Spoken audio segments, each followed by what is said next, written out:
Many who met their demise in a tragic accident found themselves transformed into a diary nestled within the secret chamber of the Malfoy family. Where's his true form? Should I seek to ingratiate myself?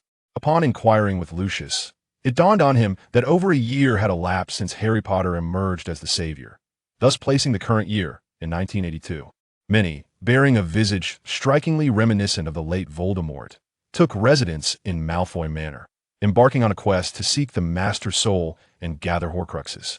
The first encounter in Albania with Voldemort, who was possessing a giant serpent, left many astounded and in awe. Voldemort proclaimed, "You are 1/7 of my soul, destined to belong to me from birth." Chapter 1. The Integration of the Diary. In the secret chamber of Malfoy Manor, Lucius descended with trepidation to inspect the black diary. Upon finding it intact upon the shelf, he finally breathed a sigh of relief. Since the events in Godric's Hollow, where the prophesied child survived, it had been a year since the Lord's disappearance. "My lord, where could you possibly be?" Lucius mused, stroking his left arm, where an unsightly dark mark lay beneath his clothing. The Lord's absence had dealt a severe blow to the Death Eaters. Coupled with the relentless pursuit by the Order of the Phoenix and Aurors, most had been imprisoned in Azkaban. Lucius managed to evade capture through previous cunning and the deceit of the soul-binding curse. Otherwise, he would have faced the Dementor's kiss alongside Bellatrix and the others in Azkaban. With a sigh, he stepped out of the chamber. The door closed, and darkness enveloped the secret room once more. Suddenly, a ghostly azure light emanated from the diary on the shelf, and the previously closed pages fluttered open, releasing a wisp of mist. The mist coalesced into a humanoid form, a strikingly handsome boy, tall and slender, with dark eyes as bright as the stars. Most striking was his waist-length black hair, accentuating the boy's delicate frame. He cast a glance towards the direction Lucius had departed, his thin lips pressed together. Lucius Malfoy? The son of Abraxas, indeed, he murmured to himself, reaching for the diary from the shelf. The speaker was Minnie, or rather, an 18 or 16-year-old Tom Riddle, the fragment of soul that Voldemort had first severed and embedded within the diary. This was also a memory, preserved within the diary for 40 years. However, Minnie had arrived here due to a fatal accident, while the soul within the diary was actively severed by Voldemort. Perhaps due to the completeness of Minnie's soul, while the soul within the diary was fragmented and weak, it took a considerable amount of time for Minnie to absorb and integrate it. Minnie flipped through the blank diary and touched the hair at his waist, needing to adapt to his new identity. He was now Tom Marvolo Riddle. Tom searched the chamber and discovered the wands of the Malfoy family patriarchs. Bypassing Abraxas's wand, he casually selected a wand that appeared to be made of ebony, dark and alluring. "It is time to venture out," Tom whispered softly, mimicking Lucius's demeanor as he opened the door to the secret chamber. Just as Lucius returned to the embrace of his wife, cradling Draco in his arms, his heart skipped a beat, sensing that something momentous was about to unfold. Narcissa observed her husband's suddenly pallid visage, her eyes betraying a hint of concern. "Lucius, what ails you?" she inquired, unable to suppress her worry. Lucius appeared somewhat dazed, gazing at his wife, his lips moving silently. However, before he could articulate his thoughts, he felt the enchantments guarding the hidden chamber in his study being disturbed by an unknown force. "Sissy, the chamber has been activated. Take the little dragon to the alchemy room and summon a few house elves." Lucius snapped back to reality, speaking gravely to his wife. He had just emerged from the hidden chamber, fully aware of its secrets. What could have triggered the enchantment now? One must understand that outsiders could not possibly gain entry. Narcissa did not press for further details. She simply clutched the little dragon and proceeded towards the alchemy room, knowing her husband must have sensed something amiss. Lucius gripped his wand tightly, while the nearby house elves stood at the ready. Before long, the mural in the study began to part, revealing a tall figure stepping forth. Lucius squinted, intrigued by who possessed the audacity to breach the Malfoy family sanctum. The next moment, his eyes widened in disbelief. This individual seemed hauntingly familiar. "Well, Lucius, it has been quite some time," the newcomer drawled, his tone languid and indifferent. My lord," Lucius exclaimed, a cold sweat breaking out along his spine, incredulous. Tom nodded nonchalantly, mimicking a scene from a film, as he summoned the dark mark. Lucius winced as the searing heat from the mark on his arm pierced him, dispelling all doubt from his mind. Only the Dark Lord himself could invoke the mark. Tom's eyes crinkled with a smile as he raised a finger to his lips, signaling for silence. "Good boy. I'm impressed you still remember me." He glided gracefully to the chair where Lucius typically read, rapping his wand on the table, conjuring a steaming cup of tea. Lucius, feeling his legs weaken, approached the table, wiping the sweat from his brow. "My lord, we searched the entire country for you. It is a relief to see you returned," he stammered, discreetly surveying the youthful, handsome countenance of his lord. Tom sipped his tea, a wave of emotion swelling within him. This was the first warm sustenance he had tasted in 3 months since becoming a diary. Noticing the lord's silence, Lucius steeled himself and continued. "You vanished after slaying that Potter boy in Godric's Hollow last year. The Death Eaters faced a massive purge, and I barely escaped imprisonment. Since then, I have tirelessly sent out inquiries to locate you." Tom raised an eyebrow. Were it not for his prior knowledge from the film, he might have been deceived by this fellow.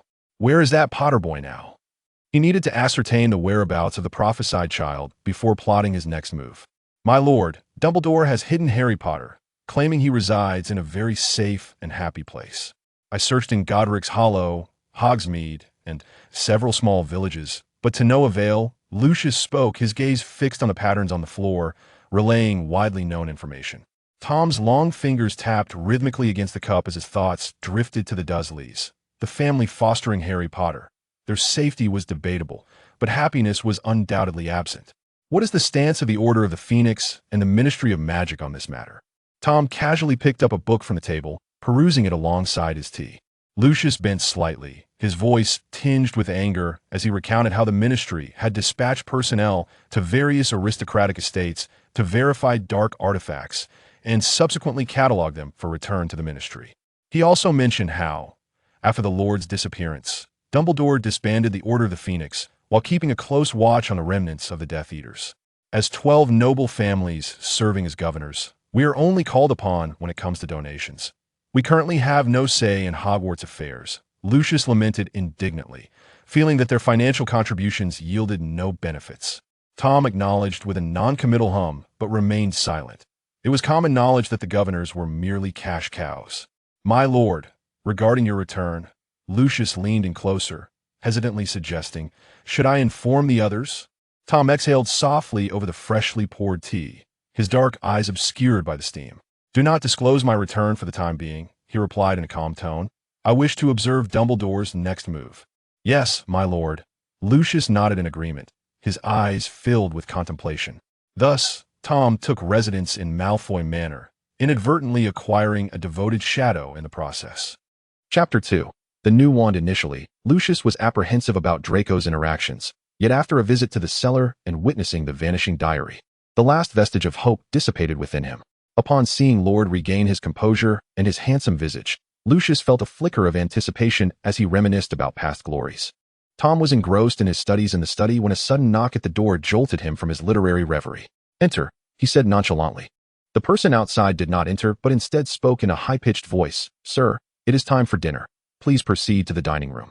Recognizing the voice of a house elf, Tom replied with a low "hm." The elf, hearing his response, vanished silently. Tom neatly folded the half-read History of Magic and placed it on the table. He summoned a water mirror to inspect his robe before opening the door and stepping out. The Malfoy family awaited him at the dining table. Upon his entrance, they promptly rose to offer their greetings. Little Draco sat in a dragon-shaped high chair, his small feet dangling above the floor, swaying back and forth. Upon seeing Tom, he beamed with delight. "Good evening, Lord," Draco said, his cherubic face flushed. Soft platinum hair tousled upon his forehead, his eyes squinting cutely. "Good evening, Draco," Tom replied, nodding at the obedient child, who he found quite endearing.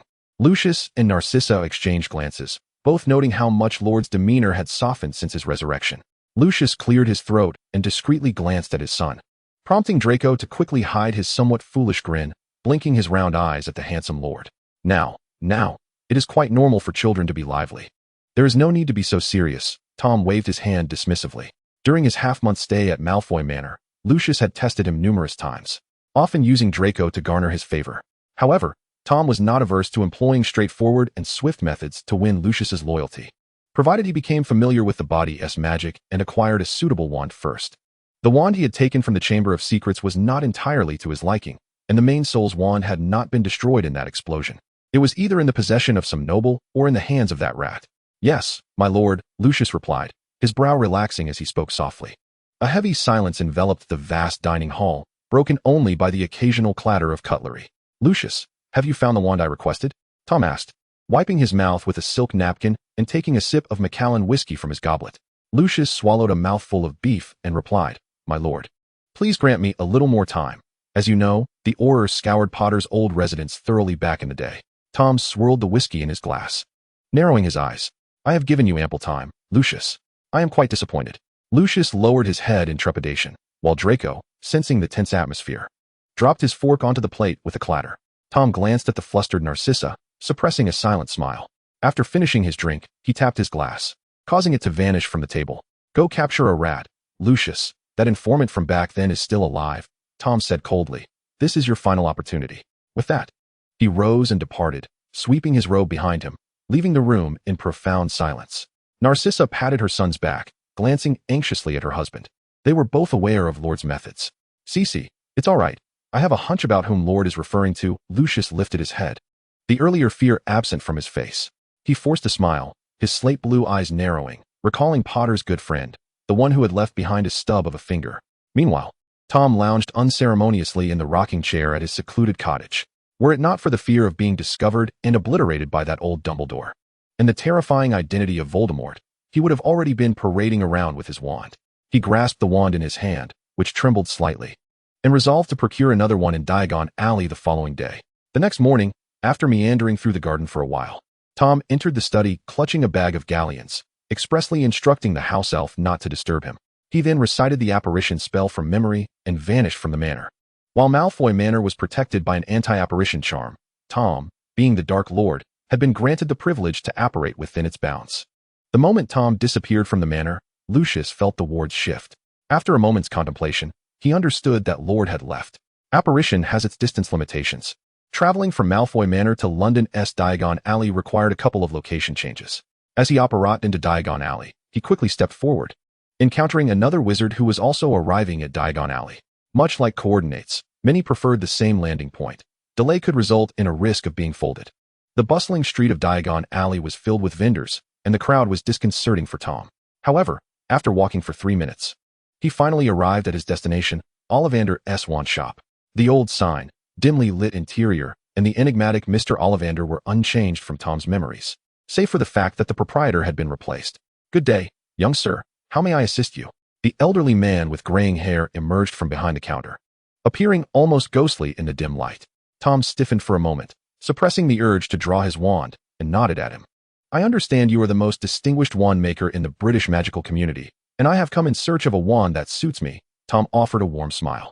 Having merged with the soul fragment in the diary, his appearance bore a striking resemblance to the main soul, albeit with softer features and a serene aura, exuding a refinement that surpassed his youthful visage as Voldemort, rendering him more approachable.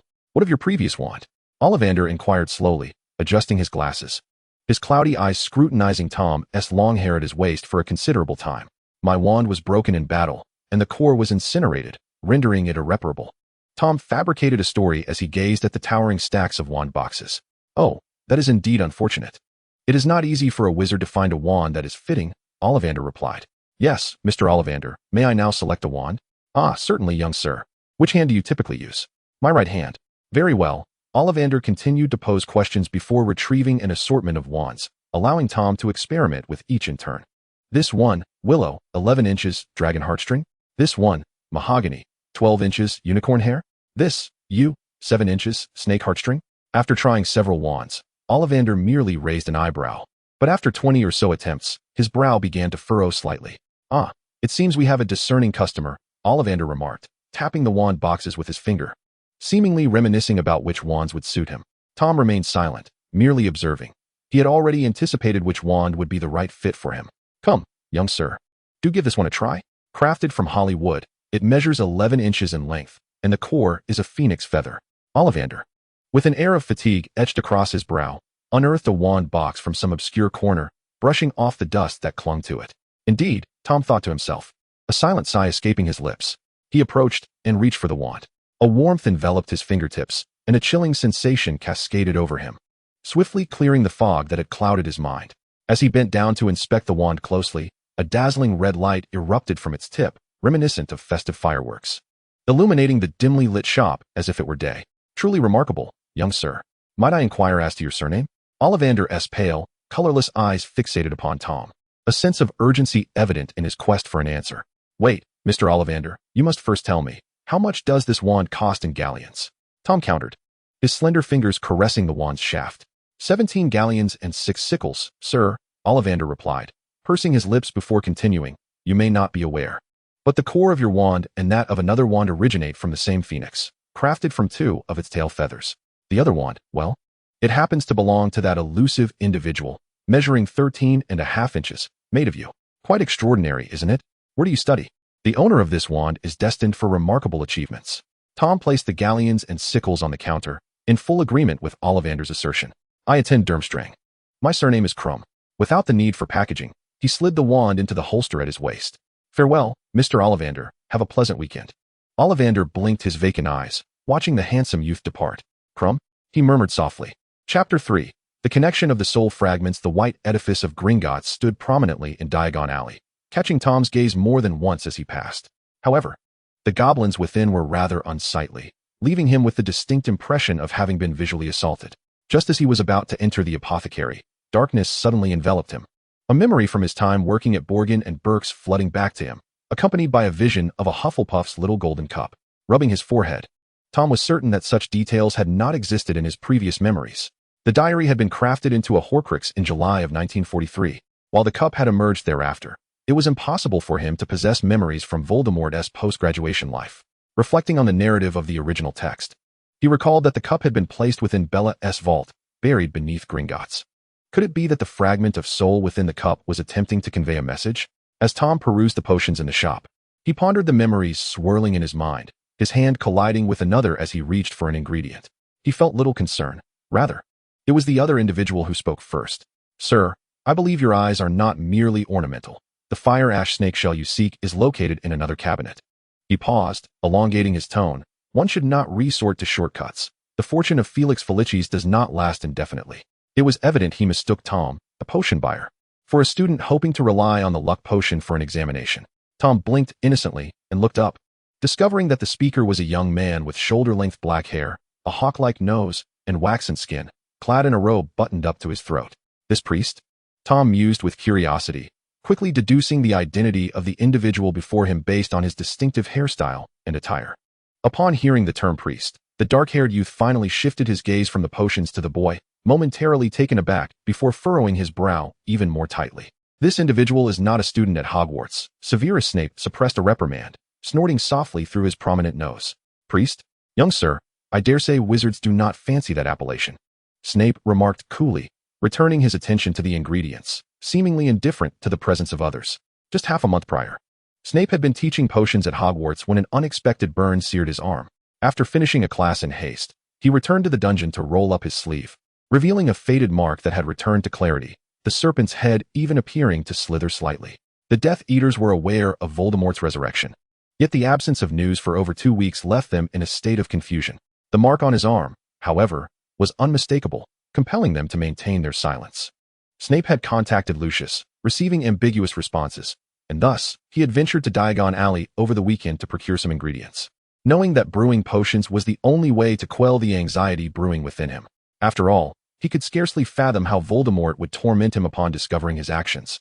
Even death by Avada Kedavra would be his just deserts, oblivious to the turmoil within the youth. Tom collected some rhinoceros horn and proceeded to the counter to settle his bill, casting several glances back at Snape as he left. Is this the individual who harbored feelings for Harry Potter's mother? Merely a pitiable soul manipulated by Dumbledore for an unfulfilled romance, Tom mused, clicking his tongue. An indirect reflection on the failures of the principal soul as a leader. Once the long-haired youth had departed, Snape's rigid spine finally relaxed. The boy evoked an inexplicable sense of familiarity within him. Upon exiting the shop, Tom strolled leisurely among the surrounding establishments.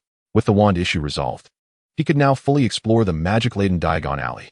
However, The wizarding world was a closed-off realm. The current Diagon Alley bore little difference from Tom's memories, save for the fact that flying broomsticks had upgraded to the Nimbus 1991, faster, sleeker, and far more expensive. After some time, Tom settled into an ice cream parlor, indulging in a chocolate and raspberry ice cream he had longed for during his school days but had been unable to afford. He then visited the Leaky Cauldron, ordering a butterbeer before returning to Malfoy Manor. Content. The study appeared unchanged since his departure, though the peacock ornament on the desk had been repositioned, a small black dot now adorning its pointed beak. A smile crept across Tom's lips as his fingers drummed against the tabletop. Lucius, oh Lucius, you fall short of the composure displayed by Abeforth. Truly, I died too soon, failing to impart my wisdom to my son. Tom scoffed inwardly, retrieving his wand to tap against a nearby tome on magical history. The pages receded, transforming into a hefty volume inscribed with advanced potion making. Meanwhile, Lucius remained blissfully unaware that his small transgressions had been discovered as he frolicked in the garden with Draco, seeking to remedy his own childhood regrets through his son. Narcissa called the two to partake in light refreshments, her face adorned with a blissful smile. It seemed that Voldemort's resurrection had not significantly impacted their lives. Yet was this truly the case? Lucius pressed a kiss to his wife's cheek, a hint of sorrow glimmering in his eyes. He needed to find time to check on his junior colleague, Severus Snape, far away in Albania. The principal's soul had taken refuge within a fox, cautiously wagging its tail as it approached the lakeside, yearning for a sip of water. It was no easy task for him. Moreover, the animal he had possessed would soon perish. He needed to seek a more robust creature to inhabit. However, his soul remained too frail, and forcing possession would lead to disintegration. Thus, he exercised extreme caution in his choices. Yet today felt different. He sensed something beckoning him, akin to how he had once summoned his subordinates in life.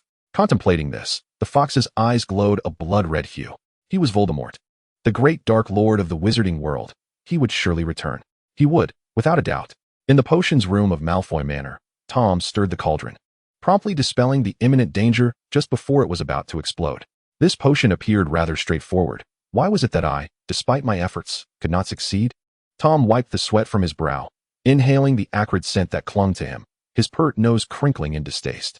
In his memories, the primary soul had crafted it with ease. He merely sought to concoct a blood-replenishing potion, yet he had caused the cauldron to explode several times. With a tumult of conflicting emotions, Tom waved his sleeve and apparat to the bathhouse that Lucius had specifically prepared for him, though it truly belonged to old Abraxas.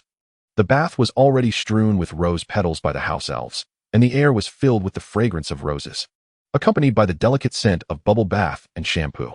Tom's lips twitched slightly. He had previously asserted that such embellishments were unnecessary. Yet Lucius had merely replaced the elaborate array of petals with 5 simpler varieties, nervously insisting that this was the standard for the Dark Lord. His words implied that the simplicity did not befit the identity of the Dark Lord, and after much persuasion, they had settled on retaining just one type of petal. Tom unfastened his robes and slipped into the water, his waist-length black hair floating atop the surface, accentuating the alabaster of his skin. The magical bathing products began to take effect, enveloping his lengthy black hair in bubbles, rendering it even smoother and more lustrous. He squinted, delicately pinching a petal between his fingers, contemplating the allure of power. Lucius was indeed a commendable subordinate, but alas, the primary soul was not particularly rational. Chapter 4. The Fox's Ascendancy. Deep within the forest of Albania, the body of the fox possessed by Voldemort began to decay, compelling him to seek a new host. Over the course of the past year, he had inhabited several animal forms, ultimately concluding that serpents were the most advantageous, for he had an affinity for them. Peering through the fox's eyes, Voldemort scoured the forest until he stumbled upon a 3-meter-long injured black python, evidently wounded in a territorial dispute or while vying for a mate, with some of its scales shed. This fortuitously facilitated Voldemort's intentions. In its prime, he would have refrained from attempting to seize the body, but in its weakened state, he was emboldened to try his luck. Thus, Voldemort cautiously approached the black python while controlling the fox's body. Most pythons are non-venomous, yet few prey can escape the fatal embrace of one. His objective was to touch the giant serpent and then allow his soul to penetrate its body, crushing the meager consciousness that remained. Back at Malfoy Manor, Tom perused the latest documents, his mind still clouded with confusion. Following his disappearance, the Ministry of Magic had taken control of the primary soul's estate, and the wealth and antiquities he had amassed had been nearly entirely divided amongst others. As the foremost follower of the Death Eaters, the Black and Malfoy families had been thoroughly swept by the Ministry on multiple occasions. Recently, They had even dispatched agents to inspect the manor for prohibited dark magical items. Lord, please forgive my inadequacy. Lucius knelt, his face etched with bitterness and regret. Tom tapped his chin thoughtfully. Indeed, he was a Malfoy, even in times of lament.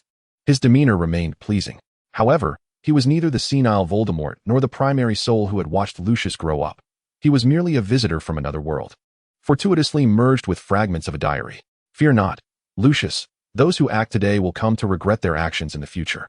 Tom found a comfortable position to lean against, crossing his legs. Having integrated the soul fragments, he was bound by this fate, and moreover, he could not return to his original world. If he wished to thrive in the magical realm, he must alter the current circumstances. He needed to locate the primary soul to resume leadership of the Death Eaters, and thereafter utilize the magical and alchemical materials to forge a new body for him. Have you gathered the ingredients I requested? Tom glanced at the bowed head of Lucius, inquiring softly. Lucius squinted, lifting his gaze, his timidity returning. Lord, I have procured unicorn blood, a dragon heart, and merely need the basilisk venom, phoenix tears, and the eyes of a thestral. Lucius pressed his lips together, curious about the purpose for which the Lord sought these items. Oh, I see. Tom chuckled softly, running his fingers through his silky black hair. The latter three can be found at Hogwarts. It's merely a matter of whether you can acquire them. I would hope you don't intend to wait until Draco begins attending school before you gather them for me. Though it was a rhetorical question, his tone was laden with assurance. Cold sweat broke out on Lucius's back, knowing his intentions had been seen through by the Lord. Lord, grant me a little more time. I shall procure them swiftly. Lucius took a few steps forward, lowering his head in an attempt to kiss the hem of the Lord's robe. Disgusted, Tom rose to his feet, unable to comprehend the primary soul's peculiar proclivity. What strange fetish was this of kissing the hem of one's robe? Moreover, with everyone doing so, was there not a fear of cross-contamination? I have instructed you to keep your distance. I have no need for worthless sycophants kneeling before me. Tom huffed, though his tone remained gentle. Lucius, the matter of the ingredients can take its time. What of my wand? Have you located it? Lord, I have dispatched someone to search Nocturne Alley and have already uncovered a lead. I believe within a month, I shall be able to return your wand to you. Lucius swallowed hard, his platinum hair appearing noticeably duller. Lucius, I hope you can emulate your father. He never resorted to cunning tricks. Tom patted Lucius on the shoulder before turning to exit the study. Lucius watched the Lord's retreating figure, feeling an overwhelming sense of helplessness. Never resort to cunning tricks? He was the most treacherous of them all. Lord, Lucius sighed as he stood, brushing off non-existent dust from his robes. He wandered the manor before finally entering a gallery housing ancient paintings. Fortunately, he had retained some precautions. The Malfoys would never place all their eggs in one basket. Entering the secret chamber, Lucius gazed at the wand box ensconced within a magical array. The Lord's wand had been retrieved from Gringotts 10 days prior. But due to certain reasons, he had refrained from presenting it to the Lord. Father, oh father, why did you leave us so soon? He closed his eyes. Whispering to himself, Tom meandered through the manor, his favorite retreat being the garden in full bloom. If the sun shone just right, with only a pot of tea and a few light snacks, he could easily while away an entire afternoon there. Draco was playing in the garden, clutching a child's broomstick. The 2-year-old boy was utterly charming, with his chubby cheeks and round, innocent eyes resembling that of a kitten. A house elf stood nearby, vigilantly ensuring Draco's safety, repeatedly admonishing, "Oh, young master, do not fly so swiftly. The mistress has instructed you to remain within a short distance of the stone table." Draco giggled, thoroughly enjoying himself. "Grandfather, will you play with little dragon?" His cheeks flushed, and he blinked adorably at Tom. Tom was taken aback by the term grandfather, perplexed by what Lucius had taught his son. "Just call me sir, little dragon." He moved a little closer, ruffling Draco's soft hair. "But Daddy says you are a friend of grandfather, so I should call you grandfather too." Draco dismounted from the broomstick, patiently waiting for the house elf to wipe his sweat and wash his hands. Oh dear, so young and already heeding his father's words. No wonder he will grow up to say, "I must tell Daddy. I much prefer you to call me sir, little dragon. It brings me joy." Tom's demeanor towards Draco was markedly different than with adults. The obedient child was like an angel. Draco tilted his head back, responding with a soft "oh," as he propped himself up on his little legs, attempting to ascend to the stone bench. Tom waved his wand, effortlessly levitating the child who was perched awkwardly. "Thank you, Lord." Draco took a bite of the milk cake, his round, glistening eyes sparkling with delight. Tom's fingers twitched, ultimately succumbing to his impulses as he gently pinched the child's chubby cheeks. Draco, feeling a touch bashful, swallowed the morsel before puffing up proudly and declaring, "Lord, I am utterly adorable, aren't I? Mum and Dad adore Draco." Tom nodded slightly, waving his wand to clean away the crumbs from Draco's attire. Always remain charming, little dragon. And do not emulate your father by becoming foolish. Observing the perplexed expression on Draco's face, Tom shook his head in amusement. He had to concede that Lucius was quite skilled at using his son to curry favor, much like the cunning Abraxas. Chapter 5, Severus. Lucius, reveal your arm. Tom, still wielding his ebony wand, tapped the tip in midair. Lucius certainly did not suspect that the Lord coveted his beauty or physique. After all, his father Abraxas, a man of considerable allure, had failed to win the Lord's favor, let alone him. Moreover, in his youth, he had frequently felt the sting of the Lord's ruler across his arm, rendering his feelings towards the Lord rather complex. Lord, since your awakening, the mark on my arm has grown increasingly distinct. Lucius rolled up his sleeve, exposing the grotesque dark mark. The surrounding skin darkened and swollen, revealing signs of torment. Tom lowered his gaze, directing the wand's tip to the arm while softly reciting a spell. The dark mark was truly an eyesore, in his recollections. Voldemort's aesthetic had never been so abysmal, and to have such an enormous mark was akin to broadcasting the Death Eater's identity to the world. In Lucius's view, the mark on his arm began to fade, eventually vanishing altogether, and he felt a warmth enveloping his arm as the swollen skin reverted to its pale complexion. I have concealed the mark beneath your skin. As long as I do not summon it, it shall remain hidden. Tom spoke gently, his dark eyes filled with disdain. As a later arrival, a mere afterthought, he could critique Voldemort's actions endlessly. Lord, I am grateful for your mercy. Lucius placed his right hand over his heart and bowed to Tom. Noting the Lord's aversion to kisses on his robes and kneeling, he opted for a compromise in etiquette. Tom raised an eyebrow. Mercy? You shall not think so in due time. Lucius, you are Abraxas's son and my nephew. I promised him that as long as you do not betray me, I shall always protect the Malfoy family. Observing Lucius's intent to speak, Tom merely waved his hand, dismissing the company. Yes, my lord. Lucius pressed his lips together, retreating from the study. Tom watched Lucius's bright hair, wearily rubbing his brow. When the main soul was present, he had not noticed Lucius's cunning. Number 12, Grimmauld Place, the Old Black Estate. Tom wandered alone through London, unexpectedly finding himself in the territory of the Black ancestral home. Considering the events in the book and his memories, the current owners of the old estate were limited to Narcissa, along with Bella and Sirius in Azkaban, and the disowned Andromeda. Sirius had been disowned long ago, leaving only Narcissa and Bella to inherit the Black Estate. Reflecting on his loyal subordinates in Azkaban, Tom contemplated how to extract them, knowing that a forceful approach would only result in a manhunt against him. Perhaps he would wait for the main soul to return before devising a plan. He glanced at the Black Estate, attempting to connect with the Slytherin locket inside, but alas, all he received was a fragment of dark memory. The two probing soul fragments bore no consciousness. This realization eased Tom. If the other Horcruxes possessed awareness, relying on the main soul for sustenance would become significantly more challenging. At Malfoy Manor, Severus Snape emerged from the fireplace, having not visited in quite some time. Just days prior, he had discovered that the mark on his arm had vanished, prompting him to send a message to Lucius, who had only offered a vague response, necessitating his personal visit. Lucius, it seems you have been faring quite well. Severus observed Lucius, who sat upright, a slight elevation of his chin indicating his demeanor. Lucius smiled and stood, embracing the freshly washed-haired younger man with open arms. Snape's body stiffened, a grunt escaping his nose as his hand instinctively reached for his wand. Severus, I am delighted you could spare some time from your busy schedule to visit the manor. Lucius held him for 3 seconds before expertly stepping aside. Snape's wand veered off course, and the spell he cast shattered the sofa into pieces. Lucius, I trust your mind has not been filled with nonsense. Our discussion is not about what we shall have for lunch. Severus brushed aside his robe and seated himself on an intact portion of the sofa. Do not be so hasty, Severus. Have a cup of red tea first. Lucius restored the shattered sofa, taking a seat across from Snape. I know what you wish to say. Your suspicions are correct. Severus took a deep breath, lifting the teacup to his lips for a sip, his expression darkening further after hearing Lucius's words. I have many suspicions. Do tell me which one. Snape silently berated. Lucius snapped his fingers, and the house elf Dobby appeared instantly. Where is the Lord now? He inquired nervously. Master, Lord is currently by the Thames and has no intention of returning, Dobby replied respectfully, his long nose nearly touching the carpet. Keep a close watch, and do not let him be discovered. Yes, master. With a pop, the house elf vanished. Severus, hearing this blunt inquiry, furrowed his brow deeply, his lips pressed into a straight line. As you can see, the Lord has returned. The potions I requested are meant for him. Lucius added a sugar cube to his tea, elongating his tone. So, he couldn't help but think. As he felt the weight of Snape's darkening expression, his throat constricting as he managed to utter a few words. If one looked closely, one could see Severus trembling, the teacup in his grasp developing cracks. He had once divulged the prophecy to Voldemort and had allied himself with Dumbledore for Lily's sake. If Voldemort were to learn the truth, he would surely kill him.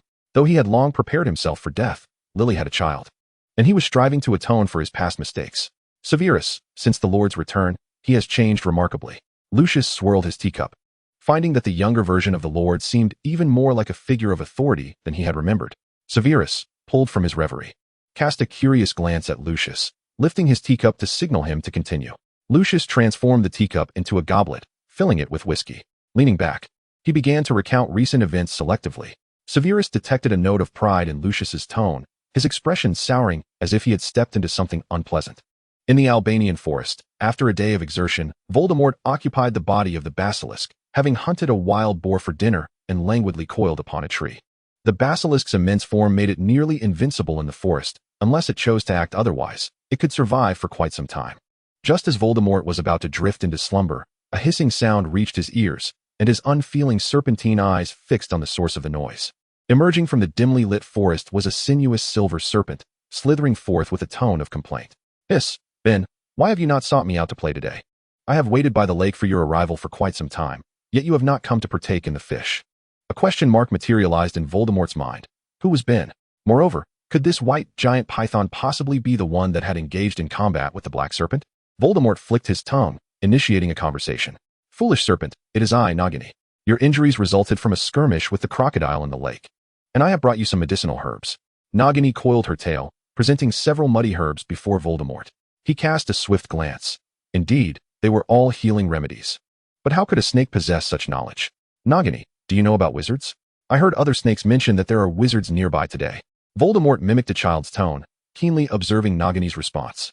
This white serpent exhibited remarkable intelligence and had even taken the black python under her protection, astonishingly. The two serpents could engage in conversation. Nagini nodded her head and uttered words that left Voldemort astounded. "I am aware, yes. Wizards can be both benevolent and malevolent. Some wizards favor using snakes for their experiments. If you encounter a human, it would be wise to keep your distance. I seem to have forgotten how to revert to my human form, but even as a snake, I am the cleverest." Hee. Chapter 6. Abduction. After listening to Lucius boast endlessly about the Lord's beauty and wisdom, Severus could no longer endure it. Had he forgotten the dire fate of the Death Eaters captured by the Aurors that year? If memory serves, that madwoman Bella is confined in Azkaban, along with those who shared kisses with Dementors. Severus squinted, seemingly attempting to see through Lucius, incredulous that he possessed a Gryffindor's brain. Lucius's face contorted instantaneously. It appeared his friend's sharp tongue had grown even sharper. The Lord must have his own plans. After all, did we not all believe we were doomed initially? Otherwise, how do you think the mark on my arm vanished? Lucius regarded Severus, questioning. Are you in doubt? Is it because of that which that you truly allied with Dumbledore? This question pierced sharply, and the living room fell silent. Severus remained silent. At the moment he pleaded with Dumbledore to spare Lily's life. He had already severed his path of retreat. Lucius, seething with rage yet smiling, understood Severus's feelings at that time. But it did not imply the Lord would tolerate betrayal from his subordinates. "I advise you to quell your inner turmoil. The Lord has regained his reason, but that does not mean he has lost his intellect. Dumbledore's linguistic tricks will only succeed once." Lucius, after so many years of friendship with Severus, did not wish to see him perish for a woman who was already gone. Severus's face twitched slightly, as Lily's vibrant smile flooded his mind repeatedly within a short span. He squeezed his eyes shut, struggling against the pain. "Lucius, I have not betrayed the Lord." He clenched his fist, making a decision. After all, Dumbledore claimed that Lily's child was in a safe place, living a life akin to that of a prince. If Voldemort sought the child, he would first have to contend with Dumbledore. And he, Severus, merely needed to gather intelligence and ensure the child's safe relocation before Voldemort acted, which could be seen as a tribute to Lily. Lucius looked at Severus with suspicion, then leaned slightly forward, his gray-blue eyes scrutinizing Severus's pale, somewhat harsh face. "Remember what you said, Severus?" "Of course." Severus lost interest in continuing his tea, turning to the fireplace, seizing a handful of flue powder before vanishing into the flames. Lucius sat on the sofa, his gaze fixed on the fireplace, lost in thought. Coincidentally returning to the manor, he overheard Tom in the corner with the disillusionment charm, expressing his frustration. The young wizard he encountered in Diagon Alley turned out to be Severus, the double agent. However, from his words, it seemed he intended to abandon the light for the dark. Bah, the main Soul's Death Eater organization is indeed shockingly brutal. But was it too hasty to be swayed back by Lucius's few words? Tom mentally scoffed and headed towards the potions room in the manor. He planned to search for the main soul in Albania, but he needed to prepare more potions in case he were to be poisoned. Tom stroked his chin, wondering whether he was currently in a spiritual state or a physical form. A bite from a venomous snake should not result in death, should it? The potions room was filled with numerous ingredients, enough to brew 2 soul stabilizers. The remaining soothing and blood-replenishing potions could yield many more, to disguise his true intentions. Tom brewed additional batches. Draco's fire dragon toy was taken to the garden, only to be launched into a tree. In his attempt to retrieve it, he rode his broomstick into the tree, and sadly, the broom snapped in two, necessitating an owl's laborious journey to the Quidditch shop for repairs. Narcissa was furious, confiscating his fire dragon toy and adding a layer of protective charm to the garden. Tom gently patted Draco's dejected little head and produced a music box he had purchased on a Muggle street. He had since modified it, creating a magical version of the music box. Upon opening the lid, a small golden dragon emitted a sound and danced within the box to the music. "Lord, the little dragon adores you," Draco exclaimed, hugging Tom's neck and planting a damp kiss on his cheek. Tom wiped his cheek and patted Draco's little bottom, encouraging him to play on his own. The child was charming, though his father was somewhat foolish. Tom resolved his dinner in the study, the tray laden with steak, venison, roasted chicken, roasted potatoes, vegetable salad, and an assortment of breads, accompanied by a wine to cut through the richness. Tom no longer felt the initial excitement of dining on Western cuisine. At that moment, he longed for the rice with braised pork he had savored on Juilliard Street. Finding the greasy steak and venison, cooked in an entire slab of butter, far from appetizing. He frowned, sampling each dish slightly, and downing half a glass of wine to alleviate the heaviness, then beckoned for the house elf to clear away the remnants. Perhaps he could provide the house elf with a few cookbooks? Tom pondered where to acquire improved Chinese cuisine cookbooks. After all, he was the Lord. If he could not satisfy his cravings, what kind of Dark Lord would he be? In the Albanian forest, Voldemort climbed a tree, scratching at his scales. Did he not realize that serpents also require a good scratch? Nagini flicked her tongue, watching the black python with curiosity. "Ben, what are you doing? Are you learning to perform a courtship dance like a bird?" "I am scratching an itch. My scales are somewhat bothersome." "Well, we are heading to the riverbank." "Ben, have you forgotten the large rock over there?" Nagini swished her tail, perplexed. Voldemort's body stiffened, and he descended from the tree. "Nagini, I have forgotten many things since my last battle with the crocodile. Could you lead me to the riverbank?" He fabricated an excuse to appear less foolish. Nagini raised her head and circled Voldemort several times. Just when Voldemort thought she had discovered something and was about to confront him, the white serpent spoke. "Can one become smarter from battling a crocodile? When we previously conversed, it took you ages to respond." Nagini nudged the black python's abdomen with her head, uncertainly saying, "Follow me. I wonder if you'll return to your former foolish self." Voldemort sighed, propelling himself swiftly through the water. Following Nagini, Voldemort meandered through the forest for several minutes before arriving at the riverbank she mentioned. The water had receded to reveal only a dry bed, surrounded by animals quenching their thirst, and Voldemort spotted several tiger cubs. The incessant rain is soon to drench this place, cascading down relentlessly. When that time comes, the riverbank will transform into a mighty river, and we shall feast on splendid fish beneath the waterfall. Nagini chattered animatedly about her past experiences. Voldemort surveyed the surroundings with his soulless serpentine gaze, feeling a sense of helplessness within. As the Dark Lord, he had endured little hardship apart from his time in the orphanage and during the quest for the artifacts of the founders of Hogwarts. He had always indulged in sumptuous meals, adorned himself in lavish attire, and slept upon soft silks. Upon his return to England, to the wizarding world, he would ensure that those people paid dearly for their transgressions. Nagini flicked her tail, sharpening her scales against the jagged stones. Voldemort regarded the naive serpent with contemplation, pondering the feasibility of luring her back to London.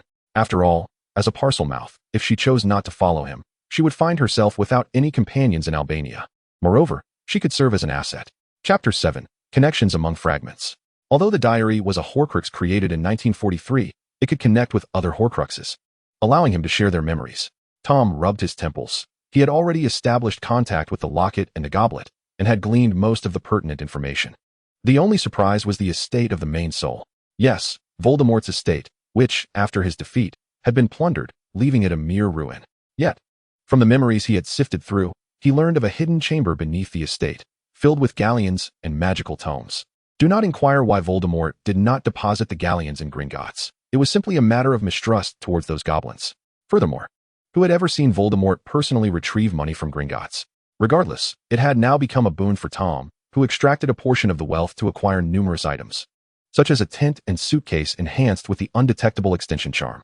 He also pilfered some provisions from the kitchen of Malfoy Manor, stowing them in the temperature-regulated suitcase, and after testing the charm's duration, commenced his plans to journey to Albania. Lucius had recently found Lord to be quite peculiar, often staring vacantly at the house elf. Narcissa was playing in the garden with Draco, having recently purchased a pair of magical wings for their son. The blonde-haired, blue-eyed Draco appeared utterly adorable, resembling a little angel as he donned the large white wings. He twisted his body, the wings quivering behind him, and his little feet wobbled off the ground. "Mummy fly? How fun!" Draco exclaimed, his face alight with joy, as he gestured enthusiastically, clearly enamored with the idea of soaring into the sky.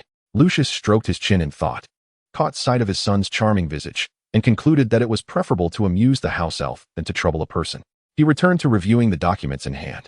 The annual Hogwarts donation season was approaching, yet the Ministry of Magic's contributions to the school were significantly reduced compared to the previous year. Lucius snorted. The ministry had feasted upon the assets of many Death Eaters in the past, yet had grown increasingly indifferent towards Dumbledore, even exploiting their donations. Once Lord reclaimed his identity and regained his position of power, those individuals would have to regurgitate what they had consumed. Under Tom's tutelage, the house elves of Malfoy Manor had finally mastered the art of preparing Chinese cuisine. Tom squinted his eyes in delight as he savored a bite of spicy fish slices, followed by a mouthful of fragrant rice, no longer needing to apparate to Diagon Alley for meals. The Malfoy family had curiously sampled the dishes once, subsequently unlocking the doors to a new culinary world. Tom recalled the peculiar little elf he had encountered in the kitchen and inquired, "Lord, you must be referring to Dobby. That little elf is inherently a bit eccentric." Lucius replied respectfully, noting that he had placed Dobby in the farthest corner of the kitchen, ensuring he would not be seen. Upon hearing the name, a vision flickered in Tom's mind. Dobby was free, that madcap yet kind-hearted house elf who had shown great loyalty to the savior, Harry. Oh, no wonder he appears so strange, Tom mused casually, dismissing the hesitant Lucius. Time sped by, and it had been a month since Severus had arrived at Malfoy Manor. During this period, neither the Daily Prophet nor the Ministry of Magic had released any information regarding Voldemort's return, and Dumbledore had not sent Weasley to stir trouble among the aristocracy. It seemed Severus had truly solidified his stance, Tom pondered. The sweltering August weather was unbearable for both Muggles and wizards alike. However, unlike Muggles, wizards could employ magic to alleviate such discomfort. Tom reclined leisurely in a chair, enjoying a slice of icy watermelon. "Lord sir, I want some too," Draco exclaimed, having finished his pineapple, his round eyes fixed on the watermelon on the table. Tom, in a good mood, gently patted Draco's head and tenderly declined. "The watermelon is too cold. It will upset your little tummy." He wiped the corner of Draco's mouth, finding the little one increasingly adorable. Draco pouted but obediently nodded in agreement. "Lord, are you going far away?" Draco inquired curiously, tilting his head. Tom was slightly taken aback. Was his demeanor so apparent? Under the scrutinizing gaze of the little one, he slowly nodded. Upon receiving an affirmative response, Draco beamed, revealing his small, pearly teeth. "It's Dola. She said you've prepared too much. I was the first to know. Where are you going to play?" Without hesitation, Draco divulged the house elf secret. Tom pinched Draco's chubby cheek. Were all house elves such chatterboxes, divulging every detail? It seemed he would need to be more discreet in the future. "Going to play?" "Well, sort of. I will bring you a gift, my adorable little dragon." "What do you fancy? A green dragon plushie? A bunny? Or something fluffy?" Tom shifted the topic, believing that children should not dwell on such matters. As expected, Draco became sidetracked, struggling to make a decision with his tiny hands. It was only when Tom prepared to leave the manor that Draco awkwardly admitted he wanted them all. Tom chuckled as he departed, leaving Lucius behind with a complex expression, gazing at the platinum-haired simpleton. Apparition was a splendid skill for home and travel, yet it bore its drawbacks, such as distance limitations, and the disorientation it caused could lead to nausea and fainting. Tom, however, was unperturbed by such inconveniences. He had unearthed the incantations frequently utilized by the main soul from his memories, enabling him to maintain an elegant demeanor even after intense apparition. Considering that Albania was a rainforest teeming with lush foliage and numerous venomous creatures, wearing robes and ordinary clothing would be impractical for survival. Tom cast waterproof, windproof, and toxin-repelling charms upon himself, securing his waist-length hair with a silver ribbon, and donned the fitted hunting attire gifted by Lucius, striding through the forest in brown leather shoes. Appearing less like a hunter and more like a picnicker, Nagini swam in the river, her thick waist creating ripples in the crystalline water. The small creatures on the riverbank bore no complaints, for they were under the watchful gaze of two colossal pythons. and it was fortunate that they could shake in fear and flee. Upstream, Voldemort's serpent-like eyes flickered as he lowered his head to drink, then entered the river. The oppressive heat and the shift in identity drove him to madness. When would he be able to return? He needed to find someone quickly. Only by possessing a human could he leave the forest in human form, whether muggles or wizards. Anyone who could facilitate his departure from Albania back to London would be duly rewarded. Well, perhaps. Voldemort hovered above the river, drifting with the current while opportunistically snatching fish that ventured too close to his maw. Chapter 8. Nagini. Nagini slithered through the forest with her companions, occasionally recounting fleeting memories that flashed through her mind, punctuating her tales with semblances of wistfulness before silently foraging with her immense form. Voldemort, having overheard stories of Grindelwald and the magical beasts, grew increasingly curious about Nagini's true identity. Yet, each time he pressed further, she would claim to have forgotten. Nevertheless, he was certain of one thing. If what Nagini claimed were true, and she had indeed once been human, only a blood-cursed beast would fit that description. Such creatures were rare, making it all the more challenging to uncover her past. On this particular day, Nagini's scales began to itch once more, prompting her to return to the riverbank with her black python companion. Voldemort experienced a complex mix of emotions as he watched Nagini, enraptured by the jagged rocks, desperately resist the urge to strike at her vulnerable underbelly. Tom, what's the matter? Why not come and try? It feels delightful, Nagini said, rubbing her silvery head against the stones, which shattered into fragments under her pressure. Voldemort rolled his eyes. He would never have engaged in such an undignified manner when he was human, but as a serpent, he reveled in the elegance of anonymity. Nagini, I have informed you that I have changed my name. Call me Voldemort. He corrected her with a flick of his tongue. Oh, very well, Tom, I shall remember. Nagini replied, nodding as she writhed on the rocks, seemingly distressed by the irritation of her scales. Voldemort sighed in exasperation, although Nagini was intelligent. Her mindset resembled that of a child, often exhibiting a stubbornness that left him at a loss for words. The distinction between the rainy season and the dry season in the forest was rather ambiguous, at least in Voldemort's perception. Having recently consumed a deer, his belly now slightly distended, he began to feel drowsy. Through the connection between soul fragments, Tom sensed his location, wandering through the vast Albanian woods. After several days of wilderness living, his initial enthusiasm had waned, and he found himself longing for the vibrancy of the city. He couldn't fathom how the primary soul had endured for over a decade, especially while continuously possessing animals. Tom clicked his tongue in contemplation as he sought a flat area to set up camp. The rainforest was abundant in many things, yet it was teeming with venomous insects and snakes. Armed with his wand, he cast protective spells around his surroundings. Previously, in an attempt to cut corners, a spider the size of a soccer ball had descended upon his tent, nearly catching him off guard as he exited. Consequently, Tom meticulously arranged his defenses, wary of surprise attacks from the lurking dangers. His tent featured a kitchen, and the supplies kept fresh by a warming charm allowed him to prepare a delightful dinner of seared steak and baked bread.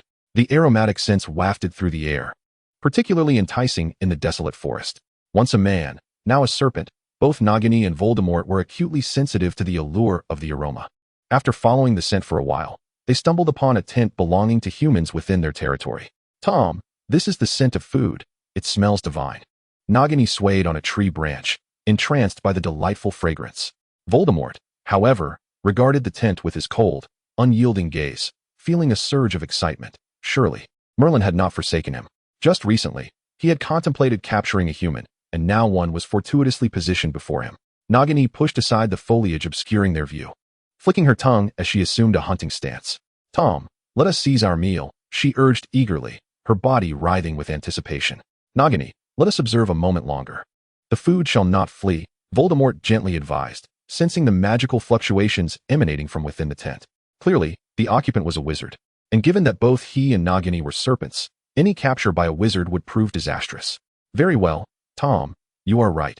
Once I incapacitate the human with venom, I shall share half of the meal with you. Nagini flicked her tail, aware of the impending danger. Voldemort offered no reply, as something tumultuous churned within his mind, demanding his attention. Meanwhile, Tom, engaged in meal preparation, paused momentarily. Having absorbed one of the fragments of the primary soul, he could understand the serpent's tongue. Now, the two serpents outside were indeed negotiating the ownership of his food. Yet, the name Nagini struck a chord in his memory. Was this not the serpent companion of the primary soul, the only living creature among the Horcruxes? Tom waved his wand, tidying up the kitchen before carrying his dishes to the living area. After leisurely enjoying his meal, he noticed the two serpents outside the tent remained still, Quite cautious, he mused, straightening his attire before stepping out of the tent. As Nagini spotted a dark head emerging, she swiftly coiled her body, lunging toward her prey, her fangs brimming with venom, poised to deliver a lethal strike. A full-grown wizard could easily handle a giant python with a binding or petrification spell. All while relishing the grotesque moment of the python's hunt, Tom recognized the python's stunning silver-white hue, and drawing upon his memories from the future, he deduced that this must be Nagini. However, he felt no trace of the soul fragment within her. Perhaps Voldemort had yet to transform her into a Horcrux. What of the other serpent, the one referred to as Tom? Where might it be? Tom's dark eyes scanned the surroundings, eventually spotting the black serpent's head concealed among the leaves, one black and one white. This configuration resembled a yin-yang symbol. Tom mentally scoffed, yet proceeded toward the base of the tree. "Hey, Tom, how are you?" he softly called. "If you desire the food I've prepared, I can offer it to you, provided you and your companion refrain from attacking me." The black python writhed a few times before gracefully descending from the tree. "Human, release Nagini at once, or I shall end your life." Voldemort feigned ignorance, his serpentine eyes scrutinizing the young man before him. The smooth, black hair tied back, the playful almond-shaped eyes, the prominent nose, the delicate pink lips, that pale, handsome face, and the tall, imposing figure, all left Voldemort astounded. Had he not known he had left no offspring, he might have believed this dark-haired youth to be his son. Hearing the black python's words, Tom smiled faintly, amused by the adorable little serpent. "I shall release her. However, what fate awaits your companion? She intends to kill me." Silently, Tom fortified himself with several protective spells, bending down to stroke the black python's head. Its scales felt cool to the touch, akin to a popsicle in the humid rainforest. "Nagini merely desires your delectable food, not you." Voldemort bent slightly, a tempest of thoughts swirling within his mind. This youth shared an inexplicable connection with him. He had to uncover the truth. Having overheard the two serpents scheming, Tom nodded slightly, but still raised his hand to cast a binding spell on the black python. "I find myself rather bored. Why not let you and Nagini entertain me?" Tom smiled, genuinely pleased. He had not anticipated encountering the primary soul so soon in Albania. Yet discovering two intelligent serpents delighted him immensely. A pair of Slytherin's quintessential companions. How fortunate, indeed. Yet, one could not help but pity the primary soul, wandering aimlessly throughout Albania. Chapter 9. Slumbering with Serpents. The snake, as thick as a water bucket, appears terrifying to outsiders. Yet for Tom, infused with the memories of a diary, it exudes a peculiar charm. Nagini, with her gaping maw, diligently devours the food before her, recalling the few memories of gourmet delights stored within her mind. "Nagini, if you accompany me to London, there will be an abundance of steaks and lambs for you to enjoy," Tom said, stroking her scales, before turning to the black python coiled on the sofa. "Ben, you too, join me in London, and we shall feast on 2 lambs together." Upon hearing this enticing proposal, Nagini nodded eagerly, her satisfaction palpable as she sprawled contentedly across the table, exposing her soft belly, inviting Tom to scratch it. Tom had no intention of keeping the 2 enormous pythons at Malfoy Manor. Rather, he planned to house them in the castle he purchased in the Muggle world, which he had enchanted in every corner, with the only missing element being a diligent house elf. The black python flicked its tail and raised its head to meet the boy's gaze. "Tom, could you tell me the name of your castle? How large is it? If it's too small, it shall be quite dull." Voldemort feigned ignorance, aware that he was far from the foolishness of Nagini. Tom paused, understanding why Nagini could play with the black python. Both were highly intelligent serpents. "My castle? Perhaps it's called Riddle Castle?" Tom offered after a moment of contemplation, feeling that the name bore little significance in English. Unlike in Chinese, where a name like King Lianju would evoke recognition, this lacked resonance. Upon hearing the surname, Voldemort felt a jolt of surprise, eyeing the boy with a wary and defensive gaze. He had long forsaken that name. Why did this boy, who bore such resemblance to him, inherit it? His indifferent demeanor only heightened the agitation in his heart, though he suppressed it beneath a veneer of calm. Moreover, wizards possess far greater protection for their bodies and souls than muggles. Unless the boy willingly surrendered his body, Voldemort could not possess him. This was entirely contrary to his expectations. As Tom observed the black python's tail striking the ground, he was grateful for the tense automatic repair charm. Otherwise, the black python would have surely created a hole in it. "So, Ben, would you be willing to accompany me to London?" Tom inquired once more, feeling an inexplicable mixture of affection and aversion towards the black python, yet yearning for closeness. Voldemort coiled himself tightly, raising his head to align with Tom's, locking eyes with his obsidian gaze. "I shall not enter into a pet contract with you. I am free," Voldemort declared. He viewed the boy as a stepping stone. Once he returned to populated England, he could seek opportunities for possession, and his curiosity about the boy was piqued. The pet contract is the most fundamental master-servant agreement taught to wizards, ensuring 80% loyalty from animals and safeguarding against malicious young wizards who might instruct pets to poison or betray them. Otherwise, wizards would not be so at ease with their companion animals. Tom regarded the black python with a curious glance. He had never intended to employ a pet contract. After all, Nagini had once been human decades ago, even if she had become a cursed beast. Moreover, the black python's high intelligence, demonstrated by its awareness of the pet contract, indicated its extraordinary origins.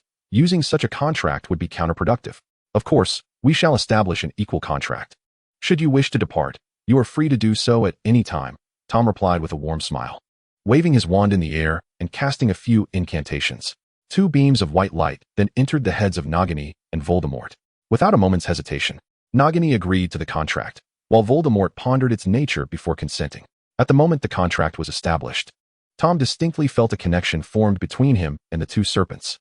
This was unlike the dark mark held by the Death Eaters, and it intrigued him.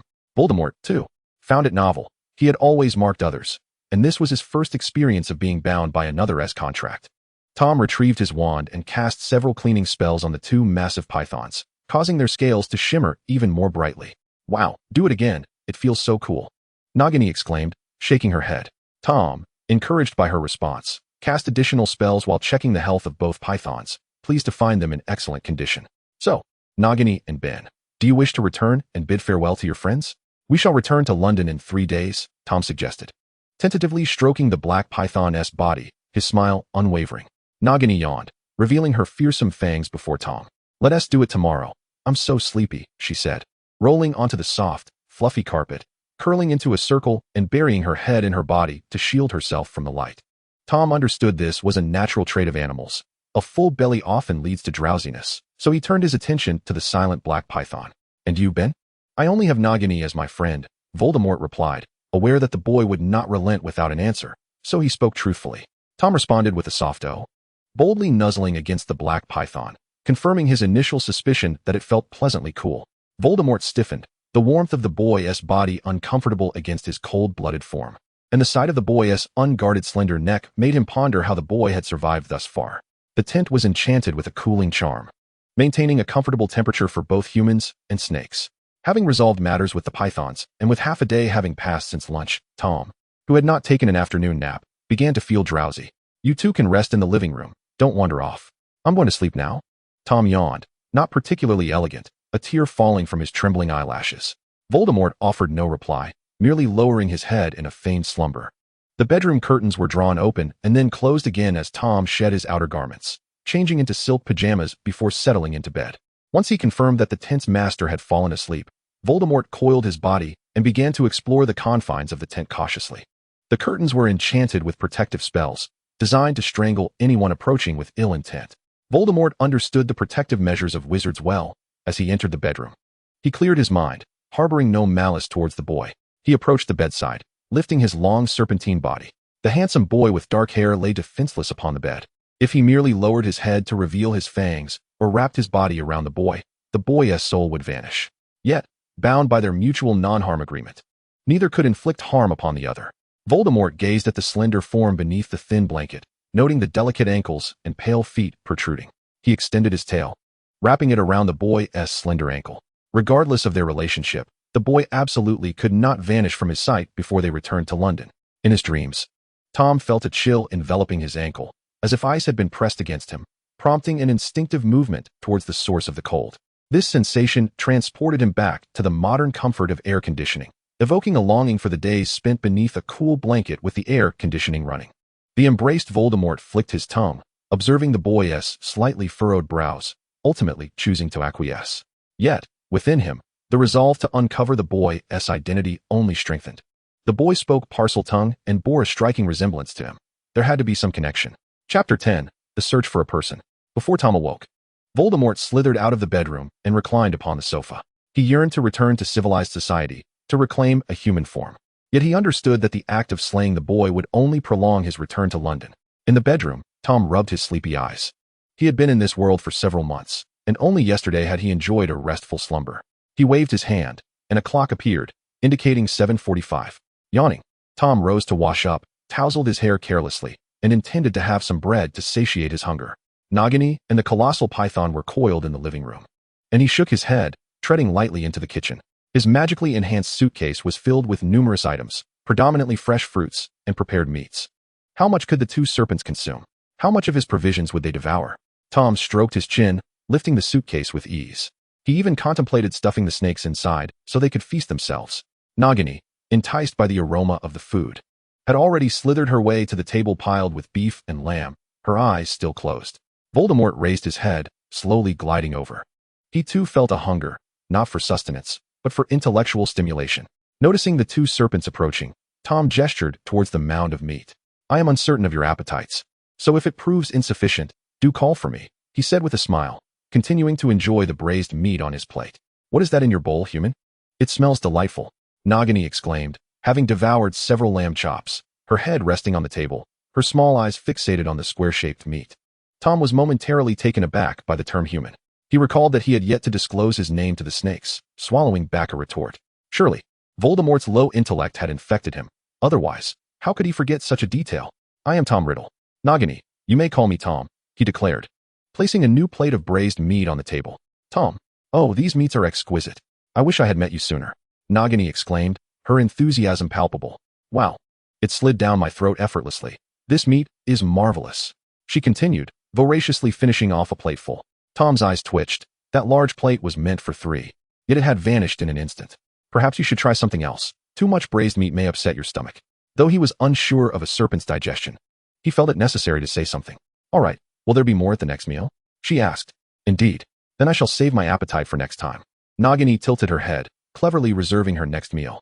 Tom felt an urge to pat her head, but upon noticing her greasy body, he withdrew his hand. Voldemort had stiffened at the sound of the name Tom Riddle, fearing exposure. He could only bow his head and slowly consume the meat. Could this truly be his offspring? It seemed improbable. Many knew his true name, yet since ascending as the Dark Lord, he had cultivated an air of mystery, madness, really, that kept others at bay. How then had this name persisted through 3 generations? His loathing for the name was absolute. Tom remained oblivious to Voldemort's thoughts, merely sensing that the great serpent's gaze upon him was one of predation. Following a simple breakfast, he cleaned the 2 serpents, unwilling for the python to soil the tent with grease. The Albanian primeval forest was vast, the ground blanketed with a thick layer of leaves, and the fertile soil nurtured a plethora of creatures. Venomous insects and snakes occasionally emerged from unexpected places. Dressed in black hunting attire, Tom created a vacuum around himself, employing magic to ward off the chilling raindrops. The python slithered sluggishly by his side, while Nagini joyfully glided across the ground, leaving deep trails and several unfortunate insects in her wake. Tom, what are you searching for? I know this forest well. I can assist you, Nagini chirped, evidently delighted by the rain cascading over her scales. Taken aback, Tom pondered for a moment before informing the serpents. I seek a person.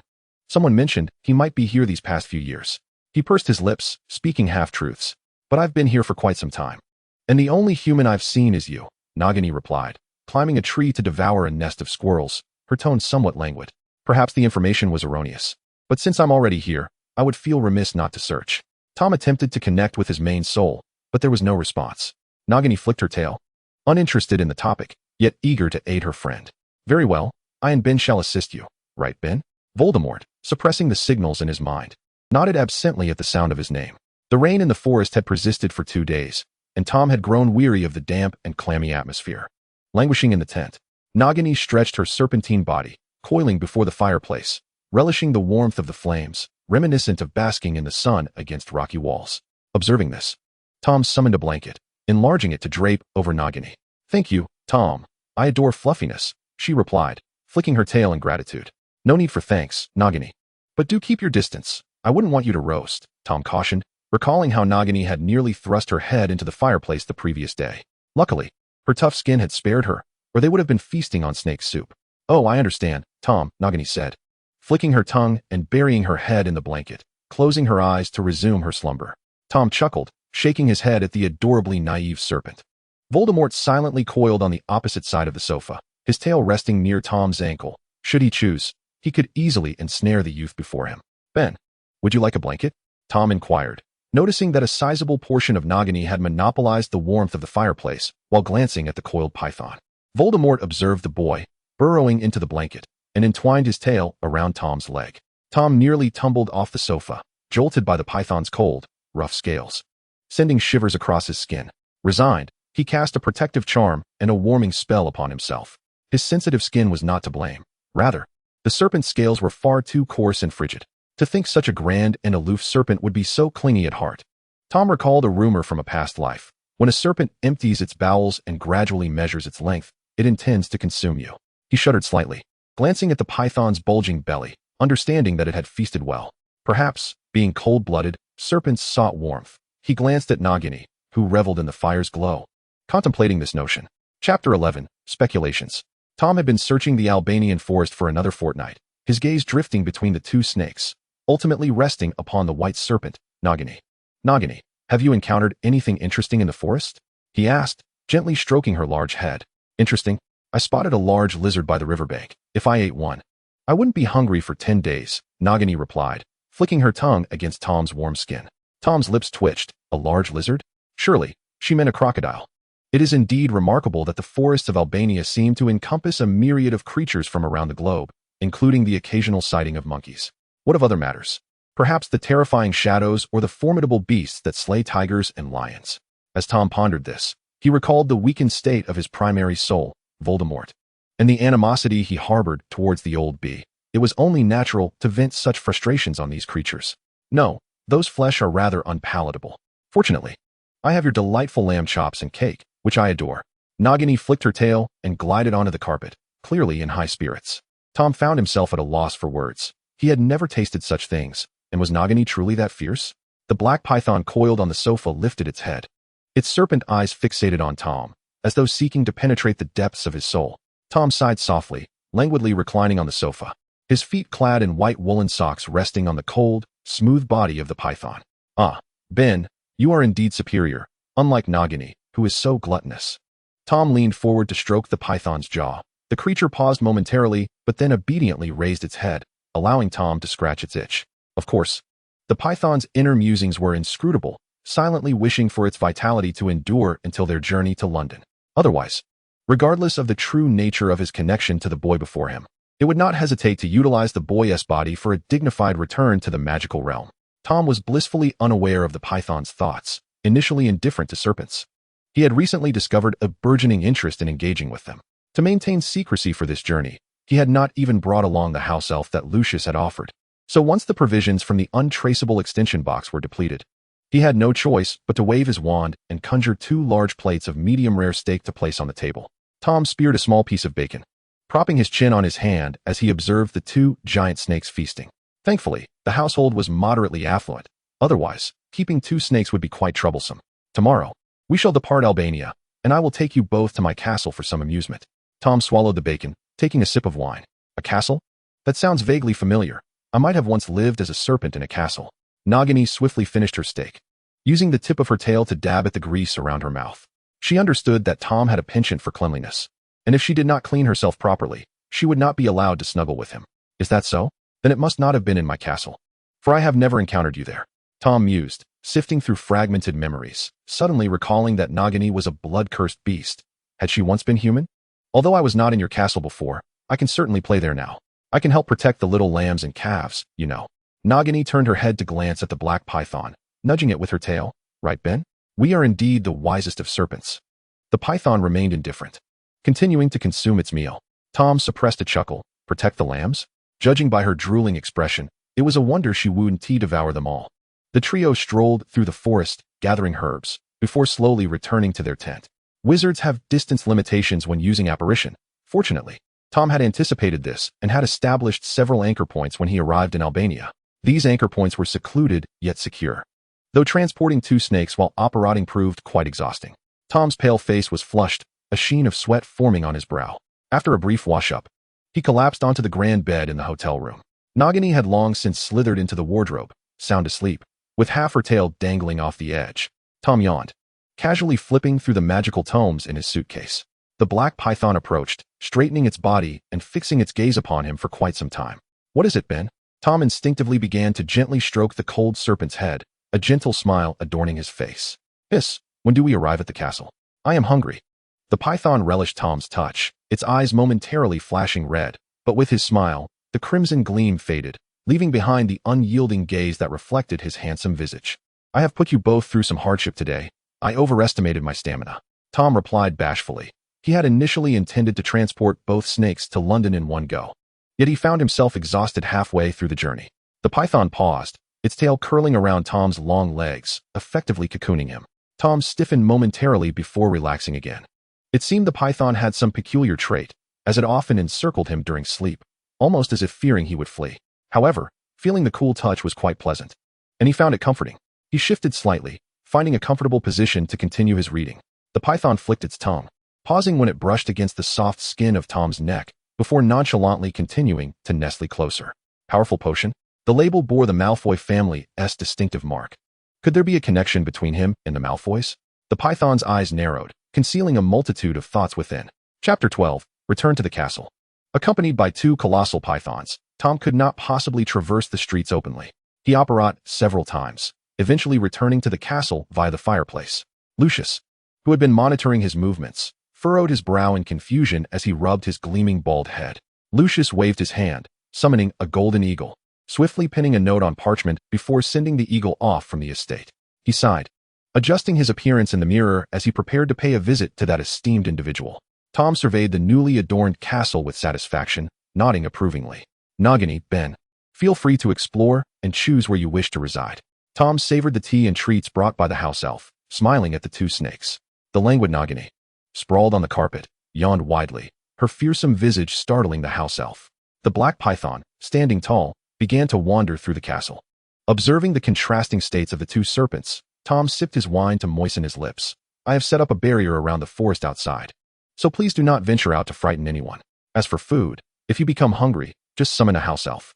"All right, may I start with a few little lambs?" Nagini flicked her tongue, twisting her body into a pretzel shape. "Certainly. Is there anything else you desire? And you, Ben, what would you like to eat?" Tom inquired, glancing at the black python that had slithered in through the door. Balance must be maintained. "Like her, I would also like some lamb chops." The python flicked its tail, resting its head on the sofa. Tom nodded slightly, instructing the house elf to prepare the requested dishes. Just as the two snakes were indulging in their feast, Lucius arrived through the fireplace, having concluded his afternoon tea. "Lord, good day. Here is the information you requested regarding the shops in Diagon Alley." Lucius spoke with elegant composure, discreetly observing his surroundings as he handed over the documents, only to be met with the sight of the gigantic pythons devouring their prey. You have done well." Tom nodded, the house elf promptly presenting a pot of red tea and several plates of snacks. "Thank you for the compliment, but this is merely my duty, Lord." Lucius's pale face grew even paler, tinged with an eerie hue. The fearsome appearance of the two snakes invoked memories of Voldemort's past cruelty. Should the young man before him become displeased, it would be all too easy for the giant serpents to consume a man. Lucius observed the handsome boy engrossed in the documents, sipping his tea, yet he remained ever vigilant. Suddenly, he felt a chilling gaze sweep over him. Stealing a glance from the corner of his eye, he discovered it was the enormous black python. The black python, having just completed its meal, languidly regarded him. Lucius shivered inexplicably, finding an eerie resemblance between the serpent and Voldemort. Tom, resting his chin on his hand, slowly turned the pages of the documents, ultimately pausing at the apothecary section, which revealed that a significant portion of the rare ingredients originated from the forbidden forest of Hogwarts. "Did you manage to procure the unicorn blood I instructed you to?" he inquired, tapping his fingers rhythmically on the table, referencing the task prior to Albania. "My lord, I have gathered the required quantity," Lucius tentatively responded. "Deliver it in 3 days. It will serve a purpose," Tom replied, casting a fleeting glance at him that bore a warning. Lucius nodded respectfully, his mind swirling with curiosity about what the young man intended. For he was aware that unicorn blood could prolong life, albeit at a cost. The boy before him, the lord who emerged from the Chamber of Secrets and had ventured to Albania, was a riddle he could not decipher. Once the golden-haired Malfoy departed, Tom leaned back on the sofa, finding it exceedingly arduous to maintain an air of elegance. He contemplated the necessity of retrieving the Slytherin locket and ring, pondering how the main soul managed to uphold its grace for so long, especially considering the cunning nature of the Malfoy family. Within a day of his return, they had already sent someone to monitor him, and their wizarding capabilities were quite formidable. Tom stroked his chin, reflecting on his own inadequacies in the art of scheming. resigned to the fact that he could only cling to the main soul for support. Meanwhile, the black python, feigning sleep with its eyes closed, was astounded. How could the boy know about the locket and ring? And what did he mean by main soul? Did the boy realize he had split his soul? After all, he had created 4 Horcruxes. Thus, it would not be unfounded to consider the boy as the main soul. The python flicked its tongue, pondering if the boy was one of his fragmented souls. Yet, he felt no connection between their souls, nor had he heard of a Horcrux possessing independent consciousness. Contemplating this, the python slithered silently to the boy's side, encircling him with its body. "Relax, you're squeezing too tightly," Tom murmured, gently caressing the python's head, mistakenly attributing its behavior to its discomfort in a new environment. The python, coming back to itself, noticed the red marks appearing on Tom's pale arms. Disdainful of his delicate physique but obediently loosening its grip, Tom summoned a blanket to drape over himself, mulling over his forthcoming plans. Despite having been granted a second chance at life, the world had changed dramatically, and he had regressed in age by over a decade. The downsides were glaring. He inherited Voldemort's memories spanning over 70 years and a cadre of Death Eaters, most of whom had been incarcerated in Azkaban. Having found no trace of Voldemort's main soul in the Albanian forest, he contemplated utilizing the fragment of his soul within the Horcruxes to create a new body, as depicted in the original narrative. However, whether this endeavor would succeed remained uncertain.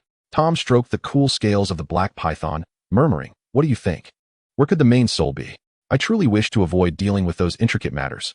I just want to relax." The python gazed at the boy, who was grumbling softly, and flicked its tongue to lightly touch his face. "Are you trying to console me? Alas, I must be losing my mind." "You are merely a clever snake," Tom sighed, tugging at the blanket around him, oblivious to when he had drifted into slumber.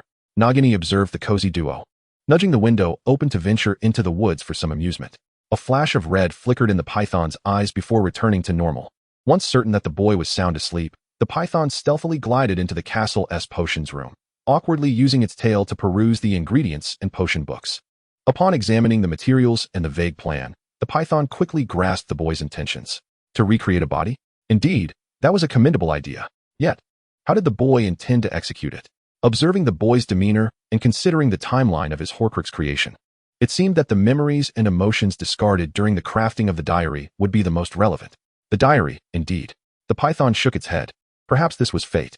Initially, it had sacrificed part of its emotions and soul, never anticipating that the very fragments abandoned would come to aid him. Chapter 13. Meeting Severus Snape. Most of the Death Eater ranks had been imprisoned in Azkaban, with only a scant few having escaped.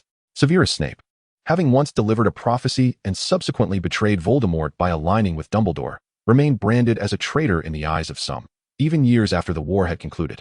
The one who had drawn him into the ranks of the Death Eaters, Lucius, had also lost his former glory. Now that Voldemort, young Tom, had been resurrected, both men, despite their doubts, had regained their senses and could only comply with his commands. When Snape received the Dark Lord's summons, he felt a mix of excitement and trepidation, resulting in the potion he had been brewing being ruined. He waved his wand to clean the cauldron and, steeling himself, entered the bathroom to wash his greasy hair. Meanwhile, Tom sulked in the castle, sipping his lemon tea. In movies, in the original story, brewing the resurrection potion appeared simple for Voldemort. Why then? Had he failed after hundreds of attempts?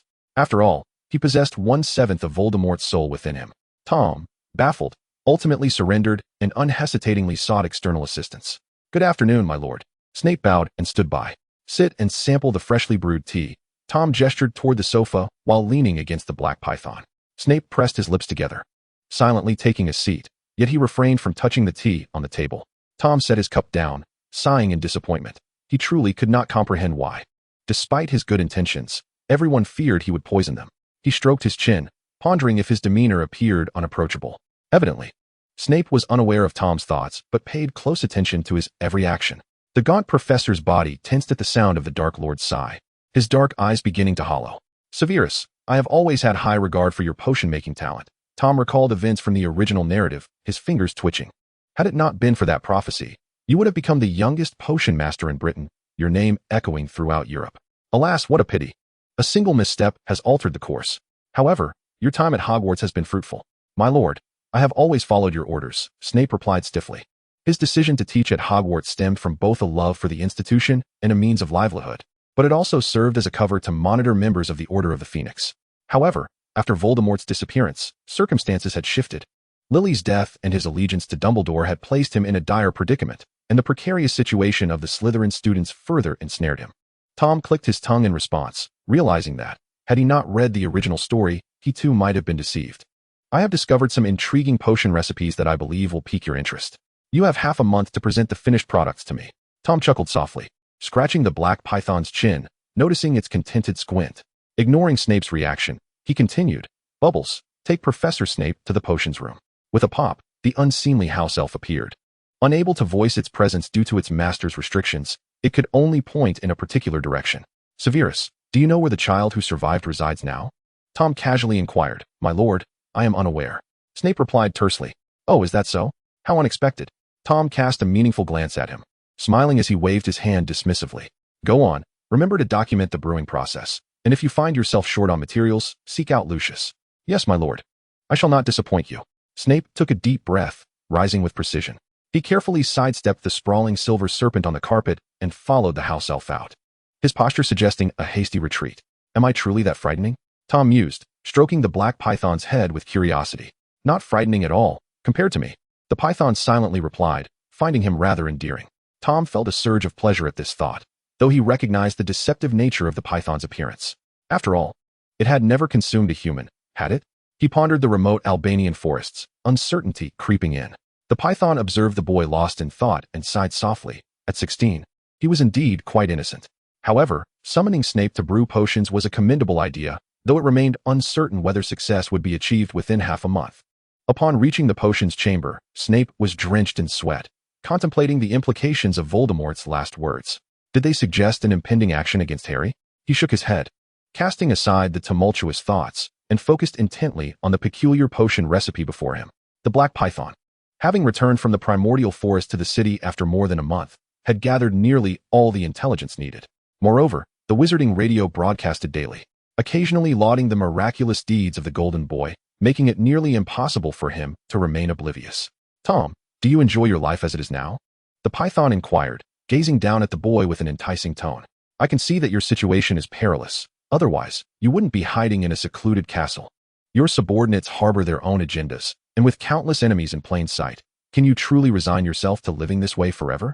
Tom regarded the python with surprise, never expecting such profound questions from it. Noticing the boy's silence, the python repeated its inquiry. I won't be like this forever, Tom replied softly, caressing the smooth scales of the black python. Once I resurrect the Golden One, we shall live freely. The python's pupils constricted. Resurrecting the Golden One? Was that a reference to him? Suddenly, the realization that the potion ingredients were intended for revival struck him, explaining why he had sensed something amiss while perusing the potion book. I have already gathered my father's bones, and naturally, the blood of my enemies. There are plenty of adversaries in the magical world. A mere few drops of blood will suffice. Tom smiled slyly, considering how easy it would be to acquire young Harry's blood by having the Dursleys take him for a checkup. Yet, recalling the enchantments involving blood magic from the original story, he hesitated. Should he use young Harry's blood? If they were to meet on the battlefield, a rebound from Avada could be disastrous. Oh, is that how it is? The python hissed. When do you plan to resurrect the Golden One? On the eve of Halloween. We shall rise from where we fell. I doubt our Golden One would mind. Tom yawned lazily in his response. No, he would mind greatly. The two engaged in their serpentine conversation, and if one were to overlook the python's head, which was the size of a millstone, coiled around the boy, the scene might have appeared more heartwarming. The house elf, Dobby, delivered a fruit platter to the table and replaced the tea in the teapot with rose tea. Upon seeing Dobby, Tom knew that the black-haired professor had departed. He hoped for a breakthrough. Otherwise, he would have to resort to using his rudimentary potion, which could lead to unfortunate errors. Tom's assignment had raised suspicions among certain individuals, particularly Lucius. Are you saying the Lord has commanded you to brew potions? Using unicorn blood? Lucius halted the motion of his glass, his expression a fascinating tableau. Clearly, I should not have assumed that a head filled with glory and potion would possess clarity of thought. Snape's face darkened as he spoke in a low voice. You must conserve your resources. Some potion ingredients are exceedingly rare. Lucius recalled the depleting supplies with a pang of regret. You may use the potions lab in my estate. Neither the Shrieking Shack nor Hogwarts Potions Lab is secure, and Dumbledore's suspicion of you remains. At this, Snape's brow eased slightly, contemplating whether to disclose that matter to Lucius. The Lord mentioned that little brat from the Potter family and asked if I knew his whereabouts. When he awoke, he inquired about it. But I have yet to discover where Dumbledore sent the child. Not even you can uncover that. Lucius chuckled. Dumbledore's methods are indeed remarkable. Snape had his suspicions, but felt an inexplicable reluctance to voice them. Lucius noted the shift in his demeanor, narrowing his gray-blue eyes as he recalled Snape's close relationship with Potter's wife during their school days. "You know where he is," he asserted confidently. A silence fell over them, broken only by the sound of fingers tapping on the table. After a long pause, Snape's hollow gaze regained some spark as he let out a deep sigh. "I do not know. That is merely my conjecture." He awkwardly adjusted the tight collar of his robes, reverting to his usual cold and austere demeanor. Lucius chuckled softly, unwavering in his assertion. "How could I forget? That Potter woman must surely have parents or siblings in the Muggle world, if not relatives. How could I overlook the need to investigate the Muggle realm? What a blunder." Observing his friend's lips pressed into a thin line, Lucius realized that this conjecture was likely correct. Dumbledore had deliberately hidden Potter's child, making it exceedingly difficult for anyone to locate him. After all, he was the greatest of white wizards, capable of using enhanced concealment and protection spells to keep ordinary wizards at bay. If he were to notice, one situation could become perilous. Rarely did Snape engage in such lengthy discourse, whether out of concern for Lily's son or a worry for the Platinum aristocrat's well-being. "I have my own methods. You need not interfere." Lucius maintained his smile, though there was little mirth in his gaze. Some matters were unknown to Snape, but Voldemort had already revealed to him that this former friend's heart was no longer with Slytherin. A flicker of urgency passed through Snape's eyes, but he ultimately nodded slightly. The Malfoy family's grand potions lab opened once more, and the black-haired professor entered with a serious expression. Intending to seclude himself for half a month, Lucius discreetly dispatched a house elf to monitor him, hoping he would not entertain any inappropriate thoughts. Chapter 14. The Potion Success. Speaking of potions, the primary ingredients consisted of unicorn blood and another component, Nagini's venom. Snape spent half a day in the potions chamber analyzing the mysterious liquid, finally deciphering that it was a unique toxin. His pupils dilated in shock. The concoction derived from ancient potion recipes was exceptionally unusual. Meanwhile, Tom in the castle had resolved to use his own blood to resurrect Voldemort, since young Harry had survived Avada due to the bond of blood in the original narrative. It was only reasonable for Tom to seek additional assurance by doing so. Furthermore, when Voldemort created the Horcruxes, did he not treat the severed pieces of his soul as mere refuse? The relationship between the two could hardly be described as one of enemies. "Nagini, you must remember my words. There resides a colossal basilisk within Hogwarts, having lived in the castle for nearly a millennium without allowing its intellect to mature alongside it. Should you encounter it in the future, make haste to hide. It is truly immense." Tom recalled the immense size of the basilisk from his memories, as well as its fate at the hands of a 12-year-old child. He simply could not allow his own serpent to be afflicted with such foolishness. "Can I play with it?" Nagini stretched her serpentine body, clearly eager to engage. "Of course, unless you fear becoming its prey." Tom tossed an apple into the air, and Nagini snapped it up with her mouth. "Hee, Tom, you're quite foolish. A wise serpent wouldn't recklessly consume its own kind," Nagini teased, gesturing for him to continue tossing apples. "Fine. After all, you won't be meeting it anytime soon." Tom nodded, rubbing his forehead as he continued to amuse himself with Nagini. As for the great python, it had roamed about all night and was currently coiled up on the sofa, catching up on sleep. In order for the resurrected Voldemort to regain his sanity, the first step was to gather the Horcruxes scattered throughout England. The goblet from Bella's vault, the locket from the Black family home, and the diadem from the Room of Requirement had all been procured through Lucius's machinations and were now within the castle. As for the diary, its original form had vanished upon his return, and judging by Nagini's demeanor, it had not yet been transformed into a Horcrux by the main soul. The gaunt ring remained in the old manor. Given Voldemort's extreme use of dark magic, it would be no easy task to extract it.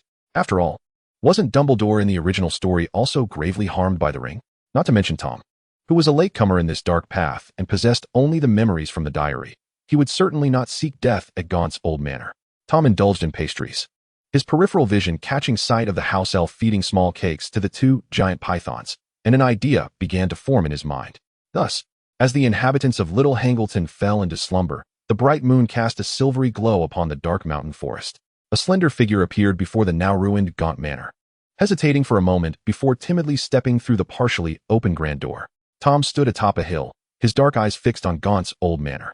Approximately half an hour later, the slender figure stumbled out of the ruins, seemingly clutching something, and with a soft pop, vanished from sight. Seeing that matters had nearly resolved, Tom returned to the castle. "Ben, why are you still awake?" Upon entering his bedroom, he was greeted by the raised head of the black python. Had he not possessed a bold demeanor, he might have been startled. "I awaited your return," the great python hissed, its tail gently tapping the bed. Yes, I am back. You should rest now. Tom placed a black box on the desk and turned towards the bathroom.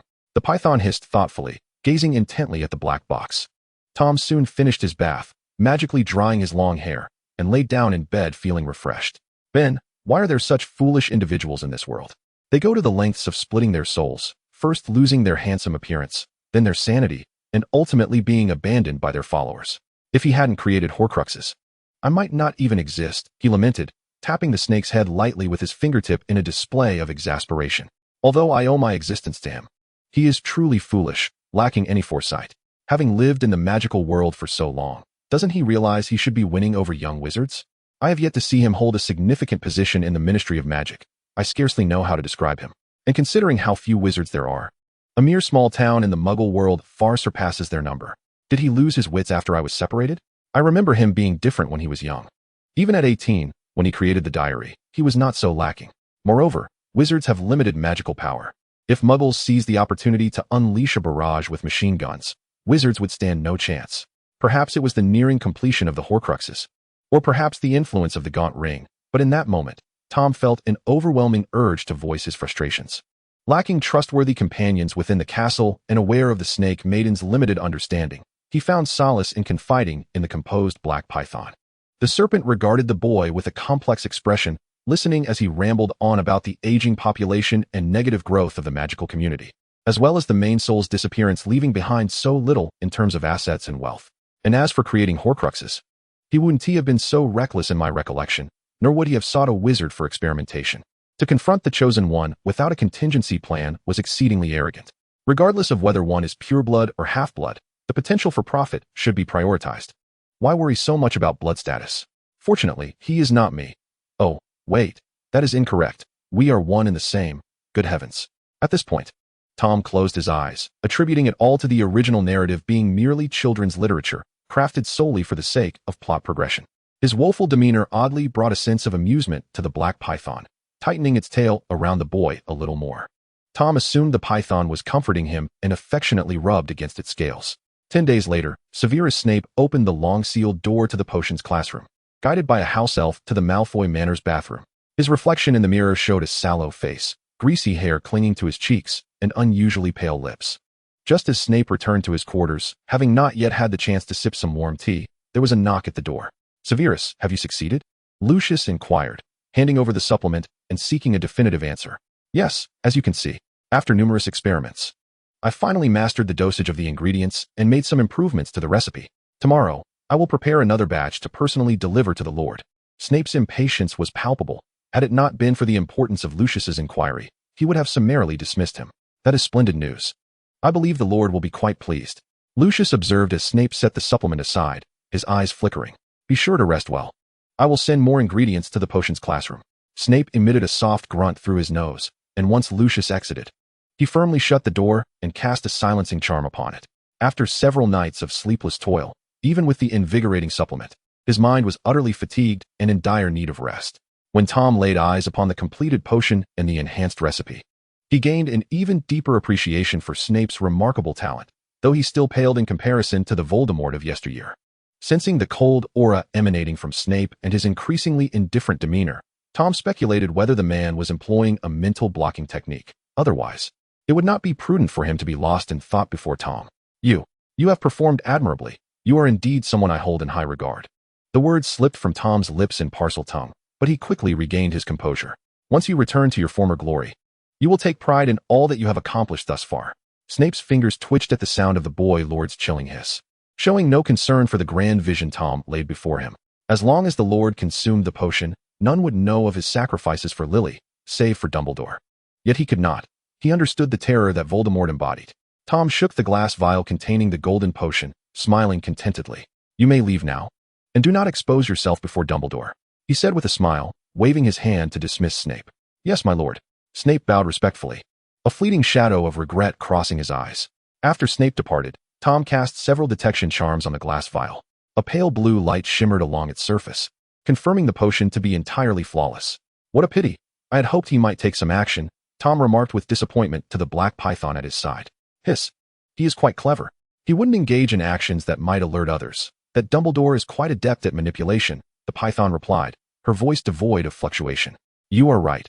I have indeed been rather presumptuous. Tom exhaled a heavy sigh. Severus Snape was, after all, the most formidable double agent.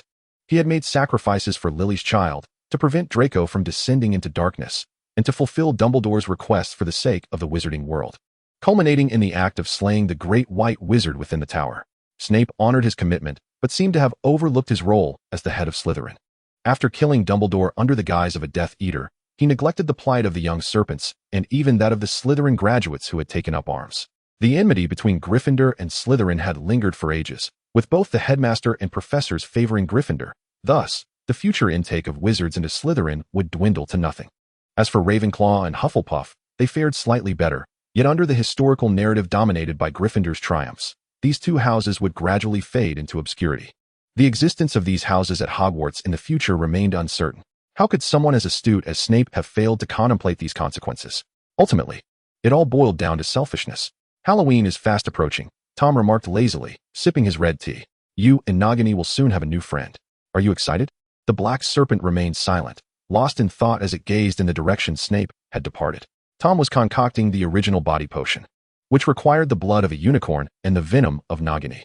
This potion could bestow a fragile corporeal form upon a disembodied wizard, allowing them to temporarily escape the confines of animal attachment. Tom aimed to first release the soul from the Horcrux to create a body, mirroring the events of the original narrative, and then use the resurrection potion to revive the primary soul. It was imperative that the result was not a bald, noseless figure, for that would be utterly grotesque. Hearing the boy's lament, the black serpent sighed in resignation. Surely, its taste was not so abysmal.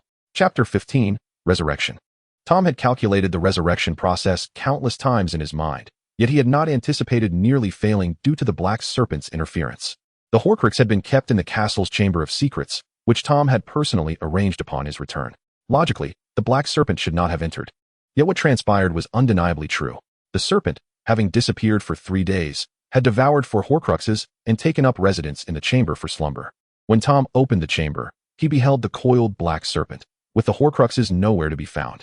He assumed the serpent had ventured to the forest like Nagini, but it had somehow breached the magical barrier he had set up to enter the chamber. How Tom knew that the Horcruxes resided within the black serpent's belly was due to the subtle connection between the Horcruxes, coupled with the overwhelming dark energy emanating from the serpent's abdomen. Basilisk, he softly called, but the serpent remained motionless, rubbing his throbbing forehead. He pondered whether to induce vomiting in the serpent or extract the Horcruxes. After a moment's hesitation, he summoned a house elf to bring a vomiting potion. Despite having retained some memories of Voldemort's formation of the Death Eaters, he found it difficult to act against the serpent with whom he had spent months. Just as he was about to pour the potion into the black serpent's mouth, the slumbering creature opened its eyes, staring intently at the boy who dared pry open its jaws. Tom noticed this, smiling gently. Basilisk, you're awake? Come, taste the new potion I've prepared. The serpent, enduring intense pain, flicked its tongue in a casual manner and obediently drank the potion, subsequently regurgitating the contents. Tom frowned at the mangled remnants of the Horcrux, wondering if serpents had such formidable digestive systems. Why, then, in the original narrative, was it only the basilisk's venom that could destroy a Horcrux? Fortunately, he could still sense the vibrations of the soul fragment. Otherwise, his plans for resurrection would have come to a halt. However, the black serpent appeared unaffected by the Horcrux. Was it perhaps due to being occupied by a piece of the soul? With this thought, he cast several detection spells on both the Horcrux and the serpent, but ultimately, he gleaned nothing. You certainly present me with a conundrum. If we cannot achieve resurrection, our good fortune will come to an end, he lamented, tapping the serpent gently on the head before releasing a resigned sigh. The serpent looked innocently back at him, seemingly oblivious to the gravity of his words. Defeated, Tom muttered under his breath, waving his wand to clean up the shattered remnants of the Horcrux, placing it into a nearby box. Though the process had been fraught with unexpected complications, as long as the outcome remained correct, it was of little consequence. Fearing the serpent might consume the Horcrux once more, he clapped his hands to summon a house elf to tidy the chamber, while he himself ascended with the box containing the Horcruxes. The door to the potion room swung open, revealing a towering cauldron at the center of the chamber, filled to the brim with water. Tom waved his hand, igniting the magical flames beneath the cauldron. Well then, the main event begins, he whispered. The original body potion enveloped the fragmented Horcrux, as a small wisp of black mist detached from the Horcrux and slowly merged into the potion, resulting in a frail, curled-up infant appearing within the liquid. He breathed a sigh of relief. It had succeeded. Tom made a concerted effort to ignore the infant's ruddy skin and flat snake-like face, using his wand to silently transfer the closed-eyed child onto a soft blanket. The liquid in the cauldron bubbled and occasionally erupted in sparks, reminiscent of a coal furnace, with steam enveloping the entire potion room. The black serpent nudged the door open with its head, silently slithering inside. However, its massive form made it challenging to conceal. Basilisk, stay aside and do not interfere, Tom instructed, having laid protective spells throughout the potion room to prevent any mischief from the serpent. The black serpent did not respond but fixed its gaze intently upon the infant within the blanket, then closed its eyes, feigning sleep. Tom continued to add ingredients and semi-finished potions to the boiling liquid, the scene reminiscent of an evil witch concocting a poisoned apple, eerily enigmatic. Within the dense, obscuring mist, a wisp of black smoke rose from the serpent, gradually melding into the infant's form. Immersed in the preparation, Tom remained oblivious to this occurrence, focusing intently on the cauldron's state. At last, when the liquid erupted in sparks akin to fireworks, the resurrection potion was deemed a success. Tom picked up the infant and approached the cauldron, gently placing the child inside. With a soft sound of contact, the appetizer for the resurrection ceremony was complete. The father's bones. A small wisp of dust ascended from the box on the table, cascading into the boiling cauldron. The servant's flesh. As he spoke, a house elf appeared in the chamber, accompanied by Nagini. In a halting tone, the serpent girl recited a spell, causing a portion of flesh to be removed from the white serpent. Amid her insistence on eating 5 lambs as compensation, the house elf led the white serpent away. The potion within the cauldron transformed into a fiery crimson hue, radiating a powerful glow. The blood of an enemy. Tom paused, producing a small knife to slice open his left palm, allowing droplets of blood to fall into the cauldron, which then became a dazzling white, the liquid bubbling violently, sparks flying like shooting stars. He squinted and sidestepped, patiently awaiting the cessation of the sparks. The thick mist deepened, obscuring his view entirely. Time seemed to stretch, though it may have only been minutes, as a tall, slender figure gradually emerged from the cauldron, flesh and blood coalescing. Before Tom stood a perfectly formed body, entirely unadorned. He blinked, hesitating to step forward. In the next moment, the tightly shut eyes fluttered open, revealing a pair of ruby-like orbs that held no hint of savagery or bloodlust. Instead, they radiated a gentle tranquility, as if anticipating the unfolding events all along. Tom gazed at the raven-black hair, the tall and slender figure, and the unforgettable countenance that bore a striking resemblance to his own, albeit more mature and alluring. Tom, the Dark Lord regarded him with a warm gaze, then glanced at his elongated fingers and the unadorned body, suddenly realizing it would indeed be rather impolite to converse in such a manner without proper attire. Please, do hand me a garment. Tom waved his wand, summoning the wizard's robe he had prepared beforehand. Clad in the robe, the Dark Lord emerged from the cauldron. Standing before him, you have truly exceeded my expectations, managing to resurrect me with merely 16 years of memories, the Dark Lord remarked, a smile gracing his lips, his tone imbued with admiration. Indeed, I too did not foresee this. The once indomitable you has fallen to the point of relying on my salvation. Tom retorted without hesitation. Once you have used my blood to resurrect yourself, you cannot simply eliminate me. Though you are one of the fragmented souls of my being, we are, in essence, one and the same. Your act of saving me is tantamount to saving yourself. The Dark Lord chuckled softly, extending his arms to embrace Tom. Welcome back, my dear little diary. Feeling the warm breath near his ear, Tom's breath hitched, a crimson flush creeping up his pale cheeks. The allure of the Dark Lord, capable of bending the wizarding world to his will, was not to be underestimated. He extricated himself from the Dark Lord's embrace, taking a step back to steady his rapid breathing, gritting his teeth as he declared, I do not comprehend your words, as far as I know. I am an independent entity, and what on earth is this little diary moniker? Is that so? The Dark Lord raised an eyebrow, amusement dancing in his crimson gaze. Do you not wish to cling to my golden leg any longer? And what of the watchful Dumbledore? Are you certain you can face him alone? At the mention of the golden leg, Tom froze. He had only confided this matter to the black serpent, and even Nagini was oblivious. Moreover, there were no portraits in the castle, and the house elves would not divulge such secrets. His gaze shifted to the immobile black serpent that had remained still since the commencement of the ritual, and an astonishing hypothesis began to form in his mind based on its peculiar temperament and their prior interactions. When did you inhabit the black serpent? He asked, his lips trembling, sorrow evident in his eyes. From the very beginning, in the Albanian forest, when you discovered my existence along with Nagini, the Dark Lord casually replied, twirling a lock of his dark hair. It was always me. I am Tom. You would not want to know how I spent these past years. Tom looked up at the Dark Lord and suddenly recalled something, pressing his lips together. While I was conversing with Ben, were you secretly mocking me? Regardless, your former beliefs are ill-suited to the current magical world. Bloodlines do not dictate everything. He scrutinized the Dark Lord's red eyes, trying to discern something within. I was indeed quite angered at first, but upon reflection, part of what you said holds truth, the Dark Lord remarked, gliding out of the potions classroom with a smile directed at the young man beside him. You displayed remarkable growth within the diary, swiftly making the decision to resurrect me after breaking free from its confines. Do you realize that you were merely 16 when you severed my essence? If my calculations are correct, I should now be 40. Tom believed the Dark Lord's smile to be a provocation and let out an exasperated huff. In the original text, the Dark Lord was of similar height to Dumbledore, who stood a full 6 foot 3 inches tall. Alas, Tom was a mere 5 foot 10, and he wondered if he would ever grow taller.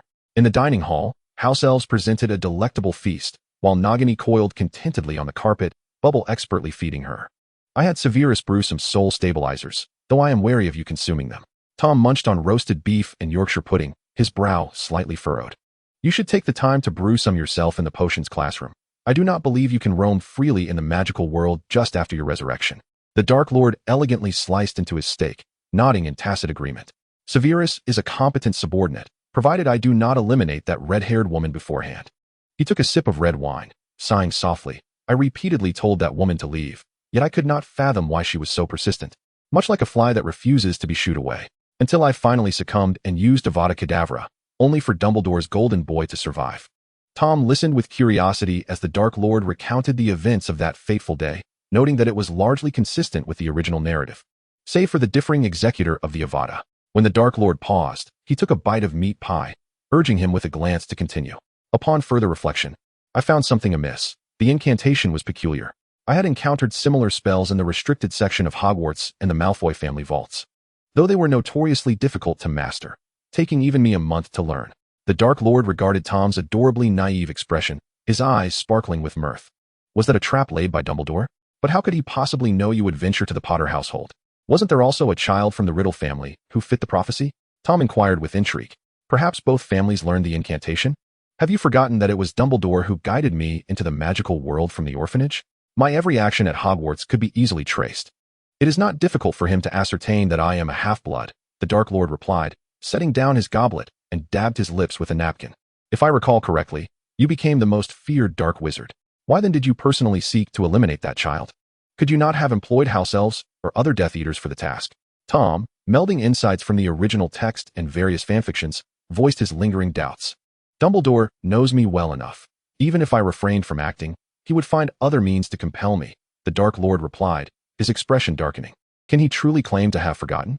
Tom merely acknowledged this with a non-committal sound, choosing not to press further. The two shared a harmonious meal before meandering through the castle.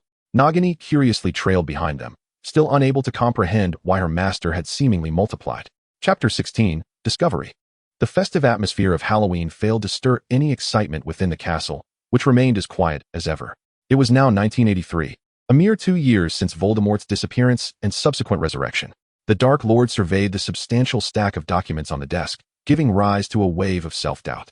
Tom reclined on the sofa in the study, engrossed in a book, and could not suppress a chuckle upon witnessing the Dark Lord's pensive expression. Dark Lord, what troubles your mind so? His confidence had grown since realizing that the Dark Lord could not harm him. Tom, I have told you before, you may call me Viti. The Dark Lord removed his glasses and pinched the bridge of his nose, correcting the young man's address. Very well, Viti. What plans do you have moving forward? Lucius has recently relayed quite a bit of news. Tom acquiesced, casting a pointed glance at the golden eagle statue on the shelf.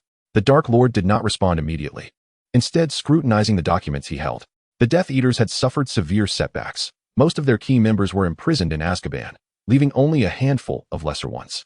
He pondered how to extricate them from Azkaban, knowing that without a legal and proper method, even if he succeeded, they would remain fugitives. And the misdeeds committed by the Death Eaters were considerable. Among those who had perished, how many were slain by Death Eaters? And how many fell victim to other wizards taking advantage of the chaos? Ultimately, the Death Eaters would bear the brunt of the blame. Shall we venture out for a stroll? Remaining cooped up in the castle is dreadfully dull. Tom snapped the book shut and leaned closer to the Dark Lord, saying, Come with me. Muggle weapons are far more formidable than you might imagine. Just consider nuclear weapons and machine guns. Under the Dark Lord's imposing gaze, his voice dwindled. Yet he soon puffed out his chest again. You shouldn't doubt me. You've reviewed the materials I provided, and the Muggle world is filled with wonders.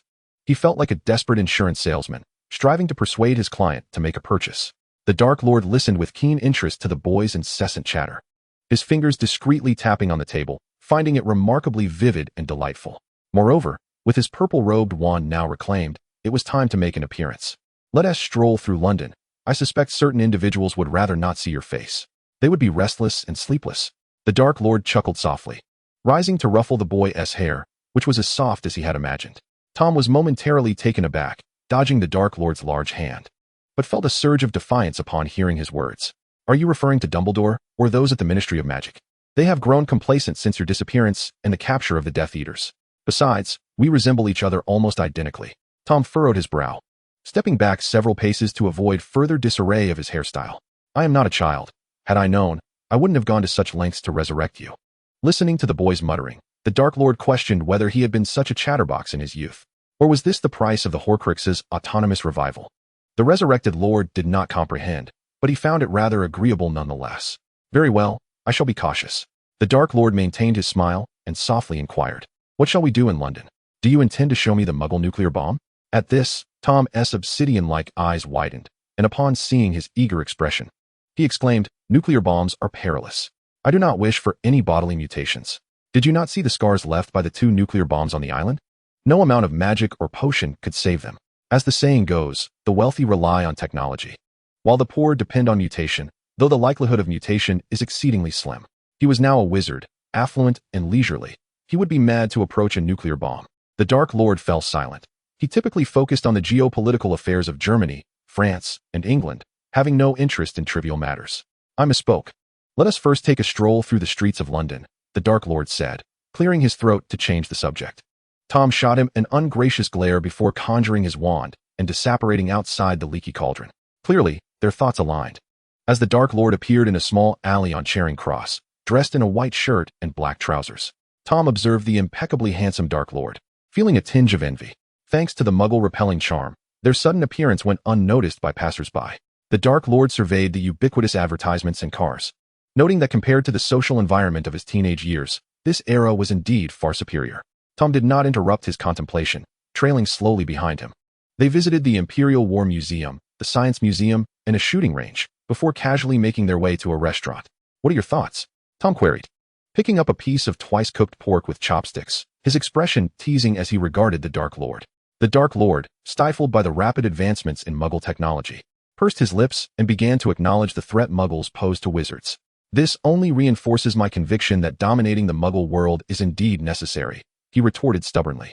To control 60 million with a mere few tens of thousands? VD, your notion is rather perilous, Tom replied with a narrow-eyed grin, not intending to expose him. And so what? There are inherently few at the pinnacle of the pyramid. The Dark Lord's red eyes flickered. Muggles lacked magic, and controlling a few individuals with the Cruciatus Curse was hardly a daunting task. Very well, whatever you choose to do, I shall support you, Tom shrugged nonchalantly. The Dark Lord nodded slightly, feeling pleased with the boy's declaration. The youth was a fragment of his own soul, both sharing the same essence, ambitions, and character. Tom remained unaware of the Dark Lord's thoughts. Otherwise, he would surely protest that a 16-year-old diary could hardly compare to the cunning and guile of a man over 50. However, the Dark Lord's ability to extract memories was formidable, had it not been for the equal contract they established when he was still the Serpent, preventing them from harming each other, and the subsequent contracts signed after his resurrection. He might have already been reduced to foolishness. Of course, Tom would not reveal such sentiments. He did not trust the Dark Lord entirely. They exchanged glances before returning to their meal in silence. Sometimes, coincidence brings lost things back into view sooner than expected. Tom endured the pain in his head, striving to ignore the 2 boys sitting in a nearby car, filled with helplessness. The Dark Lord, contemplative, watched the car speeding away, having felt a familiar wave of soul energy moments ago. Could it be that besides the boy, another Horcrux had fallen into the world? That seemed impossible. Tom, did you sense it? The Dark Lord leaned closer, whispering in the boy's ear about the faint, fragmented soul energy. Tom covered his burning ears and shot him a glare, retorting, of course, I can feel it. The Dark Lord smiled, unfazed by his glare. I distinctly remember its number. If there are Horcruxes out in the world, it is most likely the child who managed to evade my Avada. Tom non-committally grunted in response, recalling that in the original story, the two could not coexist. ending with one dead and the other injured. From his perspective, had the Dark Lord disregarded the prophecy and the so-called Chosen One, the magical world might have long been under the tyrannical rule of the deranged Dark Lord, leaving no room for subsequent events. The Dark Lord regarded the boy with surprise. He had not expected him to refrain from rebuking. However, this was hardly cause for celebration, as the Golden Boy was under Dumbledore's protection. Chapter 17, Little Harry. Presently, little Harry was merely a 3-year-old child, visiting London due to persistent headaches, which the doctors in his small town could not diagnose. The Dursleys had no choice but to take him to the large hospital in the city center for examination. "Mommy, Daddy, I feel awful," little Harry whimpered, his big, watery eyes blinking as his small mouth pouted. Petunia looked on with a complex expression, but still reached out to ruffle his hair, sighing in resignation. "Harry, you must call them Aunt and Uncle." Little Harry gazed at them, confused, stubbornly calling out, "Mommy, Daddy." Just then, Mr. Dursley approached with the examination results, his shallow mustache giving him a somewhat menacing appearance. Petunia took little Harry's hand and walked over, eager to learn the doctor's conclusion. No abnormalities detected, no tumors, no changes, and no chance of becoming a superhero. Mr. Dursley shook his head, shattering Harry's dreams of superhuman abilities. "I knew it. I shouldn't have let her send him to that school. She wouldn't have lost her life. And poor little Harry wouldn't have lost his parents. They're a bunch of lunatics." "Oh, my poor little Harry," Petunia complained, deliberately ignoring any mention of magic or Hogwarts, wishing to sever ties with them entirely. "All right, the doctor prescribed some vitamins. Let us pick up the medicine and get something to eat." "I'm hungry," Mr. Dursley said, rubbing his stomach while pondering where to dine. Fine, let us eat and head back. I wonder how Dudley is faring at Mrs. Gerald's." Petunia nodded, no longer delaying their departure. Mr. Dursley lifted little Harry, gently pinching his chubby cheeks. At that moment, Harry displayed no remarkable magical talents, merely grinning like an ordinary child, which endeared him to Mr. Dursley. Petunia observed their interaction with a fleeting glimmer of sorrow in her eyes, silently wishing that little Harry would not inherit the traits of his mother. Otherwise, she would be at a loss on how to face him. The sky loomed ominously, and as the rain began to fall, her already dismal mood worsened. Tom concealed himself within the barrier conjured by the Dark Lord, his raven hair untouched by the rain. The couple, seeking refuge from the downpour, entered a pizzeria, merrily indulging in pizza, reminiscent of a happy family of 3. Tom found himself puzzled. The Dursleys' treatment of Harry in the original narrative was far from kind. However, Harry was merely 3 years old now. Perhaps they retained some semblance of compassion towards children. "Do you wish to eat pizza? We can have Bubble prepare some for you when we return," the Dark Lord remarked, noticing Tom's unwavering gaze upon the pizzeria. "Why can't we simply go in and dine? We would have to wait quite a while upon our return." Tom feigned ignorance, mischief flickering in his eyes.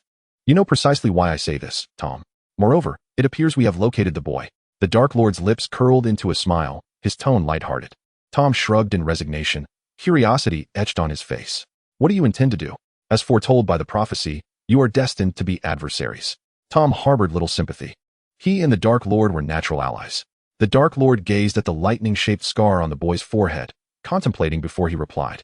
"I will reclaim the fragments of his soul. As for the rest, I believe Dumbledore will handle everything." Tom nodded silently, equally eager to witness Dumbledore's reaction.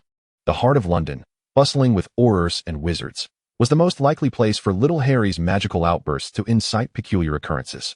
The incident response team, unlike the rather inept Mrs. Fig, were truly capable of wielding their wands to eliminate threats to young witches and wizards. Exchanging a knowing glance, Tom and the Dark Lord cast a tracking charm on little Harry before retreating to the castle. Number 4, Privet Drive, resonated with the cheerful laughter of children. 2 small children played on a meticulously maintained lawn, while Petunia sat on the porch, knitting, occasionally glancing up at them. The arrival of Tom and the Dark Lord did not disturb the joyful atmosphere, as the disillusionment charm and muggle-repelling charm concealed their presence perfectly behind a large tree across the street. "How heartwarming.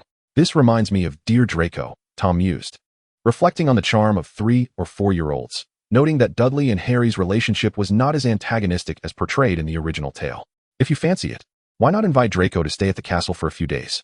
The Dark Lord cast a sidelong glance at him, confident that he had never been fond of children during his youth, save for the astute Lucius, who was an exception. "Never mind.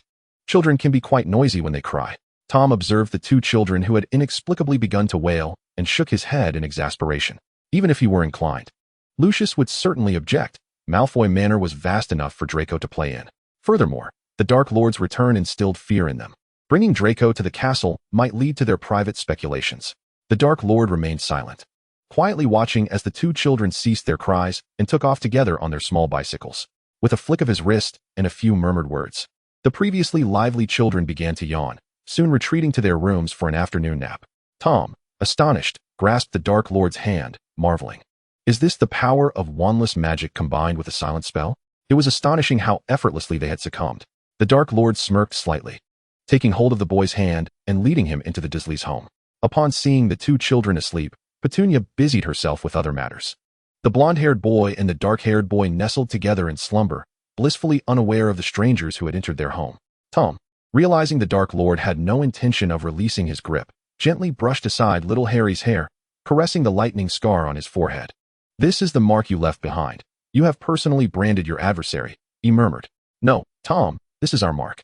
We are one, united by a common enemy.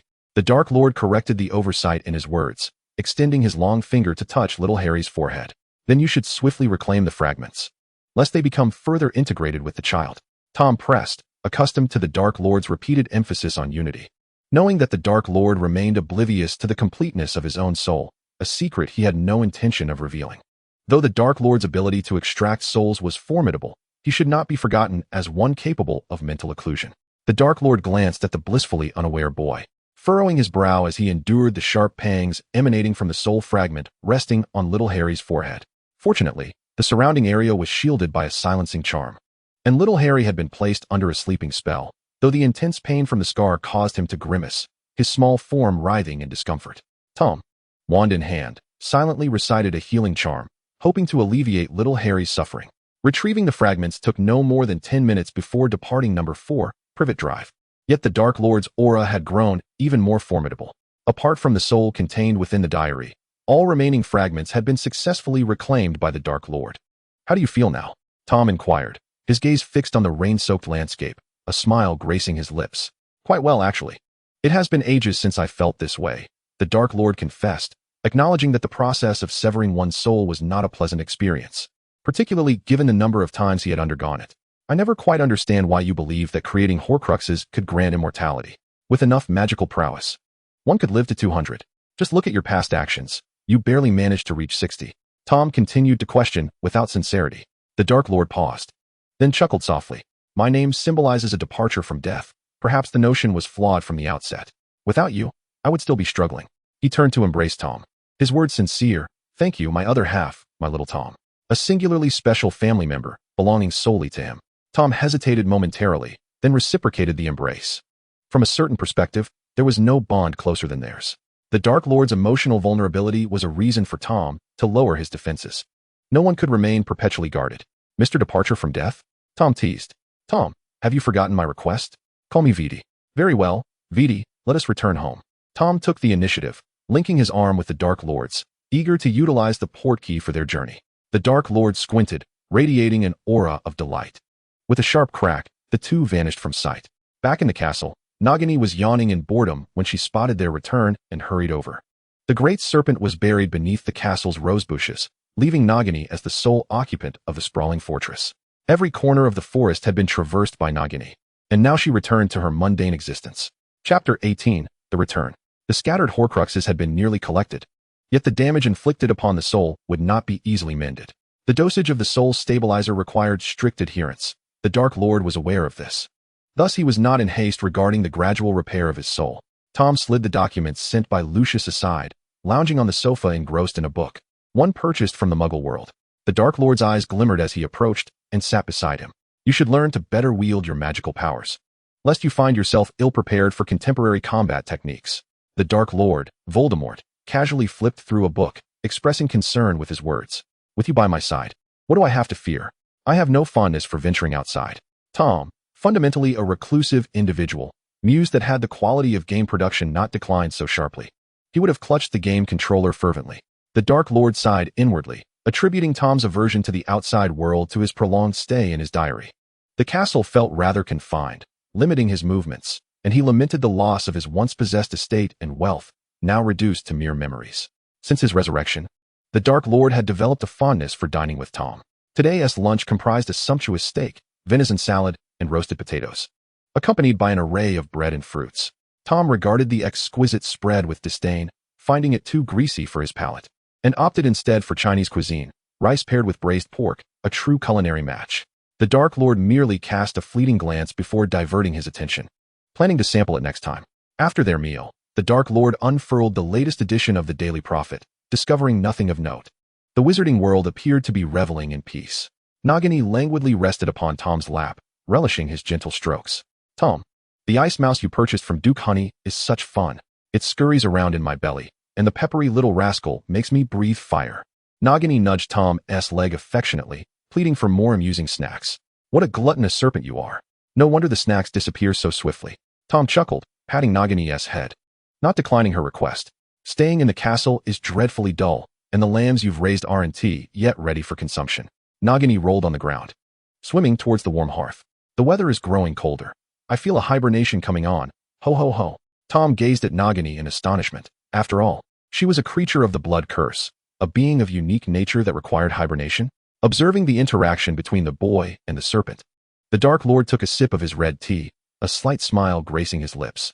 The following day, by the river not far from the castle, Tom conjured a chair, extracted a fishing rod, and settled down to fish. Time drifted by as the wind rustled the leaves, and the snow crunched underfoot. Nagini's silvery scales shimmered in and out of visibility in the water. Watching Nagini joyfully chase after fish, Tom sighed, reeling in his line. A house elf timely appeared, adorning the small table with an abundance of snacks, fruits, and beverages. He wrapped his cloak around him. The November forest was quite chilly, yet due to the enchantments, only a thin layer of snow covered the ground. Today, the Dark Lord had visited Malfoy Manor. According to their established plan, he should have summoned the remaining Death Eaters into the manor via the Dark Mark. It was uncertain how they would react upon witnessing the restored rationality and appearance of their master. Surely, some would be inclined to kneel and fervently kiss the hem of his robe. Tom pondered this scene, reflecting on the true allure of power. Within the confines of a certain manor belonging to the Malfoy family, the Dark Lord sat atop a high seat, quietly observing the Death Eaters below, who concealed their faces with their robes while clutching their left arms. Once a legion of subordinates, now merely a few stragglers remained. After an hour and a half, only 37 had arrived. Among them was a young man, his expression dazed and his complexion bewilderingly pale. It was evident he was a young man, as he had arrived without even donning a wizard's robe, brazenly revealing his identity. Lord, good day, came the gravelly and muffled voice of Barty Crouch Jr., sounding akin to gravel grinding together. The discordant tone drew furrows on the brows of those present, yet they were curious about his survival, especially since the Daily Prophet had long published a list of the deceased from Azkaban, which included him. The Dark Lord remained silent, his fingers unconsciously tapping on the table, emanating a formidable magical aura. The Death Eaters knelt in unison, struggling to regulate their erratic breathing, attempting to maintain composure under the overwhelming pressure of his magic. Lucius, who had slightly raised his head, froze upon recognizing the figure of the man seated above. His expression contorted as cold sweat drenched his back. The youthful form of the Dark Lord had regained his towering stature, and his magical power surpassed even that of his pre-resurrection self. Severus Snape clenched his fists beneath his robe, the last vestige of hope evaporating. He forced a smile, activating his mental defenses, praying that the Dark Lord would not discern anything amiss. I am pleased that you have made the right choice. Rise, the Dark Lord chuckled softly, tenderly caressing the wand on the table. The individuals below trembled, exchanging furtive glances as if seeking information from one another. As for those imprisoned in Azkaban, I am already aware. Do you possess a feasible and lawful method to rescue them? The Dark Lord clicked his tongue in a cryptic manner, casually waving his wand. Lucius felt a sudden chill sweep across his left arm, the severe tearing sensation dissipating in an instant. Bewildered, he dared not look up, cognizant that they had passed this test. However, the subsequent inquiry took him aback. A lawful retrieval? This was Azkaban, after all, and the offenses were no trifling matter. My lord, this task is somewhat. Lucius hesitated, bowing respectfully. Since our entrance into Azkaban, we have been devising ways to rescue them. Yet the Aurors and Dementors maintain a stringent watch, thus thwarting our efforts. All present gasped in astonishment at Lucius's audacity, well aware that the Dark Lord's greatest penchant was to inflict agonizing punishments, though typically only when impatient. Indeed, it presents a challenge, the Dark Lord mused, stroking his chin as he continued. Let us first cleanse your identities as Death Eaters. Did I not previously employ certain means to obscure the Dark Mark? He surveyed the room, leisurely sipping his tea. He had no fear of dissenters. What he loathed most were the inept and self-satisfied. The others exchanged glances, ultimately pushing Lucius forward. Sighing inwardly, Lucius steeled himself and declared, Yes, my lord. We shall undoubtedly fulfill the task you have set before us. The Dark Lord regarded the chosen leader with a smile, appreciating how the Malfoy family thrived in any circumstance. He nodded slightly, gesturing for them to depart. Severus, have you not noticed that the Lord's power has grown significantly, and his form and visage have altered remarkably? Do you think history will repeat itself? The rational Lord is a terrifying prospect, especially since Dumbledore remains unaware of his return. Let us hope so, Severus. Do not underestimate him. The Lord knows far more than you might imagine. What? No, it is nothing, merely a fleeting sentiment. Chapter 19, The Descent. The soul within the diary encapsulated the past Voldemort wished to abandon, yet it also held memories he found most difficult to relinquish. Abandoned at birth. His aspirations and fantasies had long since faded, lost in the cycle of being adopted only to be returned to the orphanage. Now, as rationality returned, he felt an odd sensation each time he beheld the youthful face before him. Voldemort, are you all right? Tom inquired, sensing the Dark Lord's peculiar gaze, curiosity peeking within him. Nothing is amiss, Voldemort replied nonchalantly, averting his gaze and signing his name with a quill on parchment. Oh, Tom yawned, embracing the comfortable lethargy of his existence. The Dark Lord is responsible for earning a living, while he, in turn, tends to his appearance. Well, more accurately, he is preoccupied with nurturing snakes and cultivating flowers. He relishes the days of idly consuming and awaiting death, though he is uncertain how long this blissful state can endure. As the greatest peril has yet to be eliminated, Viti observes him stretching in a rather unrefined manner, a sense of amusement mingling with his curiosity. He cannot fathom what experiences have led the diary to undergo such a dramatic transformation, for it is a far cry from the youth he once knew. And there it is again, that chilling gaze that sends shivers down one's spine. Tom's body stiffens slightly before he nonchalantly sinks back into the sofa. The study is adorned with warming spells, ensuring that even in short sleeves, one feels no chill. Wrapped in a plush blanket, Tom displays a faint blush upon his cheeks, the corners of his lips curving upwards at the sight of something amusing. The fragments of the diary's soul have fused with the essence of future denizens of Hogwarts, and over time, his features have subtly evolved, becoming softer, resembling a mixed heritage of Chinese and English descent, with a striking resemblance to the Dark Lord diminished to a mere 3 or 4 points. His long hair is casually secured with a silver hairband, accentuating the delicacy of his youthful visage. Viti's throat feels slightly scratchy, and he clears it, prompting the youth's gaze to shift in his direction. The Malfoy family will host a Christmas ball at Malfoy Manor. Would you care to join in the festivities? Viti absent-mindedly caresses the sheepskin parchment in his hands, his voice imbued with a gentle softness. A Christmas ball? Indeed, a splendid opportunity to make an appearance, though I wonder what the Ministry of Magic will make of it. Tom replies, blinking thoughtfully before ultimately consenting. As for the issue of his identity, that can be left to Viti to manage. A glimmer of amusement flashes in Viti's crimson eyes upon hearing Tom's agreement. In the days leading up to the Christmas holiday, everyone is preoccupied with their own affairs. Severus Snape continues to patrol Hogwarts with a perpetually grim countenance, his greasy black hair sticking to his forehead. The Malfoy family has dispatched an unremarkable owl to deliver an invitation to the Christmas ball to Snape, shamelessly requesting a supply of hair potions and beauty elixirs in return. After reading the letter, Snape's expression darkens further, coinciding with the sound of Gryffindor's gems clattering to the ground, as small creatures cower in the corners. Shivering from the chill radiating from the Serpent King, Nagini, feeling lethargic due to the winter season, lazily sprawls before the fireplace, her serpentine eyes curiously observing the two as they decorate the Christmas tree. Hiss, why must we hang stars on the grand tree, and what are those candy canes? Can I not have a taste? The serpent girl flicks her tongue, while her tail discreetly nudges a crystal orb the size of a basketball. We are celebrating Christmas, and I have prepared a gift for Nagini, Tom replies, handing Viti the Star of Bethlehem to place atop the tree. Viti gazes at him with affectionate indulgence as he diligently adorns the tree. Tom's eyes crinkle in mirth. Since he cannot celebrate the new year, he intends to savor the Christmas festivities, recalling how the Dark Lord of his memories held great anticipation for this holiday. A gift? Oh, how delightful.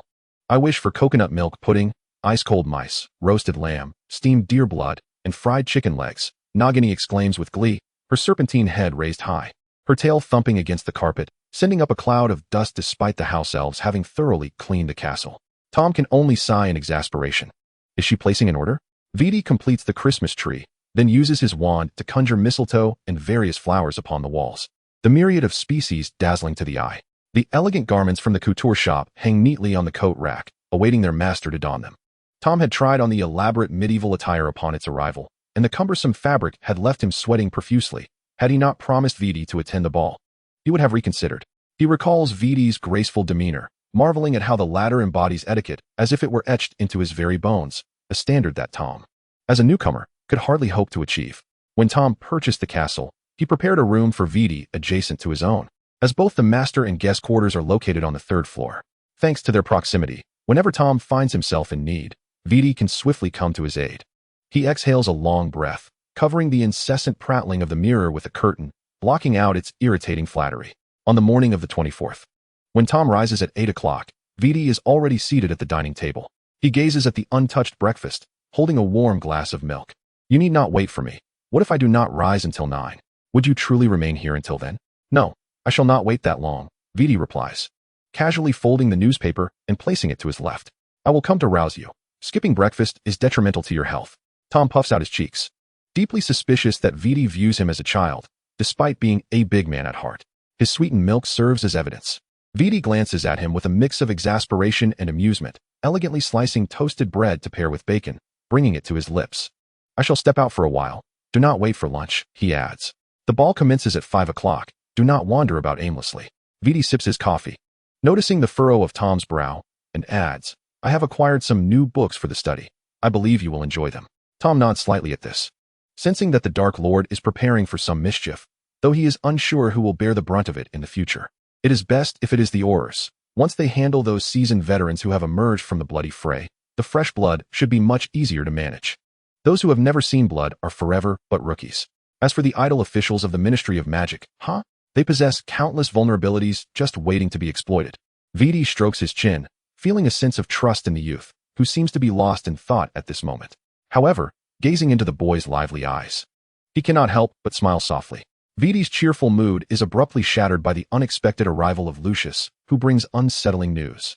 You mean to say that, aside from that fool in Azkaban, there are no surviving male heirs of the Black family?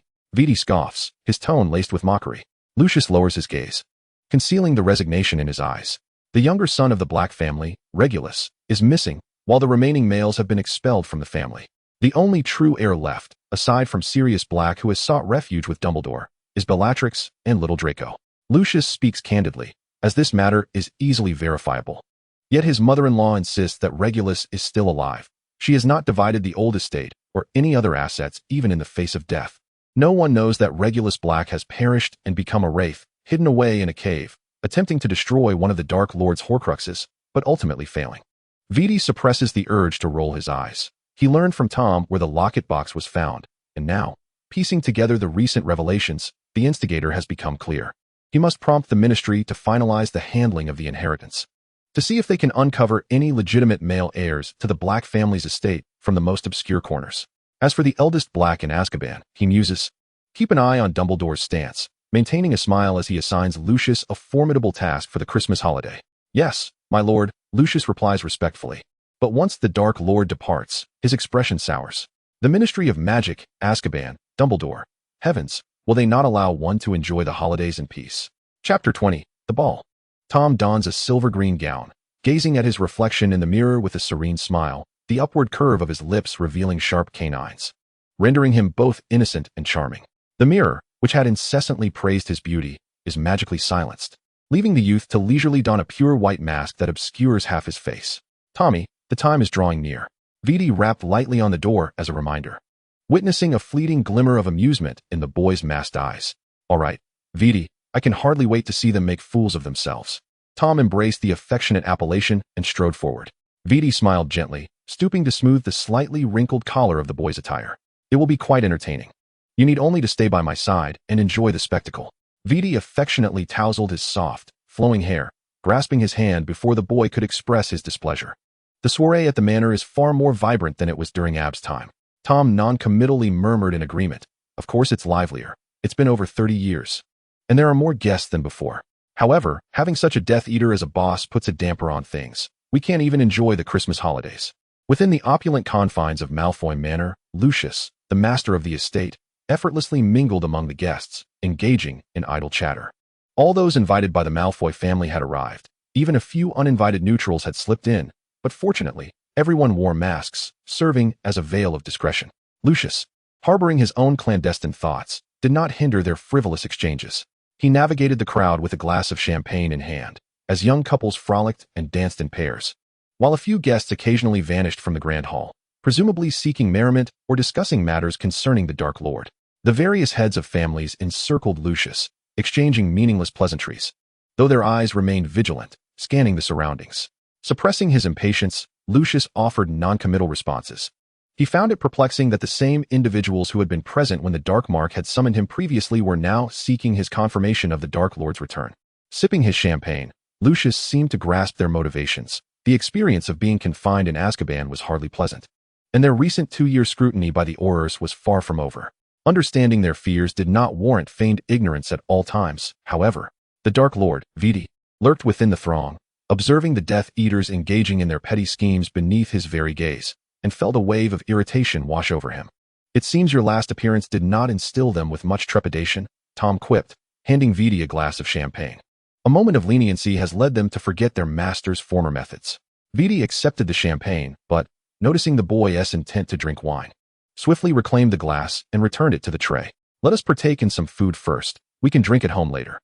"Viti, I am of age now," Tom protested, staring incredulously at his empty hand, and upon regaining his composure, felt a sense of resigned frustration.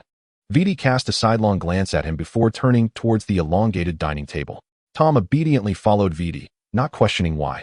The bloodline pressure was undeniable. In a hidden corner, Viti revealed a satisfied smile, subtly channeling his magic to activate the Dark Mark, notifying the Death Eaters in the know of his arrival. The raucous festivities quieted considerably, leaving only the sounds of the auto-accompanied instruments. Some subtly touched their heated left arms, their jaws clenched in silence. The oblivious neutrals surveyed their surroundings, yet nothing seemed amiss. Lucius discreetly glanced towards the long table laden with food, then nonchalantly resumed his conversation, exchanging a few trivial remarks before leisurely making his way over. "My lord," Lucius greeted, his gaze falling upon the Dark Lord, whose face was obscured by a silver mask. He had not anticipated such an ordinary and mundane entrance. "Silence, Lucius, for now. I am but an ordinary guest," Viti replied, shaking his head with a smile, wholly unfazed by Lucius's astonished expression. "Mr. L, I have arranged a sumptuous dinner for you." "Courtesy of my house elf?" Lucius inquired, his forehead glistening with cold sweat, yet he maintained a facade of concern. Viti delayed his response, instead turning to the boy savoring a small cake. "Tommy, how do you find it?" he inquired softly. Tom's gaze flitted between the two, and he slowly nodded in approval. It was then that Lucius noticed the boy in the silver mask, his eyes widening in shock. This boy looked so familiar. But did not the Dark Lord return to his adult form? What then is this boy? Viti wiped the cream from the corner of the boy's mouth with a handkerchief, his affectionate demeanor causing Lucius's jaw to drop in astonishment. Tom had long since grown accustomed to Viti's occasional displays of affection, yet felt somewhat embarrassed under Lucius's scrutiny. "He is my family, bearing the blood of Slytherin," Viti stated, casting a frosty glance at Lucius, his face adorned with an elegant smile. "Now, Lucius, shall we proceed to dinner?" Lucius felt a shiver run down his spine as he caught Viti's gaze, his inebriated mind suddenly clear. "Gentlemen, please follow me," he announced, realizing that Narcissa had taken command of the gathering, and he felt reassured as he escorted the two to a small sitting room on the 3rd floor. The little parlor was secured with protective and concealment charms. Outsiders would not discover it without the master's guidance. The Death Eaters were taken aback at Lucius's decision to ascend alone. But the recent burning sensation in their arms and the imposing figure beside him had already led them to conjecture. They envied Lucius's fortune while fearing the Dark Lord's wrath, causing an uproar in the hall. Lucius, the object of their envy, wished to shrink away into the wall, respectfully lowering his head.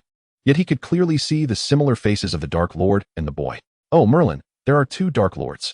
Lucius's mind swirled with despair and confusion, his thoughts in disarray. As for the youth, he was well aware of the boy's significance, given that the diary was one of the Horcruxes. Its ability to resurrect was hardly surprising, especially since the boy had amicably played with Draco for several months. However, the emergence of the young Dark Lord nearly overwhelmed Lucius's capacity for reason. Connecting the boy's months spent in the Albanian forest and the peculiar ingredients he had gathered, Lucius began to piece together the puzzle. Yet, considering the Dark Lord's cold and capricious nature, it seemed implausible for him to leave the boy behind. Surely something was amiss. Lucius was so lost in thought that his brow furrowed like a caterpillar. Tom, indulging in dessert, poked Viti's arm, prompting him to observe Lucius's dazed expression. Viti's fingers tapped rhythmically on the table, the sound just sufficient to rouse Lucius from his stupor. "My lord, please forgive my rudeness," Lucius stammered, kneeling in trepidation. silently chastising himself for becoming too complacent in his comfortable life to momentarily lose focus in the presence of the Dark Lord. Enough with the trivialities. Go down and greet your guests, Viti said, propping his chin on his hand, though he had no intention of truly revealing himself. I wonder if Dumbledore will believe the sensationalist reporters. The great Dark Lord has finally returned, appearing at the Malfoy family's Christmas ball. Alas, how unfortunate that I cannot witness it before Dumbledore. Upon descending to the Grand Hall, Lucius found himself the center of attention. As he appeared fully intact, some breathed a sigh of relief while others began to retreat. The Christmas ball, apart from dancing and matchmaking, featured magical fireworks specifically prepared for the occasion. Tom reclined on a sofa on the parlor terrace, gazing at the ever-changing, tangible magical fireworks, marveling at the joys of magic. The petals raining down after their explosion were real, and he could pluck them and still detect their fragrance. In the garden, young couples kissed beneath the shower of petals, seemingly hoping to capture the sweetness of the moment. Narcissa linked her arm with Lucius's, smiling as she observed the success of the young couples. However, the thought of the missing Regulus cast a shadow over her mood. On the third floor, Tom was taken aback. No wonder the men and women were adorned like peacocks. They had come for matchmaking. He observed with keen interest, finding this far more engaging than listening to Viti preach on lofty principles. Tommy, is it beautiful? He asked. Quite intriguing. Tom hesitated, turning to see Viti's smiling face, and added, the fireworks are splendid, but alas, I cannot capture them. If you fancy them, I can arrange for them every year. And we can use a Muggle video camera, Viti said, affectionately patting Tom's head, leaning in to press his lips against Tom's forehead. Merry Christmas, my little Tommy. The kiss was fleeting, so swift that Tom was momentarily taken aback. He realized that midnight had already passed. Merry Christmas, Viti, Tom replied, a smile gracing his lips, genuinely pleased by his company. Seeing this, Viti reached out and pulled the oblivious youth into his embrace. Tom sensed something peculiar about Viti, yet could not pinpoint what was odd. He simply adjusted himself comfortably in Viti's arms. I am equally delighted, Tommy. Let us celebrate Christmas together every year henceforth. Yes, that sounds wonderful, as long as you have the time. Tommy. Chapter 21, Doubt. Lucius, upon observing the varied reactions at the Christmas ball and learning of the Dark Lord's secret, felt a deep sense of unease. Yet, the Dark Lord did not seem to take any significant action, aside from summoning a few core families to the castle, appearing indifferent to everything else. In the brilliantly illuminated castle, even past midnight, Viti leaned against the headboard, poring over ancient tomes he had brought back from Malfoy Manor. These were the records of their ancestor Salazar Slytherin, which he had instructed Lucius to collect from other families. After nearly a millennium of lineage, the preserved dragonskin manuscripts had either been destroyed or sold into obscurity during times of decline. Moreover, the four founders of Hogwarts had left no portraits behind, their secrets buried along with them in the annals of history. Viti closed the hefty dragonskin book with a sigh, lamenting that the valuable heritage of his ancestors had been pawned away, leaving him with little to inherit or any useful information. However, he did discover that the spell once used by the Potters was an ancient sacrificial charm, ironically named a protective charm of love, but in essence, it required a life for a life, ensuring that the surviving bloodline remained unaffected by their mortal enemies. He rubbed his chin, his disdain for the old fox Dumbledore intensifying. Early the next morning, Tom ventured into the yard while the snow had ceased, using his wand to create 3 snowmen. Nagini, enveloped in warming charms, burrowed into the snow, playfully swallowing one of the snowballs Tom had crafted. Ugh, so cold and not at all tasty, Nagini spat out, wriggling her way over to Tom, complaining, Tommy, I want chocolate ice cream, strawberry ice cream, and coconut jelly. Tom, bemused, nodded. What a silly girl she was. It seemed that while she had awakened from hibernation, her wits had become frozen. Please don't damage the snowmen I made. I want Viti to see them, he said, casting a reinforcement charm on the snowmen to protect them from Nagini's tail. Oh, I see. You made one of Viti and one of yourself, right? What's that little mound in the middle? Nagini inquired, her tail pointing at the elongated lump with curiosity. Oh, that's you, Tom replied, a smirk twitching at the corner of his mouth. His snowman-making skills might be lacking, but surely it wasn't he that unrecognizable. Nagini's gaze wandered over the lump, and she was not so convinced of its unattractiveness. Tom stifled a laugh and inadvertently caught sight of Viti standing by the window, which prompted a broad smile to break across his face. Viti, look, he exclaimed, gesturing toward the plump snowman, joy radiating from him. It's you, me, and Nagini. Viti had already noticed the snowman and paused for a moment upon hearing Tom's words, quickly regaining his composure. He appeared before Tom with a flick of apparition, gazing at the snowman before slowly uttering, quite ugly. Tom's expression fell, and he crossed his arms, glaring at the man beside him. Vidi, with a click of his tongue, pointed his wand at the snowman, reciting an incantation. The snowman transformed from a rudimentary shape into a tall, finely chiseled ice sculpture. Tom caught Vidi's slightly smug glance, feeling a wave of embarrassment wash over him as he turned his face away. Vidi, there's still me. Make my snowman look more appealing. It's right here. Nagini wagged her tail like a puppy, eagerly looking at Vidi. Vidi raised an eyebrow slightly and waved his hand, transforming that lump into a more presentable form. The serpent girl let out a cheer, rolling in the snow several times. All right, let us head back. It's going to snow again soon. Vidi glanced at Tom before leading him back to the castle. Aren't you busy today? I thought you wouldn't be at the castle, Tom said, removing his outer robe and lounging on the sofa. Vidi lowered his gaze slightly, his eyes unconsciously roaming over the youth, gliding past disheveled hair, soft pink lips, porcelain-like skin, and the collarbone that peeked from his shirt. He clenched his fist against his lips, awkwardly averting his gaze. He had always known himself to be handsome. Some wizards within the Death Eaters followed him purely for his looks. Yet, this perfect visage was now captivating him more than he expected. Coming back to reality, Vidi quietly gestured, and a blanket flew over, settling atop Tom's head. Vidi, what are you doing? Tom exclaimed, suddenly shrouded in darkness. Scrambling to remove the blanket while glaring at the man beside him, Vidi observed the flush creeping onto Tom's fair face. The reflection of his own visage mirrored in Tom's glistening black eyes, reminding him once more of their differences. They were the same person, yet distinctly different. Vidi's fingers twitched slightly, something stirring within him, a tingling sensation that was difficult to suppress, and he felt a familiar itch in his throat. Vidi? Tom called softly, his gaze towards Vidi appearing oddly inquisitive. What is it, Tommy? Vidi caught Tom's hand as it waved in front of him, instinctively pulling him into an embrace. Tom cautiously tilted his head back, ensuring his long black hair did not get crushed. Is there a way to cut my hair? Although my daily life isn't hindered, it grows far too quickly. When he first arrived, his hair had reached his waist, and now it cascaded down to his hips, his intuition suggesting it might continue to grow until it reached his calves. However, there was a saying in the magical world that hair was linked to magical power, and some potion making required the hair of the brewer. He had previously attempted to cut his hair, but it had always reverted to its original state, wasting his money on haircuts. Vidi toyed with Tom's silky black hair, pulling out a hair tie to fashion a lovely bow.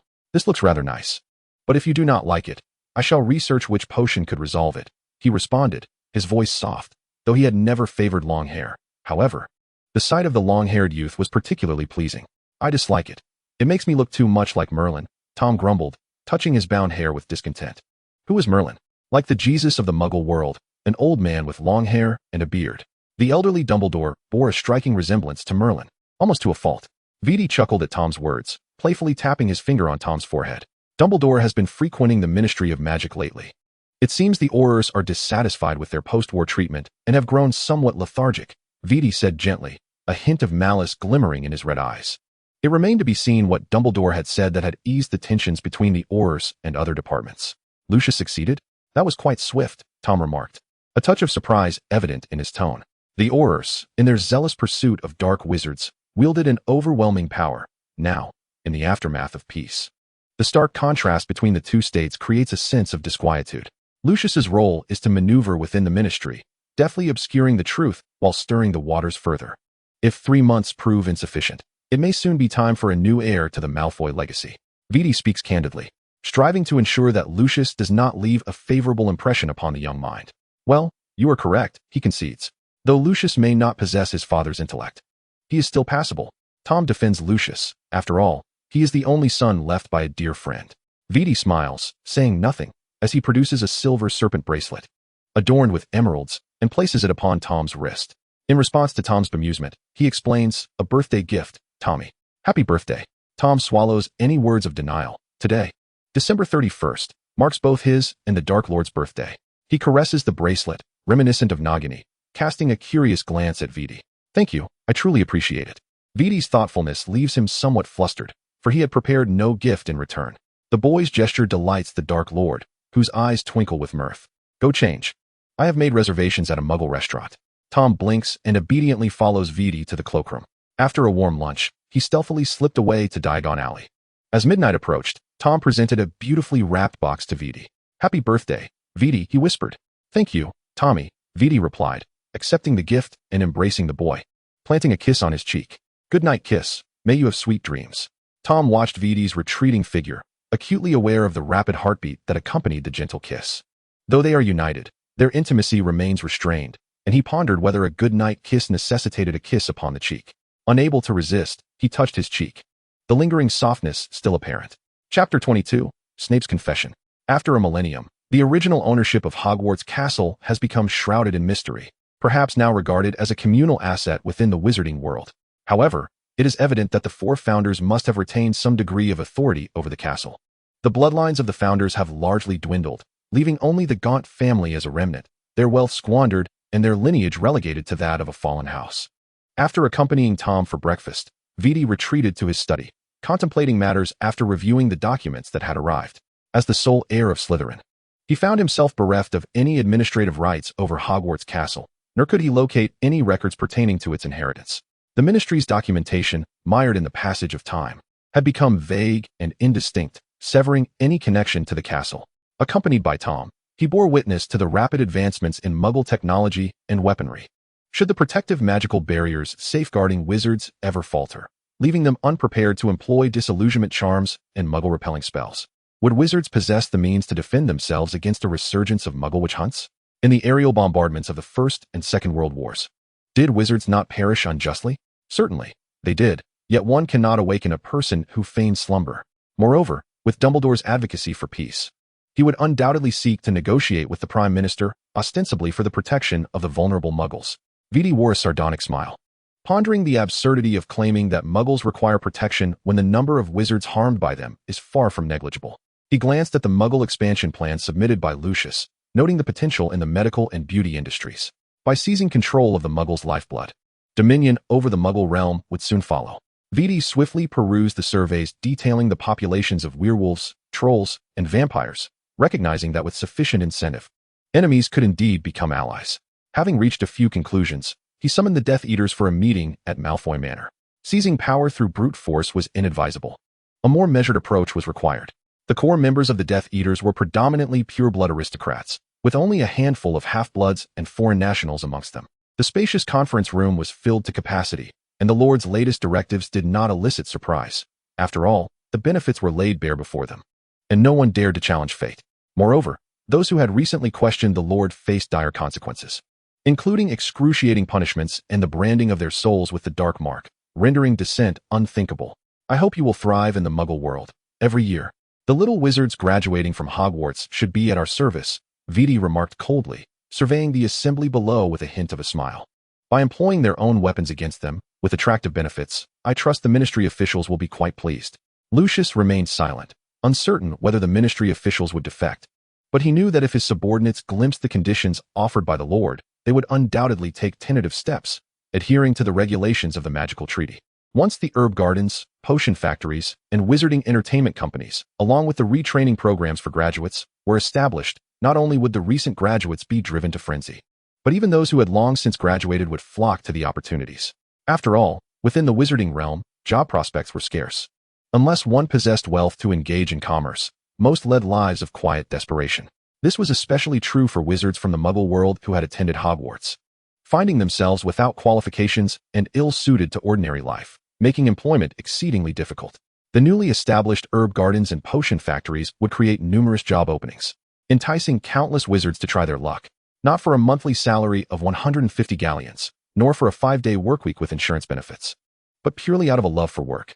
As the saying goes, a word from the boss, and the subordinates run until their legs break. Lucius, accompanied by Goyle and Crabbe, scoured the British wizarding world, ultimately finding no viable land and resorting to purchasing a substantial plot from the Muggle government to construct the entertainment company and retraining programs on the outskirts of London. The herb gardens and potion factories, however, were entrusted to the Mulciber and Parkinson families, with the addition of the potions master, Snape, who assumed the role of consultant for both the gardens and factories. Once Lucius secured the locations, he summoned Snape to his side, intent on exploring London to thoroughly understand the Muggle entertainment model. Though Snape was reluctant, the prospect of returning to the school and facing Dumbledore's confections and the irksome trolls swayed him to acquiesce to Lucius's request. The London sky was overcast, and pedestrians hurried along the streets. Snape observed Lucius as he moved away from the city center, heading in an unknown direction, his brow furrowing deeper. Severus, the company is still under construction. Let us meander about the vicinity, Lucius suggested, concealing his amusement beneath a facade of politeness. Very well, Snape replied softly, refraining from contradicting him, yet suddenly added, the Lord is correct. Your image is indeed suited for the entertainment industry. Lucius raised an eyebrow, responding with pride. The Malfoy family's appearance and influence are well recognized. We are merely a shade inferior to the Lord. However, if you wish to participate, I can certainly procure a suitable script for you. Snape scoffed but, as if struck by a thought, swallowed his retort. The pair operated several times, pausing intermittently until they reached the village of Cockworth. Lucius discreetly scrutinized the road signs, glancing meaningfully at Snape upon encountering Privet Drive. Snape cast him a perplexed sidelong glance, tightening his grip on his wand. Severus, do you know where Dumbledore sent the Potter child? Lucius's pale blue eyes narrowed, his smile deepening. Dumbledore has taken great care to protect the child. Aside from a handful of individuals, the whereabouts of the boy remain a mystery to the outside world. When Severus Snape mentioned the surname Potter, his eyes were filled with disdain. Oh, is that so? Lucius drawled, his tone laced with malice. What a pity. For I happen to know his location. Would you like to take a look? At these words, Snape's pupils dilated sharply, and his mental defenses instinctively activated, his dark eyes swiftly regaining their usual coldness. That is impossible, he asserted with unwavering certainty. Given Dumbledore's caution, protective and concealment charms must be in place at the child's residence, and his mastery of the dark arts is considerable. Why not see for yourself? I dare say you would be quite astonished, Lucius replied, nonchalantly shrugging his shoulders and amiably inviting his companion to walk in another direction. No, you can't. You would be exposing yourself. Dumbledore would never. Snape's words faltered upon catching sight of a villa, his expression akin to one confronted by a specter. At that moment, Mr. Dursley was returning home, with Petunia stepping out to greet him alongside their two children, their laughter shattering the street's tranquility. Lucius observed the flustered Snape with amusement, the disillusionment charm and muggle-repelling charm surrounding them allowing for their movements without fear of detection. Once Snape regained his composure, he sensed the thin veil of magical energy in the vicinity, his face darkening ominously. This is what Dumbledore considers well protected. His fists clenched with an audible crack. Despite his aversion towards Potter and the child, that boy was the one for whom Lily had sacrificed everything, leading him to betray the Death Eaters. And now, it turned out that the child was residing at Lily's Muggle sister's home, without any Aurors or wizards to provide protection. If Lucius possessed even a modicum of malice, that family would have been obliterated long ago. Calm down, calm down. I knew he lived here since last year, Lucius said, clearing his throat, his friend's reaction mirroring his own when he first learned of it. Upon hearing this, Snape inhaled deeply, understanding Lucius's intent in bringing him here. With the Lord's return and the ambiguous stance towards the remaining Death Eaters, Snape, as a traitor to the Lord, felt trepidation each time he faced him. He offered a bitter smile, a myriad of thoughts swirling in his mind, yet he dared not reveal them. Lucius patted his shoulder, a sound of exasperation escaping his lips as he observed the family's interactions. The two then disapparated away from Privet Drive. Tom had enjoyed a peaceful afternoon nap, but upon waking for tea, he noticed that Vidi was absent. Nagini emerged from the thick blanket, nudging against his feet. Vidi has gone to a meeting. He said he would return by 6. Tom was taken aback by the unexpected nudge. The cold touch made him instinctively flinch, his pale legs turning a shade of red. Nagini, please refrain from nudging me until I've cast the shield charm, he sighed, knowing that the snake did not temper her strength, her nudging akin to rolling dough. Oh, Tom, you truly are weak. You must eat more to grow taller and stronger, Nagini consoled with little sincerity, her tail poking at his calf, though with less force. Tom felt quite frustrated, drinking milk and devouring large bowls of food daily, yet he was still deemed short. He lifted a glass of milk and gulped it down greedily. Just then, Vidi stepped through the fireplace and was greeted by the sight of the boy with milk stains around his mouth. Rather than appearing foolish, Tom looked quite adorable. Feeling a bit self-conscious under Vidi's gaze, Tom asked, Vidi, weren't you supposed to return by 6? Did you forget something at home? He licked his lips, tossing a piece of pastry to Nagini. Vidi, observing the dog-like Nagini, chuckled as he sat beside Tom. I finished my errands and came back to dine with you, he said gently, pulling out a handkerchief to wipe the milk from Tom's mouth. Shall we consider visiting Malfoy Manor next time? I saw Draco today. He was playing in the garden on a childish broomstick and almost collided with me. He refrained from mentioning Draco's endearing request for gifts or Lucius's peculiar, drenched expression. Vidi grasped the boy's chin, studying his lips, now reddened from the handkerchief's contact, and pressed his finger against them, causing Tom's pink tongue to emerge. Ouch, Vidi. That hurt, Tom exclaimed. Vidi realized he had lost his composure. Yet the sight of the boy's watery eyes reflecting his own stirred a desire within him, an urge to draw closer, to claim him. to leave traces of his essence upon Tom. Vidi's crimson eyes sparkled with restrained hunger. When drinking milk, remember to wipe your mouth. Even Draco wouldn't make such a basic error, he remarked with a frown, playfully pinching Tom's smooth cheek. I know. It's just that I was caught off guard by Nagini, Tom murmured, rubbing his cheek. Care to elaborate? Vidi poured himself a cup of red tea, adopting a listening posture. Tom leaned against his leg, recounting Nagini's transgressions. Vidi's hand gently caressed the boy's waist, his fingertips occasionally brushing against the bare skin revealed by Tom's silk shirt. The sensation intrigued him, and his motions gradually shifted from patting to stroking. As Tom animatedly recounted his grievances, Vidi smiled and nodded in agreement, while Nagini lay contentedly beside them, the atmosphere warm and harmonious. Eventually, Tom grew weary, shifting positions to recline on the sofa. Vidi, maintaining his composure, withdrew his hand, twirling a lock of Tom's black hair between his fingers. Next time I have a meeting, I shall take Nagini with me, he said in a low voice, his gaze filled with tenderness. You should come along too. Staying in the castle can be quite dull. All right. I'd like to see Draco. Tom hesitated for a moment, but ultimately nodded in agreement, eager to witness the astonishment on the faces of others. Just after parting ways with Snape, Lucius let out a mighty sneeze, fortunate that no one was around. Otherwise, his image would have been tarnished. Chapter 23. An appearance in February 1984, following the opening of the potion factory and the re-employment training program, the Death Eaters convened once more. They shed their enigmatic masks and robes, sitting with reverence as they listened to the Dark Lord's teachings. While they were curious about the boy seated beside the Dark Lord, his resemblance to the Lord spoke volumes. By all accounts, he was undoubtedly the Lord's son. A pang of bitterness struck the Death Eaters, who had dutifully followed for decades, now realizing that the Lord had a child unbeknownst to them. Perhaps during the Lord's period of absence, he had been in search of his son.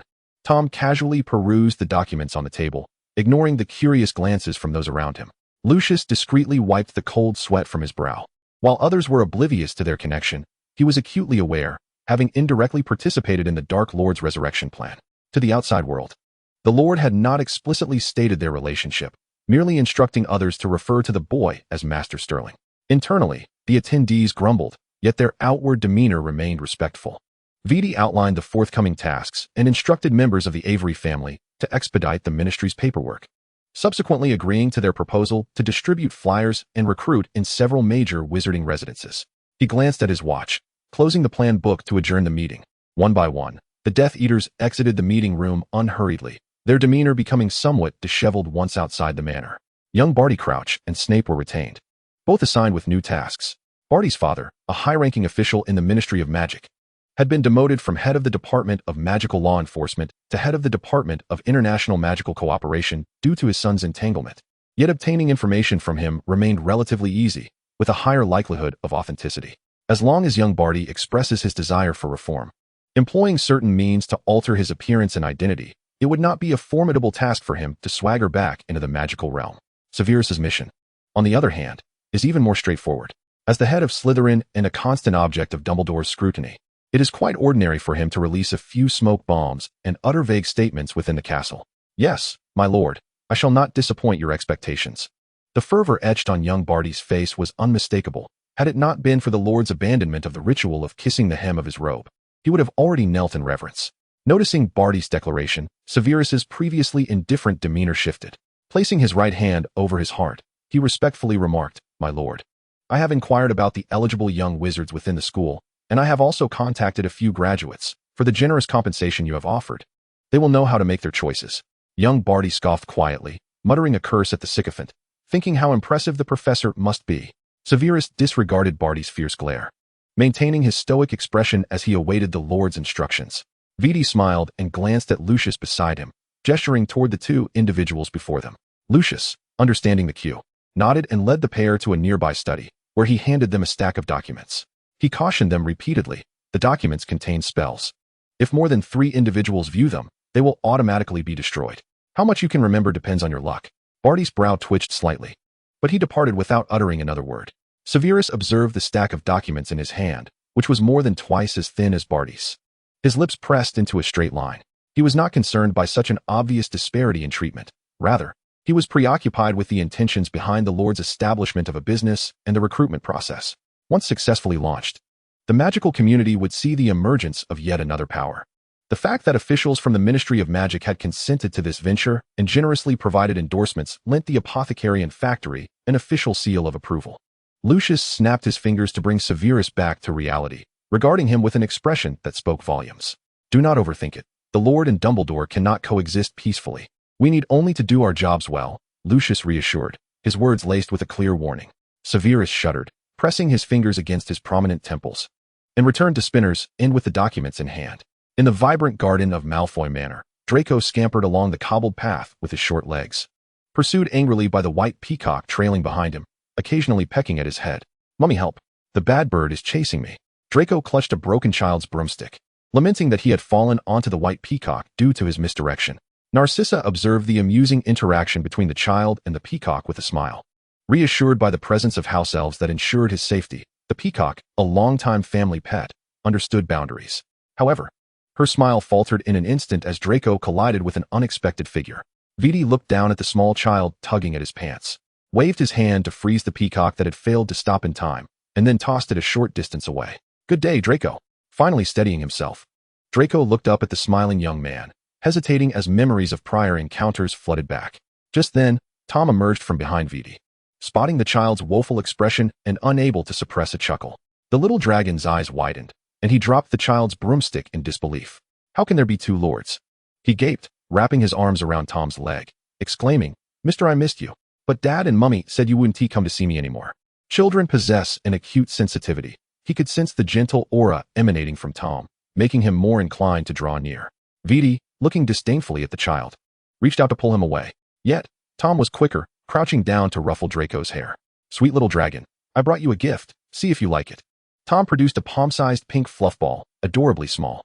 Wow, it's so soft, Draco exclaimed joyfully, taking it and stroking the soft fur with his tiny hands. Thank you, Mr. Lord. I love it. He pouted after speaking, planting a wet kiss on Tom's fair cheek. Tom chuckled and shook his head, adding, It's a limited edition of the Appaloosa fluff ball. Draco reveled in the delightful softness, giggling as he dashed off to share his newfound treasure with his mother. So you got that for Draco? I thought it was for yourself, Viti remarked, feeling somewhat exasperated at having gone all the way to America just for a fluff ball. Tom seemed to catch a whiff of something sour in the air, smirking softly. Having Nagini at home is sufficient. I had promised Draco a gift. One must not go back on their word. Besides, I would also raise a kitten and a puppy. The fluff ball is more suited for children. I hope so. Viti reluctantly accepted Tom's explanation, taking his hand and slowly walking toward the direction Draco had gone. Tom forcefully shook off Viti's hand, feeling frustrated at being grasped once more, questioning if he was suffering from a condition of skin hunger. Viti's brow twitched, and his smile grew more genuine as he watched the little one approach, chattering happily without a frown on his face. Narcissa, noticing the two adults in good spirits, felt a weight lift from her heart. Should their political views clash, it would be they, the subordinates, who would suffer the consequences. Lucius exchanged a knowing glance with her, and they nodded in silent agreement. Chapter 24, Drowsiness.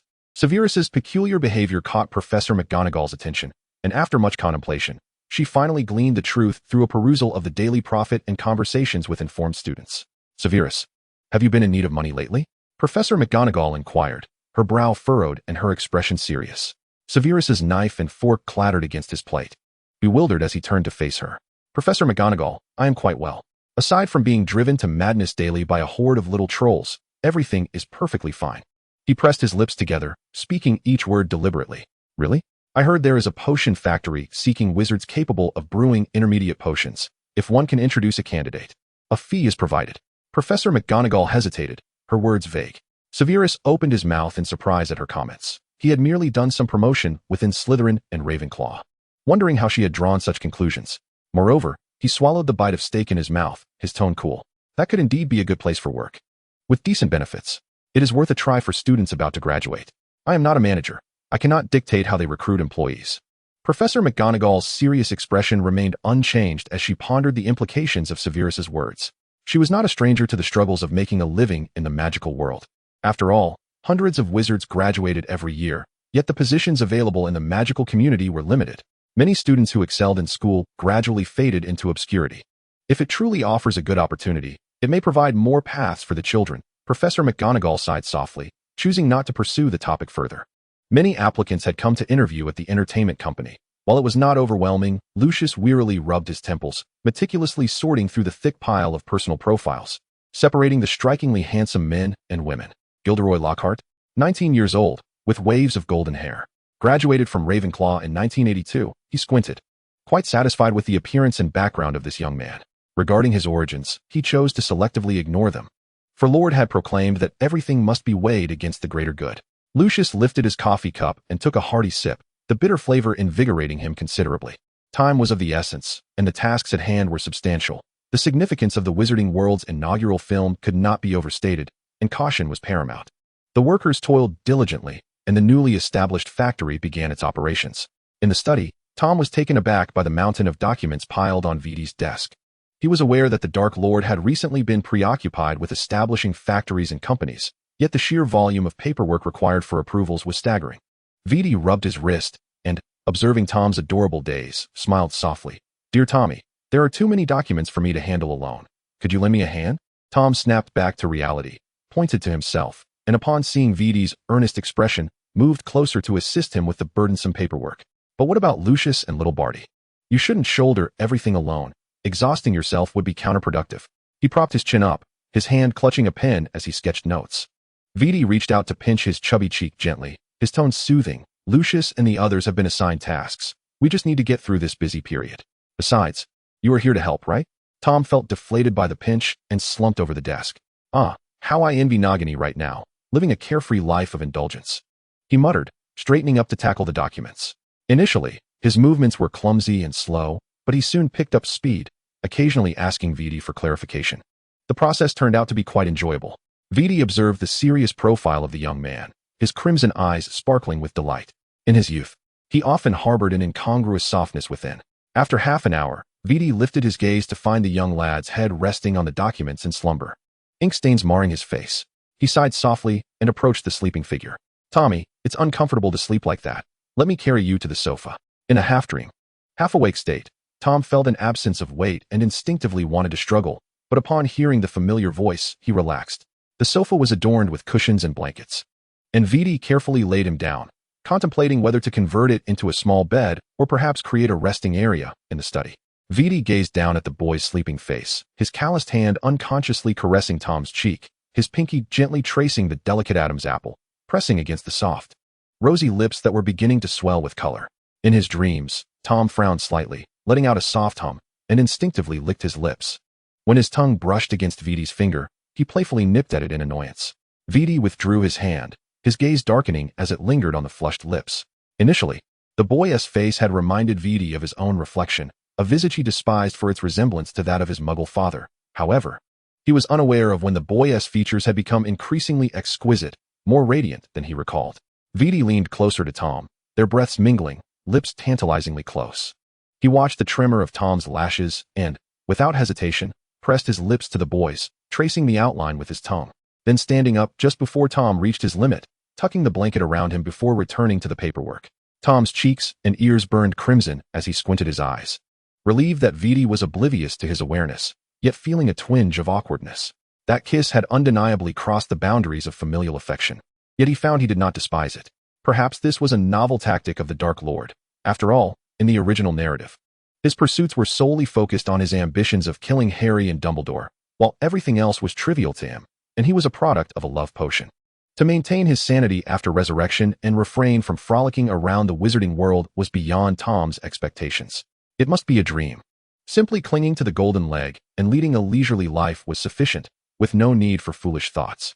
Tom buried his face in the blanket, lost in his musings, and drifted back to sleep. Upon waking, everything was as it had been. No one mentioned the kiss. When Lucius came to deliver some items, he sensed an unusual atmosphere, but, upon encountering Lord's icy gaze, discreetly averted his eyes from the boy. "Lord, I believe the herb garden and potion factory require a master proficient in potions, and aside from Slughorn, many high-caliber talents are at Hogwarts." He hesitated. "There are also qualified Aurors, but..." Lucius's expression soured. "Aurors have been battling Death Eaters for over a decade. I doubt any Auror would be willing to associate with a factory linked to them. Let Snape handle it. Doesn't he enjoy wearing many hats?" Vidi remarked casually, twirling his wand with a hint of sarcasm. "Lord, Snape has been under Dumbledore's watchful eye, and the castle is filled with portraits," Lucius defended, his expression earnest. Excessive discussion is futile. The factory's affairs have been entrusted to you. I care only about the results. Viti interjected, raising his hand to silence Lucius. Rochelle and the Caro family possess commendable business acumen. If you find yourself overwhelmed, they would be more than willing to assist. Lucius's expression stiffened momentarily, but he quickly nodded, then shifted the conversation to the film's casting. Viti clicked his tongue, somewhat satisfied with his choices. Can we complete the filming before Christmas? He squinted, contemplating the vibrant entertainment culture of the Muggle world, resolved to make a bold statement in the wizarding realm. Lord, the cast has been selected, and filming is not an issue.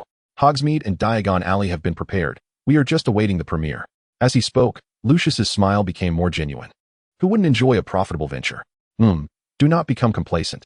The ministry's archaic ways are not to be underestimated. Viti replied coolly, waving his hand to dismiss the matter. Lucius exhaled quietly, leaving with a pile of approved documents. Surely Lord and Mr. Sterling have quarreled. Otherwise, Lord's magical pressure would not be so formidable. He wiped the cold sweat from his brow, desperately wishing to embrace the adorable Draco for comfort. Chapter 25, Death. Longing is silent, and so is death. No one could have anticipated that the retired Auror, just 2 years into his retirement, would die on the eve of Easter, and while indulging in whiskey no less. Among the most notable was Mad-Eye Moody, a solitary figure who had been discovered in Diagon Alley 3 days after his demise. The Daily Prophet reported the incident, yet it stirred little reaction among the populace. It wasn't until a series of deaths among retired ministry officials and the old Auror that people began to sense something was amiss. Dumbledore examined the list of fatalities compiled by the ministry, noting causes ranging from food poisoning to unfortunate accidents, while others appeared to have succumbed to natural causes. The deceased were all individuals involved in the capture of Death Eaters, with Moody among the first members of the Order of the Phoenix. Their passing weighed heavily on Dumbledore's heart. Minister Barnard, in her conversation with Dumbledore, wore a grave expression, stating that despite their thorough investigations, the conclusion remained accidental deaths. Headmaster Dumbledore, this is far too coincidental, Minister Barnard remarked, her brow furrowed as she slammed the list onto the table. Dumbledore stroked his beard, harboring numerous doubts about the situation. While it is true that people die every moment, the uniqueness of these individuals' identities compelled further contemplation. Perhaps it is merely coincidence. Send someone to protect those who remain. If danger arises, they can be alerted in time. He muttered, reflecting on the recent events within the wizarding community. Sighing as he inquired, what have you discovered regarding the potion factory and entertainment company? Have you unearthed anything intriguing?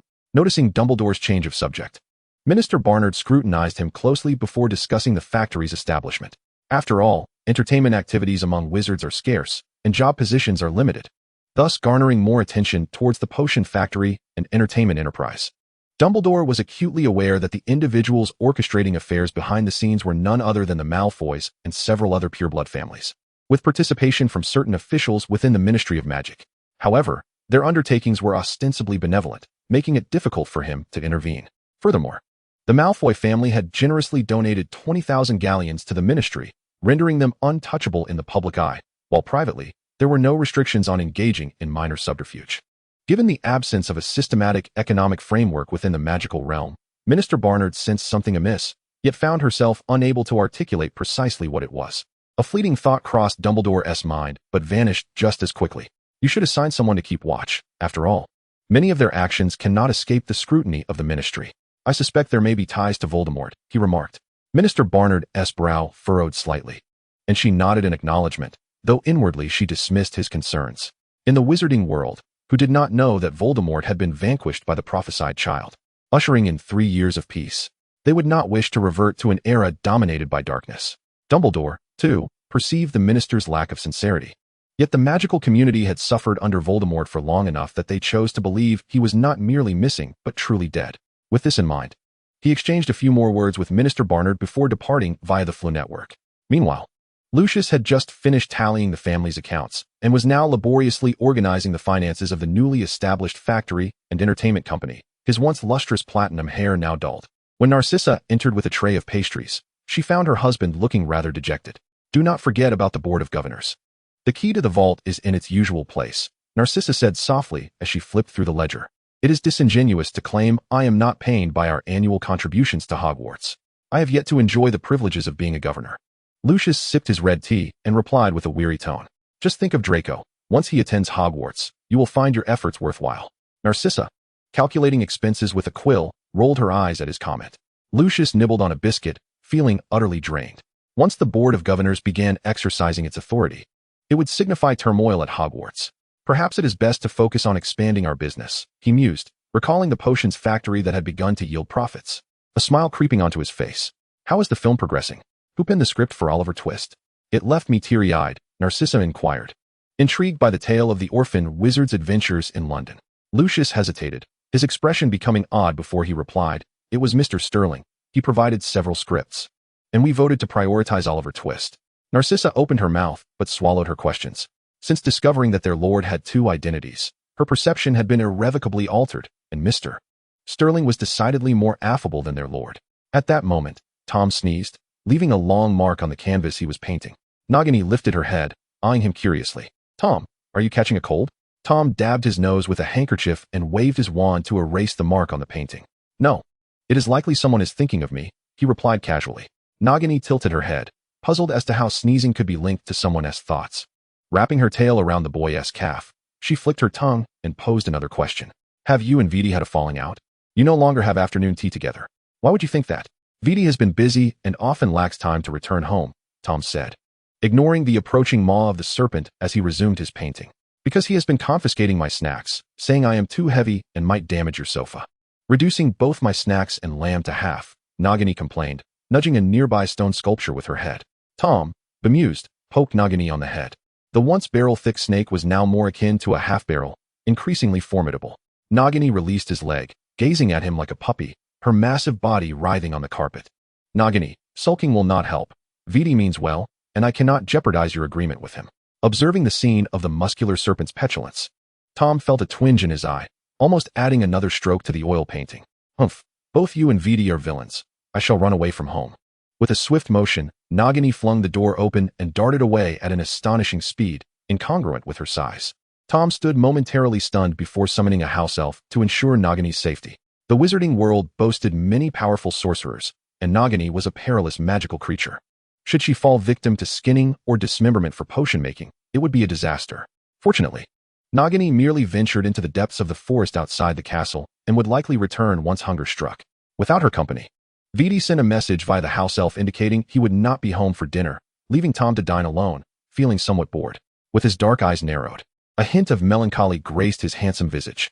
Yet, he soon revitalized his spirits and resolved to indulge in a luxurious bath.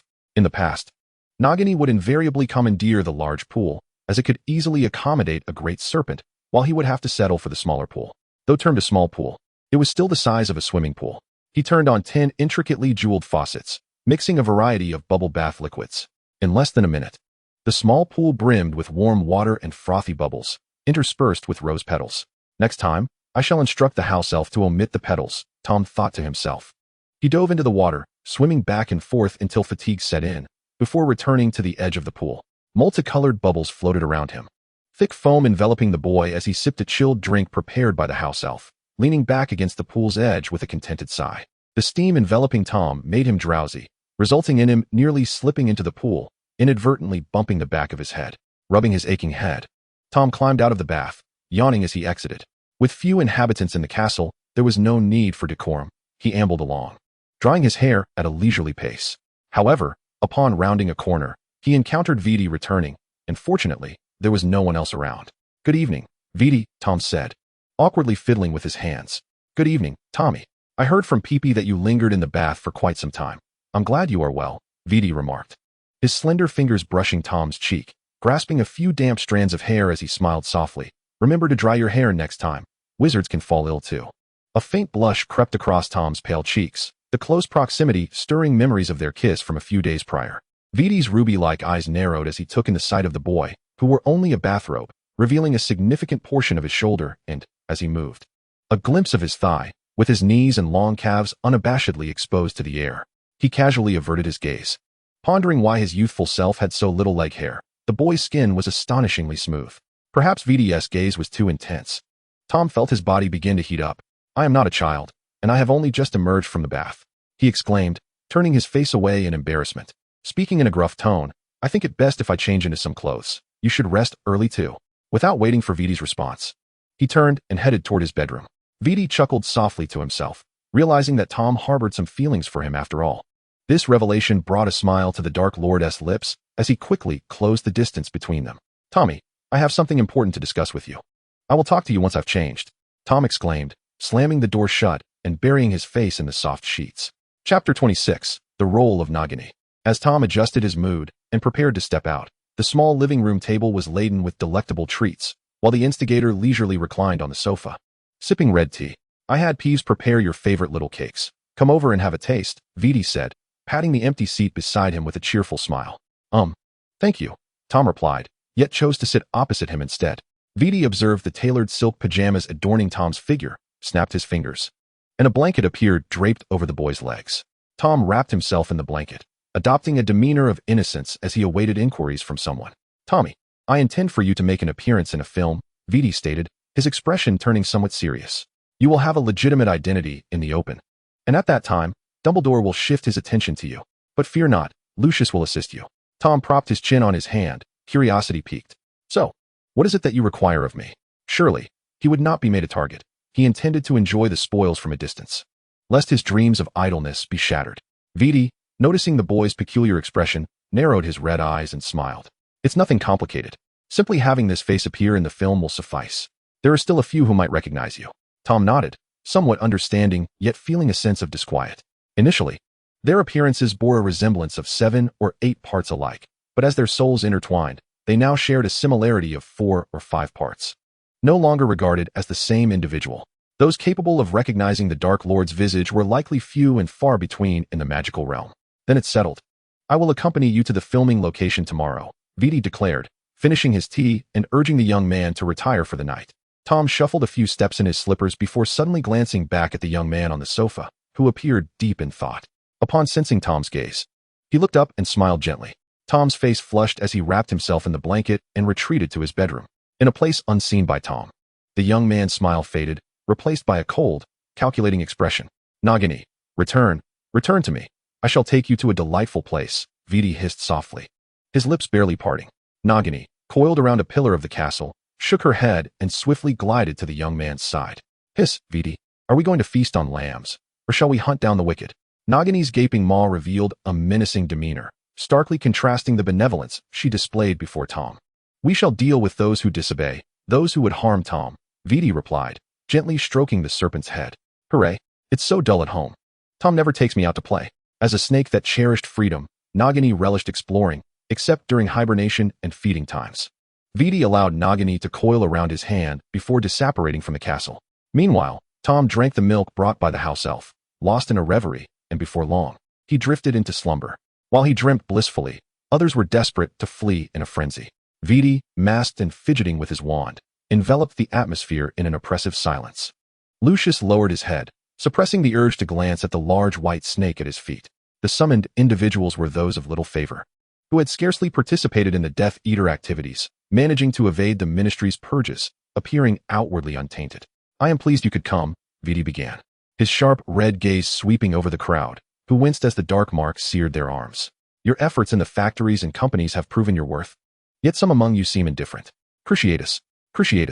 As Vidi uttered the incantation, a middle-aged man with brown hair writhed in agony on the ground, his pained groans sending shivers through the hearts of those present.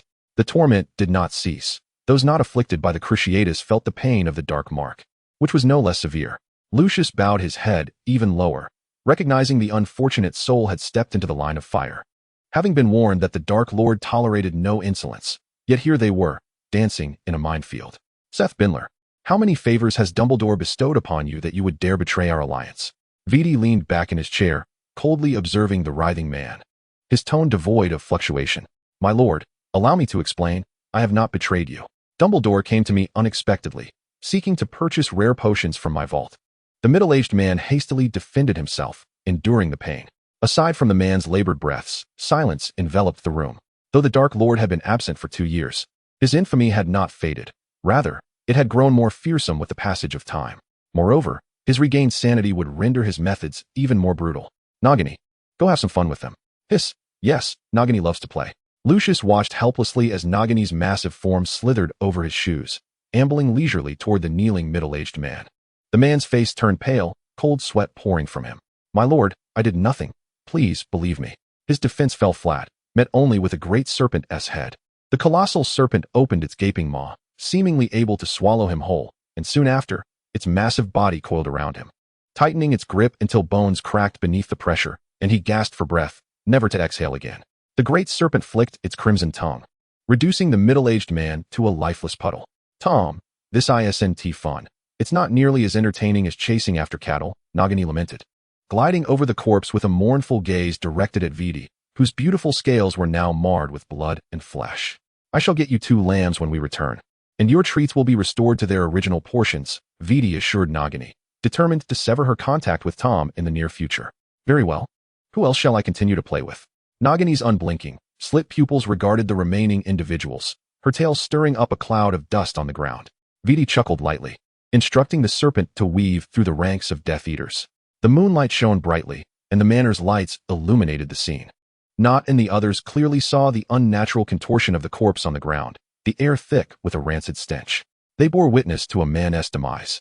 Strangled by the Dark Lord's serpent companion, cold sweat soaked their backs as the last vestiges of hope evaporated, leaving them trembling in fear on the ground. This is the fate of traitors. I have no need for useless waste. Yes, my lord, our loyalty is as evident as the sun and moon. Vidi coldly chuckled, eager to see if this display would serve its purpose. Given Dumbledore's brainwashing capabilities, he hoped this performance would satisfy. With a flick of his wand, the corpse vanished without a trace. The Death Eaters collectively gasped, having never witnessed the Dark Lord's profound dark magic, their understanding of his ruthless power deepening.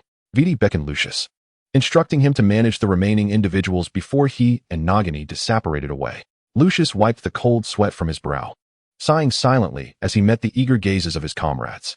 Whether leading one or many, they were all destined to be his subordinates. He could only accept this with a grimace. Hidden nearby, Vidi observed Lucius's performance, nodding in satisfaction. Though not as clever as his father, he was obedient enough, proving to be a useful tool. Lucius remained oblivious to the Dark Lord's assessment of him. Were he to uncover such knowledge, he would likely weep in despair before his father's portrait. Vidi returned to the castle in the dead of night, washing away the weariness of the day before retreating to his chamber. After finishing his glass of brandy, he found himself standing by the boy's bedside, his slightly inebriated gaze fixed upon the serene visage of the sleeping youth. Tommy, I wonder if you would regret resurrecting me upon discovering my true nature.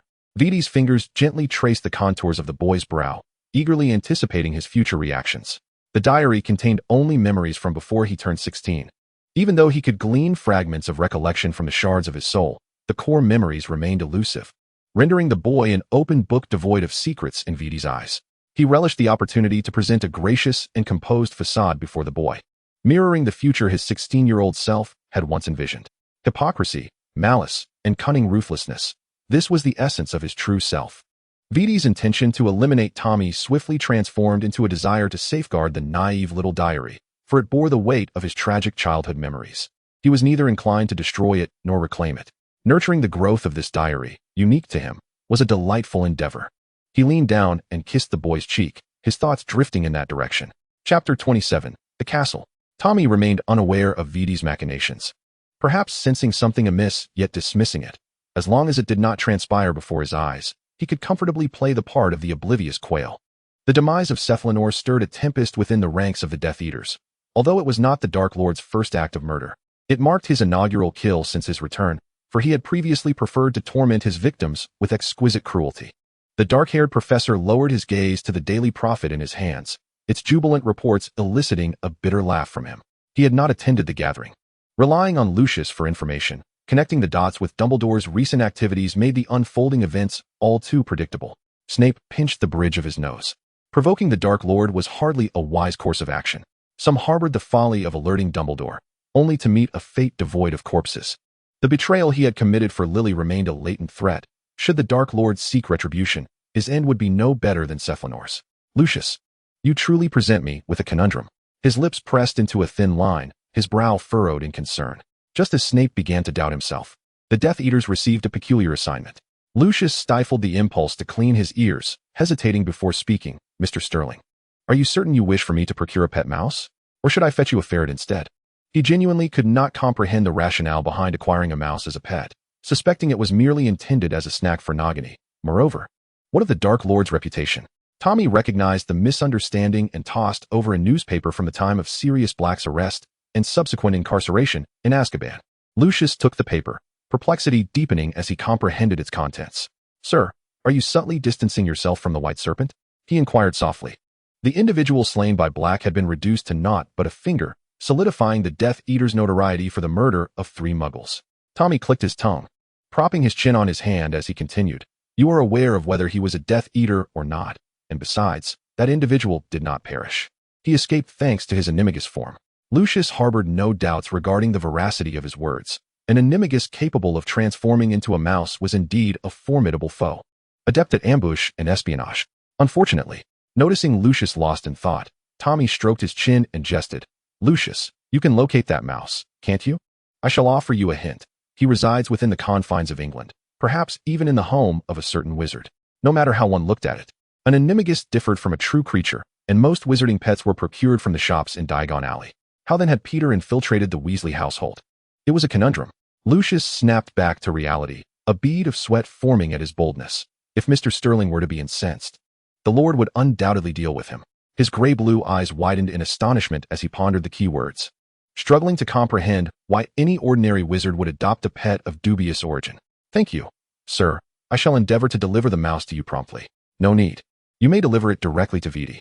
I would prefer to spare my eyes from harm," Tommy replied, wrinkling his nose and ignoring Lucius's bewildered expression. "Would it suffice for the Lord's eyes to be harmed?" Lucius silently scoffed, his lips respectfully responding. As he watched the platinum peacock depart, Tommy collapsed unceremoniously onto the sofa, finding it exceedingly difficult to maintain an elegant facade before his subordinates.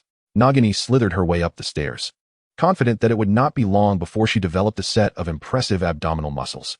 "Tom, may I devour the cream peacocks at Malfoy Manor? They smell so delightful and are quite large," Nagini exclaimed, her head held high, her tail twitching like a rattlesnake. "No, they are pets, not food. However, I can have Peeves prepare you a roast turkey," Tommy replied, a twitch of annoyance crossing his face as he dealt with Parkinson's snake.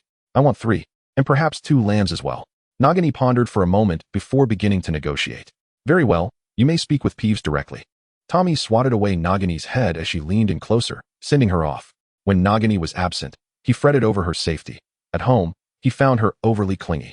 The ecstatic serpent made her way to the castle kitchen, where the house elf, accustomed to her sudden appearances, skillfully presented her with a roasted leg of beef.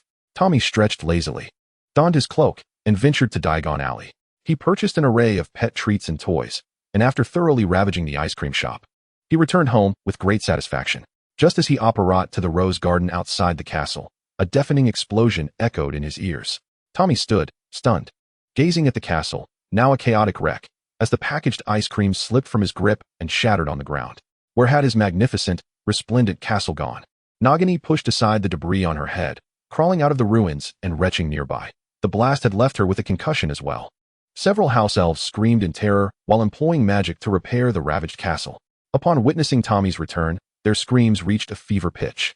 With quick reflexes, Tommy stuffed his ears with plugs, then proceeded to silence the house elves' cacophony. Once their emotions stabilized, he finally had the opportunity to inquire about the cause of the commotion. "Nagini, explain what transpired." He sat in the dilapidated sitting room, massaging his throbbing temples. Nagini curled her tail in distress, recounting how she had inadvertently wandered into the alchemical chamber while seeking a place to nap, accidentally knocking several alchemical materials together with her tail.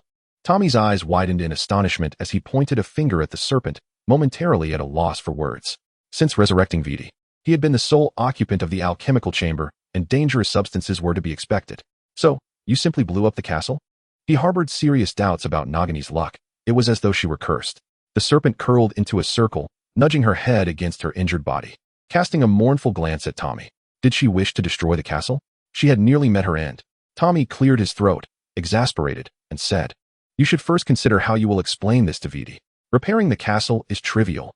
Re-establishing the protective enchantments will be far more arduous." Nagini lay despondently on the carpet, reluctant to speak. She simply desired peace and quiet.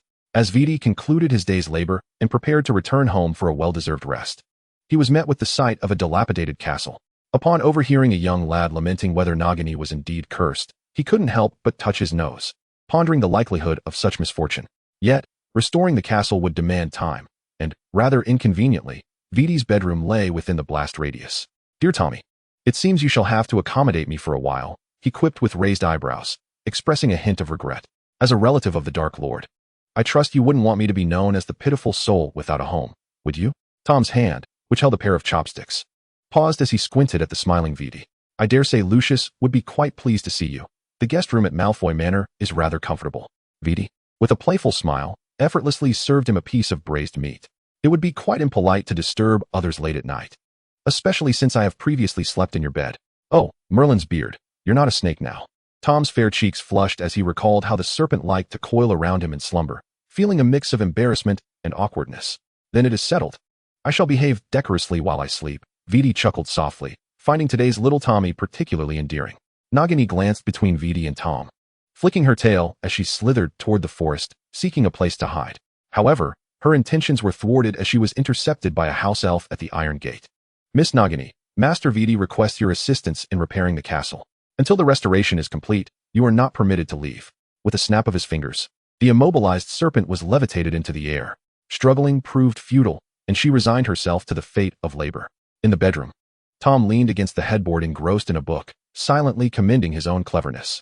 Thankfully, his transformation spell to turn the bed into a different form was merely child's play. After all, the bedroom was quite spacious. He yawned and nestled into the covers, drifting off to sleep. After finishing his paperwork in the small study, Viti entered the bedroom and noticed the new bed by the desk. What a foolish little thing, he remarked before casting a spell that shattered the bed into pieces, which he carelessly tossed into a corner. Following a simple routine of washing up, he pinched Tom's cheek and slipped beneath the covers. Chapter 28. The potion recipe. The next morning, Tom awoke early, the morning light filtering through the curtain seams and casting a glow upon his face. His sleep had not been restful. In his dreams, he was ensnared tightly by a snake, leaving him feeling as though he had labored all day, his body aching. Upon fully waking, he realized he was nestled in someone's embrace, with a pair of large hands wrapped around his waist. Looking up, he found Viti, who was supposed to be in another bed, causing his face to heat up as he struggled to extricate himself from Viti's hold. This movement roused the sleeping Viti, who squinted his red eyes at Tom for a moment before refusing to release him, instead nuzzling against Tom's neck and murmuring, "Good morning, little Tommy. I was utterly exhausted yesterday. Do stay with me a bit longer." Tom felt the warm breath against his neck, causing his entire body to stiffen. This was preposterous. How could he be sleeping so intimately with Viti, especially being held in his arms? "Viti, perhaps you ought to explain why you are in my bed," Tom said, pursing his lips as he pushed for a little distance between them. Viti blinked innocently, his tone laced with sadness. "My bed is broken, and it would be inconsiderate to trouble the house elf at such an hour. Did you not mean it when you offered me shelter?" Tom did not believe a single word of Viti's excuse. After all, a wizard's wand was hardly a mere decoration, especially one as powerful as Viti's. Tom silently cursed his own embarrassment, feeling a flush creep over his cheeks. "I think you can let go now. I'm not your pillow, and besides, I need to use the restroom." He uttered the last part through gritted teeth, for mornings were the most invigorating time. "Ah, of course, I never considered you my pillow," Viti replied, disregarding the boy's flustered indignation as he released his grip. Watching Tom disentangle himself from his arms, he repeated the phrase "patience is a virtue" in his mind before allowing a smile to reappear. As Tom sat up, his eyes immediately fell upon the remnants of the bed shattered in the corner. He clicked his tongue, retrieving his wand from the bedside to restore the broken pieces. "There we go. If you dislike this one, I can certainly conjure a different pattern," he said, grinning broadly, seemingly delighted to solve someone else's dilemma. Viti observed the youthful figure humming a tune as he went off to freshen up, shaking his head in bemusement. Throughout the morning, Tom wore a smile that remained unblemished. Even when Nagini snatched his post-meal fruit, his good mood was unmistakable to anyone who looked. At that moment, Lucius arrived at the castle, barely managing to maintain a facade of cordiality upon witnessing the ruinous state of the castle. "Lord Sterling, I have gathered information regarding Peter Pettigrew. Your suspicions were correct. He is hiding in a wizard's home and is, in fact, a member of the Order of the Phoenix." The revelation left him utterly astounded. It was truly astonishing that someone would harbor a pet of dubious origin, and to think a grown wizard would willingly masquerade as a rat for 3 years. He conceded defeat, admitting that he could not have achieved such a feat himself. Tom carelessly set the documents aside and gestured for Lucius to sit on the sofa. Lucius hesitated but ultimately succumbed to the pressure and seated himself, sipping tea with a measured restraint. After all, Pettigrew's existence only served to reinforce the injustice faced by Black years ago. Moreover, during a time of extraordinary measures, it was certainly irregular for Black to have been imprisoned in Azkaban without trial. With the right maneuvers, Black's name could be cleared. However, Lucius was perplexed about the relevance of rescuing Sirius Black from Azkaban, given that he was not even a Death Eater. What do you intend to do about the rat? Has Dumbledore made any moves? Tom inquired, casting a sidelong glance at Viti. The rat rarely leaves the wizard's home, and I have instructed my subordinates to monitor the area surrounding the Riddle House. We shall seize him at the first opportunity. Dumbledore has yet to state his position, but the Ministry's Aurors have visited Azkaban several times. His life or death is inconsequential. Have Narcissa pursue the Black family estate while she observes Dumbledore's response. Young master. Do you mean? Lucius gazed at Tom incredulously. As the greatest white wizard of this century, it was hard to believe he would covet the property of another family.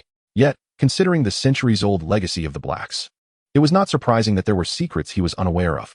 Tom, oblivious to Lucius's convoluted thoughts, nodded solemnly, believing that freeing Sirius would merely complicate matters for Dumbledore and the Order. Furthermore, many Death Eaters remained incarcerated in Azkaban, and since he was Harry's godfather, Dumbledore's plans to let the prophecy child grow wild would be thwarted. Indeed, young master, Lucius replied respectfully, contemplating strategies in his mind. With Regulus missing and Bella in Azkaban, if he were to be released, inheriting the Black family fortune would be rather simple. Narcissa, being a member of the Black family, even after marrying into the Malfoy family, could still claim a portion of the inheritance according to the laws of succession. With Tom's task accomplished, he happily munched on a biscuit. Viti reached out, tucking a lock of Tom's dark hair behind his ear and teasingly pinching his fair earlobe. Tom's face instantly flushed crimson as he shot several angry glares at Viti. Yet his adorable demeanor made Viti long to pinch his cheeks, though he was thwarted by the presence of others and reluctantly abandoned the notion.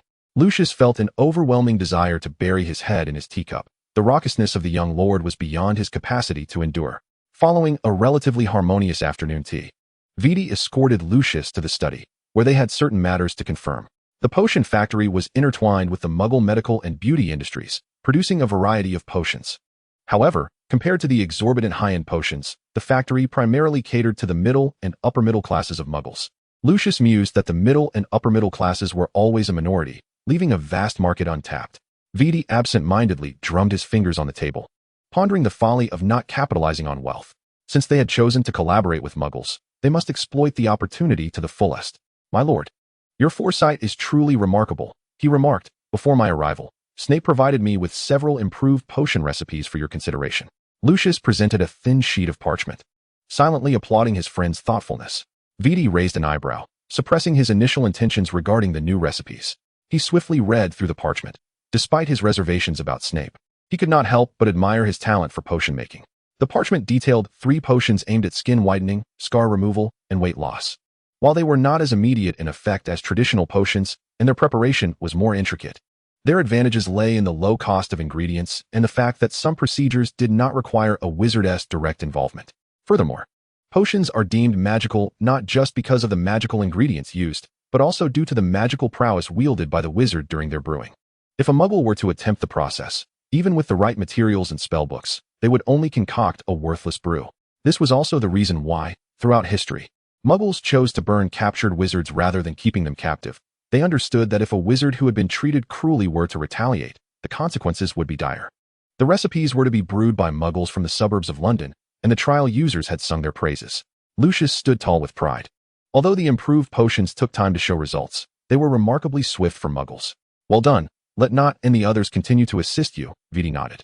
Lucius possessed both vision and capability, and entrusting the factory to him was a judicious decision. Hearing the praise, Lucius beamed with delight, clearing his throat and feigning modesty with a polite smile. Viti removed his glasses, reflecting that Abu's son had not grasped his essence. He wondered if the Ministry of Magic had successfully ensnared him. There are no permanent enemies, only eternal interests. I do not expect you to abandon your prejudice against Muggles, but I hope you can, for the sake of profit, set aside antiquated notions. Viti made a copy of the parchment and addressed Lucius. Times have changed. If wizards do not progress, they will only face Muggles armed with missiles and tanks. Lucius paused, contemplating the advanced technology he had seen on Muggle television, and responded quietly. Viti sighed softly. Had it not been for Tom introducing him to the world, he would not have believed how swiftly Muggles could advance. This is the improved hair growth potion and eyesight potion developed by Tommy. I have invested in the formula and will receive 20% of the profits. Draft the contract and take it to him for his signature. He handed the formula to Lucius, gesturing for someone to take the documents back to the manor. Yes, my lord. Lucius rose, respectfully bowing, and skillfully departed with a stack of documents. At Malfoy Manor, Narcissa held the hair growth potion and eyesight potion, her face a portrait of astonishment. "My lord, are we in need of money?" she murmured. Lucius shook his head, contemplating more profound implications. Most wizards in the magical community maintained connections with muggles. Moreover, the avenues for positions and income within the magical realm were limited. Without adaptability, wizards would have perished long ago. Additionally, with the wizarding population being a minority, economic imbalance and resource misallocation meant that without fresh blood infusion, an economic crisis could silently claim the lives of many wizards. In his view, the Lord's remarks were more a test of his loyalty. If the Lord sought greater wealth, he could simply request voluntary contributions from his subordinates without resorting to such elaborate measures. "At least my performance has not displeased the Lord," Lucius sighed, observing the bewildered expression on his wife's face. "The Lord may be contemplating Azkaban. Tomorrow, you should inquire at the Ministry of Magic regarding the distribution of the Black family estate. After all, both you and little Draco share the bloodline of the Blacks." However, Regulus was missing, and Aunt Walburga had not left a will. Narcissa paused, her eyes widening in surprise. "Sirius, are you planning to rescue Sirius? What about Bella?" Lucius awkwardly rubbed his nose and explained in detail the situation regarding the escaped rat. After a lengthy discourse, he licked his dry lips and downed a glass of lemonade. "I do not wish for much. I simply hope that Sirius will behave himself after his release." He furrowed his brow, providing his assessment. Narcissa was deeply concerned. She hoped Sirius would regain his health and, ideally, marry and have children to continue the Black family legacy. Even though he had been disowned, he still bore the blood of the Blacks. Lucius patted his wife's hand. Let things unfold naturally. Chapter 29, The Inquiry. Snape waited impatiently in Dumbledore's office. Had it not been for the need to gauge his attitude, he would have no desire to remain in that office. The exquisite silverware on the table emitted swirling smoke, casting an eerie silence over the room. With a sudden clap, Dumbledore appeared at the round table, the phoenix fox soaring to perch on a branch behind the door. It seemed Dumbledore's outing was of great importance, for he would not have brought the phoenix along otherwise. Snape narrowed his eyes slightly, maintaining his impassive gaze fixed upon Dumbledore. "Oh, my apologies, Severus," Dumbledore said, an expression of regret on his face as he pushed the honeyed mead before him. "I encountered a minor inconvenience that delayed me. I am truly sorry." "Then might you offer an explanation to a poor professor who has waited for you for half an hour? Those little trolls' assignments still require my grading." Snape disregarded the honeyed mead, his eyes darkening. "The truth is, the individual who betrayed James and Lily was not who we thought. Sirius in Azkaban is merely a scapegoat." Dumbledore, observing Snape's increasingly grim demeanor, took a moment before continuing. "Someone reported seeing Peter Pettigrew's trace in Knockturn Alley. There may be more to that incident than we initially believed." Snape inhaled deeply. He cared not for the underlying details, as Lily could not be resurrected. Dumbledore stroked his beard, his azure gaze softening as it met Snape's. "Everyone makes mistakes in their youth, Severus. I, like you, have erred. We cannot remain shackled to the past, but must continually strive to move forward." He spoke calmly, seemingly perceiving the turmoil within the dark-haired professor. "Mistakes? Dumbledore, I believe your mind has not aged to the point of losing its clarity." "I have not forgotten the events at the Shrieking Shack," Snape interjected coldly, recalling Dumbledore's placating demeanor at that time, his fists tightening on his knees. "Severus, think of Lily. Think of little Harry with his emerald eyes. Sirius Black is his godfather," Dumbledore said kindly, as if oblivious to the fury etched on the professor's face. "He is one of the few relatives Harry has left, and he can protect Lily's only child." "Enough." Snape slammed both hands on the table, abruptly interrupting him, his voice hoarse. "What exactly do you want me to do?" Dumbledore did not respond immediately. He stood, walked around the table, and retrieved several newspapers from a cabinet. Among them were the Daily Prophet and the Muggle Times. Dumbledore pointed at the newspaper. A blond man on the page was screaming and recoiling. "Have you ever seen the film adaptation of Oliver Twist?" Severus Snape's gaze shifted with his finger, and as he discerned the content of the newspaper, a tumult of emotions swirled within him. Oliver Twist marked the inaugural film produced by the entertainment company founded by Lucius, in which Master Sterling portrayed the role of a wealthy young gentleman. Setting aside his ties to the Dark Lord, his striking resemblance to the Dark Lord rendered him exceedingly captivating. With a stoic expression, Snape remained silent, casting a pensive glance towards Dumbledore. "Moreover, you must be well aware of the recent sensation in the Muggle world concerning the scar-removing and weight-loss potions, correct?" Dumbledore, seemingly unfazed by Snape's reticence, wore a smile as he remarked, "The production site for these potions is located within the newly established apothecary, Severus. You know what I wish to inquire?" Snape suppressed the urge to roll his eyes, crossing his arms and retorting coldly, "Haven't you already uncovered the truth? Why do you ask me?" My time is not to be squandered on matters of little consequence. Dumbledore maintained his smile, gesturing towards the handsome youth in the newspaper. Are you not curious about a wizard returning from France, possessing a visage so akin to the Dark Lord's? Furthermore, Mr. Malfoy's ambiguous attitude towards him may bear some connection to the missing Dark Lord. At that moment, Tom, engrossed in the film and the feedback report regarding the improved potion, felt a tickle in his nose and subsequently let out a mighty sneeze. He dabbed at his nose with a tissue, harboring grave suspicions that he had caught a cold due to the changing seasons. Viti glanced over, amused by his furrowed brow of concern. Hold still, let me examine you. Viti brandished his wand and cast a spell, observing the usual orange hue before gently inquiring, shall I summon Peeves to bring you some invigorating draught? Tom hastily shook his head. While the invigorating potion was beneficial, its taste was far too peculiar. Viti acknowledged with a hum, perusing several documents, seemingly reminded of something, his fingers unconsciously tapping the table. Tommy, you are aware of the disappearance of the youngest son of the Black family, are you not? Where do you suspect he might be? He was indifferent to the process of collecting Horcruxes, yet the concealment of the locket had relied upon the assistance of the Black family's house elf, and the timing of Regulus's disappearance was rather peculiar. Tom paused momentarily while flipping through the newspaper, quickly regaining his composure. The youngest son of the Black family is none other than Regulus Black, right? He switched the Slytherin locket, only to be ensnared by an inferi in the cave, while leaving a note mocking the Dark Lord in the false locket. Now, he too could be considered a Dark Lord. How intriguing that thought was. I believe you might not wish to know, as that little rascal has accomplished quite a feat. Tom teased, a mischievous smile gracing his face. I am all ears, Viti replied, raising an eyebrow and taking a sip of wine.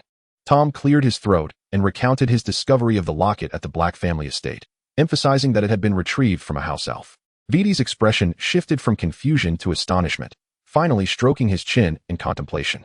He was confident in the curse he had devised. Once triggered, even Dumbledore would find it difficult to escape, let alone a newly of age wizard. Tom sipped a cold soda, observing Viti's pensive demeanor, silently lamenting the fate of the Black family.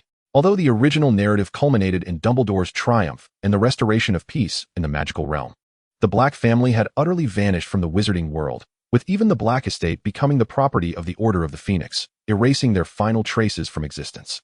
Regulus had perished in vain, branded as a coward by his brother. His fate was indeed tragic. Tom's mind was awash with thoughts as he subtly scrutinized Viti. After a considerable silence, the tranquil study was finally broken by spoken words. So, Regulus Black was in that seaside cave, Viti stated, looking at Tom with conviction. Tom nodded, then shook his head. He had never visited the cave, but he was aware of Regulus's location from the original text, and the rest was gleaned from fragmented memories. Moreover, with him now transformed into an inferi, finding the body would serve little purpose. Even the eradication of the root cause would be deemed too late. Tommy, would you care to embark on a seaside journey? Viti inquired, his red eyes twinkling with innocence. Sunlight, sandy shores, and bikinis. These were the hallmarks of a beach outing. Yet, it was evident that the beach they were destined for differed from the conventional notion. Towering waves crashed against the rocks, and the steep cliffs were shrouded in frothy foam. Tom stood atop a high rock, taming his windswept hair as the briny sea air invaded his nostrils. This hardly seems an ideal destination for a sojourn, he grimaced, making a determined effort to avert his gaze from the abyssal sea. Viti extended his hand, guiding Tom through the rocky terrain, leading the way with a leisurely air. The pair ambled, stopping intermittently, ascending and descending for what may have been half an hour or perhaps an hour, when they finally reached the mouth of the cave. Their clothes were thoroughly drenched, water cascading down from their garments. Viti first washed away the seawater with a cleansing charm, then dried their clothes with a quick drying spell before he could leisurely approach the rock face. Tom frowned. He could still detect the lingering odor of salt. Viti smeared blood from a vial onto the stone wall, revealing the cave's entrance. Hurry, let us see if the cave has transformed, Viti softly beckoned, illuminating his wand. After a moment's hesitation, Tom extended his hand to grasp Viti's. The cave bore little difference from his recollections, though it appeared more sinister, perfect for a horror film set. I wonder how we can locate Little Black's body among the myriad of inferi? Shall we attempt the Levi Corpus charm? Tom proposed, pondering the potential to save considerable time. Certainly. I had never anticipated that someone would willingly relinquish their life to become an inferi, Viti shrugged, offering a non-committal smile. Oh, very well. Tom cleared his throat, raising his wand and declaring loudly, Regulus Black's body, come forth. The cave fell into silence, yet soon an anomaly occurred. With a resounding explosion, a figure erupted from the obsidian lake, only to be ensnared by more shadowy forms. As Tom widened his eyes in an effort to ascertain whether it was indeed Regulus's body, a sudden splash echoed, and he vanished, pulled back into the lake by the multitude of shadows. Chapter 30, Intrigue 2. Regardless, after witnessing the spectacle, Vidi ultimately had the house elf assist in retrieving the intrigue. Tom was at a loss for what expression to wear. The house elf truly was the greatest anomaly in the wizarding world. The intrigue that had once been Regulus appeared indistinct, hauntingly reminiscent of Gollum, terrifying and bizarre. Tom quickly glanced at Vidi, then back at the sight, realizing one could hardly expect a decayed corpse to appear appealing. Logically, Regulus was a traitor. His demise warranted concealment, and the reasons for his demise were debatable. Regardless, Vidi held the false locket in his possession, clutching the note laden with provocation, his ire igniting. Very well, indeed. The protégé I once esteemed has betrayed me, leaving behind a note laden with clues. Had I known, I would have eliminated even that house elf. Cursed little wretch. Damnable house elf. Vidi cursed, his regard for the Black family matching that of the Malfoys. Were it not for a child who had defected to Gryffindor and sought refuge with Dumbledore, he would not have resorted to the unforgivable curses or marked the Black family. He had previously mocked Tom for his misplaced compassion, yet he himself was no different. Underestimating the capabilities of a house elf, he had also underestimated Regulus's intelligence. Due to his curses, Tom cast several curious glances at him. It turned out that even the elegantly polite Dark Lord could become flustered and lash out in anger. As Voldemort's eyes grew increasingly red and the magical pressure around him sent the cave's stones flying, Tom finally realized the gravity of the situation. Ahem, Vidi. Perhaps we should return home now. If we linger any longer, the intrigue may find their way back to the lake, Tom suggested, clearing his throat, while the terrified house elf nearby was on the verge of cracking the rock wall in its distress. Voldemort's breath hitched in his throat as his fury subsided, the chaotic magical pressure dissipating. He gazed at the boy's worried face, feeling a flicker of relief. If Dumbledore were to find this place first and follow the trail, he would undoubtedly uncover the other Horcruxes. With that old fox's intellect, discovering the means to destroy the Horcruxes would merely be a matter of time. Very well, let us return home, he exhaled, expelling the tension from his lungs, and with that, he retracted the fragments of his soul, leaving the Horcruxes in the past. The two departed the cave, vanishing from sight once they had distanced themselves from the anti-apparition charms. The house elf had already taken the intrigue Regulus away, leaving the cave to descend once more into darkness. The intrigue thrived in shadows and water, and the only suitable place that met these conditions was the castle's water dungeon. Upon returning to the castle, Voldemort promptly entered the alchemy room. In light of the recent explosion, Tom had set up numerous defensive and containment charms outside the alchemy room to prevent Nagini from slipping in and causing further chaos. When the great cauldron was brewing the Horcruxes, the soul vessels, the locket, the diadem, and the ring had remained undamaged, and Tom had placed them in the castle's display room. Fortunately, the display room was situated far from the alchemy room, and thus had escaped the last explosion unscathed. It is well known that the black stone set in the gaunt ring is the Resurrection Stone. Although it had never brought anyone back to life in the original tale, the wizarding world had never ceased its pursuit of the Resurrection Stone. Tom recalled a time when he wore the gaunt ring flamboyantly, taking great pride in its heritage. He absent-mindedly traced the Resurrection Stone, its curse having been entirely lifted, allowing anyone to wear it without consequence. Nagini lounged lazily on the carpet, coiling her tail around a toy mouse. As Voldemort's alchemical experiment reached its conclusion, he emerged to find the boy lost in thought. Tommy, do you have a fondness for that ring? No. I'm just a bit curious, Tom replied, snapping back to reality and hesitating as he regarded Voldemort, unsure whether to disclose the secret of the Resurrection Stone. Why? The gaunt ring is merely an old trinket of little value. Its significance lies more in its heritage than in its actual worth, Voldemort remarked, casually sitting beside the boy after stepping over Nagini. Vidi? I was idly flipping through the books in the study and came across the tale of the three brothers in the Tales of Beetle the Bard. The protagonist is named Peveril, and the story has another title, The Origins of the Deathly Hallows. Voldemort's palm felt unusually warm, causing Tom to instinctively withdraw his fingers. Voldemort tightened his grip, raising an eyebrow at the mention of the centuries-old tale. It's just a story that has been passed down for hundreds of years. Does anyone truly believe in it? Tom sighed inwardly at Voldemort's dismissive attitude, acknowledging that the significance of the Hallows seemed rather trivial to the Dark Lord. Look at the design on the ring. Doesn't it resemble the Peveril emblem? Tom pressed his lips together, realizing that knowing was better than remaining in ignorance. Voldemort squinted as he leaned in for a closer inspection, his warm breath brushing against Tom's fair hand. Tom stiffened, regretting not removing the ring, yet seeing Voldemort's keen observation. He busied himself counting the boy's long eyelashes to pass the time. Do you wish for me to seek out the Hallows to resurrect that fellow? Voldemort inquired, lifting his gaze, his crimson eyes fixed intently on him. No, why would you think that? Tom replied incredulously. Regulus Black had become an inferius, his soul having dissipated.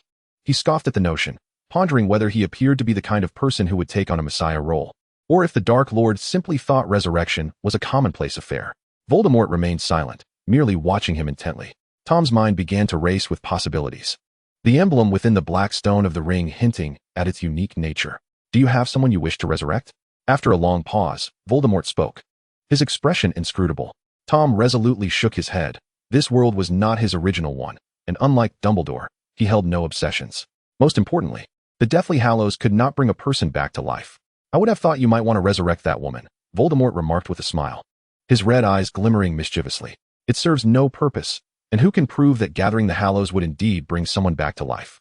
Tom knew precisely who that woman was, yet he found it impossible to empathize.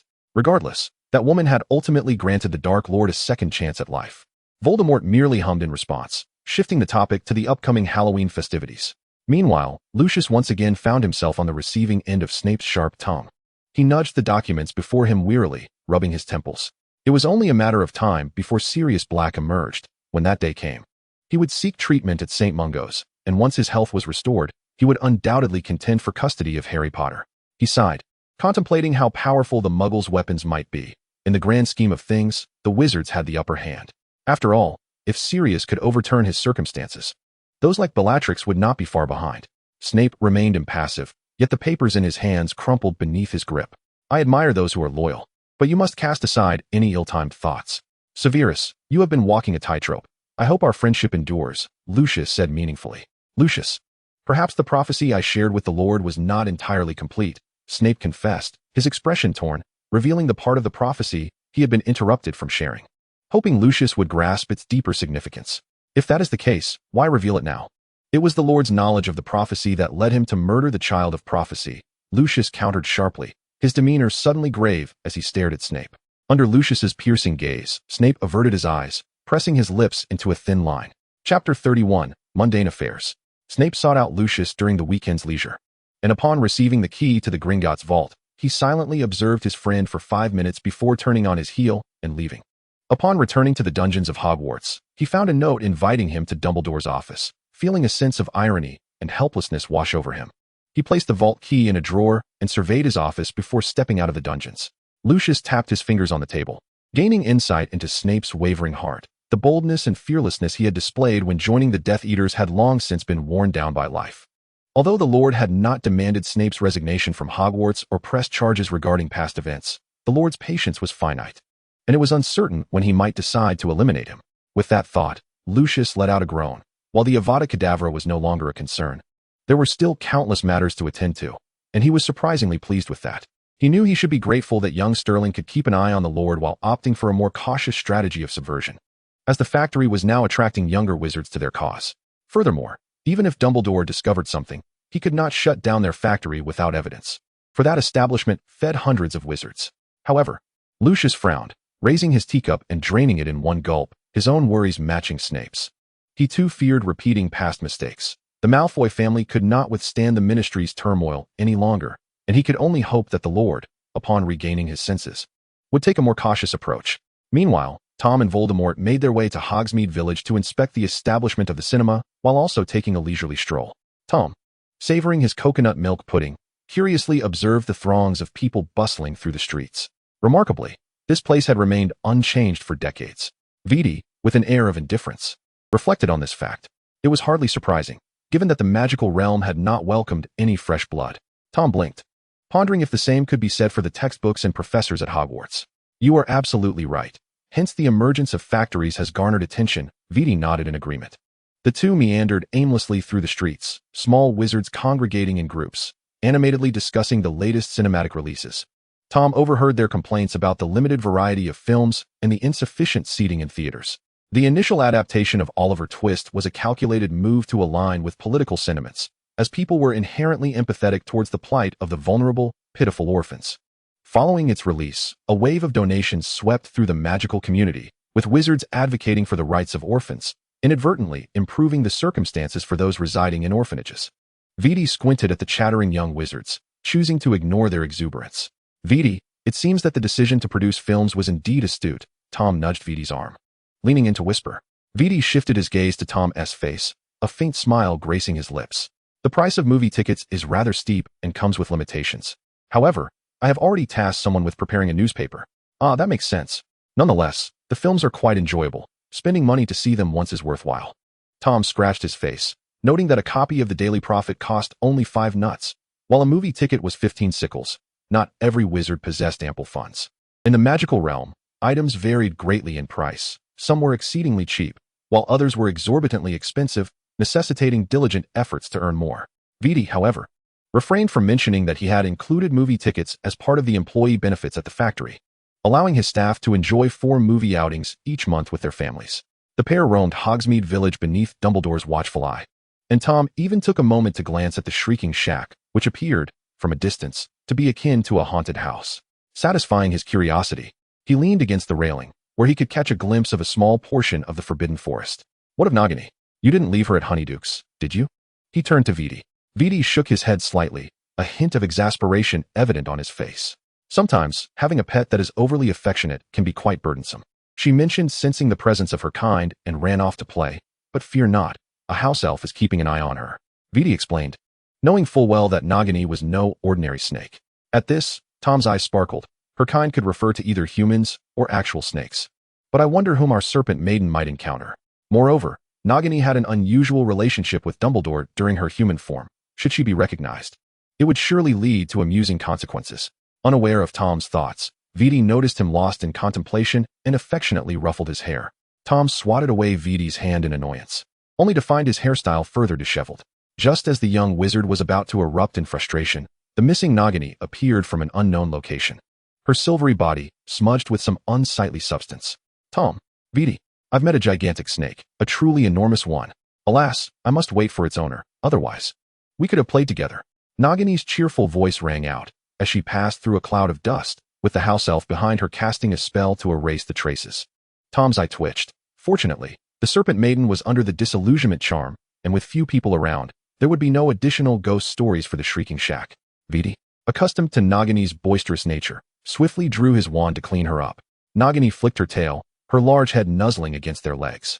Seeing this, Viti held on to Tom, instructing the house elf to escort the snake home in a concealed manner.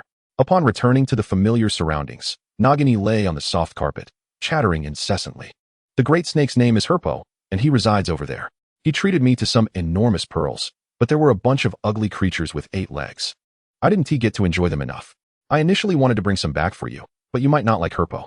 The serpent maiden rambled on, a hint of fatigue in her voice, her words tinged with disappointment.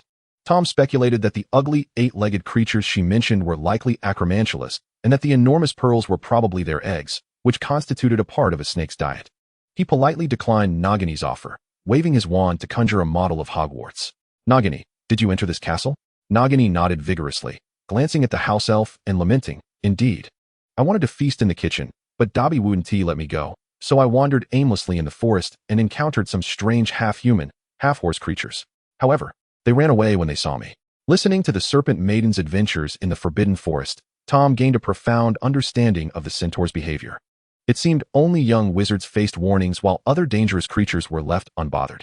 Viti regarded Nagini with curiosity. He was aware that Hogwarts possessed secret passages, but her ease of access into the castle seemed rather reckless.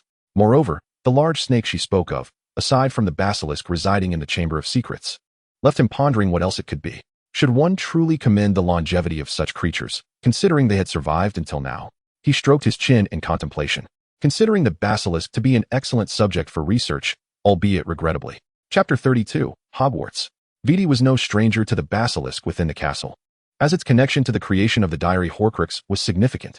However, decades had passed. Hagrid, who had been wronged by him, now served as a guardian in the Forbidden Forest, and a half-giant was limited in usefulness. Viti contemplated infiltrating the domain of the giant kin and werewolves, aware that non-human entities often harbored treacherous intents, yet wielded wisely, they could prove to be formidable assets. He opened the invitation sent by the Golden Eagle, intending to convene an end-of-year meeting. While Viti busied himself, Tom continued to indulge in leisurely pursuits, even joining the serpent maiden in a game. After days of gaming, Nagini remained fixated on her new friends, incessantly clamoring to visit the castle and eager to capture centaurs and unicorns for a meal. Tom's expression turned complex upon hearing this. He repeatedly admonished her against indiscriminately consuming the Forbidden Forest's offerings, lest she attract the attention of other wizards, specifically the potions master. While munching on lamb, the serpent maiden nodded, her demeanor overtly dismissive. Tom opened his mouth to object, but ultimately relented, reasoning that Nagini was not a true snake. Nagini was escorted back to the Forbidden Forest by the house elf, leaving the castle significantly quieter. Viti devoted an entire afternoon to drafting the regulations for the annual meeting, completing the paperwork before finally rising to stretch. Thankfully, the Muggle world provided ample reference materials. Otherwise, he would have been toiling until dusk. He recalled the ever-glamorous Lucius, who, despite his busy schedule, managed to shine brightly and resolved to delegate more tasks to him. Lucius, diligently working, felt a chill run down his spine and summoned his wand to cast a warming charm upon himself. Viti glanced at the time and headed toward the dining hall. The castle had but 2 masters, and the house elves prepared meals with remarkable speed. "What do you think of my idea to host an annual meeting?" Viti casually inquired while cutting into his steak. "An annual meeting? It presents a splendid opportunity to bolster team camaraderie," Tom replied, disenchanted as he consumed his salad. Ensuring his daily intake of vitamin C, his mind conjuring images of modern corporate employees engaging in games of musical chairs. "I plan to take them to the Muggle world for some team-building activities and to recruit a few weapon masters," Viti winked, intending to expose his backward subordinates to new experiences, preventing them from incessantly shouting about blood purity. Tom nodded noncommittally. He had encountered weapons that fused magic and martial prowess before, and he found the enchanted gun of the Prince of Amusement quite impressive. If he could truly succeed in such an endeavor, it would indeed represent a significant breakthrough. However, he pondered whether merely crafting weapons might prove somewhat monotonous. The telephones, computers, and electric lights utilized by Muggles were undeniably practical. He could not fathom why, with cinemas already established, the potential of electric wires and other conveniences had not been harnessed. "Perhaps the time is not yet ripe, Tommy," came the reply. "Yet what you mentioned has seen some progress. I believe it will not be long before the castle shines bright as day." "Oh, that would be splendid. While I may not need to light candles, electric lights are far more convenient. Rest assured, all will come to pass. Indeed, I believe in you." Tom smiled, his lips pressed together. Merely envisioning a world connected by networks and telephones filled him with delight. Coupled with the multitude of computer games now available, a beautiful future awaited him. Viti had grown accustomed to Tom's openly displayed emotions. He took a sip of wine and engaged in light conversation to conclude their meal, though he harbored many questions. The familiar fluctuations of Tom's soul could not deceive him. He could only attribute it to Tom's prolonged stay in his diary. Furthermore, he was well aware of Tom's activities before him. There was no mistaking whether he had entangled himself with the Death Eaters.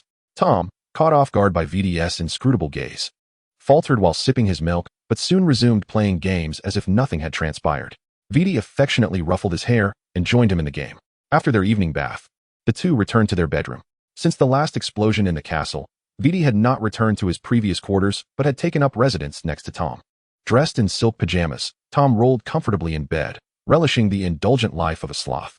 Some were asleep, others engaged in playful antics, while a few toiled through the night concocting potions. The castle clock chimed, heralding midnight. Snape was brewing potions. Only at this hour could the potions master cast aside the distractions of his mind and immerse himself in the joy of potion making. His once taut expression relaxed, yet the faint lines on his forehead remained, a testament to the burdens he bore from the prophecy and Lily's death. The only solace he found lay in his potions. However, just as his concoction neared completion, a knock resounded at the cellar door. Snape's relaxed demeanor instantly stiffened, his gaze turning cold and hollow. Upon opening the door, he found Professor McGonagall patrolling the night.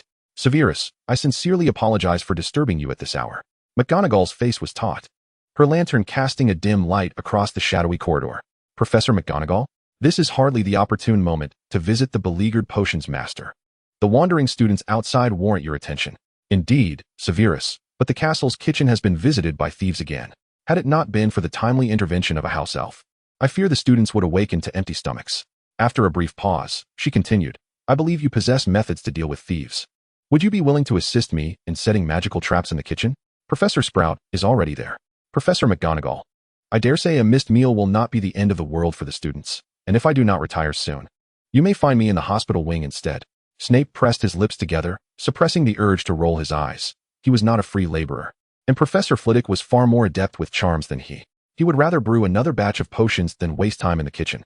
After all, he could easily guess who had ventured into the kitchen, most likely Peeves and a handful of students seeking a midnight snack. If setting traps were to injure someone, he would ultimately be tasked with brewing potions to heal them. McGonagall seemed to sense his thoughts and sighed. This is different. The house elf in the kitchen reported a large white snake, and another house elf has been petrified. Snape's brow twitched at the mention of the large white snake, and the idea of a petrified house elf stirred his interest. It was well known that the great white snake was Lord Voldemort's new pet, and tales of Slytherin's legacy circulated around Hogwarts, suggesting that one day, the creature from the Chamber of Secrets would emerge to eradicate all wizards not of pure blood. Have you discussed this matter with Headmaster Dumbledore? I cannot fathom that an entity capable of petrifying a house elf would not pose a threat to young witches and wizards. Dumbledore left on business 2 days ago and has yet to return. I have contacted him through the two-way mirror. Severus. It is precisely for this reason that I sought you out. Very well, as you wish. Professor McGonagall, let us proceed quickly. I have no desire to attend class with dark circles under my eyes. Snape resigned himself to donning his outer robe, grasping his wand as he stepped through the door. The two traversed the corridors, lanterns in hand, as the little spiders in the corners scurried away from the light. In the castle's secret passages, Nagini roamed with the basilisk, having just feasted in the kitchen, her movements somewhat sluggish. The dark green serpent coiled around her, vanishing into the winding, shadowy tunnel. Are you returning today? The basilisk, Airbo, inquired nonchalantly, crushing the remnants of small animal corpses underfoot. Nagini nudged the massive basilisk and yawned lazily. I am returning. I must discuss the kitchen incident. By the way, Airbo, is that house elf unharmed? Airbo shook his head, lowering it to explain. While I am unsure how it became petrified, it did not gaze directly into my eyes, and the school's professors will handle the situation. Airbo recalled the shrieking house elves and felt a thrum in his head. Despite having worked in the castle for many years, they still panicked upon seeing him. As if he were a predator. Nagini, believing wholeheartedly in the basilisk's words, nodded. After all, can do not deceive one another. Airbo watched as the house elf accompanied Nagini away. Sighing softly to himself, he too yearned for some adventure outside, wishing to escape the castle that caused the serpents such loneliness. Due to their binding contracts, the castle's house elves could not disclose any information regarding the basilisk in the Chamber of Secrets. Thus, regardless of how Professor McGonagall and her companions inquired, the result was always the same. A large white snake had wreaked havoc in the kitchen. Snape scoffed softly, examining the petrified house elf before glancing at the other house elves frantically banging against the walls, lamenting their failure to protect the kitchen. He felt a wave of exasperation wash over him. Professor Sprout rubbed her forehead and decisively proposed a remedy, using Mandrake to restore the petrified. As long as we can revive them, I will enhance patrols. I will enlist the portrait's help. The night-strolling young witches and wizards may not be so fortunate. McGonagall breathed a sigh of relief but remained troubled for the students. The obedient badgers and eagles are manageable, but the little snakes will know to stay in their dormitories when danger lurks. My concern lies with the inquisitive Gryffindors. They may become emboldened and seek thrills amidst the castle's depths. Perhaps Dumbledore will have a solution.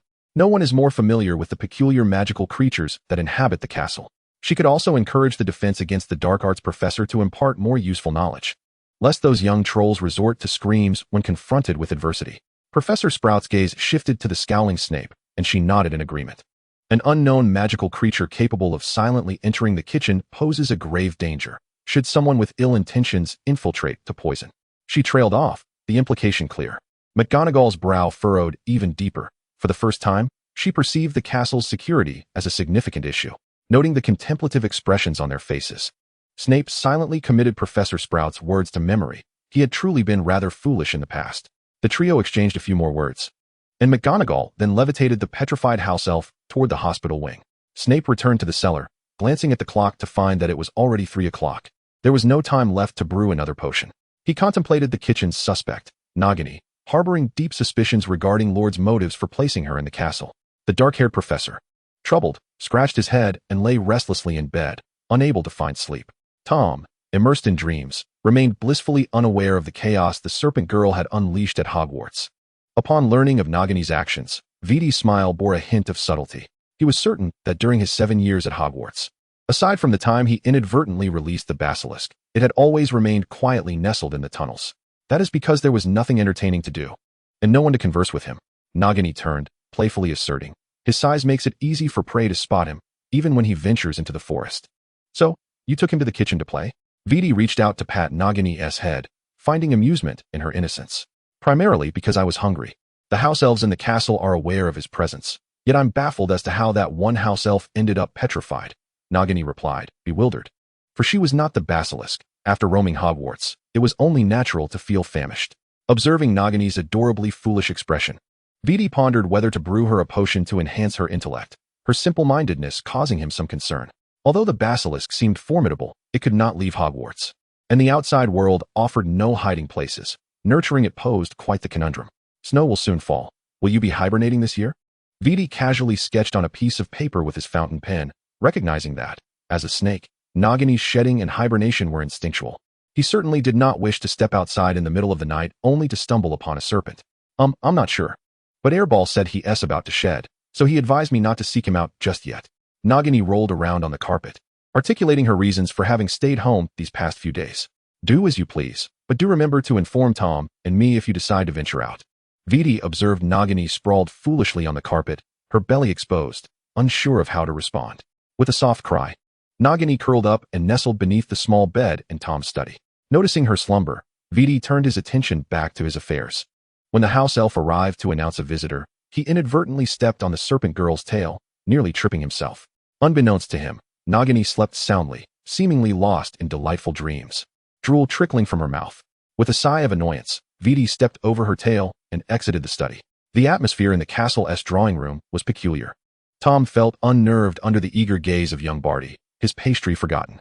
Today, like any other, Tom was lounging at home, playing games, when a man emerged from the fireplace, none other than the newly transformed Barty from the Ministry of Magic. Tom was aware of some internal matters among the Death Eaters, but lacked in-depth knowledge, resulting in a conversation devoid of engaging topics, while Barty seemed to have endless chatter.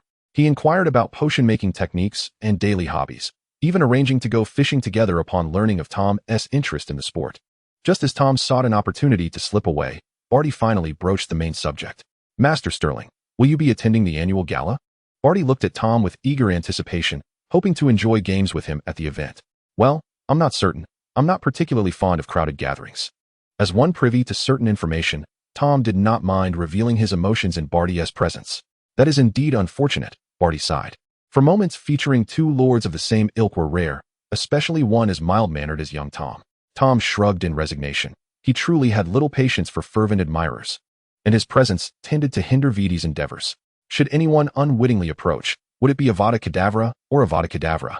He had absorbed some of Viti's memories.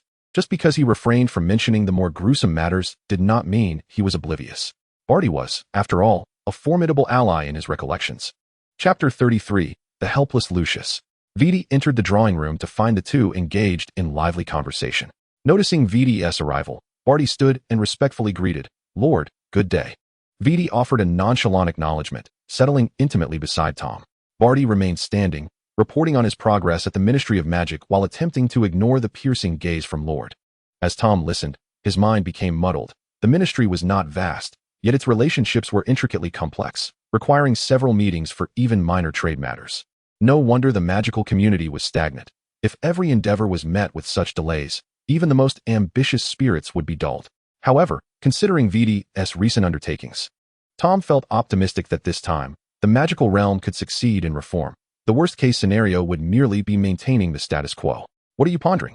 Viti inquired upon observing the smile that had crept onto Tom's lips, somewhat resigned to his new habit of drifting into thought. I was thinking about Dumbledore, Tom replied, returning to focus, not concealing his thoughts. In the past year, your commotion in the magical community has been so significant, yet Dumbledore hasn't come by. Who says he hasn't? Viti squinted, reaching out to ruffle Tom's hair. He has met with Lucius several times, to the point where Lucius is now hiding in his estate. Minister Barnard has also sought Lucius several times at the ministry, correct, Barty? The nearby Barty nodded in agreement. Yes, my lord. I received the task of infiltrating the factory for intelligence gathering. My low position allows for optimal utilization. Tom blinked, nearly forgetting that Barty's identity was that of a half-blood wizard returning from France, more adaptable to new concepts than purebloods. However, he had not anticipated the espionage aspect. The ministry truly was something else. Perhaps his disdain was too evident. As Barty reorganized his words and continued, they initially intended to send Arthur Weasley. But his conspicuous red hair and pureblood status led them to settle for me instead. At this, Barty wrinkled his nose in distaste.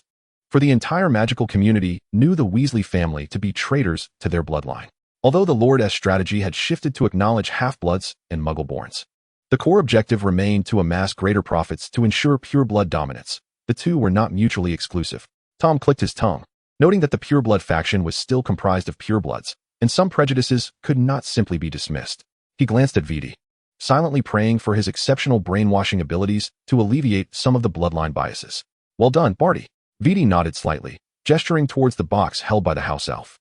This is your reward. Continue your efforts. Barty graciously accepted the box with both hands, replying, "Thank you for the reward, my lord. I shall not disappoint your expectations." Viti gave a non-committal nod and invited him to share dinner. Nagini excitedly circled Barty, for encountering newcomers in the castle was a rare delight. Barty stiffened. Although he admired the lord, he was not particularly fond of serpents, especially one as thick as a barrel. Tom, Viti. Doesn't he smell as pleasant as a man with a shiny head? The serpent girl flicked her tongue in conclusion, poking Barty's leg with the tip of her tail. All right, Nagini, stop teasing him. Tom, unable to bear the sight, beckoned Nagini closer. Alas, Tom, you no longer love me. You've clearly forgotten the old for the new, wah wah wah. The serpent girl lamented. If you continue speaking in that tone, your daily lamb and treats will be halved. Tom sighed, exasperated. Where had Nagini learned such behavior? Wah, Viti, Tom is bullying me. Viti raised his hands in a gesture of helplessness. Nagini coughed slightly, her body instinctively gliding toward Tom. Young Barty, having just witnessed a snake-language rendition of a domestic drama, found the scene remarkably familiar. Yet, under the imposing presence of the Lord, he could only bow his head lower, doing his utmost to stifle a laugh. Viti cast a glance at the quivering shoulders of young Barty and waved his hand, signaling for someone to take the documents away. The moment young Barty stepped out of the Flu network, he hastily soared toward Malfoy Manor, where he needed to deliver the documents to Lucius. Lucius, preoccupied with the maintenance of his complexion and hair, barely noticed young Barty's arrival. The latter cleared his throat, displaying no hint of remorse for interrupting the platinum aristocrat. The Lord mentioned that your plan is quite commendable. The invitations for the annual meeting can now be dispatched, he remarked with a forced smile. Damn it. I should have shut down the Flu network. Malfoy Manor is not a transit station. Are you losing your mind while working at the ministry? Lucius exclaimed, a hint of frustration creeping into his demeanor. Even though only Death Eaters could enter, a prior notification would have been appreciated. Well, fine. I'll be more careful next time, young Barty replied insincerely, engrossed in examining a bottle of hair potion. Lucius swallowed his complaints and wearily rubbed his temples. In order to align with young Barty's infiltration plan, the two exchanged intelligence. When Lucius learned of Dumbledore's desire to shut down the cinema, met with opposition from the ministry, his eyes flickered with interest. He remains as obstinate as ever, Lucius scoffed. Such a large cake cannot simply be halted. The 30,000 galleons I donated to the ministry last month were not given in vain. You ought to be cautious. I have heard that due to the films, some wizards ventured to the Muggle orphanage and witnessed young wizards suffering abuse, resulting in casualties, young Barty warned, sensing the gravity of the matter. He chose to tread lightly, believing that saying too much would be pointless. Oh, for heaven's sake, can this really be blamed on me? Lucius replied with a perplexed expression. Young Barty remained silent, calmly slipping several vials of potions into his pocket before turning to return home via the Flu network. Lucius watched his departing figure, stroking his chin in contemplation. Surely, this wouldn't implicate him, he reassured himself, before entering the bedroom to embrace his wife for a restful night's sleep. Just as Lucius thought the situation would not escalate, the Daily Prophet and the Quibbler reported on the incident involving the wizard's murder. The newspapers flew off the shelves, igniting a war of public opinion without a single shot fired. A film released in October bore fruit in December. Lucius stared in disbelief at the scathing articles that condemned him, asserting that the film should never have been aired, as its release would only usher in catastrophe and ignite a war between wizards and muggles. Is that really the crux of the matter? He scratched his cheek, questioning why the plight of the young wizards in the orphanage wasn't the primary concern. When Tom learned of the newspaper content, his expression mirrored that of a weary subway commuter engrossed in his phone. So, the young wizards in the orphanage are devoid of rights, it seems. Being labeled as little monsters, ostracized and abused, is merely a part of survival of the fittest? While society is improving and conditions in orphanages are on the rise, there remain shadowy corners unseen, where the abilities of young wizards might be deemed superpowers, increasing the likelihood of them being sold for research purposes. Viti? Are they out of their minds?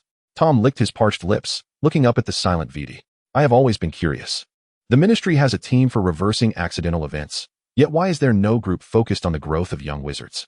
Viti's crimson eyes flickered, his expression devoid of mirth. perhaps believing that the wizarding world does not require an abundance of wizards. After all, it is the best who are chosen.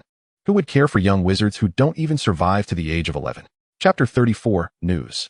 The Daily Prophet widely publicized the repercussions of wizards watching films, yet overlooked the fact that a considerable number of wizards hail from orphan backgrounds. Unbeknownst to anyone, a name entirely unrelated to the wizard assault incident emerged, the prophecy child who vanquished the Dark Lord, and whether Harry Potter lived a life of happiness. After all, Harry's parents were slain by the Dark Lord, leaving him an orphan. Moreover, the location where Harry resides is known only to Dumbledore and Professor McGonagall. No one else is privy to this information. Whenever inquiries arise about Harry Potter's living conditions, Dumbledore invariably responds that he resides in a safe place, leading a life akin to that of a prince. The public holds immense trust in the greatest white wizard of the century, harboring no doubts, and continues to donate items suitable for young Harry each year, hoping Dumbledore will pass them along. Setting aside whether Dumbledore ever visited young Harry or if the donated items were delivered, one cannot ignore the abject misery little Harry endured in the original narrative, which Dumbledore failed to address. Tom's return reawakened the Dark Lord, reclaiming the peace of soul that resided within young Harry, diminishing the negative impact on the Dursleys, who might revert to their original state as depicted in the narrative. However, as Tom now stands as one of the Dark Lords, he finds himself lacking the standing to voice such concerns, yet this does not prevent others from using the situation to attack Dumbledore. Every morning, owls deliver newspapers, serving as one of the few conduits for Hogwarts students and faculty to acquire news from the outside world. Snape furrowed his brow as he perused the paper, his emaciated form taut with tension, his black eyes shifting from confusion to fury. Should we abandon orphan young wizards? The harrowing experiences of young wizards in orphanages, the silence surrounding their deaths and disappearances, the prophecy child, an orphan, what is to become of them? Why are wizards fewer in number than muggles? The pearls and fish are indistinguishable. Several newspapers discussed varied topics, yet all centered on how to treat the orphan children lost in the muggle world, once again resurrecting the tale of the Potter's demise. Snape continued to read patiently, relieved that the newspapers maintained a boundary, refraining from delving into the address of Harry Potter's current residence. Since Lucius had taken him to meet Harry, he had been secretly visiting each month to observe the well-being of Lily's son, ensuring he did not fade away unnoticed. Although he detested the child who resembled Potter more with each passing day, it did not mean he relished hearing others discuss Lily's death. The creatures witnessing the same newspaper exchanged glances, while older wizards huddled together in hushed whispers, their thoughts consumed by the plight of the orphaned young wizards. Lucius also received a copy of the paper. As the head of the Malfoy family, he could glean certain implications from its contents. Upon encountering the glaring headlines, he raised an eyebrow, leisurely sipping a small mouthful of coffee. Lucius, it's no wonder the Lord changed strategies upon his return, Narcissa remarked, her gaze contemplative after reading the paper. The Muggle population has always surpassed that of wizards, and the number of Muggle-born wizards also exceeds ours. It seems the Ministry will soon be busy again. The Book of Admissions is with Dumbledore. Who knows who will prevail? Lucius smiled brightly, appearing quite pleased with the prospect. The Book of Admissions is accessible only to the headmaster. If there are Muggle-born wizards who are spies sent by the Muggle government, then Hogwarts and we are in even greater danger. Narcissa, not one to be naive, having been forcibly exposed to the Muggle world, contemplated these matters more deeply.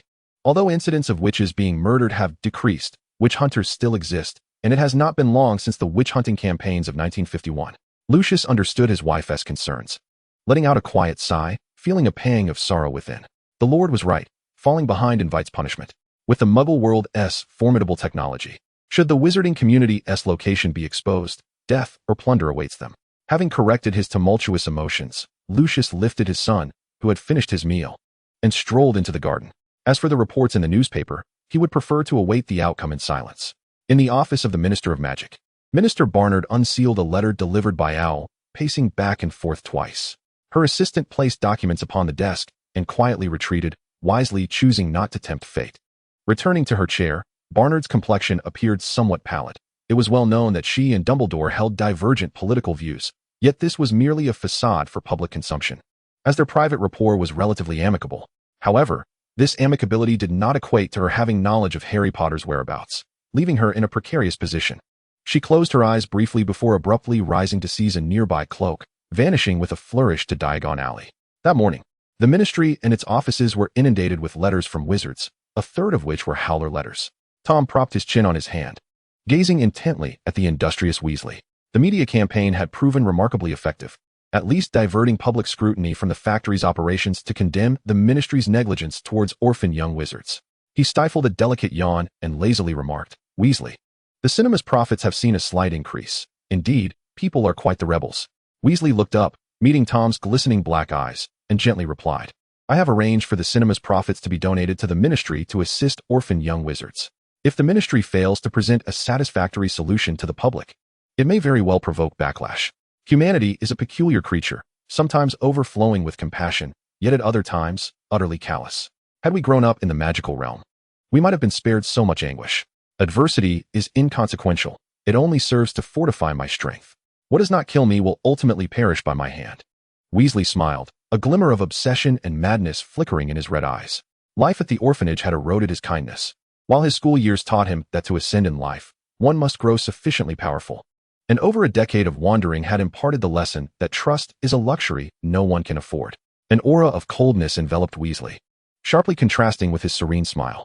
Tom shivered slightly. The current Weasley was somewhat intimidating. "We shall thrive evermore, for I have already realized the dreams of my youth." He cleared his throat, smiling subtly. "Weasley, I am fortunate to have you." A warmth surged within Weasley, dispelling the chill. He was not alone. He possessed the means to protect those he cherished and the wealth to live a life of abundance. "Tommy, assist me in reviewing some documents. They must be delivered to the various companies before 2 o'clock. Weasley pulled Tom closer, disrupting his languid state. "Oh, I should have known better than to venture into the study." Tom sighed, discarding the newspaper and dutifully picking up a pen to revise. One must cling tightly to golden opportunities, exchanging labor for a blissful, leisurely existence. Weasley caught sight of Tom's indignant expression from the corner of his eye and shook his head in amusement. Chapter 35, Black. The newspapers had left Minister Barnard in a state of exasperation as she once again experienced the tumult of a media war. Fortunately, several department heads convened to devise a proposal for the protection of young wizards, subsequently allocating several thousand galleons to the Muggle Affairs Mediation Committee for handling the matter. Cornelius Fudge rubbed his hands together, his mind racing with visions of achieving political success to ascend to the directorship. Dumbledore, clad in his starry robes, had stood at the window for an hour, seemingly with no intention of departing. Had anyone been able to see his face at that moment, they would have noticed the confusion reflected in his cerulean eyes. Indeed, confusion, the greatest white wizard of the century, the headmaster of Hogwarts, had lapsed into a daze following his conversation with Minister Barnard. The last time he had felt such a void was during the incarceration of Grindelwald. Fawkes the Phoenix sat quietly on its perch, its head nestled in its wings as it dozed peacefully.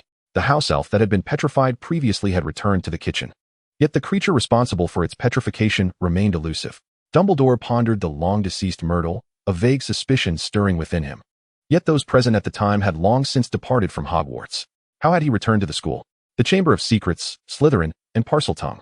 He pressed a hand to his throbbing forehead, a tempest of thoughts swirling within him. As the saying goes, just as one wave subsides, another rises. The issue of how to aid orphan young wizards was far from resolved when rumors began circulating that the slain Peter Pettigrew was still alive, having purportedly been spotted in Diagon Alley. Though the veracity of these claims awaited confirmation, the phrases Azkaban, Death Eaters, and Ministry had gained considerable traction in discussions. Had there been a social media platform in the wizarding world, it would have trended multiple times. Pettigrew, unable to transform into his animagus form due to the administered potion, rattled the bars of his iron cage. Had he not been taken from the Weasley household and dumped in the path of patrolling Aurors, he would never have been captured. Nevertheless, he knew which truths to conceal and which to reveal. Betraying the Potters would have sealed his fate at the hands of the Aurors. Pettigrew coughed violently, his disheveled appearance rendering him akin to a beggar, yet the dark mark on his arm signified his unique identity. The Aurors conducting the interrogation exchanged astonished glances, as if they had stumbled upon a secret of the upper echelons. Just as they debated who should report the findings, the previously howling Pettigrew suddenly fell silent, dying without warning before the Auror's eyes. Upon receiving this news, Minister Barnard slammed her hand on the desk, her voice laced with fury. "Are you all fools? Why did you not send a healer to examine him? What good is merely administering restorative potions? Now, what will the public think if they learn that Pettigrew died within the ministry, and you even locked him in a water prison? How utterly foolish." She inhaled deeply. Fatigue etched upon her features. "Seal this information. Do not let anyone exploit this gap." "Yes, Minister," replied Gadwin Lobats, his expression impassive, knowing he would bear the brunt of the blame for such a significant blunder by his subordinates.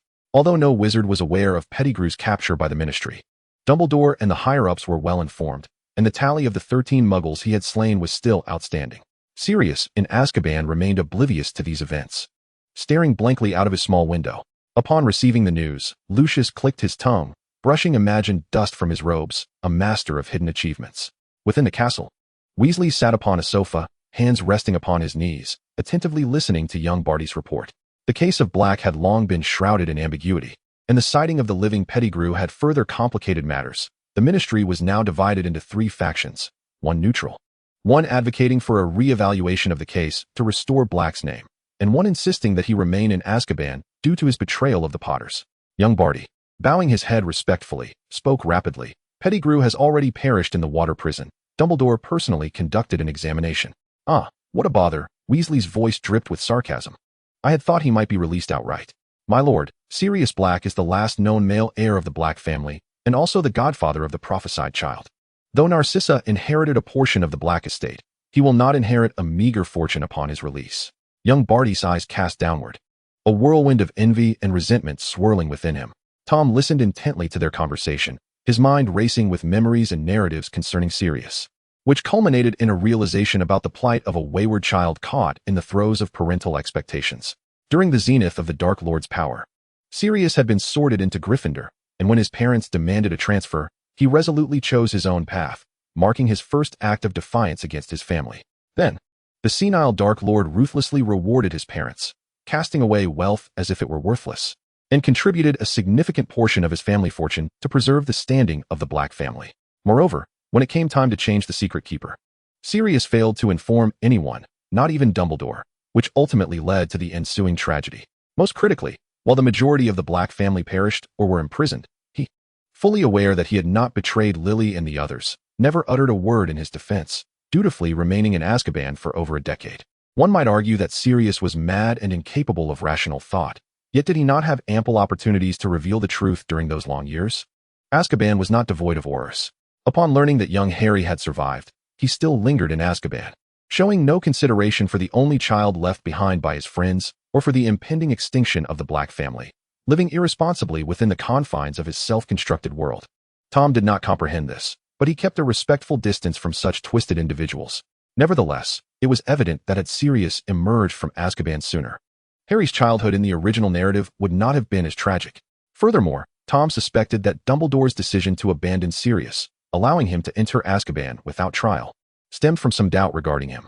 After all, being born into the eternally pure Black family, it was not surprising that one could betray their own.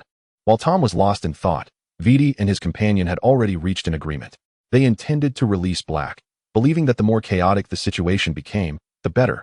Viti remarked to young Barty that as long as it caused Dumbledore distress, he would be pleased, and as for Bella and the others, he could handle them as he saw fit. Yes, my lord, young Barty nodded respectfully. By the time Tom regained his focus, he found himself leaning against Viti, indulging in fruit, while young Barty had mysteriously departed. Viti offered a strawberry to the young man, his crimson eyes sparkling with mirth. Have you returned to your senses? He chuckled softly. Tom savored the sweet essence of the strawberry on his tongue, his pale face slightly flushed. I was merely engrossed in contemplation, he said, picking up another fork and nibbling on the fruit. Oh, you may express your thoughts. I shall ponder alongside you. Viti smiled warmly, brushing a strand of hair behind Tom's ear. It is nothing much. I was just considering that once Black is released, Severus will likely find it difficult to sleep. Tom blinked, silently mourning for the potion's master for 3 seconds, as the return of his adversary was hardly welcome news. Upon hearing this, Viti narrowed his eyes. The reputation of the Death Eaters was currently quite tarnished, but he assured that it would not last long. As for the young potion's master, he was not worth further utilization. Sensing the cold aura emanating from the person beside him, Tom blinked in confusion, wondering who had provoked his ire. Under the winter sun, wizards strolled through Hogsmeade adorned in robes enhanced with warming and defensive charms, their joyous spirits undeterred even by the occasional patrolling aura. With Christmas approaching, Hogsmeade was festooned with festive decorations, brimming with holiday cheer. The young witches and wizards of Hogwarts eagerly anticipated Hogsmeade weekends, relishing their rare moments of freedom, filling the cinemas to capacity. Severus had finished grading assignments and intended to utilize Saturday to brew some potions. However, he was abruptly interrupted by a head that suddenly emerged from the fireplace. Damn it, Lucius, I trust you haven't forgotten it's Saturday? The poor professor requires some personal space. Severus cast a cleaning charm before the cauldron, his expression dark and foreboding. Lucius, unfazed by the black-haired professor's words, plopped down onto the gray sofa. Dear Severus, don't just stand there foolishly. I have something of great importance to discuss with you. He tapped the table, his smile elegant and composed. Severus snorted disdainfully as he took a seat opposite him, waving his wand to conjure some snacks. Lucius sipped his red tea, casting a sidelong glance at his increasingly impatient friend, smacking his lips. Peter Pettigrew has died at the ministry, and the information he divulged is sufficient to secure Sirius Black's release from Azkaban. He spoke lazily, adding, were it not for the Lord's command, I would have no desire to assist that traitor. Damn it, those fools at the ministry, and the Dementors in Azkaban, why didn't they suck him dry? Severus cursed angrily, refraining from expressing intentions of eliminating Black, mindful of his connection to the Black family. He has spent a considerable time in Azkaban, and upon his release, he will undoubtedly require recuperation at St. Mungo's. And you, being the youngest potions master, of course, could refuse. Lucius chuckled, clearly relishing the situation. You could add a little something to the potions he takes for recovery, as long as it doesn't kill him.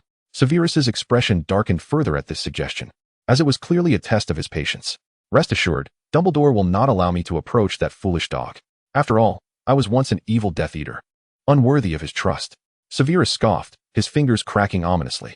You should have faith in yourself. The Lord holds great expectations for you. Lucius hesitated, rising from his seat. Time is not on my side. I must return. Do remember to send me the elixir of glory. Get lost. Chapter 36. Intoxicated. On the eve of Christmas, most shops had closed for the holidays, and the young witches and wizards at school awaited their break with bright faces. The professors, weary from a semester's toil, finally found a rare moment of relaxation, with Professor McGonagall's previously taught features now softened. Madame Pomfrey watched anxiously over the small creatures remaining at school, increasingly displeased with Dumbledore for failing to identify the culprit behind the petrification of the house elf. Similarly, Vidi's annual meeting was about to commence. The venue set in a suburban villa rather than Malfoy Manor, allowing them to gather without the guise of Death Eaters. After the Dark Lord delivered his opening remarks and commended several of the best employees in the organization, he permitted the guests to mingle freely. Having grown weary of the flattery that came with attending countless banquets, his status was not one that everyone could approach. Vidi sat elevated, waiting for the first dance to conclude before exchanging pleasantries with several heads of families, then pulled Tom towards the long table laden with refreshments. The heads of families dispersed respectfully, casting glances at Tom. It was a rare occasion for him to appear alongside the Dark Lord before the Death Eaters, naturally piquing their curiosity. As for the Lord's mention of young Sterling as his relative, he had not specified further. And given that the Lord had no close acquaintances over the years, their imaginations inevitably wandered. The Lord did not require familial connections for support. Yet if he sought to continue the Slytherin bloodline, the appearance of young Sterling was indeed intriguing. Several heads of families exchanged glances, aware that they lacked the courage to inquire further, but as the invisible second-in-command, Lucius could certainly be questioned. Unbeknownst to Tom, who was oblivious to the musings of the heads of families, he was currently captivated by the sight of men and women clad in medieval attire dancing in the ballroom, feeling as though he had traveled back in time. Following Tom's gaze, Vidi happened to spot the charming Iridia Carpenter, the enchanting witch recently wed for the third time. Vidi's brow twitched imperceptibly as he casually remarked, "Do you fancy her? Mrs. Carpenter is indeed a woman of charm and cunning." Tom quickly shook his head, responding with astonishment. "What are you thinking? I was merely observing the style of their garments. They are no different from those decades ago."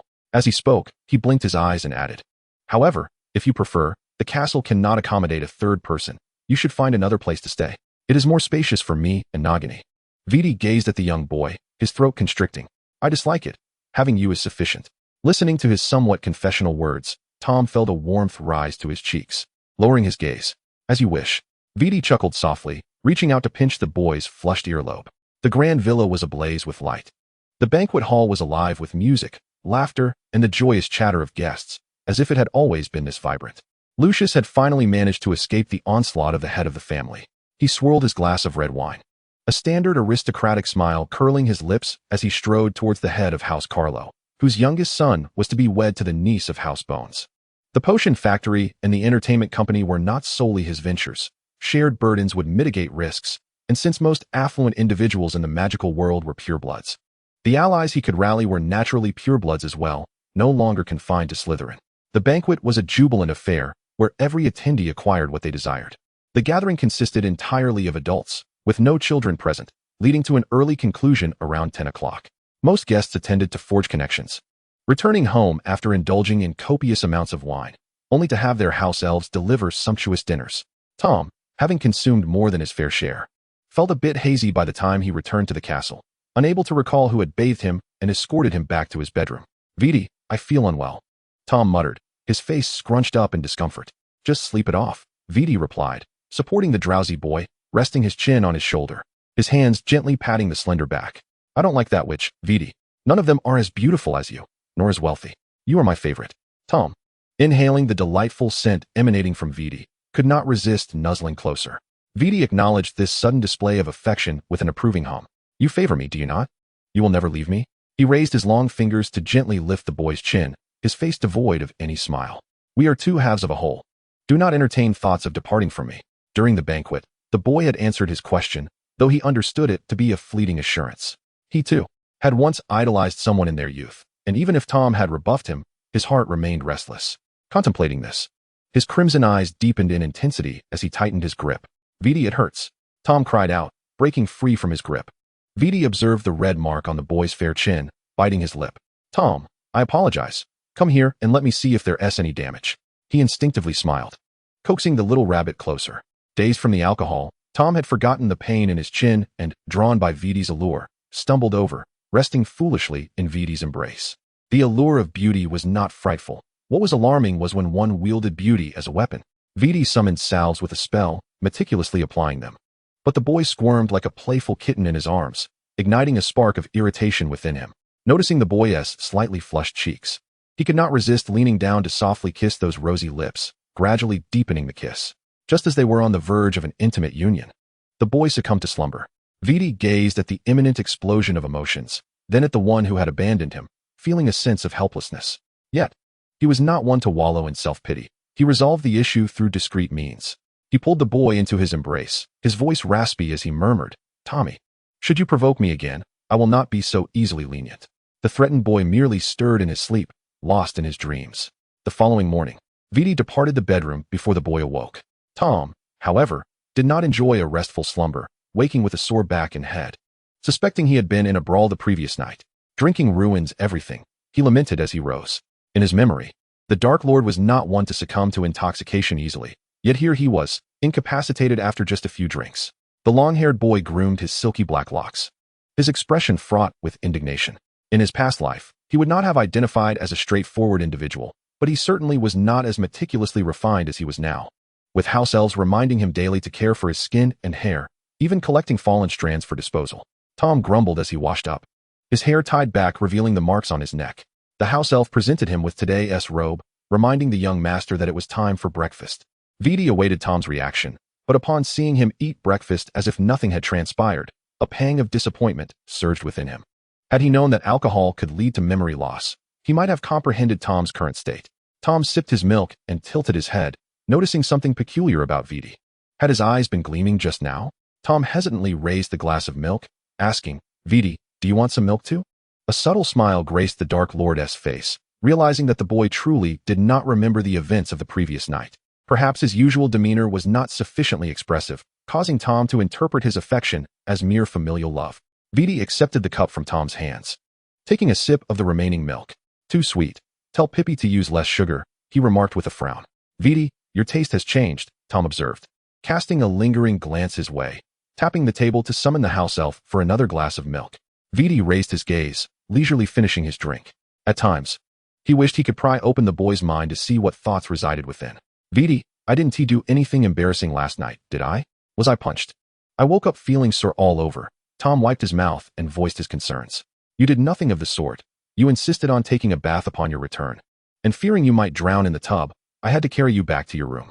You also clung to me, insisting I stay, and held me throughout the night," Viti replied, raising an eyebrow, his tone slightly teasing. "Is that true?" "I have excellent drinking etiquette," Tom retorted, his voice firm but wavering as vague memories surfaced. "Would you like me to recount it in detail?" "You even bit me." Viti pointed to his face, his words ambiguous. Tom squinted closely, taking a while to notice the faint wound at the corner of Viti's lips. "Did I perhaps behave like a beast last night and take advantage of the beautiful man?" he mused, perplexed, as he had always been a well-behaved sleeper in his previous life. Viti stood, raising the boy's chin in contemplation before leaning down to kiss him. "You bit me just like this last night," he whispered, kissing the boy's lips, concluding with a playful nip.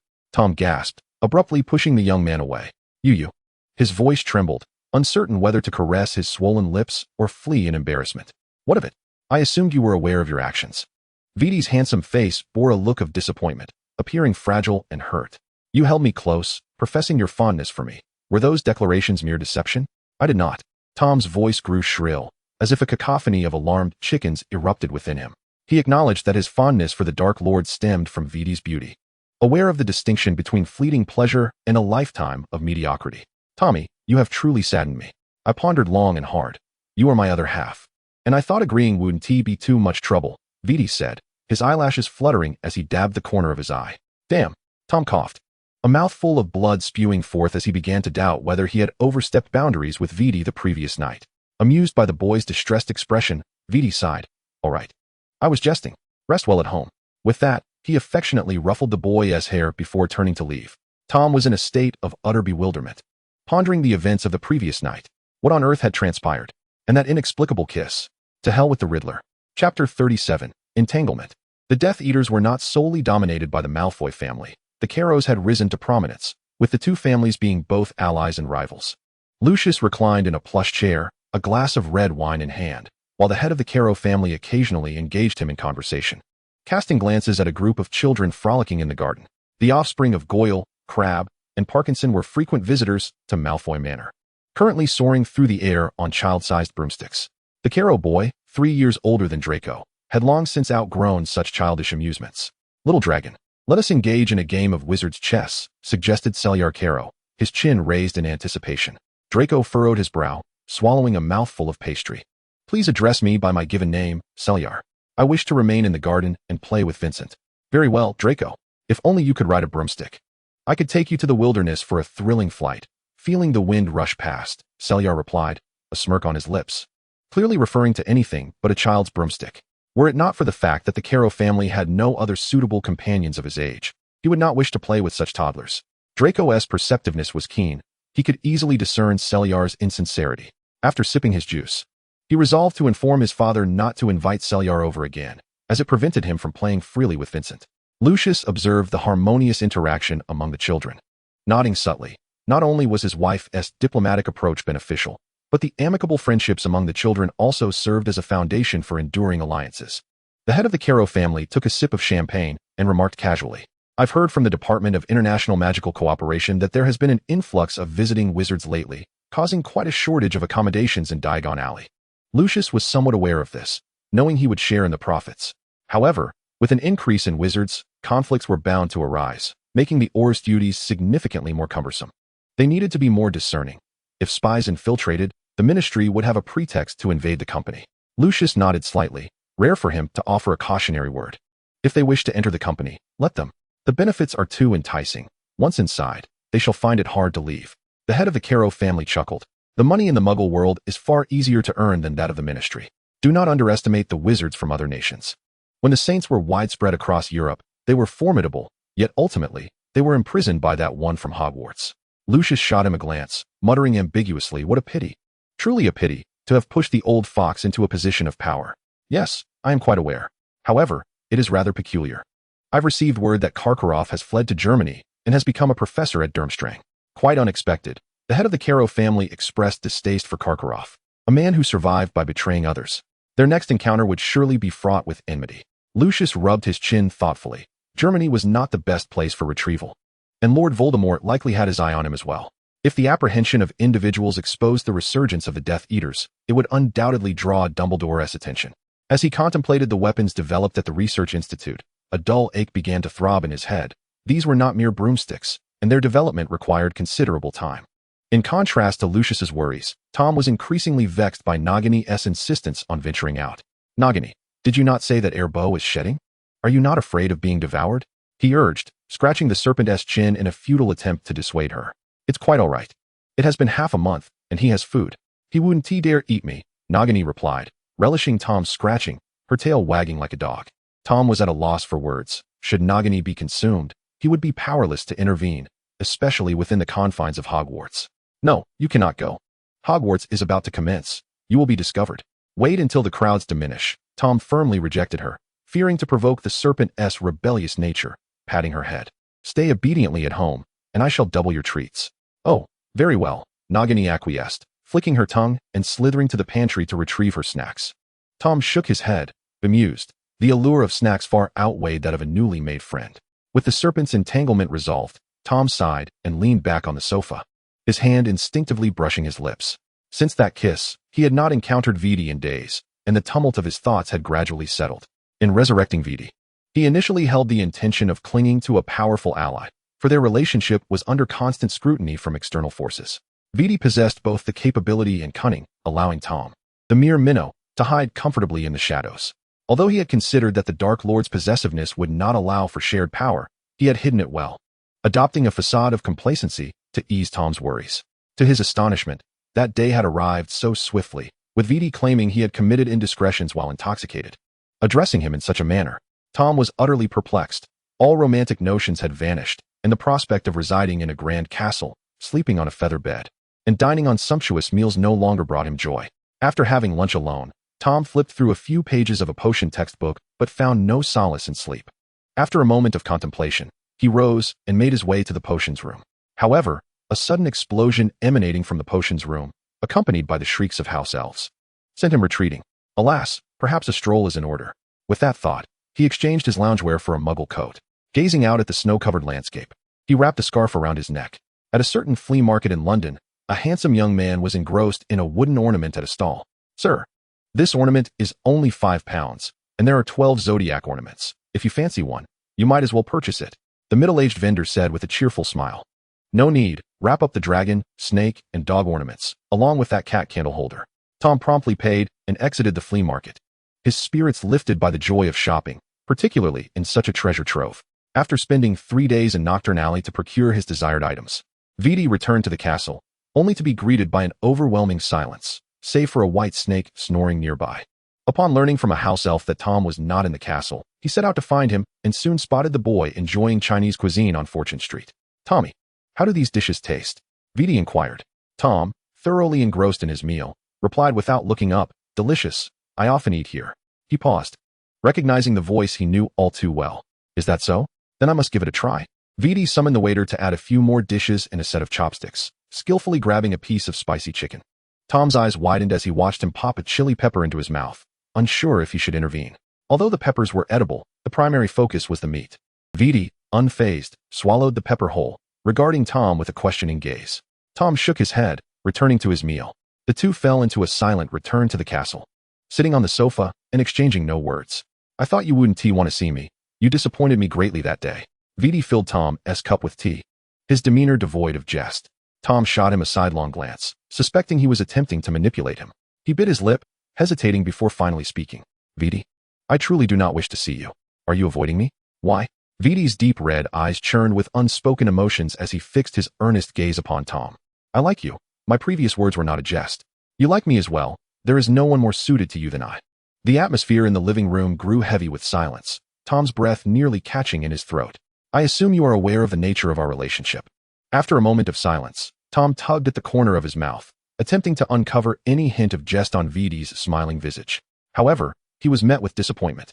The Dark Lord's flawless countenance bore nothing but an unwavering seriousness. "We can be brothers, partners, or even enemies, but we shall never be." Tom hesitated, recalling how his lover had once danced around his tongue, yet ultimately remained unconsumed. "I chose to save you once. Mutual admiration is one thing. But we share a common foe. You have battled him for decades. No one knows him better than you." He gazed at Vidi's slightly astonished, handsome face and continued, "So, refrain from uttering words that may lead to regret. I am now a free individual, not anyone's vassal."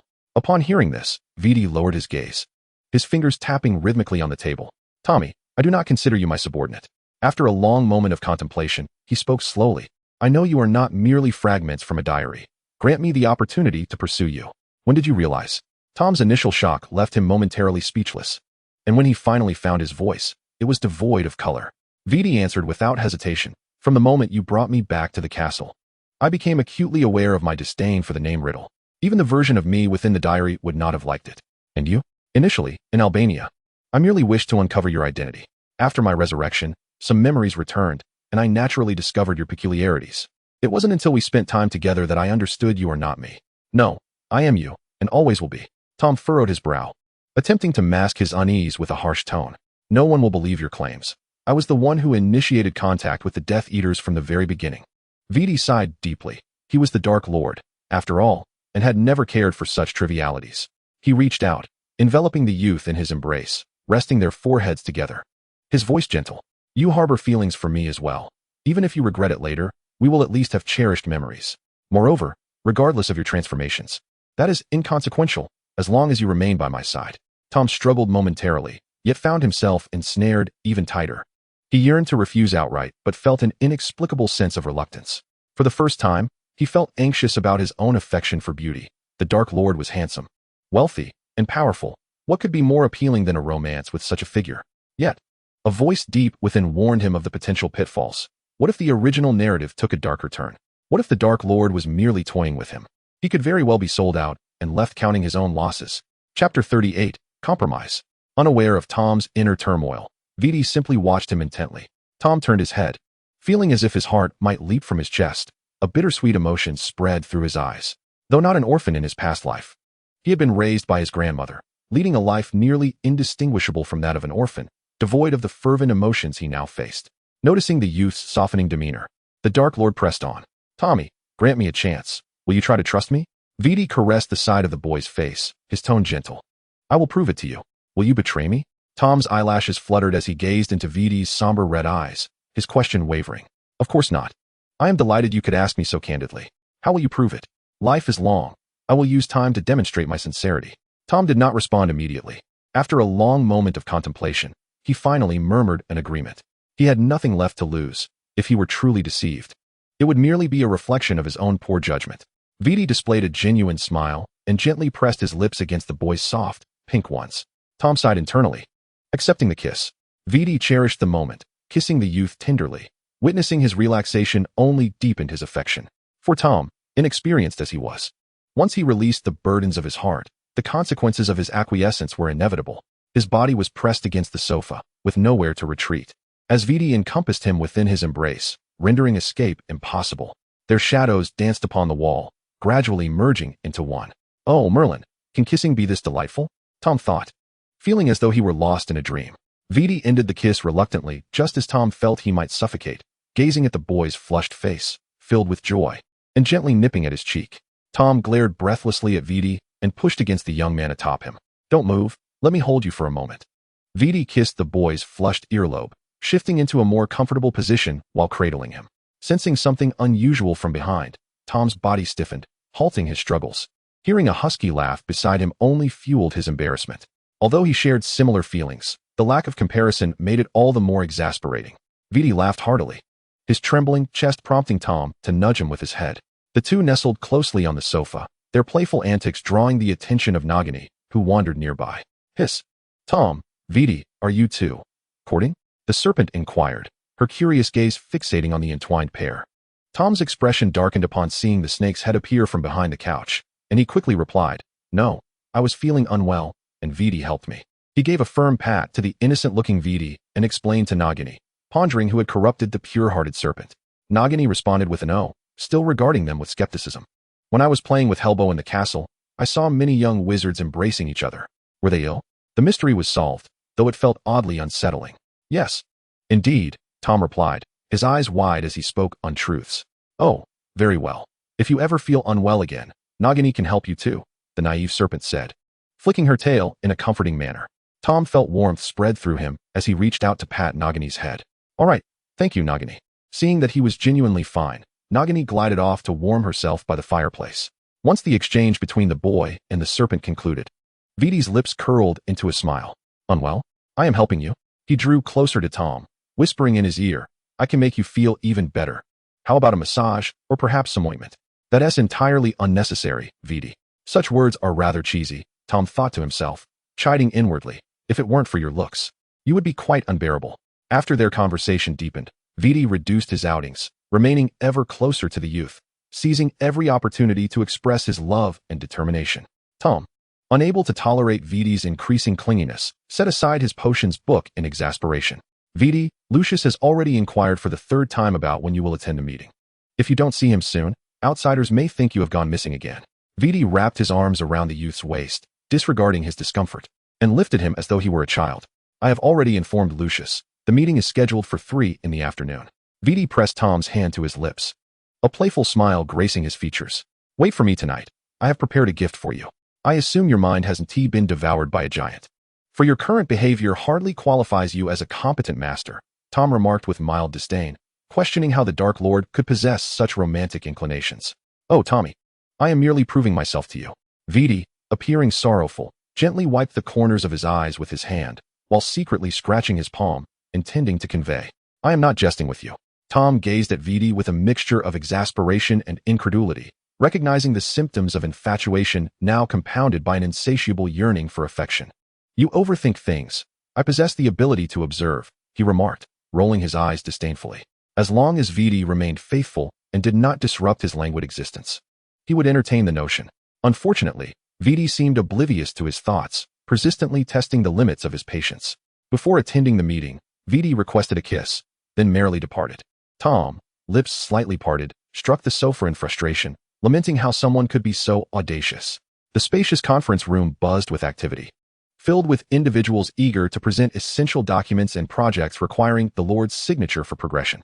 Yet, their Lord had been uncontactable for half a month. Lucius coughed discreetly, shaking his head slightly at the head of the Caro family, signaling him to refrain from rash actions. The Lord's intentions were beyond their comprehension, and the responses from the Slytherin heir were equally ambiguous. Upon entering the meeting room, Vidi's joyful aura momentarily stunned those present. However, they quickly regained composure, respectfully reporting on the recent profits in the magical industry and advancements within the Muggle medical sector. Vidi approved the proposal from the Nate family to increase funding for weapon development and, upon observing the newspapers thriving amidst public scrutiny, nodded in satisfaction. After the meeting concluded, he accompanied Lucius to Malfoy Manor. Lucius, perplexed and somewhat anxious, regarded the Lord. Having a stable superior was undeniably crucial. Do you believe you can keep a secret? Vidi inquired softly, stroking his chin. Lucius, much like your astute father, must be loyal and shrewd. Lucius trembled slightly, recalling his actions following the Dark Lord's disappearance. Bowing his head lower, the Malfoy family has always exercised caution. Excellent, Lucius. I require your assistance, Vidi said with an elegant smile, fully aware of a merchant's nature, yet firmly believing in the potency of magic. It is my honor, my lord, Lucius replied, drenched in sweat and sounding rather dry. Chapter 39. The contract is established. Utilizing the Malfoy family's unique methods, Lucius crafted the parchment into a formal contract. He glanced up at the overcast sky, feeling the air grow heavy with disbelief that the Lord would make such significant concessions, especially towards another. Shaking his head, he dismissed the chaotic thoughts. After all, they were family, and it was not his place as an outsider to comment. Dressed in an elaborate wizarding robe adorned with golden buttons, he donned a solemn expression as he stepped into the Floo network, making his way alone to the Dark Lord's castle. As a witness to the Dark Lord's contract, he needed to be on high alert. Inside the castle, Tom was urged by Vidi to freshen up and was firmly dressed in an extravagant and intricate outfit. What exactly do you intend to do? He asked, licking his lips and stealing a glance at Vidi, who was leisurely sipping tea beside him. Fear not. You shall know soon enough, Vidi replied, gesturing towards the fireplace with a smirk. Look, our guest has arrived. Tom turned to see Lucius, his countenance grave, emerging from the fireplace, holding a piece of parchment that clashed with his splendid attire. Well done, Lucius, you are quite punctual, Vidi remarked, setting down his teacup, hands clasped over his abdomen. You have noted everything, yes? Lucius nodded solemnly, his heart brimming with excitement and anticipation. Tom silently strained to listen and soon felt their gazes shift toward him. A parchment fluttered down before him, and its contents caused his pupils to constrict. Tommy, do you wish to forge an unbreakable vow with me? Vidi rose from the sofa, kneeling at the boy's feet, grasping his right hand. Realizing what Vidi was about to do, Tom's expression shifted, and he lowered his voice. Vidi, have you lost your mind? Vidi remained silent, pressing his lips against Tom's without a hint of ambiguity. Tommy, do you not wish to hear how I shall assure you? Are you truly considering backing out now? His crimson eyes bore into the boy's wide ones, his voice heavy with gravity. Lucius stood nearby, witnessing the unfolding scene with a pang of discomfort. He should have anticipated this outcome. Of course not, Vidi. Your choice has taken me by surprise, Tom murmured. Perhaps Lucius would serve as a commendable witness. Lucius bit his cheek, striving to maintain his composure, having assumed the Lord was returning to normalcy, only to find it veering into another form of madness. With a sigh, Tom knelt before Vidi, hoping his decision was not misguided. Lucius hurried closer, pointing the tip of his wand at their clasped hands. "Recite it, Tommy." Viti smiled patiently, awaiting the boy's response. Tom gazed at the parchment in his hand, articulating each word deliberately. "Lord Voldemort, you will." As the 3 questions were posed, tongues of flame illuminated their faces in crimson, intertwining their hands tightly, akin to an unbreakable tether. The special parchment disintegrated into ashes before their eyes and swiftly vanished. Aided by the diligent house elf, Lucius, the dutiful tool, retracted his wand, feeling overwhelmed by the house elf's industriousness for the first time. Before returning to the castle, "We have already signed a contract. I sense those agreements may not suffice to earn your trust. However, please place your faith in magic and in my resolute determination." Witnessing the vow's success, Viti smiled with satisfaction, though he remained uncertain of Tom's apprehensions. "Very well, I shall endeavor." The contract indeed relieved Tom significantly, as he had now genuinely accepted Viti's affections. "If you revert to your former self, I shall depart without hesitation."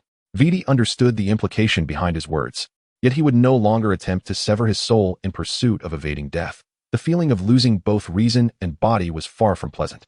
Moreover, if Nicholas Flamel could achieve immortality through the Philosopher's Stone, why could he not aspire to create another? As thoughts swirled in Viti's mind, reality had only elapsed 2 or 3 seconds before he spoke. "I shall not grant you the opportunity to leave. No matter where you go, I shall pursue you." He paused. "If you deem the contract insufficiently secure, we may proceed to register it directly. You dream on." Tom's ears flushed with warmth upon receiving the Dark Lord's unequivocal assurance, and upon turning, he caught sight of Lucius, who was merely a backdrop, intensifying his embarrassment. The first individual he encountered upon entering the magical realm was Lucius, and only Lucius knew his true identity. Although he was not a diary in the conventional sense, outsiders could not discern the truth.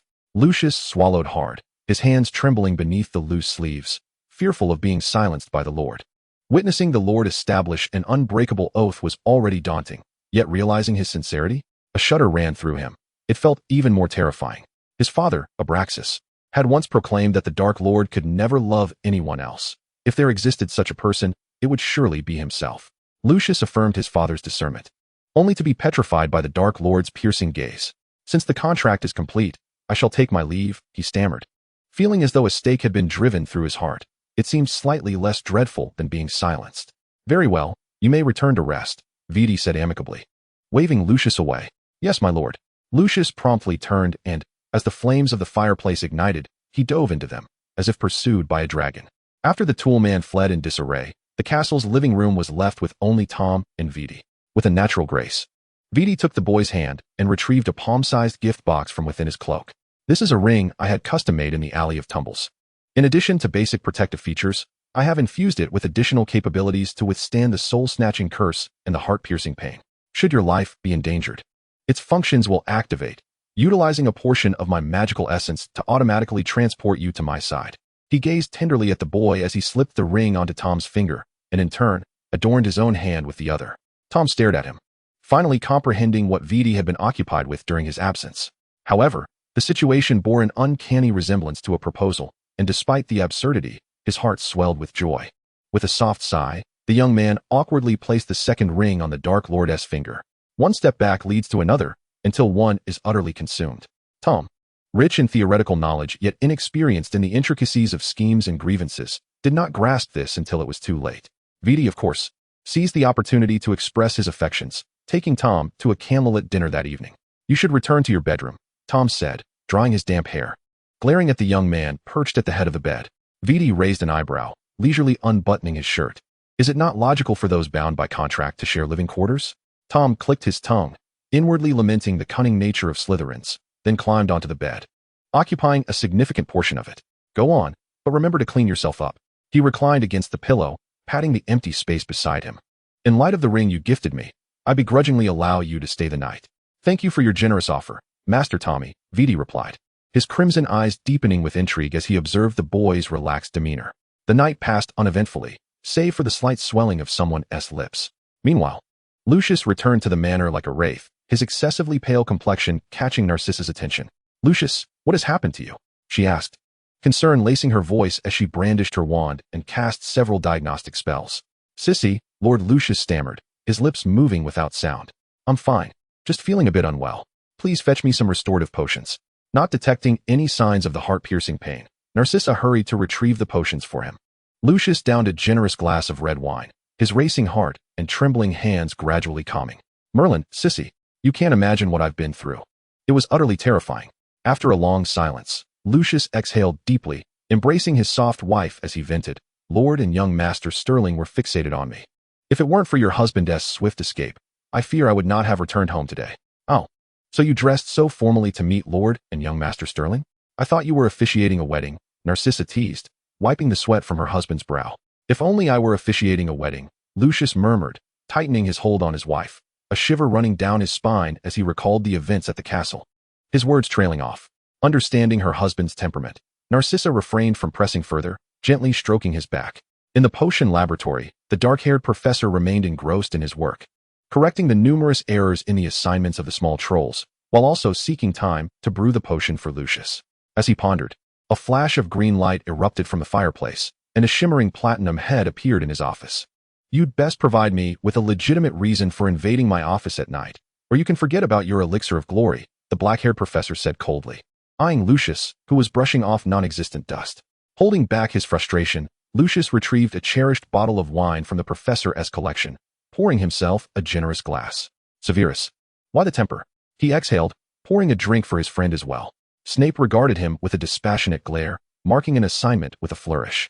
Ignoring Snape's frosty demeanor, Lucius cast several anti-eavesdropping charms in the potion lab. Severus, did you know that Lord has a lover? He said, winking at the black-haired professor. Then taking another sip of wine. You would never guess who it is. I once thought Lord's newfound kindness was due to a prophecy, but it turns out to be love that has prompted such change. Lucius rubbed his arms, aware that gossiping about others was ill-mannered. Yet this matter was of a different nature. Snape listened to his friend's ramblings, but only upon seeing the panic on Lucius's face did he realize the gravity of the situation. Are you certain you haven't fallen victim to a soul-snatching curse? Or perhaps you've consumed a polyjuice potion and are masquerading as Lucius to mislead Narcissa? He asked incredulously. Lord would never fall for someone else. Surely you jest? I know you're anxious, but do not jump to conclusions. What I say is true. Lucius could not disclose the details of the contract and unbreakable vow, yet discussing gossip was permissible. Snape wavered between throwing him back or administering a silencing charm, ultimately deciding to add a depilatory agent to Lucius's hair potion. After a lengthy rant, Lucius finally released his pent-up frustrations, and amid Snape's increasingly dark expression, he bid farewell, disappearing into the flames of the fireplace. Snape surveyed the towering stack of assignments and the emptied wine bottle, a vein throbbing at his temple. In the ensuing days, members of the Death Eaters could distinctly sense Lord's elevated spirits, with the heart-piercing pain reduced to twice a week, and only in circumstances where the responsible wizard had erred. Lucius, privy to the truth, merely smiled in silence, crossing his arms as he observed others' expressions of surprise and confusion. Time swiftly advanced to March 1985, when the Ministry of Magic scheduled a review of Sirius's case. However, on the eve of the trial, an incident disrupted the ministry's rhythm. Someone reported spotting Harry Potter in the heart of London, appearing exceptionally frail and ill. When Dumbledore learned of this, he hurried with his entourage to Privet Drive, only to find the Dursley household inundated with letters, the cacophony of screeching owls filling the air. Quickly, set up containment and defensive charms. Minerva and I will check inside, Dumbledore said, furrowing his brow as he rapidly organized his thoughts.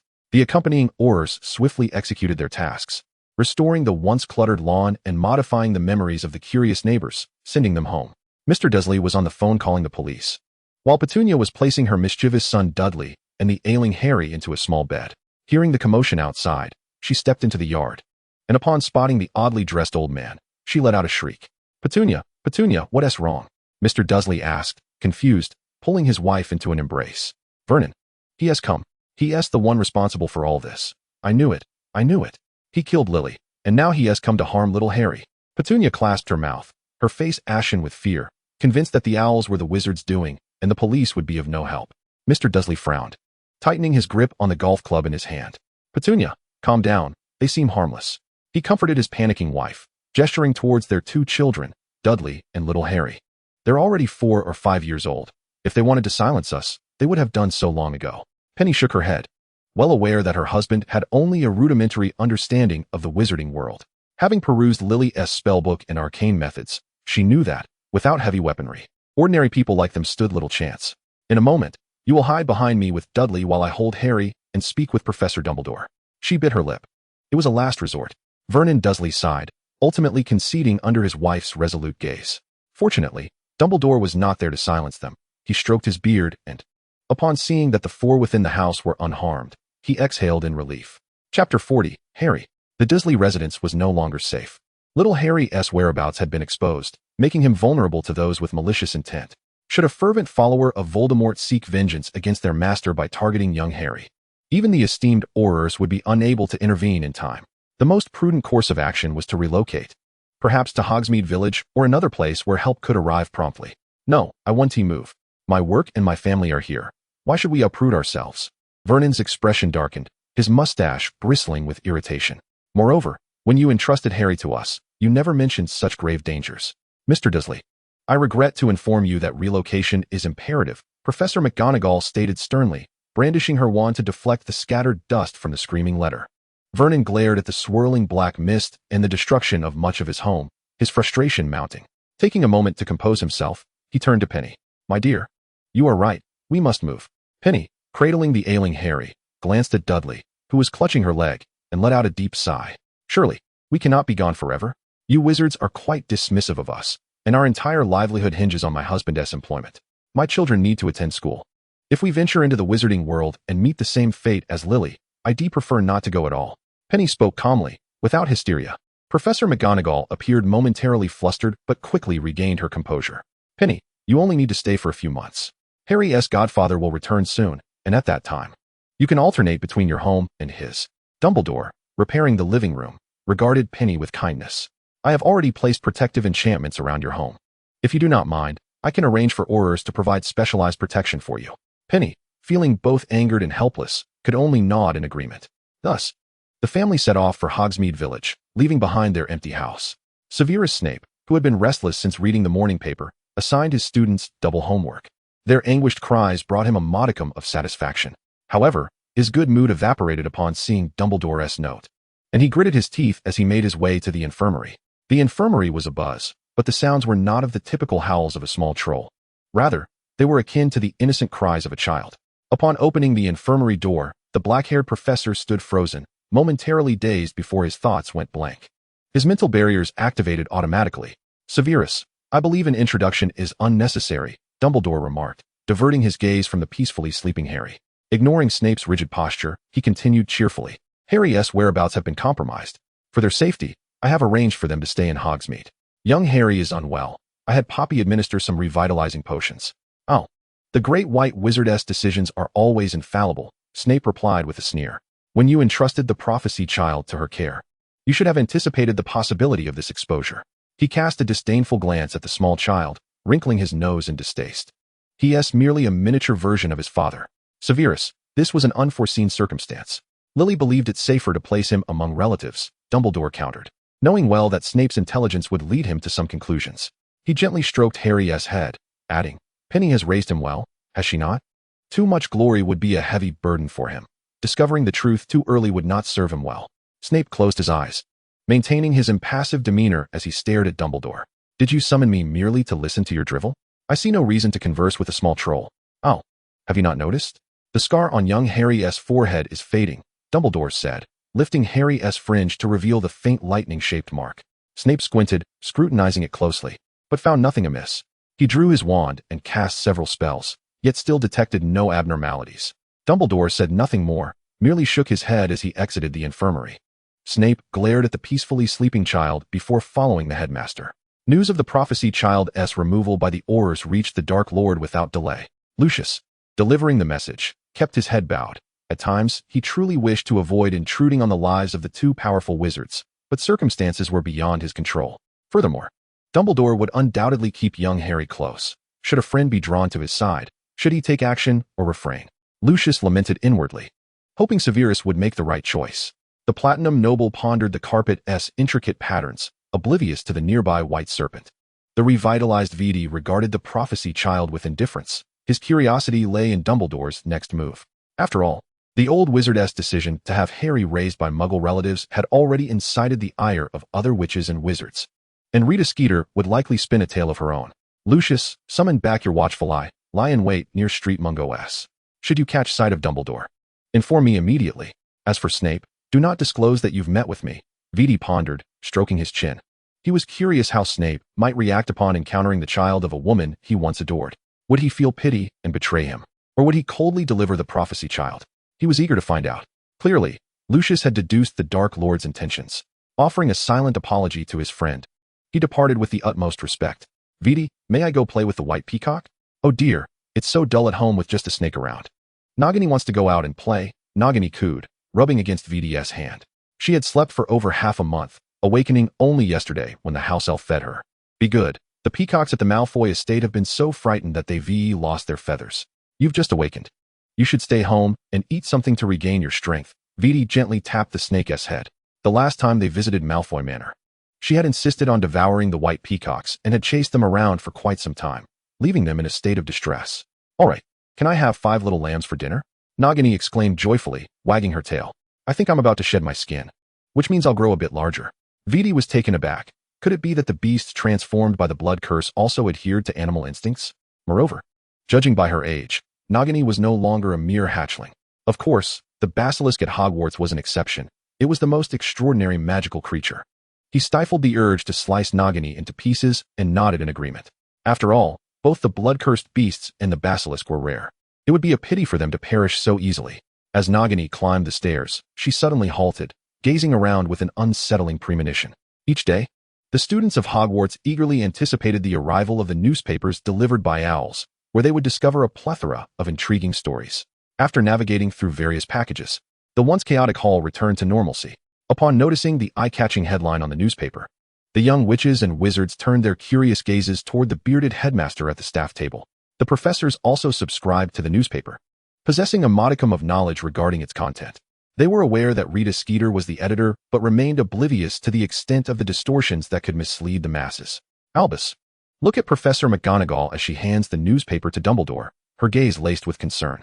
Dumbledore unfolds the paper, his eyes scanning the accusations that he has deceived the public, raising the savior in the care of muggles only to subject him to abuse. Claiming he has not treated the son of the hero with due respect, an anonymous Auror divulged that when they rushed to young Harry's residence, they found no trace of other wizards nearby, a testament to the secrecy surrounding young Harry's abode. Yet, one must possess the capacity for critical thought. The absence of other wizards implies a lack of protective guardianship, effectively exposing young Harry to peril. Should Death Eaters discover him, the unarmed muggles would stand no chance of defense. There are always individuals who speculate with the utmost malice about others. Dumbledore could already sense the chaos outside, and the matter of blood magic must remain undisclosed. It's all right, Minerva, I know how to navigate this, he sighed, accustomed to being the subject of discussion, yet still disheartened by the malicious slander. Professor McGonagall pressed her lips together, refraining from further inquiries, as she had grown accustomed to cleaning up after Dumbledore. Dumbledore cast a glance at the dark-haired professor, who was frowning at the newspaper, a feeling akin to a piece on a chessboard attempting to leap off.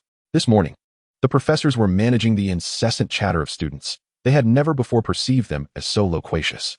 Ladies and gentlemen, I trust your minds have not been devoured by a winged horse. Being distracted during potions class is decidedly imprudent, Snape remarked with derision. Halting before a suspicious concoction that was on the verge of exploding, swiftly casting protective and cleansing spells. My apologies, Professor, stammered the round-faced boy, his face flushed. Snape scoffed, instructing him to collaborate effectively with his peers, deducting 2 points from Hufflepuff for nearly injuring a classmate. The round-faced boy, on the brink of tears, had no choice but to begin brewing anew, his movements increasingly cautious. Snape ambled through the classroom at a deliberate pace, ensuring no young wizard suffered injury. A classroom filled with injured students would be far from ideal. News of Harry residing in Hogsmeade spread rapidly. Had it not been for the Auror guarding the entrance and the enchantments set by Dumbledore within the grounds, the threshold would likely have been trampled by wizards. Dumbledore wearily pressed his fingers to his brow, after dining with Minister Barnard at the Ministry and sharing tea with members of the Wisengamot. He subsequently endured an interview with a reporter, clarifying that young Harry was receiving proper care and that sending him to live with Muggle relatives was a decision made at the behest of the Potters, fulfilling their last wishes, and so forth.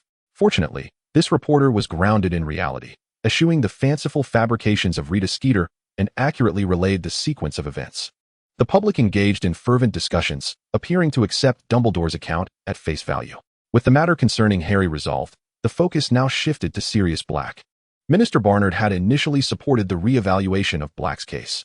However, the opposition was considerable, and those Aurors who had cast him into Azkaban without trial held positions of substantial influence, making a reassessment of the case likely to disrupt their status. Nevertheless, as more evidence emerged regarding the wrongful accusations against families of Death Eaters, it became evident that the reevaluation was not solely about Black, especially since Peter's death had been leaked, and the tale of his betrayal of former friends was spreading like wildfire, making a reassessment unavoidable. Even though Minister Barnard understood that merely 2 drops of Veritaserum would unveil the truth, wizards could employ spells to safeguard themselves from its effects, such as constricting their throats to silence themselves or utilizing brain-blocking charms to resist the potion's influence. Consequently, Veritaserum would not be employed during the trial, as it was neither fair nor reliable. Although Black had languished in Azkaban for 4 or 5 years, his mental state severely weakened. One could not rule out the possibility that someone had administered an antidote in advance or employed magic to alter Black's memories, compelling him to utter falsehoods. In short, the magical realm was riddled with flaws. Lucius too found himself troubled by the situation concerning Sirius, with the reevaluation looming, just as he anticipated a respite. Chaos erupted within Azkaban. Dementors, for reasons unbeknownst to him, had aggressively invaded the prison, attacking the inmates. Had it not been for the Aurors swiftly summoning their patron uses, the souls of those inside would have been devoured. Black suffered the gravest injuries, slipping into unconsciousness, followed closely by his cellmates, who appeared deranged and pale, resembling specters, alongside a well-meaning young Auror who showed him a newspaper. Fortunately, he was swift and the first to conjure a Patronus. This Dementor uprising undoubtedly made headlines in the Daily Prophet, inciting widespread panic among wizards. Lucius stared, dumbfounded, at the detailed information relayed by the Ministry's informants, gaining a deeper understanding of Sirius's misfortunes. The incident had originated from a young Auror who, feeling pity for Sirius's unjust plight and witnessing his despondent state, had shown him a newspaper that reported on Peter, resulting in an emotional outburst from Sirius, subsequently triggering a surge of magical energy. Thus, the Dementors had been inexplicably drawn to him, encircling him in a frenzy. Lucius remained noncommittal, dispatching an ordinary owl with a small pouch of galleons. The following day, the dark-haired professor, who was supposed to enjoy a weekend respite, arrived at Malfoy Manor. Severus, did you have any past grievances with Black? I am not referring to the 4 who ambushed you in the castle. Lucius inquired, observing his friend with intrigue, hastily correcting himself before Severus could change his expression. Black was attacked by Dementors in Azkaban and has fallen into a coma. His spirit has been severely harmed, and the medical facilities in Azkaban are insufficient for his recovery. While his crimes remain unatoned, Snape gazed at him with bewilderment. So, do you wish for me to thank the Dementors? Lucius smirked, skeptical of the coincidence. Upon reflection, it seemed that the Death Eaters had reformed, and the individual Black had offended the most was none other than the potions master before him. What does that look? Do you think I am waiting until now to exact revenge upon Black? Snape scoffed, withholding judgment on the platinum aristocrat's intellect. I do not possess the influence to convince Aurors of my status as a Death Eater. They have special measures to counter the killing curse. You overestimate me. Lucius chuckled awkwardly, shifting the conversation to the possibility of Black being sent to St. Mungo's and Dumbledore, seeking those wronged to brew potions. Severus, the unwitting pawn. Chapter 41, Spectating. At noon, Tom came across the Daily Prophet, possessing a more sophisticated intelligence network. He perused the wizarding newspaper merely to gauge the extent of Rita Skeeter's venomous tongue. However, the developments regarding Black exceeded his expectations. Which virtuous individual would willingly attack Dementors? Especially under circumstances of magical upheaval? Black fell unconscious. And would our plans to disrupt Dumbledore proceed unimpeded? He cast a wistful glance at Viti, who was diligently working at his desk. Once he enters St. Mungo's for recuperation, Snape will assist. Viti set down his quill, sipping coffee to awaken his senses. Dumbledore will not allow him to perish easily. Black's sole male heir is still of great significance. Oh, Merlin, poor Severus. Tom was well aware of the enmity between the dark-haired professor and Black, and his feelings were mixed regarding Snape's willingness to diligently save his adversary. Additionally, Old Beastly was truly skilled at assigning tasks. Since Slughorn's resignation from Hogwarts, he had vanished without a trace. Considering the injuries Black had sustained, there were few in the wizarding world capable of brewing advanced potions, and their fees were exorbitant. Viti shook his head with amusement, fully aware of the boy's mischievous undertones. Do you think Dumbledore's reluctance to rescue Black stemmed from the belief that a godfather possesses guardianship over his godchild, particularly when Black is a wizard? Tom's perception of Black is rather intricate. While the pursuit of freedom is commendable, the abandonment of family and kin, which indirectly led to the demise of 2 friends, has left him with a burden of guilt that confines him to Azkaban. Moreover, he left the orphaned young Harry outside, displaying a blatant lack of responsibility. Vidi cast a complex glance at the inquisitive Tom, who seemed excessively preoccupied with young Harry's affairs. If he were to realize my return, he might suspect that Harry's situation was orchestrated by me. Vidi shook his head. Even after decades of conflict with Dumbledore, he still found it difficult to fathom the older wizard's motives. If one aspires to transform the magical world for the better, should not the greatest white wizard of this century set an example? Moreover, as the Minister of Magic, he could wield his authority to enact change, rather than seclude himself within the walls of Hogwarts. This question remains unanswered. Perhaps Dumbledore is merely the reincarnation of Merlin. Vidi inwardly scoffed, once again convinced that lurking in the shadows was a prudent strategy. Tom, oblivious to his thoughts, was aware that revealing Harry's whereabouts was not the work of Death Eaters. If he intended to kill Harry, he could have done so effortlessly when retrieving the Horcruxes. Dumbledore had taken young Harry to the infirmary, likely summoning Snape to check on the child of his former friend. Tom clicked his tongue, lamenting the old bee's heart-wrenching tactics. Snape hoped he wouldn't disappoint me. Vidi recalled the image of the humble professor kneeling before him, pleading for mercy for the mother of the Savior, a Muggle-born witch. Were it not for the blood protection and that woman's voluntary seeking of death, he would not have resorted to murder. After all, the Dark Lord is a man of his word. Furthermore, the rebound curse had obliterated his body, leaving his soul to wander in Albania. Vidi reflected on these memories, his expression far from pleasant. Tom sighed. Snape's deep affection and his double-agent endeavors for love were indeed admirable, yet they garnered little favor from those in power. If all else fails, then perhaps it is best to abandon him.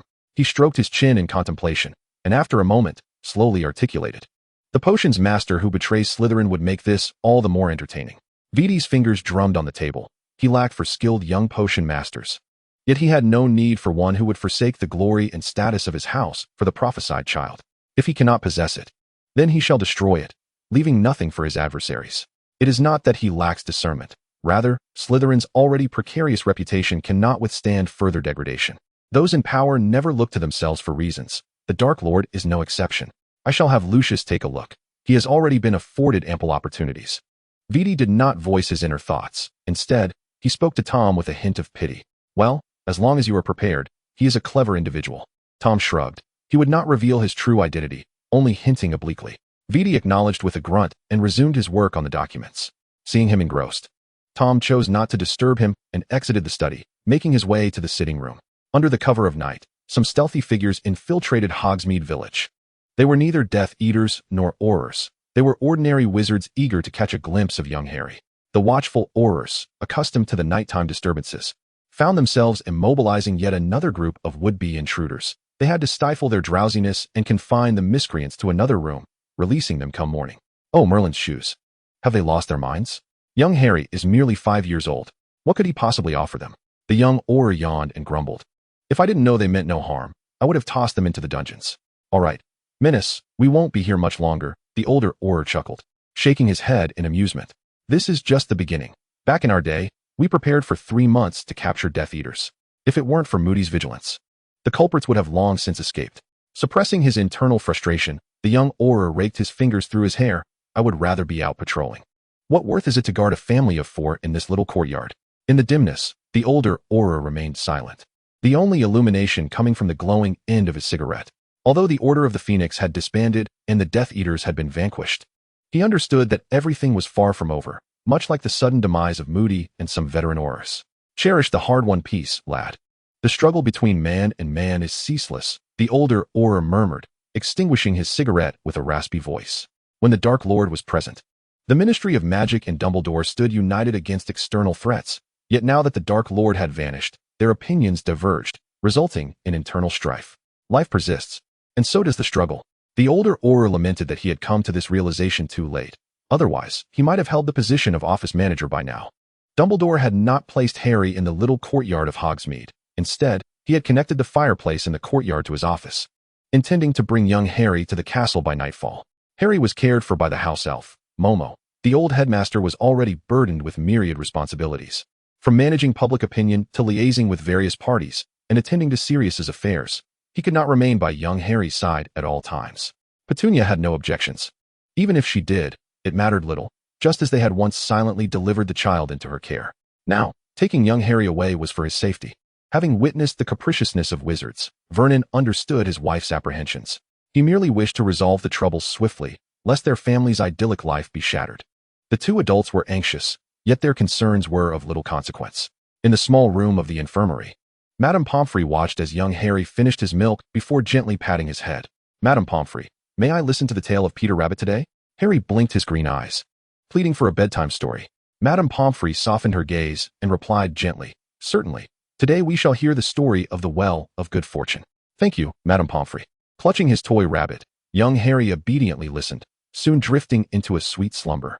Madame Pomfrey kissed his forehead, tucked him in, and quietly exited the room. Tonight's patrol was conducted by Professor Sprout, who had just apprehended two students wandering the halls, a hint of irritation on her round face. "Bobby, that little Gryffindor cub is always so full of energy. I can't fathom what could possibly be entertaining in the castle at night. Haven't they had enough fun during the day?" Professor Sprout complained to Madame Pomfrey, having expected to catch first-year students, only to discover third years out and about as well. "Well, detention and Filch will teach them a lesson, and with Albus's recent curfew policy after that incident in the kitchen, it has only stirred their rebellious spirits," Madame Pomfrey remarked, not taking her complaints to heart. "Professors are not saints, and having emotions is entirely natural. You are right. I merely worry they might encounter that dangerous creature." Professor Sprout paused, shaking her head as she departed. The castle was eerily quiet at night, and Lady Loris glided through the dim corridors, attempting to catch a sneaky mouse. Snape was not busy brewing potions through the night. Instead, he was perusing a spell book, having not turned a page for half the day. Lately, he had frequently seen young Harry, feelings of disgust, anger, and guilt swirling within him, leaving him uncertain of how to confront the situation. As for being summoned by Dumbledore, he paid it little mind. After all, he had indeed erred and had forever lost Lily because of it. "Severus, you cannot forever dwell in the past. Even if you choose not to divulge the prophecy to the Dark Lord, others will inevitably do so. You merely happen to be the first." Lucius's words reverberated in Snape's mind, echoing like a relentless playback. The professor's hollow gaze sharpened. His friend had cautioned him numerous times and subtly hinted at the Dark Lord's indifference towards young Harry, suggesting that he need not be overly anxious. He understood that the restored Dark Lord no longer fixated on the prophecy, and should he persist in his obstinacy, the consequences awaiting him would be far more excruciating than mere anguish. A bitter smile twisted Snape's gaunt face, rife with pain and resignation. Did he truly have anything left to lose? It was, in fact, a rather ironic contemplation. Lucius was currently engaged in self-care with his wife, reminiscing about amusing tales from their school days. Narcissa, being a year younger than Lucius, possessed a wealth of knowledge. Severus had a close friendship with the red-haired witch from Gryffindor. Had their houses not diverged, he mused, perhaps his troubles would have been far fewer. After a moment of reflection, Narcissa recounted some anecdotes from their student years. Regrettably, there were no what-ifs. To be frank, Severus had no advantage over the Potter family, and as a notorious Death Eater in training, his fate was clear to any rational being. Lucius chuckled at his own self-deprecation, feeling a mix of regret and relief. Had they truly been together, who could say what the fate of the prophecy child would have been? Narcissa rolled her eyes, asserting that had they not been together, it would have surely ended in disaster. It was hard to dismiss the notion that Severus's feelings might have turned to bitterness out of love. Noticing the expression on his wife's face, Lucius reached out tentatively, pinching her puffed cheeks. Ever since the birth of Draco, Narcissa had maintained an air of sternness to keep her mischievous son in check. How childish.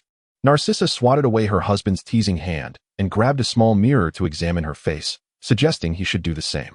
Lucius, undeterred, wrapped his arms around her waist, pressing his face against hers and then playfully biting her fair cheek. Narcissa finally erupted, leaving several bite marks on her husband's shoulder. Delighted by his small victory, Lucius wore a genuine smile as he headed to work, his demeanor considerably uplifted. Viti observed the rosy-cheeked Lucius and, after weighing the choice between a visual affront and a mental strain, assigned him a multitude of tasks before sending him on his way. Once he had met with the necessary individuals and reviewed half of the important documents, he suddenly realized that Valentine's Day was fast approaching. He stroked his chin, contemplating whether he should acquire a gift for Tom and, in turn, seek some favors. The patient Dark Lord occupied half of the boy's bed. Their relationship was due for a deeper evolution, as mere physical contact no longer sufficed. On Valentine's Day, Tom lifted his gaze from the mountain of papers cluttering his desk, rubbing his temples and sipping coffee to alleviate his fatigue. He had never anticipated that wizards would lose significant orders due to remote communication issues, especially when they lacked even the most rudimentary telegraph that Muggles possessed. The Research Institute primarily focused on weaponry, Civilian inventions had yet to be developed. He thought of the already emerging Motorola mobile phones and quickly instructed Lucius to procure 10 units. By applying the principles of the two-way mirror, they could potentially create a magical telephone. However, the disparity between imagination and reality was stark. After rendering 5 two-way mirrors and 7 mobile phones unusable, his research had yielded no progress. "Tom, may I visit Airball?" Nagini inquired, knocking on the study door and slithering in with her thick, barrel-like waist. "He has awakened from his hibernation?" Tom replied, surprised that the basilisk had recovered so swiftly from shedding and hibernation. Truly a testament to the resilience of magical creatures. "Of course. You can go. Just have Pippi escort you. Should I prepare some potions for him?" Despite the basilisk's formidable nature, the risk of being defeated while in a weakened state was significantly heightened. "Definitely. I still have some snacks and a little lamb to take along for him to try." "Well, all right, but you must promise to return early." Tom felt a pang of anxiety. The blood-cursed beast and the basilisk should not be together, as they belonged to entirely different species. "Of course, I'll bring you a gift." Nagini rested her head on his lap, relishing the scratches he provided. With a sigh, Tom resolved to have Pippi keep a watchful eye on her. Should anything go awry, he would have the snake girl return via apparition. If only Nagini could regain her human form. But since time immemorial, no blood-cursed beast had successfully broken their curse, leaving him feeling rather helpless. Chapter 42, Valentine's Day. February 24th, Valentine's Day. Vidi sat in the office of the Suburban Entertainment Company, surrounded by a plethora of chocolates, exquisite packaging interspersed with several greeting cards. "My lord, your allure remains as captivating as ever," Lucius proclaimed with a respectful bow, his voice soaring in a melodious praise. "If you desire, I could pen a dedicated article for the Daily Prophet. Surely, the chocolates would fill Malfoy Manor to the brim." Vidi raised an eyebrow, waving his wand to clear away the chocolates. He was far too astute to consume confectionery laced with curses and love potions, especially considering the malicious gifts he had received in his student days. Naturally, if the chocolates were sent by Tom, he would devour them without a second thought, even if they contained love potions. "My lord, I still prefer the perfume that Sissy gifted me." Lucius quickly declined, knowing that if his lord were to take such action, he would be at a loss for tears. Vidi cast a disdainful glance at him, finding him lacking in the charm and romantic nature of his father. Lucius offered a sheepish smile. Ever since he had become the Lord's contract witness, the Dark Lord's newfound familiarity had emboldened him to speak up more frequently. "Valentine's Day should not separate lovers," Vidi remarked, settling into a chair and drumming his fingers on his knee. "Lucius, do you know who resides within the confines of Nurmengard?" Lucius pondered for a moment before responding, his expression shifting to one of astonishment. "My lord, the most powerful dark wizard, Grindelwald, is imprisoned there." "Are you implying?" Few in the magical community were aware of the particulars surrounding Dumbledore and Grindelwald, but the older generation passed down such tales. Lucius had overheard many a scandal while perusing the family portraits, just as he could not fathom the connection between the Lord and young Sterling. He found it incomprehensible that a dark wizard capable of unifying Europe would ever yield for love, willingly confining himself within a tower. Lucius furrowed his brow. Did exceptional individuals possess thoughts that deviated from the norm?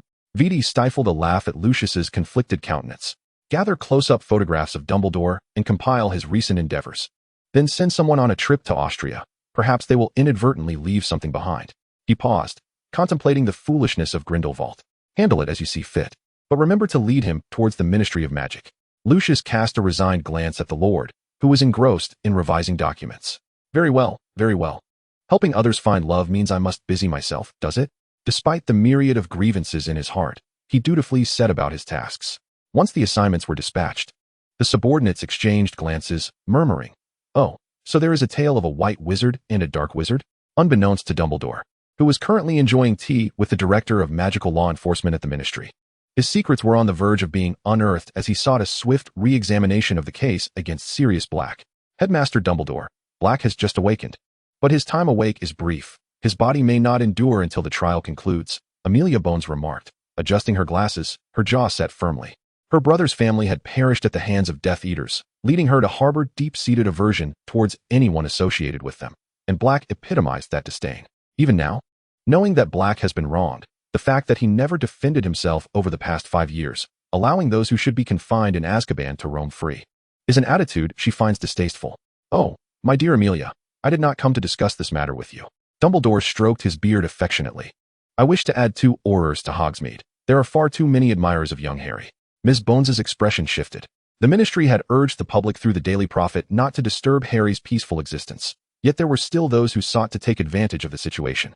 With Dumbledore seeking assistance, it was evident that remnants of the Death Eaters were attempting to make a resurgence and were testing the Ministry's limits. It is imperative to exonerate Black swiftly. With a capable and well-connected wizard looking after Harry, those individuals would think twice before acting. I understand, Headmaster Dumbledore. I shall dispatch someone immediately. Please, make yourself comfortable. Ms. Bones sighed and rose to find a trusted subordinate. Dumbledore removed his glasses and pinched the bridge of his nose. Sirius, I hope you do not disappoint me. In St. Mungo's ward, Sirius felt an itch in his nose and let out a loud sneeze.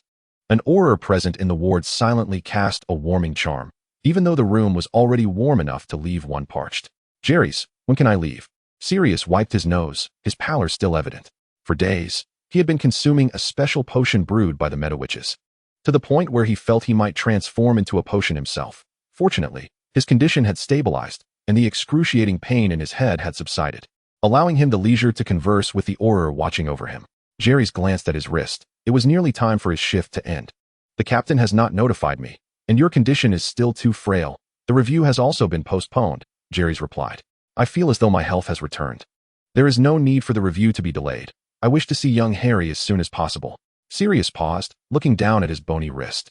I have wronged them. If I had not changed the secret keeper and had not so easily trusted outsiders, they would not be in this predicament. He choked up, tears falling into his palm. Jerry scoffed. They are dead. Your tears will not bring them back. Sometimes, those embroiled in a situation are blinded to the truth, while outsiders see it clearly. Jerry's often heard the older ones recount the events of the past, and Black's identity and vigor ensured he would not fade into obscurity. Within the ranks of Aurors, Black was a rising star. Had he not been cast into Azkaban, he might have been the next Moody. Mr. Black, I am off duty. Farewell. Jerry's waved a hand, reminding him to compose himself. Sirius remained bowed, uncertain if he had absorbed the advice. The door to the ward creaked open, and Sirius's attending physician entered. Sirius, this is a newly developed soul stabilizer. Give it a try. The physician's demeanor was gentle, showing no curiosity regarding the tears on his face. Slowly, Sirius extended his hand, as if it were a rusted spring, stiffly consuming the potion. The physician cast several diagnostic spells and nodded in satisfaction. The potion is working well. After 3 more days, you should be able to discharge. She felt a pang of regret at the thought of her research subject departing so soon, but was pleased that he could clear his name. However, he would need to return for checkups every fortnight, as prolonged confinement in Azkaban can significantly impact one's health. Sirius nodded, a glimmer of hope in his eyes. He was on the brink of freedom and would soon see young Harry again. Meanwhile, Hogwarts Castle was bustling. The students were far more interested in Valentine's Day than their lessons. Dumbledore observed the lively students exchanging chocolates and cards, sighing, "Ah, to be young is a wondrous thing." Professor McGonagall cast a non-committal glance at the scurrying creatures, planning to intensify patrols that evening. Each year, countless gifts contained love potions and peculiar powders, and once ensnared, the only recourse was to seek help from Madame Pomfrey or Snape. Naturally, those brave enough to approach the dark-haired professor for assistance should possess a heart of considerable fortitude. Snape wore a scowl, waving his wand to dispel Valentine's decorations from the cellar door before retreating to his office. Moments later, a violent coughing fit echoed from the office. The dark-haired professor stared at the gifts sent by Lucius, nearly choking on his coffee. It is truly unimaginable. Dumbledore can be far more ruthless, he muttered to himself, gaining a newfound perception of the benevolent Dumbledore. The Sorting Hat truly misassigned him to the wrong house. Gryffindor was ill-suited for him. Snape ground his teeth. The old fox Dumbledore might one day forsake Lily's child, or even himself. He incinerated the documents and silently took a large gulp of coffee. In stark contrast to the worried Snape, Lucius appeared even more despondent. His candlelit dinner with Sissy had been dashed, leaving him to toil alongside his subordinates. Though there were extra pay and comforting meals, along with gossip to enjoy, it did little to alleviate their inner turmoil. When asked how Viti felt about the situation, he simply sat back and observed, for after the afternoon meeting, he would return home, unconcerned with his subordinates grumbling. Tom glanced at his book, estimating that Viti would soon be heading home, and stretched, returning the book to the shelf. Today was Valentine's Day, and he had made early plans with Viti to explore London, experiencing the Muggle festivities. Since their relationship had been solidified, affectionate gestures had become commonplace. Had Viti not had a meeting, they would have spent the entire day entwined. However, they had yet to breach the final barrier. Don't ask, no one was willing to yield. Tom was confident in his prowess and strength, certain he could satisfy someone. Meanwhile, Viti, being the Dark Lord, had spent decades at the pinnacle of power and thus could not fathom ever yielding, often teasing Tom, eager to claim victory. At such times, Viti would press his temples in exasperation. The boy was easily swayed in most matters, yet when it came to this, no persuasion seemed effective. Tom's orientation was ambiguous. Yet influenced by the onslaught of short videos from the future, he could not help but feel that being number one would be more impressive and far simpler. Of course, he would never voice such thoughts to Viti, as the latter's conflicted expression was quite amusing. Had the Dark Lord known that the boy hesitated due to issues of pride, he would likely have capitulated immediately. Such a request was minor, to allow him to take on the role of the older partner, not really. Yet he remained oblivious, hence spending over a month in the study. Viti, I am ready. Shall we set off now? Tom affectionately linked his arm with Viti's, tilting his head to plant a kiss on his cheek. Let us go. I've already bought the movie tickets. Viti pecked him on the lips before leading him away, disappearing from the castle. The quintessential activities for Valentine's Day included watching movies or plays, visiting amusement parks, exchanging gifts, and enjoying candlelit dinners. February's chill was palpable, yet Tom felt their clasped hands were warm and sweaty. Viti added a sugar cube to his coffee, his crimson eyes gleaming with mirth. Surrounded by couples.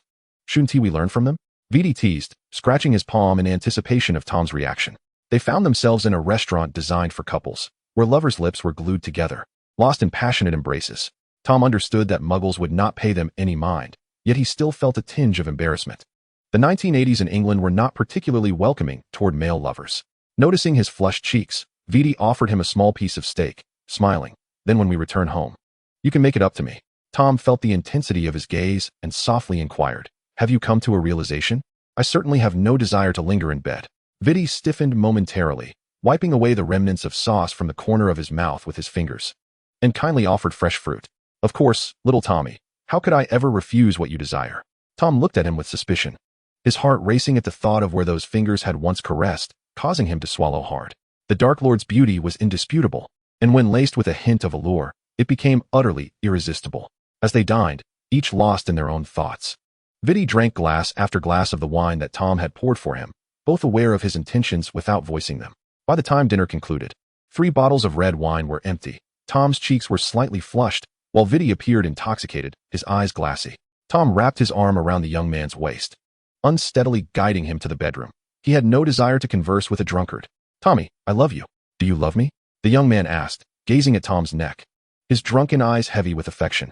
Yes, I love you too, Tom replied, shuffling toward the bathroom with a dismissive tone.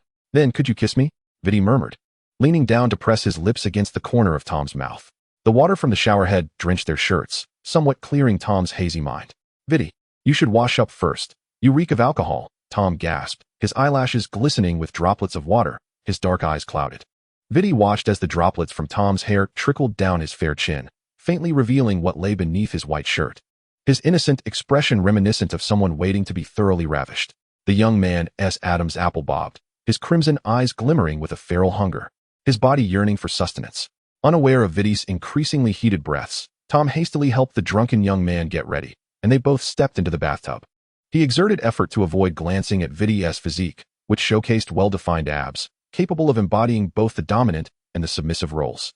Viti embraced the slender youth from behind, their warm skin pressed together, allowing Tom to hear the forceful beat of Viti's heart. He had intended to lie down and discuss matters later, yet with such beauty in his arms, it was impossible to remain indifferent. Viti, we had an agreement, you promised. So you cannot back out, Tom said, his soft pink lips parting slightly, his voice laced with excitement, his eyes gleaming with exhilaration. Viti squinted playfully, feigning ignorance, maintaining his drunken facade as he followed Tom back from the bathroom to the bedroom. The young man wrapped his arms around Viti's neck, tiptoeing to press his lips against Viti's, feeling triumphant that he had managed to seduce the Dark Lord. However, as they stumbled into the room, Tom nearly tripped over the thick carpet. The secret weapon he had prepared was ultimately exhausted, applied to their wounds, leaving it uncertain who had suffered more. Viti, like a beast of spring, clung tightly to his prey, determined to devour it entirely, leaving no remnants behind. Tom blinked in bewilderment, propping himself up to gaze down at the young man below him. The freedom of the wind slipped through the window, tousling his sweat-drenched hair, leaving him in a daze. Yet, this was not at all what he had envisioned. Tom bit his lip, feeling a surge of indignation. Indeed, the mouths of men are treacherous deceivers, a truth that has persisted throughout history. Chapter 43, Selfishness. Tom was never one to be indecisive, Otherwise, he would not have accepted the Dark Lord's confession with such swiftness. Moreover, as they spent more time together, he grew increasingly aware of Vidi's thoughtfulness and the care he provided in daily life. Though he recognized that he should not be swayed by such gestures, as even the most reliable individuals could not compare to the charm of Galen. Nevertheless, when someone prioritizes you in every aspect and aligns with your aesthetic preferences, it becomes exceedingly difficult for an emotional being to resist falling. Tom was not one to dwell on trivial matters, and thus he gradually opened his heart. After a night filled with conversation, their relationship deepened, and hidden secrets and embarrassing stories emerged, leaving Vidi smiling as he listened to Tom's confessions. With a tender expression, Vidi gently brushed the furrowed brow of the young man who had fallen asleep, utterly exhausted. "Tommy, my dear Tommy, you are finally mine," he whispered, tightening his embrace. His voice raspy, yet filled with joy. Tom mumbled in response, nuzzling against Vidi's shoulder, remaining deeply asleep. Vidi felt his heart soften at the sight. Had the timing been different, he would have woken Tom to shower him with fervent kisses. With a wave of his hand, several vials of potions flew over, and he carefully fed them to the young man, opting not to use magic to erase the scars on his body, and then nestled back to sleep with him. Time passed swiftly, and the sun hung high in the sky, a beam of light streaming through the window to illuminate Tom's face. Tom awoke, dazed, as a tide of memories washed over him, his expression momentarily contorting in horror. Indeed, those who achieve great things have dark hearts, especially after decades of being the Dark Lord. As he sensed a refreshing sensation and the emptiness from overexertion, he felt a surge of frustration. Though he had enjoyed the experience, it was far from what he had anticipated. "Tommy, you're awake? Come, eat something," Vidi said, observing the myriad of expressions flitting across Tom's face, smiling as he spoke. "It's all quite light. If it's not to your liking, I can have Peeves whip something up." Tom abruptly sat up, nearly collapsing back down, one hand clutching his waist while the other trembled as he pointed accusingly at Vidi. "Vidi, you are untrustworthy. You promised I would be the top." Vidi, ever considerate, placed a small table beside the bed and sat next to Tom. "Aren't you the top? Sometimes you even defeat me beneath you," he remarked, lifting Tom's hand and tenderly kissing each delicate finger. Tom recalled the complex and lengthy conversation from the previous night, his face flushing as he withdrew his hand. "How can you say that? For a week? No, for a month. You shall not enter my bedroom." All right, let's eat first. It's already noon, and you must be starving. You really should exercise more. You're far too weak," Vidi soothed, dismissing Tom's threats with a light-hearted demeanor.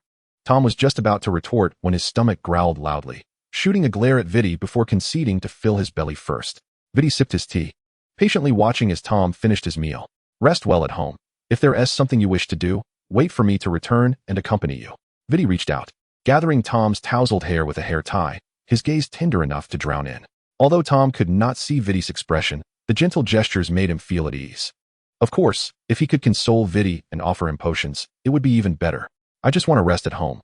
I can't muster any energy," he said, turning to embrace Vidi's neck, biting down on his lips with fervor. "This is all your fault. I had planned to take Nagini to see Big Ben."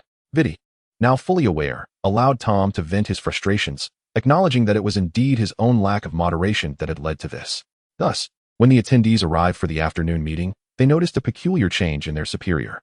While Lord was typically elegant, handsome, and possessing a gentle demeanor, always smiling at everyone, they had never witnessed the Lord's flamboyant display of charm. His aura was far more serene than the last time they had seen him. Lucius and the head of the Caro family, seated near Lord, wished to bury their heads beneath the table, as they did not want to witness the Lord's alluring smile or the scar on his lips. The mere scar could be easily remedied with a potion for a wizard, yet the scar left by the Lord speaks volumes. To the unaware head of the Caro family, it signifies the arrival of spring for the Lord. However, for Lucius, who is privy to the truth, the weight of the situation feels as if it might tear him apart. One cannot help but admire the Dark Lord, as the attraction between the two souls is palpably intense. He finds himself daydreaming about the prospect of them conceiving a child together, envisioning a future for the magical realm that appears so promising. The discussions during the meeting predominantly revolved around the establishment of branch factories and the initiation of new film projects, one which even suggested exploring the production of television series, arguing that films merely scratch the surface of the rich tapestry of wizarding heritage that could be fully realized through a series. This witch, none other than Julius Knott, the current head of the Knott family's sister, serves as an editor within the entertainment company and occasionally assists in film production, wielding considerable influence in the organization. As a witch who has ascended to a prominent position through her own merits in this burgeoning entity, her capabilities are undeniable. Vidi listened with keen interest as she expounded on the merits of creating a television series, using the tales of Merlin as a reference to inspire her superiors towards the idea. Julius, your proposal is commendable. However, you must remember that wizards do not possess televisions, and the electronic devices of muggles fail to function in the residences of wizards. Vidi offered this observation without any intention of dampening her enthusiasm, merely addressing the facts. Julius had already devised a solution, her hands fidgeting with excitement. My lord, do you not find it rather wasteful for the cinema equipment to host only a few screenings? I propose we cultivate a cadre of professional wizards dedicated to film projection, gathering at a fixed location each day, perhaps in the town square, to showcase 1 or 2 episodes of a series. As she articulated her vision, the other wizards began to grasp the concept. Drawing parallels to Muggle television and LED screens in public squares, their eagerness to advertise bubbling to the surface. The recorder scribbled furiously with a fountain pen, already planning to enlist family members to learn the art of film projection. Vidi nodded slightly. This indeed presented a viable approach. And television series would allow for a more insidious inclusion of personal agendas. History is often written by the victors, and public opinion is easily swayed by those with intent. The television series produced under his banner would be imbued with narratives that outsiders could not control. After the meeting, go to the finance department to procure the necessary approvals. I shall ensure your series is broadcast on television. Vidi smiled elegantly, reminding himself to urge the research department to expedite their efforts. Their output was currently inferior to young Tom's mobile phone. Very well, my lord. I would like to begin with a collection of stories from the Puddlemere tales to test the waters, Julius replied, her excitement tempered by a keen awareness of her own capabilities. To launch with a Slytherin chronicle would undoubtedly invite scorn. An intriguing notion. I eagerly anticipate the final product. Vidi did not dismiss the value of children's literature, recognizing that familiar narratives often resonate more profoundly within the public sphere. My lord, I shall not disappoint you. Julius not took on this formidable task, casting a provocative glance at her brother, asserting her role as a valued subordinate to the lord. The head of the Knott family, bemused by her playful defiance, felt a surge of pride for his sister. The lord was no longer the figure of the past, and he believed they could achieve new heights together. Once the grand assembly concluded, Lucius and the core members convened for a more intimate meeting. My lord, regarding the information on Nurmengard, it has been delivered. I hear the pinnacle of the tower has been blown away. Lucius spoke with a hint of schadenfreude, pondering whether it was permissible to vex the old fox's former lover if he could not trouble the old fox himself. The remaining 5 Death Eaters stifled their laughter, well aware that the contents of the reports would surely elate Grindelwald. Vidi cast a cursory glance at them, drumming his fingers on the table with a nonchalant demeanor. He maintained his composure, seemingly unperturbed enough to avoid a magical surge that could land him in the hospital. Lucius wiped the cold sweat from his brow, realizing the stakes. He knew that Grindelwald had entered Nurmengard with a nullifying chain, and prolonged absence from magical artifacts could indeed provoke a deadly backlash. Ah, my lord. While our people have not witnessed Grindelwald's comings and goings, we have observed the old faithful appearing more frequently in Nurmengard. I suspect he possesses the means to escape. His explanation was dry and lacked understanding of the self-destructive tendencies of dark wizards. Vidi had little hope for Lucius's intellect, and reflecting on the age of his late mentor, he felt a surge of compassion for him. The faithful were evolving. The Grindelwald family was not merely represented by one individual. Even if he chose to retreat from the zenith, the forces backing him would not be inclined to relinquish their share of the spoils. Vidi pondered whether the faithful had disguised themselves so effectively that the outside world believed they had disbanded, or if they were simply naive. The heads of the families, sharing Lucius's sentiments, exchanged glances, all feeling a sense of disconnection from society.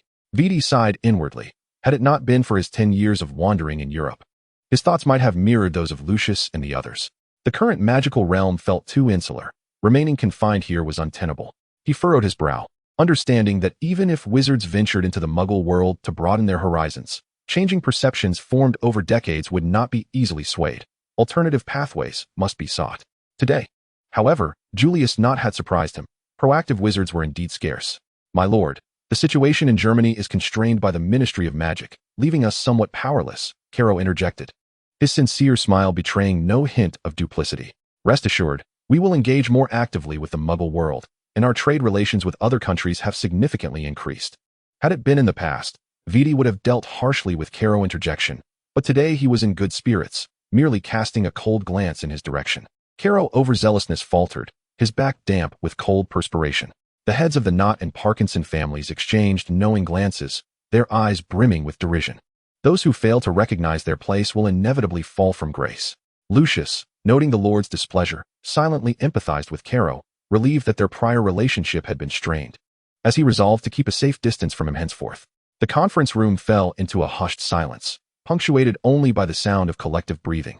After a lengthy pause, Vidi sipped his red tea and spoke with a dispassionate tone. Confidence is commendable, but excessive confidence verges on arrogance. I do not wish to witness a resurgence of the era when wizards were mercilessly slaughtered by muggles, nor do I desire to see the gradual extinction of our kind. If you disagree with my decisions, you may voice your suggestions before me or choose to withdraw. His voice, though steady, sent a chill through the room. Lucius longed to inquire whether this withdrawal would be voluntary or compulsory. My lord, your vision guides us, and we fight for you, Lucius replied, stowing away his tumultuous thoughts and rising respectfully to bow. No one wished to choose between two unpleasant options, especially since they were not fools. My lord, we shall heed your counsel. Caro and the other heads of families lagged behind, silently cursing the Malfoy family for their sycophantry. Vidi waved his hand dismissively, lifting his teacup to conclude the meeting. Though the heads of the families had a multitude of sentiments to express to the Lord, they departed with discernment. Lucius, I have heard you are teaching Draco the fundamentals of herbology. Vidi cleared his throat, addressing the remaining platinum aristocrat. Since you intend to travel to Northern Ireland, bring Draco to the castle. I will find time to instruct him. Lucius was taken aback, nearly succumbing to the urge to audibly clear his ears. Yet he managed to restrain himself. He cautiously observed Lord's expression before responding. My lord, Draco has never left the manor and has been somewhat spoiled by my indulgence. I fear he might upset you. Although Draco shares a close bond with Master Sterling, the presence of a jealous Dark Lord makes him quite anxious, you see. VD's lips twitched as he remarked, at least try to conceal your distrust before you speak. Such overt emotions are hardly conducive to survival at the Ministry of Magic. I intend to make a trip to Austria. Tommy has been rather bored at home alone. He closed his eyes briefly, planning to find time to discuss matters with a portrait at Malfoy Manor, as the current head of the Malfoy family leaves much to be desired. Oh, I see. My lord, you are simply too cautious. Lucius felt somewhat reassured, though he expressed discontent regarding Lord's trip to Austria. Dumbledore has probed me several times, inquiring about the individuals behind the pharmaceutical company. I managed to deflect his questions by claiming that it was established in collaboration with Severus. While the company was a result of discussions with the Peculiar Sisters, I wonder how much he believed. Given the history between Grindelwald and Dumbledore, should he learn of your actions, they might attempt to thwart you in Austria. It matters not. He has already delved into my past. And with the Chosen One now in his grasp, he will be reluctant to act rashly. Vidi mused that Dumbledore must be too idle and needed some tasks to occupy his time, while Grindelwald was likely languishing in his tower, lacking the opportunity to impede his plans. Lucius sheepishly rubbed his nose, conceding, all right, you're right. With that, the meeting reached a conclusion, and the conference room fell into a tranquil silence. That night, Vidi emerged from the fireplace, leading a platinum-haired little one, followed by a dutifully compliant old father. Chapter 44, The Joy of the Little Dragon. Lucius took quite some time explaining to his wife why Draco was being sent to the castle, only to eventually receive a pleasant countenance. Narcissa gathered her things and discreetly sent a house elf to protect their son, reluctantly bidding farewell to the trio. Lucius, mustering his resolve, followed suit, claiming he was going to retrieve some documents. Thus, Tom found himself confronted with this peculiar trio, a big man and a little one. 5-year-old Draco, with his cherubic face, blushed as he greeted Tom with the quintessential noble gesture. Good evening, Mr. Tom. He mimicked his father's tone, his voice a sweet lilt. Good evening, little dragon. Tom's irritation evaporated in an instant upon witnessing the adorable sight of the small child, and he reached out to pinch his cheek.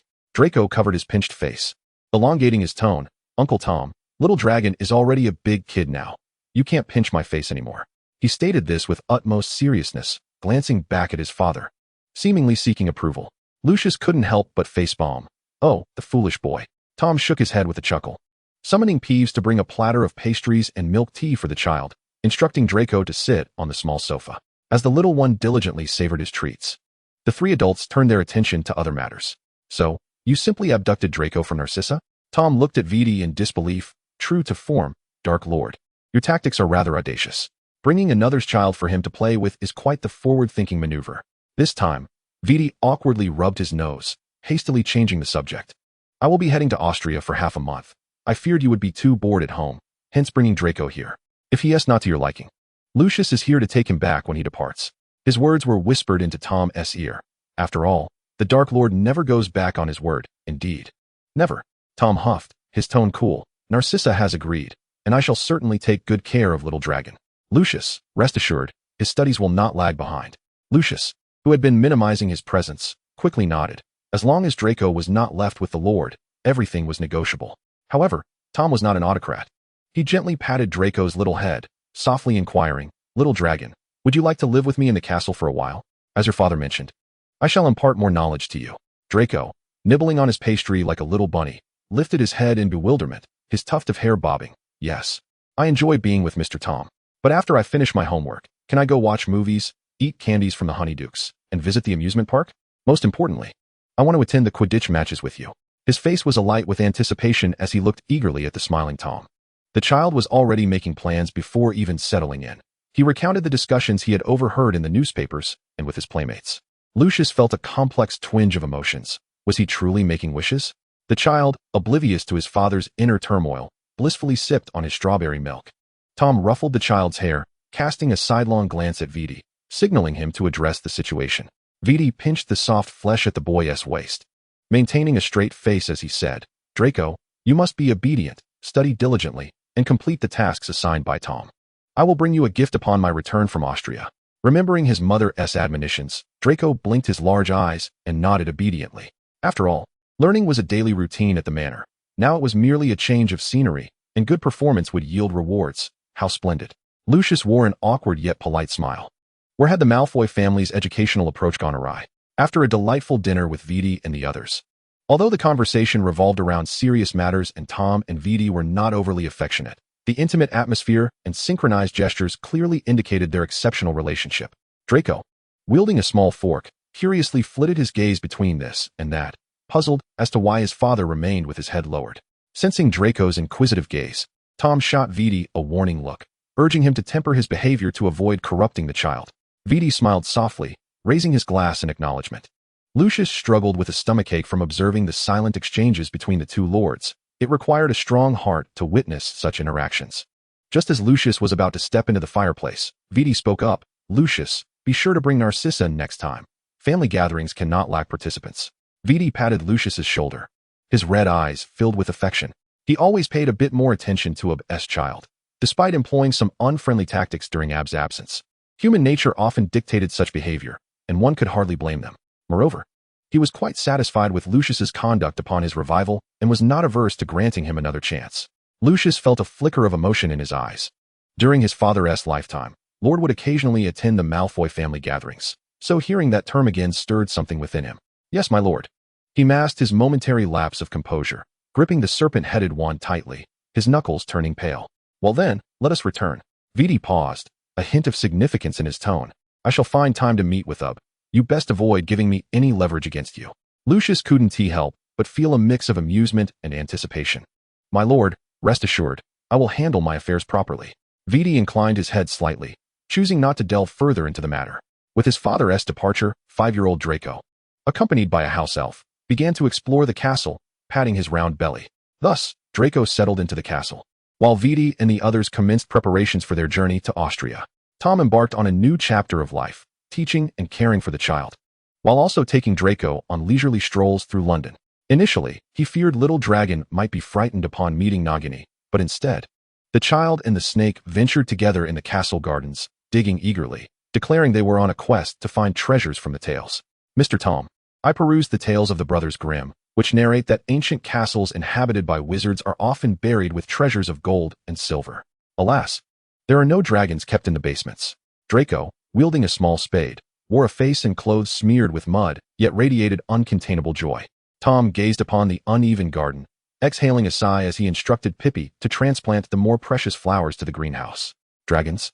Such creatures are far too perilous, and my castle could scarcely accommodate one of their size." After ensuring that the troublesome little boy and the serpent were tidied up, Tom continued, "I have heard that Gringotts and Hogwarts Castle are said to harbor dragons. When you attend school, you shall see for yourself whether this is true. Is that so? Father mentioned that Romania has a dragon sanctuary, but regrettably, I am too young to visit." As for the dragon toys father brought back, Draco chose to selectively forget them. His cheeks puffed in determination. "Thus, little dragon, grow swiftly. Once you mature, you will be able to accomplish many things." Tom pinched the chubby cheeks of the little one, his eyes sparkling with mirth. Draco clenched his fists, his cherubic face filled with resolve. Tom led him to the bath, where an array of colorful bubbles quickly captivated the child's attention. Listening to the child's peals of laughter, Tom felt his brow unfurl. Children can indeed be angels, possessing the power to heal one's spirit. While harmony reigned in the castle, the situation for Vidi was far less favorable. It was not until he arrived in Austria that he realized the complexity of the matter at hand.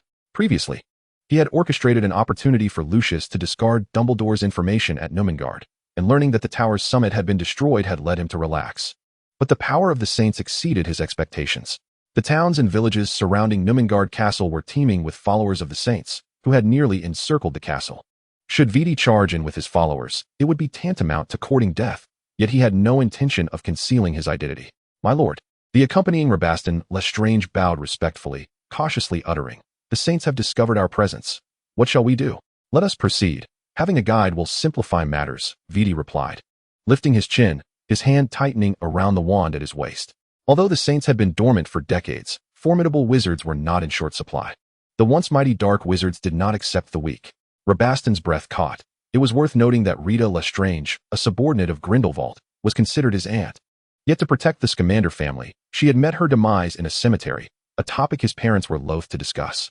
Since then, the Lestrange family had been placed under restrictions by the German Ministry of Magic, and enmity had brewed with the Scamander family. His purpose in accompanying the Lord to Austria was not only to broaden his horizons, but also to re-establish a trade network with the saints, once the saints consented. The restrictions from Germany would be lifted, facilitating their business endeavors. Vidi paid no heed to his ulterior motives as he elegantly approached the elderly gentleman clad in a suit and tie, sporting a monocle. "Mr. Rosier?" Vidi exclaimed with surprise, extending his right hand to shake the elder's. "It is a pleasure to meet you. I anticipated encountering Mr. Kama." Rosier forced a smile, his aged visage betraying a facade of warmth. "My lord, your reputation precedes you. Our boss has awaited your arrival. Please, follow me." Vidi squinted slightly, willingly following the elder's lead.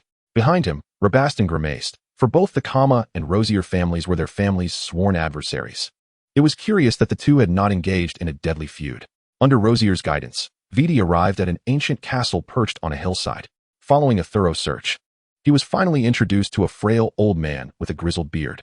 Grindelwald and Dumbledore were of similar age, yet they represented two stark contrasts. The former had spent decades in self-imposed exile atop a tower, his body deteriorated and resembling that of a terminally ill elder, while the latter, residing in opulence, primarily occupied Hogwarts, addressing the ministry's tribulations while striving to vanquish the Dark Lord, having endured little suffering. Even though in the original narrative, Dumbledore sought death for the greater good, he achieved his self-worth, never betraying the title of the greatest white wizard. As Vidi sat across from Grindelwald, he unabashedly poured himself a glass of whiskey. "Mr. Grindelwald, it is a pleasure to meet you. Are you satisfied with the gift I presented?" Had he known that a mere dossier on Dumbledore would suffice to draw him out, he would not have spent half a year scheming in London. Grindelwald's expression remained cold. For anyone confronted with the source of their tumultuous magic would find it difficult to maintain composure. "I am satisfied, however. I would be even more pleased if you could deliver Dumbledore before me." Grindelwald traced the patterns on the blanket, his tone devoid of fluctuation. "I have reviewed your dossier. I must say, it is ill-advised to pursue the prophesied child and subsequently vanish." "Haha, Mr. Grindelwald, you overestimate my capabilities. Documents can be fabricated," Vidi retorted, swirling his glass and casting a casual glance at the iron chains visible beneath the blanket. "You are aware of my purpose for coming. Dumbledore has long championed love and freedom, yet I do not fall within that realm. I have heard whispers of your past with Dumbledore. May I inquire if he indeed triumphed over you through love?" Grindelwald clasped his hands over his knees, his aged face betraying surprise. "I had assumed you came for the sake of age. It appears that is not the case. As for the past, I do not regret yielding for love. What I lament is not leading the saints to the pinnacle of the world." Old Rosier displayed a look of regret, clearly in agreement with the boss's sentiments. "So close, yet so far, what a pity." Vidi's expression turned complex. Was this the generational divide that accompanied 50 years? While love is not possession, but rather giving and embracing, his selflessness eluded Vidi's understanding. Were he in that position, he would certainly feign compliance while secretly binding the individual and locking them away, indifferent to the world's end. "Mr. Grindelwald, our philosophies align. I wish to learn how you have. How shall I put it? How to better forge a world where wizards and muggles coexist harmoniously." Vidi emphasized the word harmony, taking satisfaction in observing the subtle shift in Grindelwald's expression. At the British Ministry of Magic, Lucius timely clocked in. Although he was nominally an employee of the ministry, possessing a separate office and department, he had merely donated galleons during the Lord's disappearance, thus lacking any real authority or involvement in the distribution of affairs. However, he still needed to fulfill daily attendance and magical hours. Otherwise, his monthly galleons would be withheld. Yet, he cared little for that meager sum. He often visited to glean intelligence. The office assistant eagerly presented him with an assortment of delicacies favored by the platinum elite, earning a galleon as a reward. Lucius leisurely perused the stack of reports, mentally calculating ways to reduce unnecessary expenditures at the potion factory, while also raising employee wages to prevent poaching by smaller businesses. Just as he was deep in thought, the assistant nimbly entered to inform him that Dumbledore and the minister had gone to the 10th Tribunal Chamber. The 10th Tribunal Chamber? Lucius paused, glancing down at the date on the newspaper, suddenly realizing it was the day of the re-examination of the Black case. Both Sirius and Grindelwald would be present, and he wondered if the old fox could manage the situation. Chapter 45, The Little Dragon and Sweets. The Daily Prophet reported the results of the re-examination of Sirius Black. The former Death Eater had his name cleared, revealing a close relationship with the Potter couple. The charges of murdering Peter and 12 muggles were confirmed to be a frame-up, and the Ministry of Magic announced his exoneration. As the crowd gathered around the newspaper, their discussions were rife with speculation, vividly recalling the madness that had gripped Black at the time of his arrest. The fact that he had spent 4 years in Azkaban without mounting a defense made it difficult for them to believe in his mental soundness. Regardless of what the wizard said, Sirius undoubtedly felt the greatest joy, however, upon learning that he was to inherit the old family residence at Grimmauld Place along with a vault of galleons. A bittersweet pang filled his heart. Long before Sirius was released from prison, Narcissa had made a visit to the old estate, seeking an audience with Aunt Walburga, whose portrait was all that remained. She conveyed the tragic news of her younger brother Regulus's death and, with a blend of emotional appeal and reason, persuaded her to bear a child who would carry the Black surname, so that the family fortune could be shared among the sisters. Even the disowned Andromeda and the imprisoned Bella received a share, contingent upon the continuity of the Black lineage. Narcissa sighed, lamenting that the once pure lineage of the Blacks was destined to succumb to darkness. 5-year-old Draco, armed with a specially crafted quill, remained blissfully unaware of his uncle's release and return to London. He was engrossed in practicing his writing while casting furtive glances at Tom, who was nearby, setting up an easel to paint. During their week at the castle, Draco had spent his time either memorizing fundamental potion knowledge or listening to Tom recount the history of magic, followed by discussions about his reflections on the lessons, with the primary assignments revolving around spells and their classifications. Tom stretched lazily and smiled. "Little dragon, how many pieces have you completed? Would you like to take a break?" Draco glanced at his half-finished workbook and obediently responded, "I still have half to go, Mr. Tom. I'll join you for a snack once I finish." His cherubic face quivered adorably as he spoke, resembling a little adult.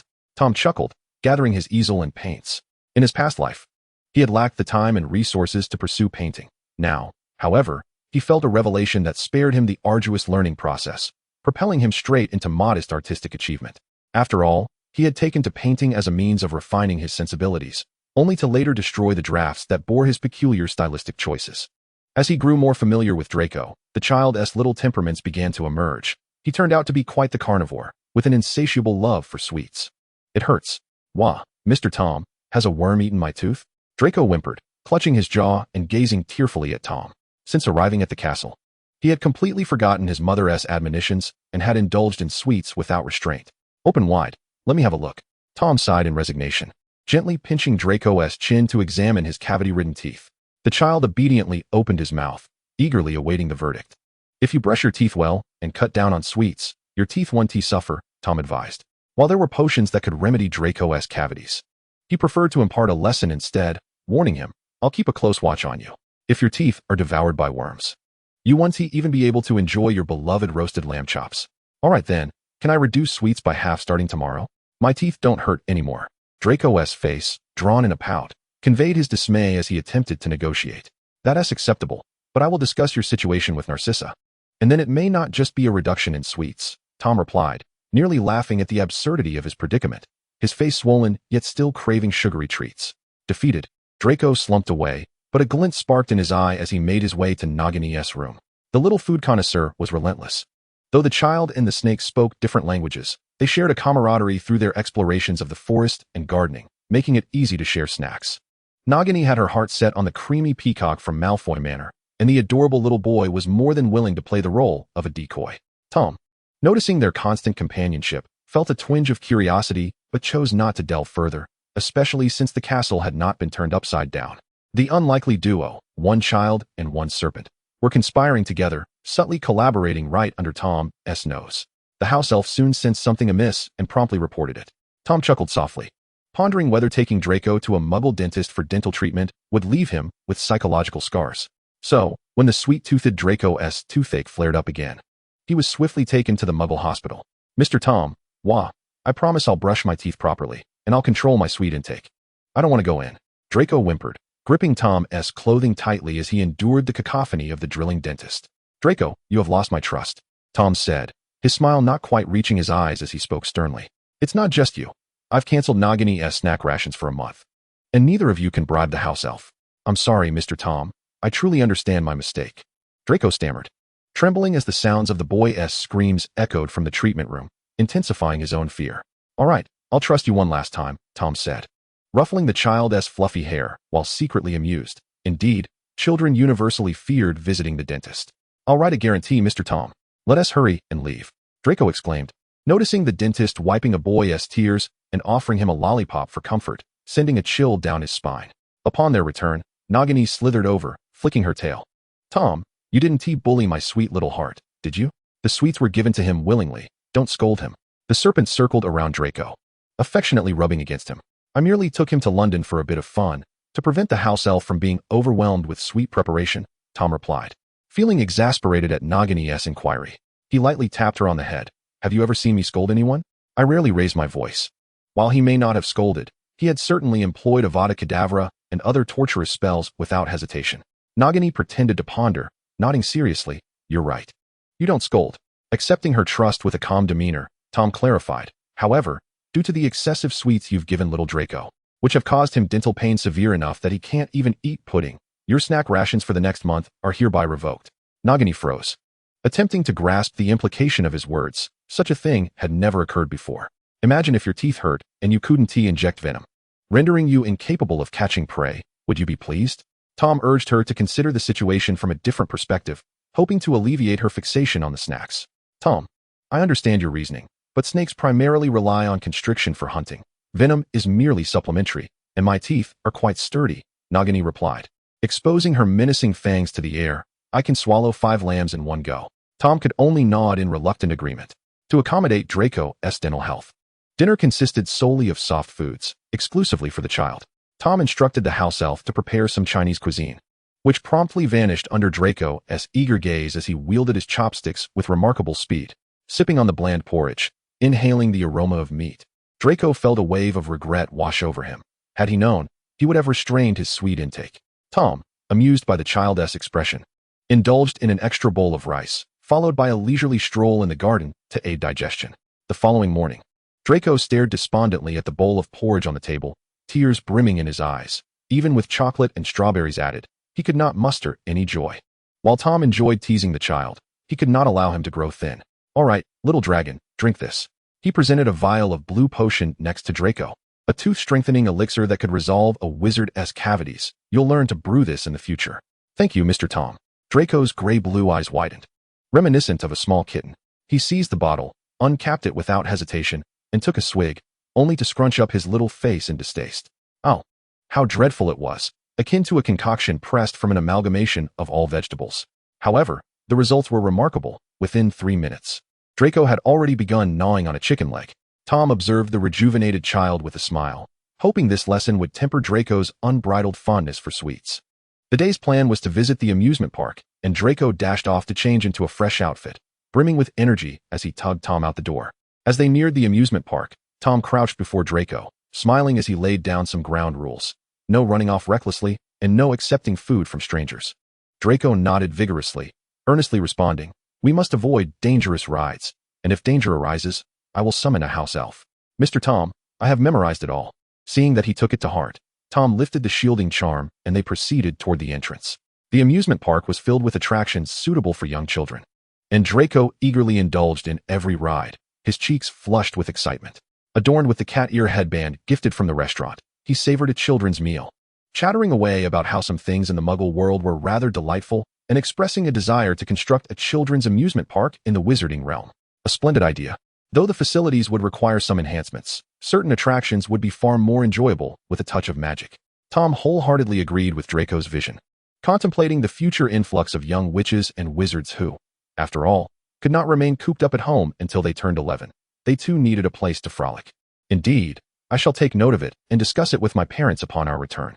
I envision it situated beside the cinema, which would surely generate substantial revenue. And I shall acquire honeydukes. Draco's eyes sparkled like crescent moons, his enthusiasm unwavering. Well, then, I wish you the best of luck, Tom replied, sipping his cola, confident that the wizarding community would shield against excessive noise, even with the cinema and amusement park adjacent to one another. As for Draco's aspiration to purchase honeydukes, who among us did not harbor dreams of running a small shop in their youth?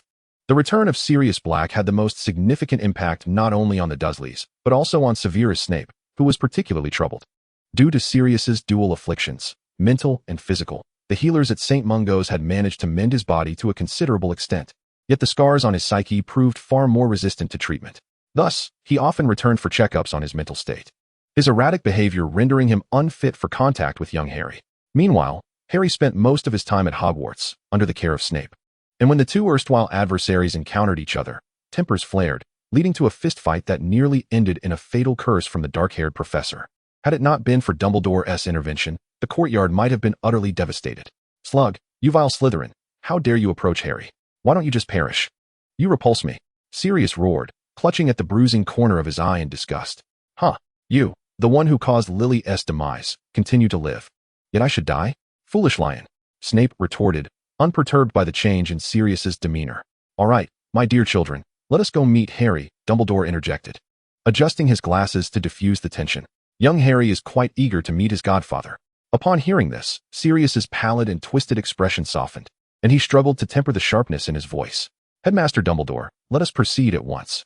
Oh, little Harry, the charming son of James and Lily, my godson, oh. How I wish it were I who had perished, he lamented, his voice contorting as he pounded his fist against his head. Sighing, Dumbledore cast a stunning spell on him, determining that, given his current mental state, it would be best not to enter. Severus, I shall take Sirius to St. Mungo's. We shall visit young Harry another time. With that, Dumbledore disapparated from the courtyard. Severus observed the scene with cold detachment, though his heart was heavy with sorrow. From her vantage point in the second-floor window, Petunia saw people depart and hurried down the stairs. Snape, when can we take Harry away? You should not have returned after leaving him in my care. She seethed. You cursed my parents to death, and now you wish to endanger little Harry? Having spent over a month in the magical realm, Petunia had learned of the prophecy and the events leading to Lily's demise, her anger bubbling over with nowhere to vent. Even if she had never cared for Lily, she was still family, and besides, little Harry was all that remained of their bloodline. At Snape's retort, she closed her eyes for a moment, then scoffed. Do you think I have any authority? I am merely a poor wretch from Spinner's End, lacking such power. You must have seen the papers. Harry's significance in the wizarding world is immense. Should you need assistance, contact Headmaster Dumbledore.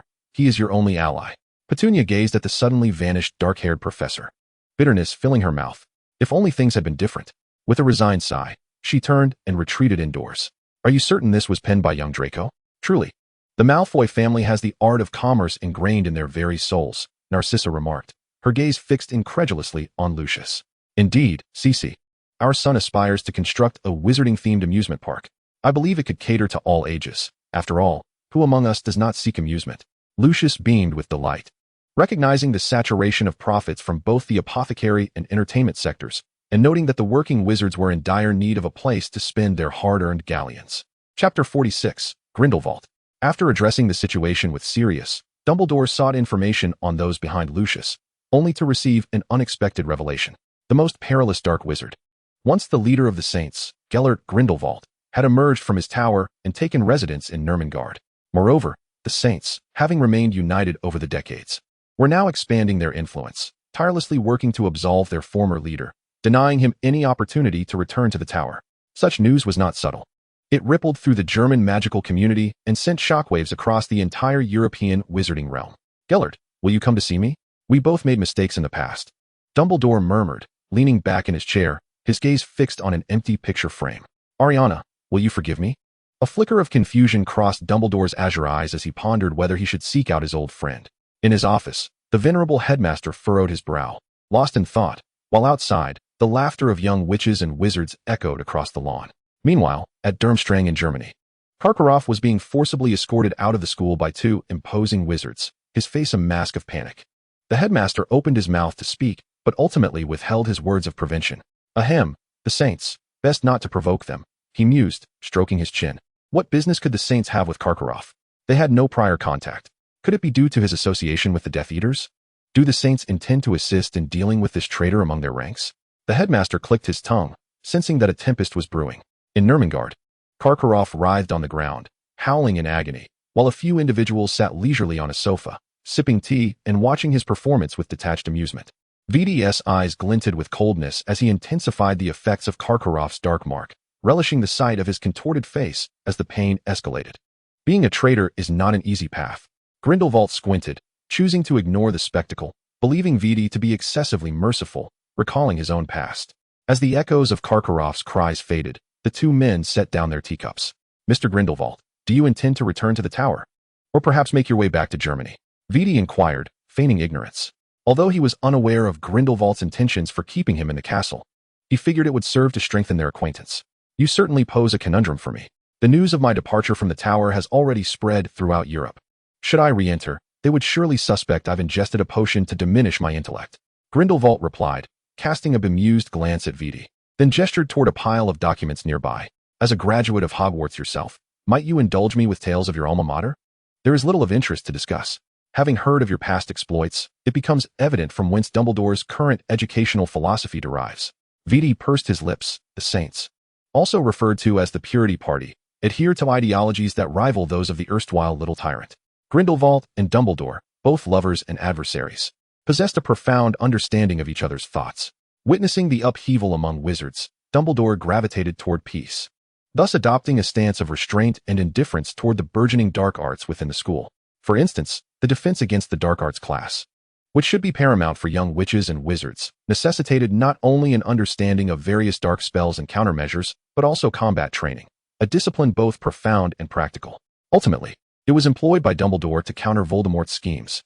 The frequent change of professors each year hardly ensured that the young students acquired substantial knowledge. In the original narrative, it was Harry who formed the DA to teach defense against the dark arts. While one could attribute the curse on the position to Voldemort, Dumbledore could have easily established a new position, appointing someone to teach the content under a different guise. There were myriad solutions available, yet none had been implemented for years. Alas, I believed he had comprehended this, only to find he veered toward another extreme. Grindelwald lamented. The world is not merely black or white. There exist shadows where the sun does not shine. VD scoffed, finding his words absurd. Have you truly grasped this truth during your 50 years in the tower? What of your audacious destruction of half of Durmstrang and the incineration of half of Paris? No wonder you and Dumbledore squandered decades. I heard from old Rossier that you frequently correspond with him. Yet during my extensive stay in Britain, I heard nary a whisper of you. Grindelwald cleared his ears, accustomed to VD's derision. On one hand, he felt pleased with Dumbledore's adept secrecy. On the other, a pang of disappointment lingered within him. And yet, what of it? I am renowned throughout Europe, whereas you, a senile Voldemort, a tyrannical Dark Lord, revels in his dominion over Britain? Grindelwald retorted with a sardonic smile. Were you not standing before me, I might suspect that your mind had been purloined by vampires for their afternoon tea. At this remark, VD's expression darkened. Everyone has their reckless youth, do they not? Moreover, the matter of the Horcruxes is confidential. I cannot simply divulge it. Grindelwald chuckled, swallowing a restorative potion, then led VD to the study. Rubbing his forehead, VD listened to the elder's persuasive rhetoric while contemplating the possibility of coaxing him to England. Although Dumbledore had fretted over matters concerning the individual from Austria for several days, he soon regained his composure, needing to address the intermittent antics of the increasingly erratic Sirius. Thus, he resolved to first set matters in order on the British front. The farce on Privet Drive was resolved by the Aurors. However, Sirius's condition precluded him from caring for young Harry. The Dursleys, having spent 3 months in Hogsmeade, clamored to return home. After considerable deliberation, Dumbledore acquiesced, subsequently setting up additional protective enchantments around number 4, Privet Drive. With Petunia's consent, he cradled 5-year-old Harry and visited Sirius at St. Mungo's. Mr. Dumbledore, who is he? Young Harry inquired curiously, gazing at the man in the hospital room who was enjoying some fruit. That is your godfather, Harry, your parents' dearest friend. He is unwell now, but once he recovers, he will be able to visit you often. Dumbledore gently tousled Harry's soft hair, letting out a wistful sigh. Harry bit his finger, naively asking, "Godfather? Will he like Harry?"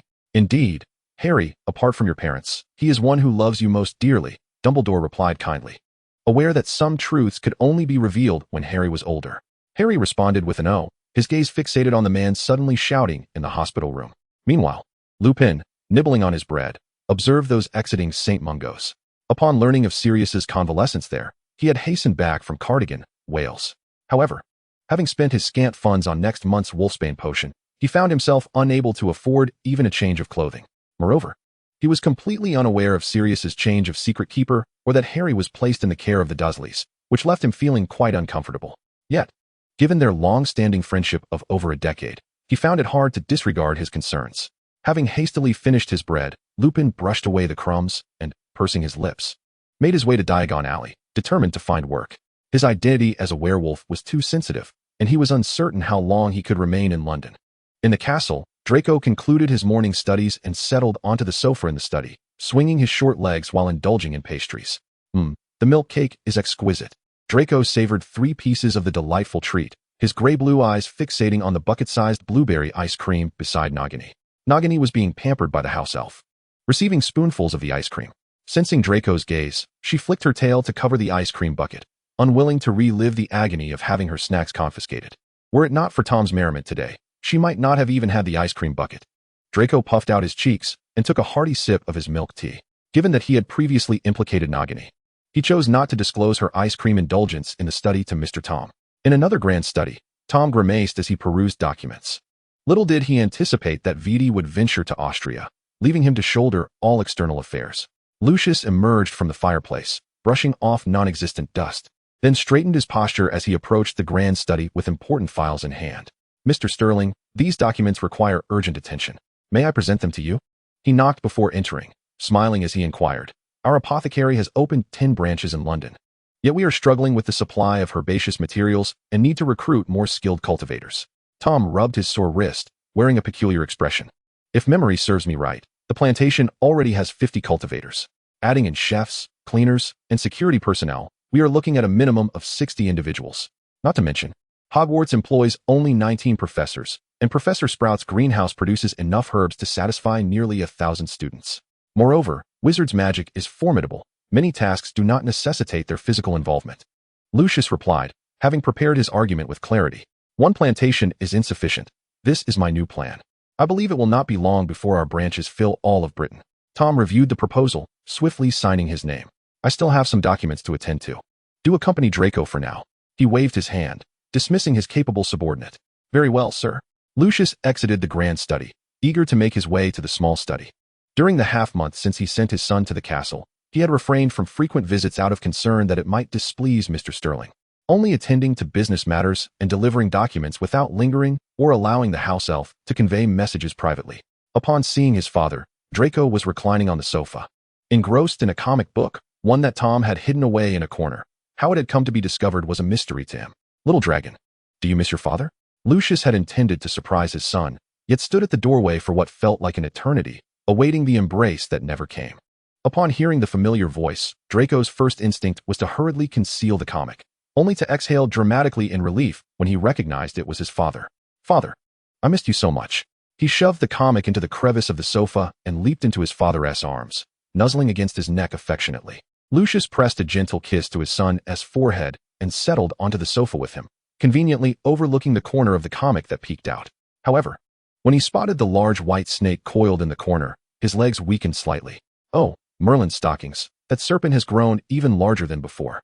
While the elder Malfoy felt a shiver of apprehension, Draco remained unperturbed, having been spirited away through the entire forest by Nagini. "Father, will you join me for afternoon tea? The pastries and milk tea that Pippi made are delectable." Draco gazed eagerly at his father, awaiting the affirmative that would allow him to indulge in 2 servings of treats. Lucius, well aware of his son's ulterior motives, was cognizant of the dental issues stemming from excessive sweets and the limitations imposed upon them. Yet, a father could hardly refuse his child. Thus, an array of jam biscuits, matcha bagels, strawberry mochi, apple corn pudding, and Orleans chicken wings graced the table. Lucius observed the hesitant house elf and then glanced at his son, whose face was smeared with treats, before he too joined in the feast. Not to mention, Most of the desserts were small and exquisitely crafted, with a modest sweetness, perfectly suited for children. A pang of jealousy stirred within him as he cast a sidelong glance at his beaming son. Why hadn't he been afforded such luxuries in his own youth? Oh, man, your name is jealousy. After their afternoon repast, father and son shared a lingering embrace before reluctantly parting ways. Lucius departed with a stack of documents. Praying for Lord to return swiftly, he was not one to disdain seeing his son revel in leisure. Once home, he intended to prioritize his son's education, as the future Malfoy estate would require more meticulous stewardship. Meanwhile, Draco, nestled in his small bed, stirred in his slumber, blissfully unaware of his father's more insidious intentions. Tom sipped his coffee, pondering why it was so challenging to aspire to be a stagnant fish. At Hogwarts Castle, the dark-haired professor furrowed his brow and deducted 10 points from a hapless young wizard who had mismanaged a cauldron, feeling somewhat soothed by the act. With the 5th and 7th year students nearing examinations, only a handful had opted for further studies in potions. Severus Snape remained indifferent, though others were concerned. The number of witches and wizards capable of brewing advanced potions was limited, if Snape did not lower the standards for advancement. The potion factory would soon face a shortage of skilled workers. Busy Lucius flitted between the castle, the estate, and the apothecary, now arriving at Snape's office. Severus, I understand your profound passion for potions, but one must eat. He implored with heartfelt sincerity, recognizing that retaining talent provided a sense of security. Most Slytherin students hailed from comfortable backgrounds and need not worry about employment, unlike their counterparts from other houses, who deserved at least an opportunity to gain entry into the workforce. Otherwise, the apothecary would lack successors, diminishing your profits as well. If you discover promising talent, take on an apprentice. It would alleviate Dumbledore's burdensome demands upon you. Bringing an apprentice into the school is quite customary, is it not? Moreover, it would facilitate communication. Lucius's suggestion hung in the air before he vanished from the fireplace, met with Snape's icy demeanor. As Snape contemplated the still deranged Sirius, he earnestly considered the feasibility of taking on an apprentice. Chapter 47, Wolfsbane Potion. Given the influx of visitors seeking an audience with the Dark Wizard, Grindelwald had closed the gates of Nurmengard Castle to visitors, focusing on recuperation while imparting knowledge to the Dark Lord. Half a month later, still pale yet regaining his health, Grindelwald groomed his beard and, under the watchful eye of old Rosier, completed his potion before heading to the parlor. Do refrain from being so ostentatious, Mr. Grindelwald. Vidi pointed at his flamboyant peacock blue coat and the conspicuous triangular emblem within. I would rather not be besieged by other wizards the moment we step outside the castle. Having spent too long within the tower, Grindelwald blinked and transfigured the triangular emblem into flames with his wand. Ahem. He cleared his throat, his expression stiffening slightly. Let us depart. If we linger any longer, the ministry will grow anxious. Oh, I thought no one would recognize the esteemed Mr. Grindelwald after he had consumed the polyjuice potion. Vidi shrugged. Had it not been for waiting for Grindelwald to journey to Germany, he would have returned to Britain long ago. Just in case. I too wish to witness the wizarding world 50 years hence. Grindelwald's face lit up with anticipation. No amount of research could compare to first-hand experience. Having squandered 50 years in the tower, before Vidi could respond, old Rosier behind him stiffened, for the idyllic utopia remained forever a mere fantasy. Well, I hope you will enjoy it, Mr. Grindelwald. Vidi smiled, for the German wizarding community had indeed advanced more than that of Britain. Durmstrang in Germany did not accept wizards of Muggle descent and primarily taught the dark arts, earning a less than stellar reputation in Europe. Furthermore, several decades prior, a dark wizard had inflicted severe damage upon Durmstrang's reputation, stirring up a tempest that rendered the institution even more notorious. Grindelwald scoffed at this. The emergence of dark magic had initially served as a means of escape from Muggles and, after vanquishing the powerful Muggles, ushered in an era of peace. After wizards retreated into their enclaves, spells intended for counterattack and self-preservation became taboo, leading to a gradual weakening of their kind. Yet, the origins of many spells lay in dark magic. To abandon the study of dark arts was to forsake their very foundation. Muggles had already set foot on the moon, while some witches and wizards remained ensnared in the antiquated belief that Muggles were inherently weak and in need of protection. I propose allowing British pureblood wizards to attend Durmstrang. The environment there is no longer suitable for wizards. Grindelwald glanced at Vidi, softly suggesting that the number of wizards was already scarce compared to Muggles. Should those imparting knowledge harbor ulterior motives, the future remained uncertain. We both know that pureblood wizards are merely a facade, lacking formidable magical power. Their education would yield similar results anywhere. Vidi replied coolly, unhesitatingly driving a dagger into his heart. You suspect ulterior motives. yet some do not share your views. While a wolf may still possess ferocity, it is now bound by iron chains. The ministry requires obedient wizards, and Muggle leaders seek assurances. On an April evening, the temperature in Germany was mild, yet the breeze brushing past one's hair felt somewhat chilly, inducing goosebumps. Grindelwald cast a warming charm upon himself and exhaled a long, weary breath. He could scarcely envision the chaos that would ensue should the wizarding barriers be breached. With the ministry's fools floundering as Muggles launched a full-scale assault with their advanced weaponry. As he gazed at the spires of the church and the dimly fluttering doves, his expression grew somewhat dazed. "So, you have come seeking me, Vidi."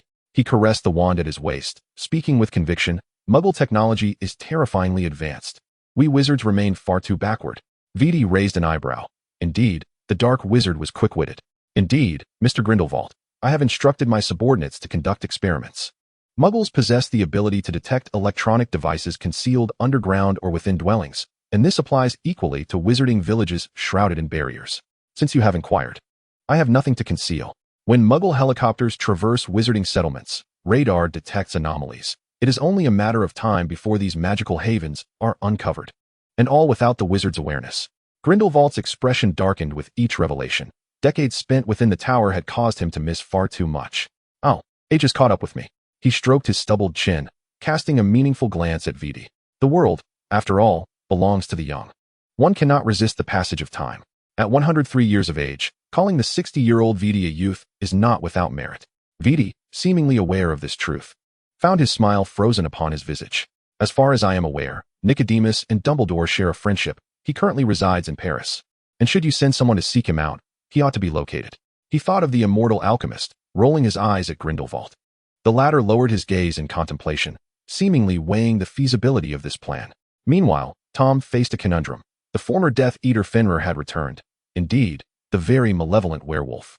Yet, he had no intention of accepting this creature, for he harbored an aversion to those who indiscriminately bite young wizards, especially one who was the source of numerous tragedies for wizarding families.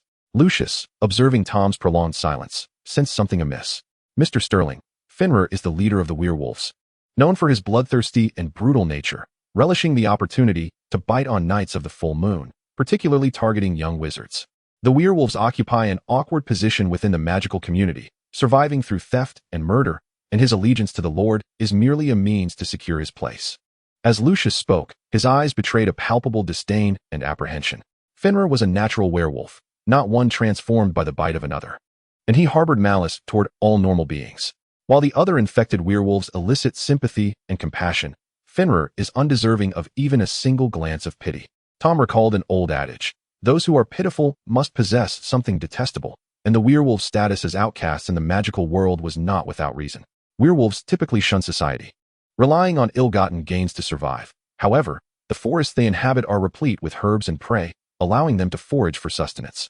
Yet, considering the meager wages that Lupin received after securing employment due to his werewolf status and the inability to escape the transformation on full moon nights, compounded by the expense of purchasing the costly wolfsbane potion, it was clear why they remained marginalized. "I know what you're insinuating. Our team has no need for unstable elements." He cast a glance at Lucius, whose expression had subtly shifted, then continued, "The werewolf community requires a clever leader. Disobedient werewolves? Aurors would relish the opportunity. What do you think?" Lucius paused for a moment, then nodded with a smile. "Mr. Sterling, you speak with great insight. However, during their transformation under the full moon, werewolves lose their reason. They do not make for competent warriors. The wolfsbane potion is both expensive and time-consuming to brew. Investing in werewolves is more disadvantageous than beneficial. As a reasonable wizard, it would be wiser to invest in opening a branch in London." Tom's fingers drummed upon the table. Indeed, werewolves were rather superfluous, unable to receive an education or wield wands, rendering them of little use. However, the presence of an unstable factor left him feeling uneasy. "Lucius, summon Severus for me. Just inform him to come by tomorrow." Tom thought of the young potion master, smirking, as he felt it was time for him to shine. "Very well, Mr. Sterling." Lucius felt a surge of joy for his friend, who had been neglected for over half a year, finally being summoned once more. After watching Lucius depart with a sense of elation, Tom made his way to the potion chamber. As early as the mid-1970s, Damocles had devised the wolfsbane potion. However, its ingredients were rare and the brewing process complex, leaving only a handful of werewolves with the financial means to procure it. Nevertheless, it provided a new avenue for werewolves, With prior knowledge paving the way, those who followed found the path considerably easier. The original wolfsbane potion primarily utilized aconite, whose beautiful blue flowers are highly toxic. When used judiciously, it can slow the heartbeat, akin to a tranquilizer. Werewolves consuming the potion experienced diminished aggression, ceasing their rampant biting. A few days prior, Tom had been perusing Dumbledore's biography. Among the 12 uses of dragon's blood, he found significant inspiration. Although dragon's blood is not inexpensive, it serves as an improved alternative. Yet, as for tranquilizers, he pondered whether they would have any effect on werewolves. Tom silently noted this, intending to test it on a werewolf in the future. He was no saint, but considering that Lupin, under Dumbledore's wing, was also a werewolf, he would not afford Dumbledore the opportunity to curry favor with werewolves. In the dungeon, the dark-haired professor brewing potions nearly had his cauldron explode upon suddenly spotting the platinum-haired head in the fireplace. Lucius, you had better provide me with an explanation. Snape seethed as he meticulously cleaned the cauldron, casting a menacing glare at the platinum peacock. Lucius offered a sheepish smile, recalling his assigned tasks, and defiantly raised his chin. The following morning, the dark-haired professor, having tidied himself up, washing his hair, bathing, and donning new attire, gazed into the mirror, reflecting on his friend's words, silently bolstering his own resolve. Snape arrived at the castle at just the right moment, as Tom had just concluded his meal. After a round of insipid conversation, they delved into the crux of the matter. Have you researched the wolfsbane potion invented by Damocles? Tom summoned a plate of pastries and tea from the house elf, his expression brimming with anticipation. Snape narrowed his eyes slightly, shaking his head as he quietly replied, I frequently read the potions weekly in my leisure. And while I have conducted a cursory study of the revolutionary wolfsbane potion, I have not delved deeply into it. Tom nodded in understanding. In the original narrative, Snape's enhancement of the wolfsbane potion coincided with Lupin's arrival at the castle to teach, which was reasonable given that it was still 1985. Considering the academic pressures of Hogwarts and the busy lives of professors, it was indeed impressive that Snape managed to find time to brew and refine the wolfsbane potion.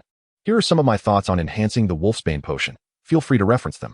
He produced several sheets of parchment and handed them to the dark-haired professor, showing no remorse for the imposition.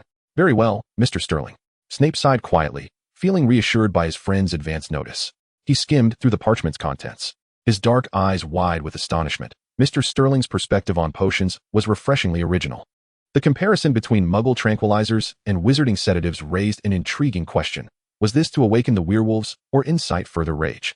It was certainly a matter worth pondering. Mr. Slytherin, your proposed direction for enhancement has provided me with fresh insight. I shall endeavor to brew a version for experimentation as soon as possible. Snape pressed his lips together, responding earnestly, that is of no consequence. You may refine it according to your own vision, and the potion's purpose is to better control the werewolves. A pack without a leader is likely to choose a new one. Tom nodded, glancing at Snape's tightly grasped parchment and implying, I recall that among your graduating class, there was indeed a werewolf. Ah, a wizarding werewolf. Snape's eyes widened in shock, only to quickly lower his gaze to mask his momentary lapse of composure. Mr. Sterling, I am unaware of the matter to which you refer, but I have indeed encountered a werewolf. In his 5th year, he had been elated to have caught Potter and his friends in a bind, overlooking the malice behind Black's revelation of the Whomping Willow's weakness, nearly losing his life to the werewolf's jaws. However, after being saved, Dumbledore's heartfelt and reasoned words had sealed his lips, and he spent 2 years as a classmate to the werewolf. Tom silently observed the changes in Dumbledore's expression, feeling a profound astonishment at the latter's educational philosophy. To disregard the lives of other students for the sake of a werewolf child is simply indefensible in any era. He did not deny that Dumbledore was a venerable figure, devoted to peace and the welfare of the magical community, yet certain aspects remained inscrutable. I am fully aware, you may return. Should you require anything, seek out Lucius. If the improvement of the wolfsbane potion proves successful, I believe a Merlin medal shall be yours, Tom pledged, acknowledging Snape's undeniable talent in potion-making, though his wavering stance rendered him somewhat unreliable. Very well, Master Sterling. Snape shuddered slightly, bowing before turning to step into the fireplace. Emerging from his writing practice, Draco had hoped to engage his godfather in conversation. Upon arriving at Malfoy Manor, he recalled Snape being ruthlessly mocked by Lucius for his role as a tutor within the castle, only for the latter to expressionlessly collect rare potions from the manor's storeroom. How utterly dull, Lucius remarked, shaking his head as he wrapped an arm around Narcissa's waist and led her for a stroll in the garden. Severus has grown accustomed to your antics. I hope he can fulfill Master Sterling's task, or else I shall lament the future of our junior. Narcissa sighed, her concern palpable. Severus understood the gravity of the situation, Dumbledore must have confirmed Lord Voldemort's return, as his absences from Hogwarts had become increasingly prolonged. Lucius, however, did not share Narcissus' pessimism, reasoning that if Lord Voldemort sought to kill, he would not extend Lucius's life by a mere 2 years. After returning to the cellar with an abundance of ingredients, the dark-haired professor had scarcely finished organizing them when a knock echoed at his office door. Furrowing his brow, Snape approached and opened the door. "Oh, Severus, the Giggs apothecary has delivered the potion ingredients. Do see if there is anything you wish to add," Professor Sprout inquired, producing a list of the materials in a businesslike manner. "Add some dried nettles, serpent fangs, and leeches. I believe the first-year students will find them appealing." Snape swiftly articulated his requirements after glancing at the list. Professor Sprout noted them down with her quill before departing with a smile. Leaning against the door frame, Snape watched her vanish around the corner. Chapter 48, Homecoming. Viti accompanied Grindelwald on a brief excursion in Germany, finally returning home just before someone's patience wore thin. Rabastan Lestrange successfully re-established contact with the German Lestrange family and had secured several business deals. The pair navigated their return through legitimate channels, utilizing a one-time key to access the basement of the entertainment company. Rabastan respectfully bid farewell to Lord before eagerly heading off to the film studio. Viti waved his wand, vanishing from sight. He had yet to eat lunch and was in urgent need of sustenance. "Master, the young master is in the grand study," the house elf Peeves dutifully reported, presenting a pair of comfortable slippers to his master. Viti acknowledged him with a nod, quickening his pace. Although they had conversed through the two-way mirror on multiple occasions, the inability to physically embrace each other fostered a sense of longing. He wondered if Tom felt the same. With a smile gracing his lips, Viti opened the door to the grand study. The long-haired youth was seated behind the desk, engrossed in paperwork, evidently troubled by some pressing matter as his delicate brows knitted together. Viti's heart softened at the thought of someone waiting for him at home. Hearing the door creak open, Tom initially assumed it was Nagini and showed little reaction. After a moment of silence, curiosity got the better of him, and he looked up to find the handsome young man leaning against the doorframe. "Viti, you're back," Tom exclaimed, tossing his pen aside and rushing to Viti's side. "Yes, I am back," Viti replied, gently ruffling the boy's hair. Tom smiled shyly, pulling Viti towards the desk. "Viti, I handled the document splendidly," he declared proudly, gesturing to the stacked papers, eager for praise. "You are quite remarkable. I knew you could do it," Viti complimented, lowering his head to plant a soft kiss on Tom's lips. As their gazes locked, a rosy hue crept onto the boy's fair cheeks. Tom's dark eyes sparkled with amusement as he playfully pushed against Viti's chest, his voice low and teasing. "Not right now. I have an appointment at the castle this afternoon." Viti narrowed his crimson eyes, his hand gently squeezing Tom's waist, noticing a bit more flesh than before. "It appears you've been living quite well these past few months." Tom bit his lip, suppressing the itch in his throat. Recently, Werewolf Fenrir had approached Lucius, expressing his desire to pledge allegiance. Tom blinked, ignoring the potential pitfalls beneath him, and settled comfortably on Viti's lap. "I detest him, which is why I wish for a new leader for the werewolf clan. However, their vulnerabilities are painfully evident. Werewolves were not always the dregs of society. They have sought refuge among muggles, magical creatures, and various notorious dark wizards to elevate their status. Unfortunately, their capricious nature and arrogance have rendered them unwelcome among the powers they sought to ally with. Even Voldemort's recruitment of werewolves was met with indifference. In essence, werewolves epitomize the traitorous nature of the wizarding world. Fenrir's pureblood status is one reason for his appeal. However, I no longer need to rely on pureblood status as a gimmick. It has lost its significance." Viti pinched Tom's soft waist, his tone stern. "My philosophy has always been that magic is might. Yet many misconstrue might as mere brute force, for power is not always the most palatable concept. He is of mixed blood. Despite his disdain for his birth parents, he cannot alter the fact that he inherited magical power through blood. It is power that begets more power, leading to greater rights." Tom found Viti's explanation rather amusing. "So, it's merely a figment of the subordinates' imaginations?" It seemed Dumbledore was also courting the werewolves, while the issue of their transformations during the full moon remained unresolved. "To ensure the werewolves align with us, I've tasked Severus with attempting to improve the Wolfsbane potion." Tom elaborated before sighing. "Alas, locating werewolves is a challenge. I even contemplated testing muggle tranquilizers on them. Lucius and the others will handle it. If the tranquilizers prove effective, the werewolves will be ecstatic." Viti harbored a distaste for unstable elements. He found werewolves even more loathsome than giants. Wizards primarily utilized items crafted from magical flora and fauna, which were costly, while muggle items were often ordinary and significantly cheaper. Consider the exchange rate between pounds and galleons. 5 pounds equated to 1 galleon, not accounting for the fluctuations in value during that period. Tom laughed, leaning against Vidi's embrace.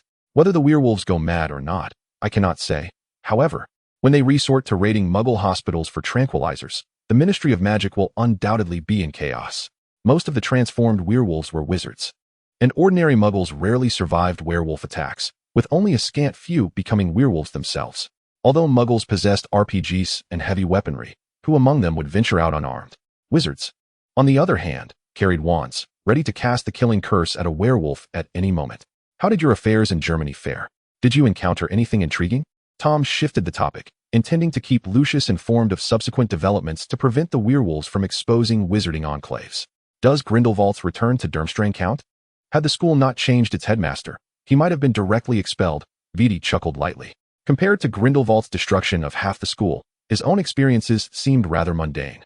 And as for the fleeing Karkaroff, he had left him in the capable hands of young Lestrange, who would surely welcome him. In his desperate bid to escape the life sentence in Azkaban, Karkaroff revealed the names of his fellow Death Eaters during his trial. It is evident that he still harbors memories of the families and relatives of those he betrayed. Otherwise, he would not have fled to Germany. Now, Karkaroff finds himself in the clutches of Bellatrix Lestrange, and his days are bound to be far from pleasant. Humph, one cannot expect to reap only benefits without facing consequences. Karkaroff's greed has led him astray. Tom remarked, when the Death Eaters were in power, they seized opportunities for personal gain, but when they fell from grace, they hastily sought to distance themselves. Vidi affectionately kissed his cheek and gently commented, "You speak the truth, yet he does not share your sentiments." Tom cast a sidelong glance at the youth, snorted through his nose, and inwardly cursed the boundless energy of youth. As afternoon tea approached, he decided to check on Draco. He planted a heavy kiss on the young man's cheek and rose to depart without a hint of reluctance. Vidi gazed at the open door, deeply questioning whether his charm had waned, for how else could he fail to retain the boy's presence? The afternoon tea was set on a spacious balcony, where Draco was already seated on his designated little sofa. The sunlight poured in perfectly, and the vast forest was visible, offering tranquility to someone who had spent the morning cooped up indoors. Tom affectionately ruffled Draco's hair, praising him for his excellent completion of today's lessons. "Mr. Tom, I even practiced 3 calligraphy sheets. When I wrote to Father, he praised my progress." Draco tilted his face upward, seeking approval, his little tuft of hair bobbing adorably. Tom's heart swelled with affection, and he reached out to gently pinch the child's cheeks. Under Draco's accusing gaze, he released him and took a sip of his milk tea to soothe his throat. "What reward do you desire, little dragon?" Draco cupped his cheeks and proclaimed loudly, "I want a large plate of egg yolk pastry, coconut jelly cake, cheese taro pie, and strawberry squares." Tom snapped his fingers, summoning Peeves to prepare the desserts Draco requested. Though he spoke of a large plate, each type of pastry amounted to merely 2 pieces, each no larger than a baby's fist. Draco cheered and happily began to eat. Nagini lounged at his feet, occasionally accepting a morsel of pastry. When Vidi arrived on the balcony, he beheld this harmonious scene. Has Lucius not yet brought Draco back? Wasn't it agreed he would stay for half a month? Vidi settled next to Tom, completely forgetting the conversation they had in the study. Tom sensed the moisture on Vidi's skin, understanding that he had just bathed. He offered a piece of milk cake to the young man, who frowned slightly as he ate. "You promised to mentor the little dragon, yet you rushed out for a month. I adore Draco, so I allowed him to stay longer and learn some potion knowledge." Vidi sipped his red tea and nodded at the polite greetings from the child before him. Draco was indeed remarkable, far more intelligent than his father. Tom fell silent for a moment, recalling that in the original story, Draco's cleverness had enabled him to use a vanishing cabinet for smuggling. Alas, fortune had not favored him. Had Voldemort persisted for a few more years, who knows what the wizarding world would have become? So, he gazed at the interaction between the boy and the serpent, softly inquiring, "Are you willing to bypass Lucius and choose to nurture Draco?" Vidi shook his head, then nodded, his fingers tapping on the cup's surface. "Lucius, for now, is irreplaceable." Tom acknowledged with a hum, remarking that while Lucius was indeed shrewd, his cunning paled in comparison to that of the previous generations of Malfoys. If not for their family's tarnished reputation, perhaps the Minister of Magic could have held office for a longer term. In Vidi's plan to re-enter the magical world, the Malfoy family was an indispensable component. Tom sighed as he gazed at the oblivious Draco, hoping for a bright future for him. Not long after tea concluded, the drowsy Draco was returned to Malfoy Manor. Lucius and Narcissa exchanged glances, embracing their son, who had gained several pounds. Since Severus acquired Tom's improved Wolf's Bane potion recipe and recalled the promise of the Merlin medal, he had become engrossed in potion research. So much so that he hardly wished to leave his office unless it was for class. When Dumbledore received news of Rabaston Lestrange's return to England, He dispatched a house elf to the cellar to summon Severus to his office. Severus entered the headmaster's office with a sullen expression, his greasy black hair hanging limply. Dumbledore, you must know it is lunchtime. Heaven knows I was just brewing the 56th iteration of the improved potion, nearly disrupted by your little note. Dumbledore warmly invited him to partake of some mead, but when he caught the scent of dragon blood emanating from Severus, a glint of intrigue flashed in his eyes. Was someone injured and in need of a potent healing potion? Or perhaps someone sought to use dragon blood for alchemical circles and magical runes? Or was it to treat a vampire? Severus, do you still remember Karkaroff? He adjusted his glasses, noting the disdain in the dark-haired professor's gaze. Karkaroff had abruptly left his position at Durmstrang just last month, and no one knew where he had gone, especially with the saints so active during his departure. Severus regarded him coldly, remaining silent, but deducing that Karkaroff had likely been captured, and the only entities capable of doing so were either the saints or the Death Eaters. So what? I have no time to chase him down in Germany. Severus pressed his lips together tightly, finding the situation rather comical as he removed the shackles of his former self to look at Dumbledore. Calm down, Severus. I merely wish to know your opinion on Karkaroff. Dumbledore paused, reluctantly adding, the Ministry has been monitoring his movements, attempting to extract further secrets about the Death Eaters from him. You know they have yet to discover Voldemort's body. The black-haired professor stiffened, narrowing his eyes into slits. Well, Dumbledore, I have no time for your gossip. He crossed his arms, suppressing a headache, and scoffed. I implored you to protect Lily, and you vowed to do so. That foolish dog, Black, does not trust you. Not even informing you of the change in confidential guardians. Lily is dead, Voldemort is dead, and his body was obliterated. You have seen the ruins of that villa. What are you doubting? He nearly shouted, then stormed off. Dumbledore watched him depart, narrowing his eyes. It seemed Voldemort did not resurrect through his physical form. But by what means? There are not many dark magics capable of bringing someone back to life. And who would wish for Voldemort's return? Could it be that young wizard who returned from France, strikingly similar to Voldemort? Severus was unaware of how much Dumbledore gleaned from their brief exchange. By the time he returned to the cellar, lunch had concluded, and he had to adjust his demeanor for class. Thus, the little creatures in the potions class trembled in fear, unaware of who had provoked the irate dark-haired professor. After Draco returned home, only 2 humans and 1 serpent remained in the castle, continuing to tackle the remaining documents in the grand study. Without the pesky companion, Nagini reminisced about her great snake friend at Hogwarts and headed out to play with the house elf, Peeves. The grand study was tranquil, with the 2 nestled together as they corrected the last stack of documents. Viti pulled Tom onto his lap, guiding him hand in hand as he taught him how to sign. Tom sat atop Viti, appearing to diligently review the materials while his gaze wandered, a blush creeping across his neck. Tommy, you made a mistake here. Viti whispered softly in the boy's ear, his fingers gently stroking the slender wrist. You must focus. If the ink stains the carpet, it will be a laborious task for Peeves to clean. He admired the pink of Tom's ear and chuckled softly, his voice low. Wait a moment, the young man said. His face flushed as the pen slipped from his grasp and clattered to the floor. His voice was muffled. Please do not disorganize the documents in the study. Let us relocate elsewhere. Although the 2 had fulfilled their desires a month prior, Tom, brimming with youthful vigor, saw no fault in wanting to linger a while longer with his beloved. Moreover, there was no need for pretense in front of his partner. Tommy, how about you take a shower first? Viti chuckled softly, embracing him and guiding him towards the bath. Naturally, Tom would not refuse. Sometimes, exploring new locales was delightful. Chapter 49, Mischief. It is often said that alcohol emboldens the timid, yet one must also consider the frailty of those unaccustomed to it. Tom smacked his lips, savoring the taste of the job well done. Tommy, we shall always be together, Viti murmured, placing a gentle kiss upon his brow, brimming with affection. Of course, Tom replied, stroking Viti's hair, his cheeks tinged with crimson. I love you. I love you too, my dear Tommy, Viti proclaimed, pressing a fervent kiss upon Tom's slightly parted lips, his crimson eyes sparkling with adoration. As they nestled against one another, their gazes intertwined, laughter bubbled forth uncontrollably, with the atmosphere growing increasingly passionate. The decision to stay up until dawn became an undeniable reality.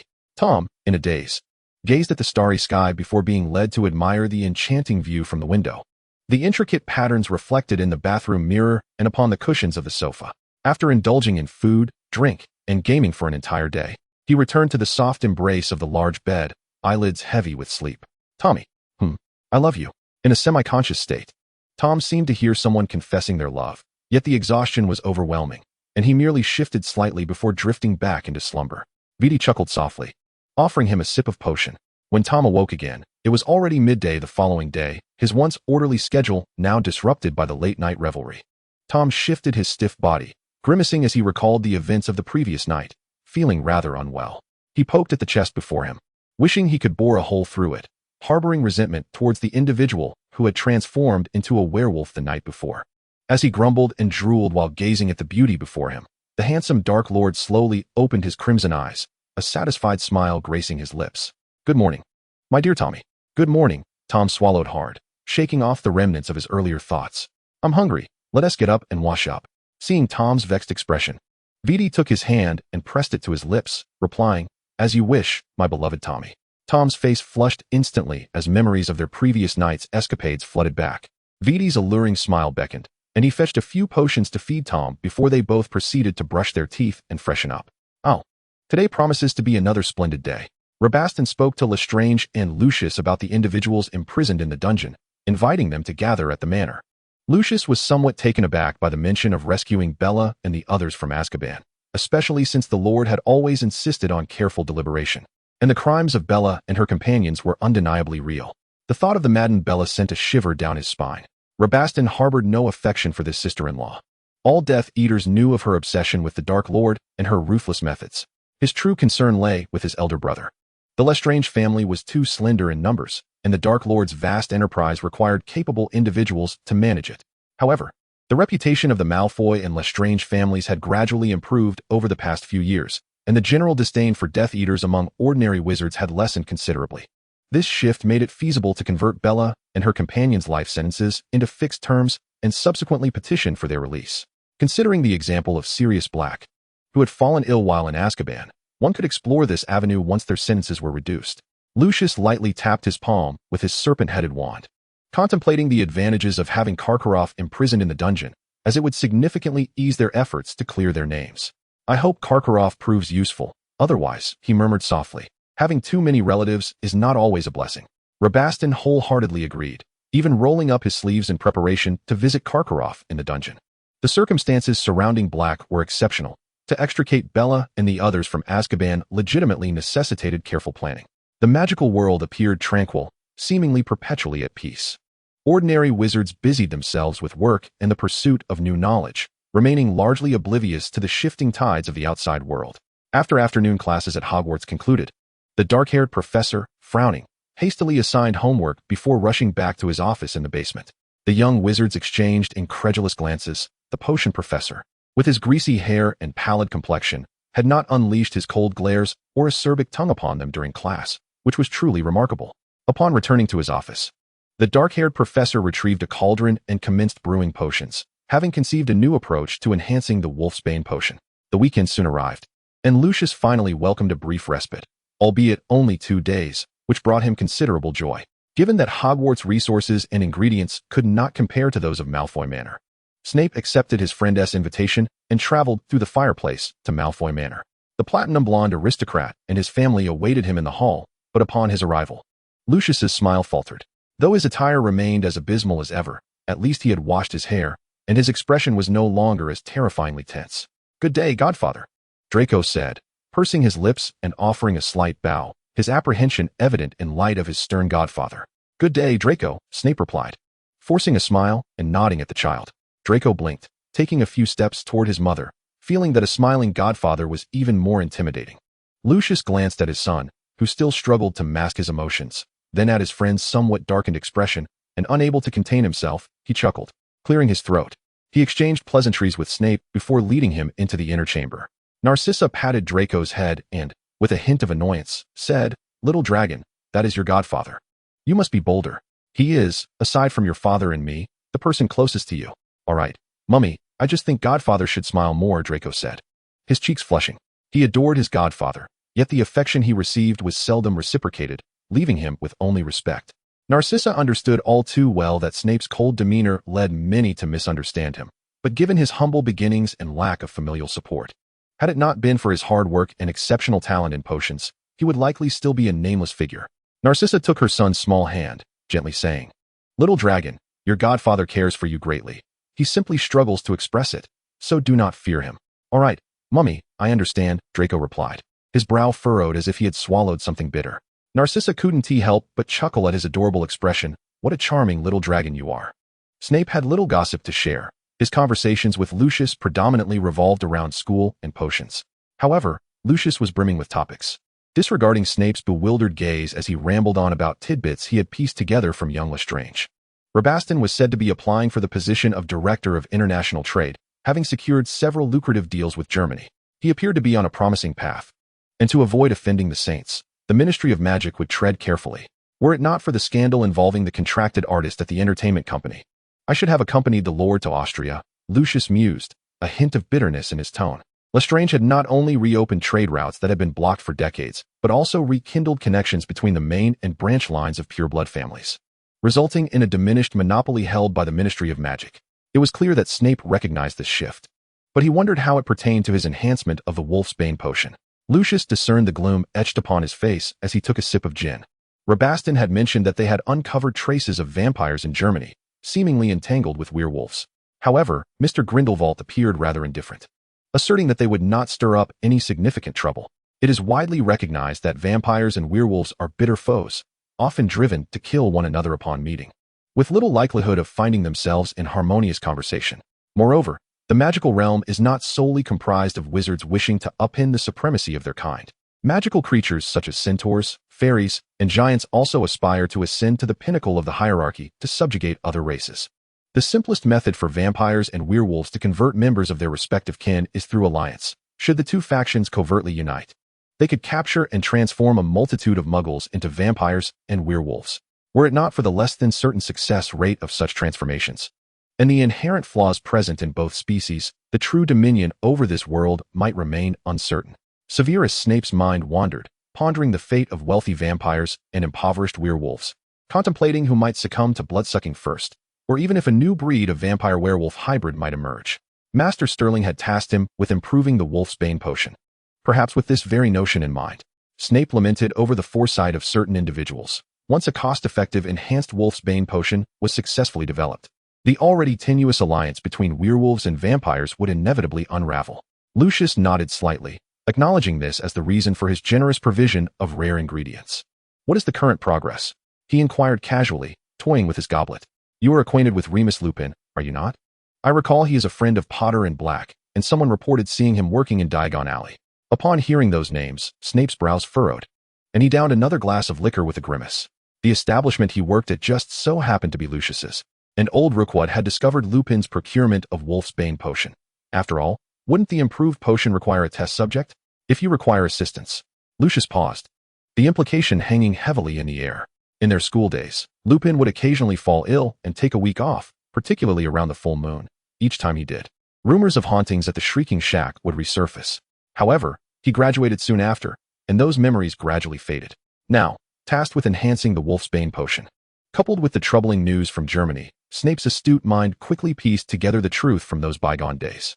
The thought of having been a schoolmate of a werewolf for 2 years sent a chill down Lucius's spine, making him question Dumbledore's sanity even further. Are you not concerned about Dumbledore suspecting Lupin's sudden disappearance? Snape expressed a keen interest in avenging his enemies, yet recognized the futility of risking too much for too little. Lucius shook his head, his expression peculiar.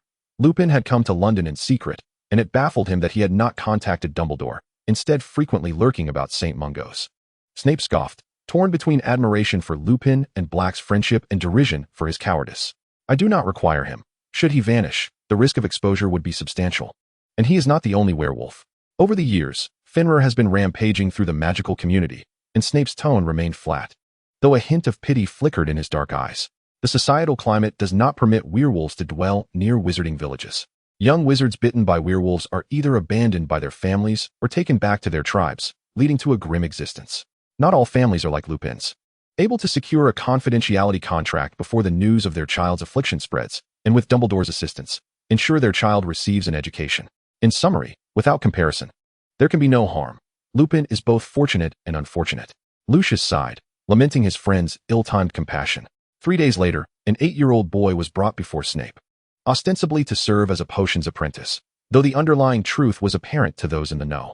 Lucius had even concocted an explanation for why the child could not attend Hogwarts at the age of 11, claiming that an incident had rendered him mute. Regardless, he would arrange a suitable future for the child. The dark-haired professor glanced at the timid, frail boy, having rented a modest cottage in Hogsmeade to provide temporary shelter.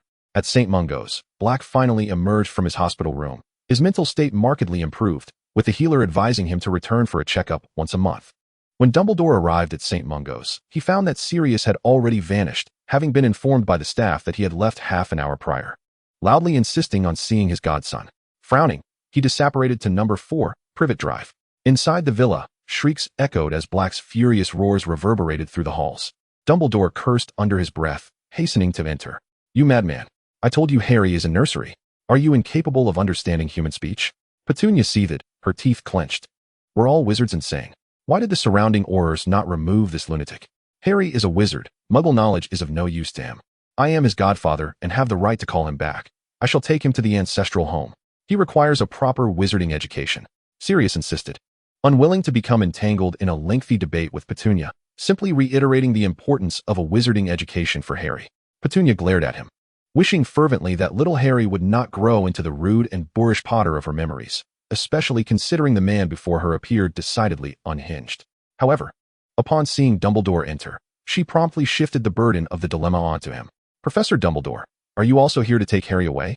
she inquired loudly, exasperated by the chaos these individuals had introduced into her once peaceful life. Dumbledore smiled kindly, placing a hand on Sirius's shoulder. "Petunia, this is Sirius Black, Harry's godfather and a dear friend of Lily's. I believe there has been a misunderstanding. Arrangements have already been made for Harry's future, and barring any unforeseen circumstances, he will remain with you until he comes of age. However, it would be beneficial for him to spend some time at his godfather's home to experience wizarding life." In saying this, he indirectly communicated the outcome of the tug-of-war over young Harry, for blood magic only holds sway in the presence of family. Petunia scoffed, thinking that were it not for her being the sole woman in her household, she would have certainly had Vernon give Sirius a good thrashing. Sirius frowned, his eyes reflecting disgust, yet he refrained from contradicting Dumbledore's words. The two reached a temporary truce as the aurors lingering in the yard slipped away unnoticed. After finishing a pot of tea, Dumbledore escorted the reluctant Sirius, who was still gazing longingly at young Harry, away to prevent any odd behavior from alarming the child. Chapter 50, The Order of the Phoenix. Narcissa and Sirius were cousins, yet with his entrance into Gryffindor and their age difference, their connection had gradually diminished. Furthermore, the escalating tensions between the Death Eaters and the Order of the Phoenix rendered the notion of an estranged relationship hardly exaggerated. Lucius's intervention to absolve Sirius was also in service of the Dark Lord's grand design. Although the process had been somewhat unexpected, the outcome was satisfactory. Otherwise, he might as well contemplate how to rescue Bella. Narcissa was grooming her nails when she raised her gaze to see her husband, lost in self-pity as he gazed into the mirror, filling her with a sense of helplessness. She gently poked his arm, softly suggesting, "Why not check on the dragon's riding exercises?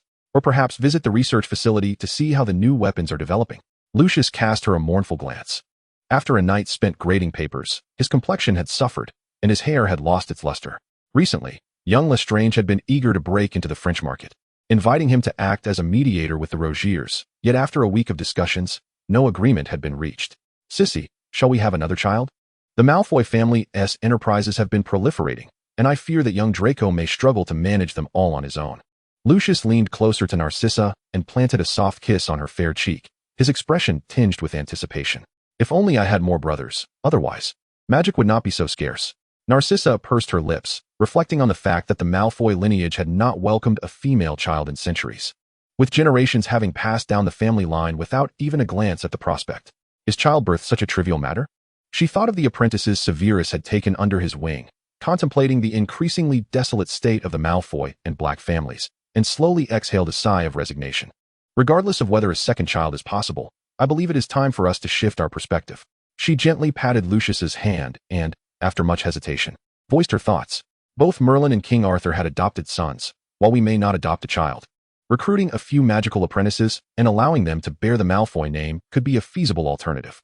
Yet we already have Crabbe and Goyle, and the departure of apprentices from their main families is not unheard of. This is hardly a secure solution. Moreover, the Lord has no intention of revealing himself." Lucius shook his head in refusal, thinking it better for Draco to endure a bit more hardship. Narcissa too found this notion somewhat unsatisfactory. Should the secrets of their household be revealed, the consequences would be dire. The couple thus decided to cease their discussion, refraining from revisiting the topic of a second child. In stark contrast to the leisurely demeanor of the Malfoy couple, Severus was beset with a sense of agitation. The modified Wolfsbane potion he had been testing on the young boy yielded promising results, preserving his sanity while alleviating the torment of his transformation into a werewolf. Of course, it would be preferable if the boy did not emerge from his trials covered in injuries. He consumed the restorative potion and drained half a vial of the blood-replenishing elixir. The dark-haired professor, his countenance grim, meticulously recorded the boy's transformation schedule and gestured towards the new garments laid out for him. The child's clothing had been torn to shreds during his metamorphosis, and he bashfully covered his bare form before hastily donning the fitting attire. "Sir, I feel much better this time. If only you could leave me some food in the room," he murmured, his stomach growling audibly. "It seems I must incorporate some digestive aids into his regimen, lest the little giant's exuberance lead him to frolic about unchecked." Severus departed from the shrieking shack, sardonic remarks escaping his lips. "How much can you possibly consume? A leg of lamb, or 10 pounds of beef? Or shall I have Jerry deliver you 10 pounds of buttered bread?" The boy's eyes lit up with exaggerated enthusiasm. "Sir, I could eat an entire cow. Shall we head to the leaky cauldron or the 3 broomsticks?"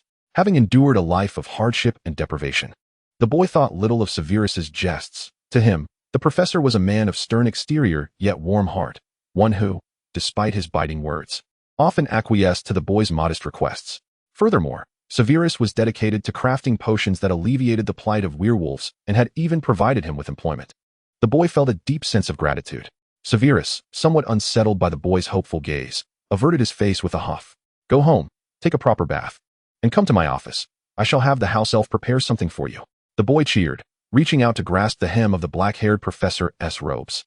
In recent years, Lucius had subtly orchestrated the acquisition and establishment of publications that tarnished the reputation of the Ministry of Magic and Dumbledore while showcasing the commendable deeds of Slytherin, gradually reshaping the Death Eater's negative public image.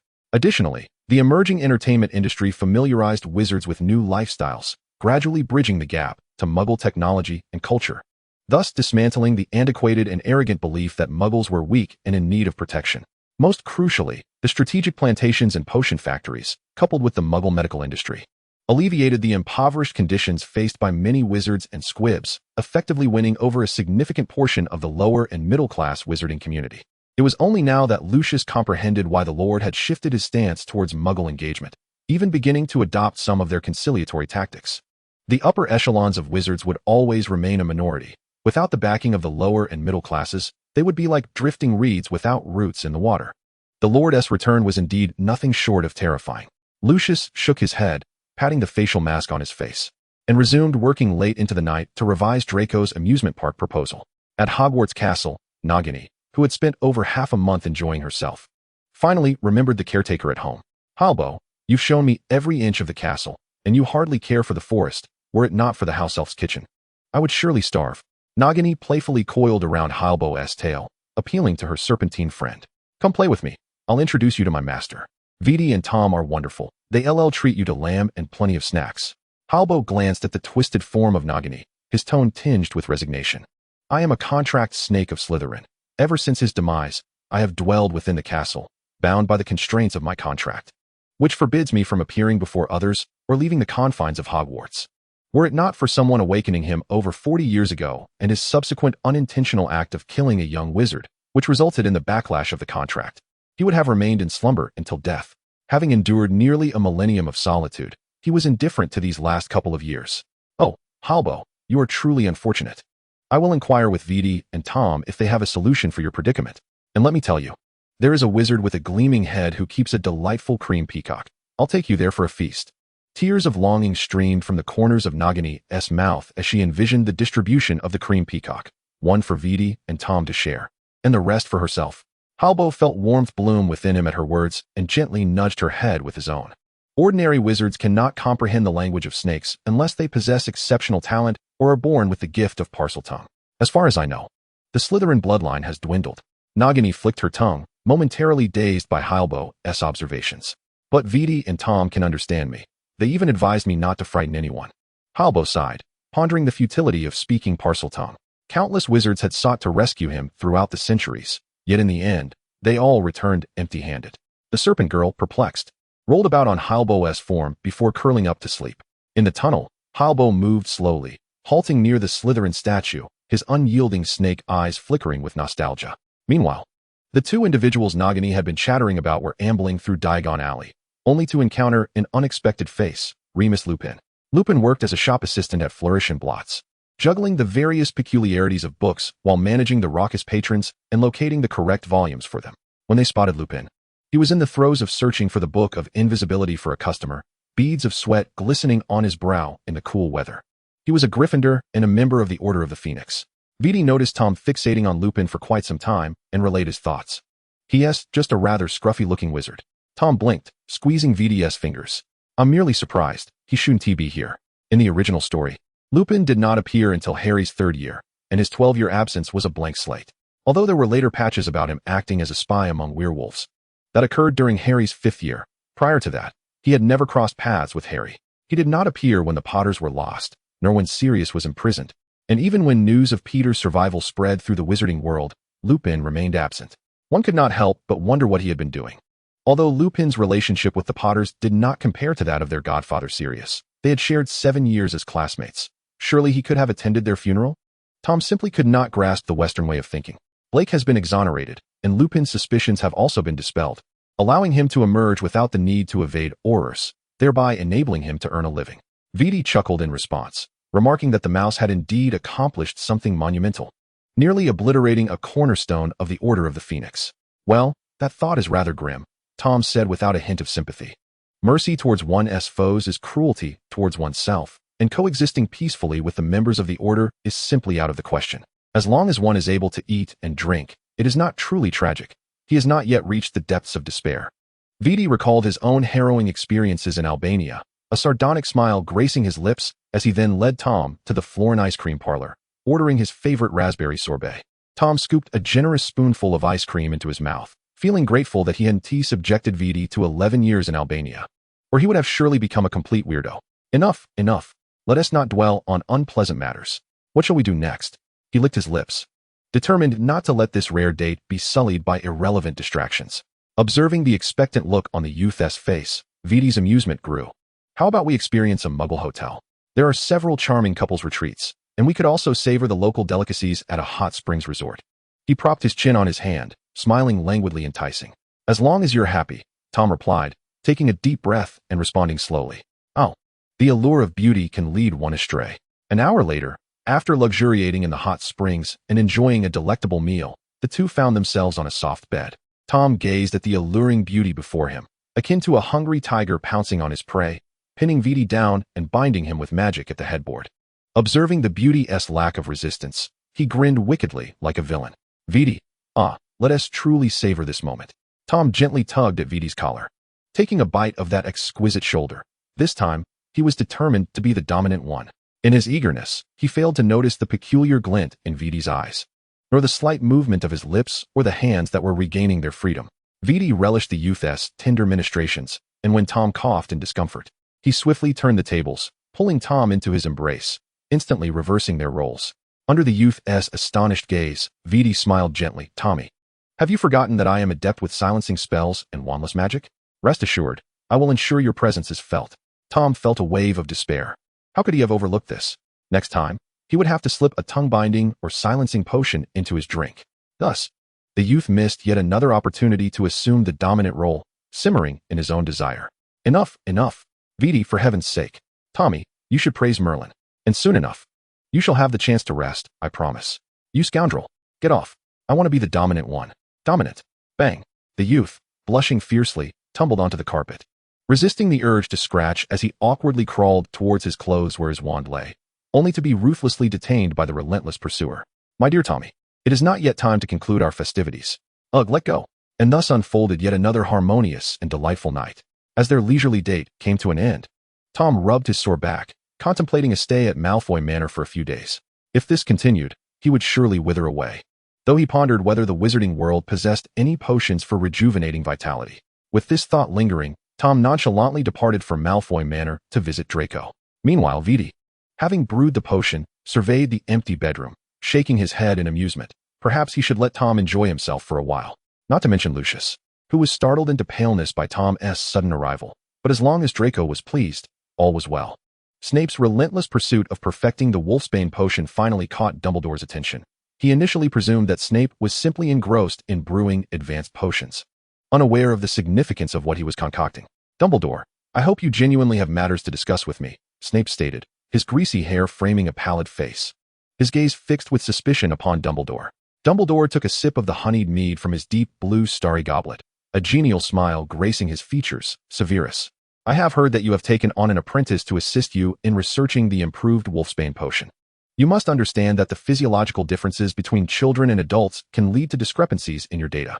Dumbledore was quite confident in Snape's success. If the potion proved effective, it would significantly elevate the societal standing of werewolves, necessitating a re-evaluation of power dynamics.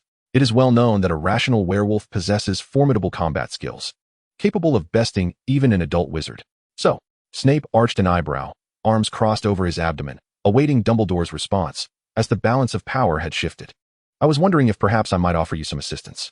There are not many adult werewolves who harbor goodwill towards wizards, but we happen to know one another. If you are amenable, he could be before you tomorrow." Dumbledore seemed somewhat hesitant, taking several gulps of mead before continuing. "I hope that once the research succeeds, Lupin can serve as the ambassador for the improved wolfsbane potion, facilitating its rapid dissemination among werewolves. You know how suspicious they can be. They will not consume an unverified potion. I hardly believe I can achieve success, and I distinctly recall the events of 5th year. I shall not exhaust myself for the sake of someone who nearly caused my demise."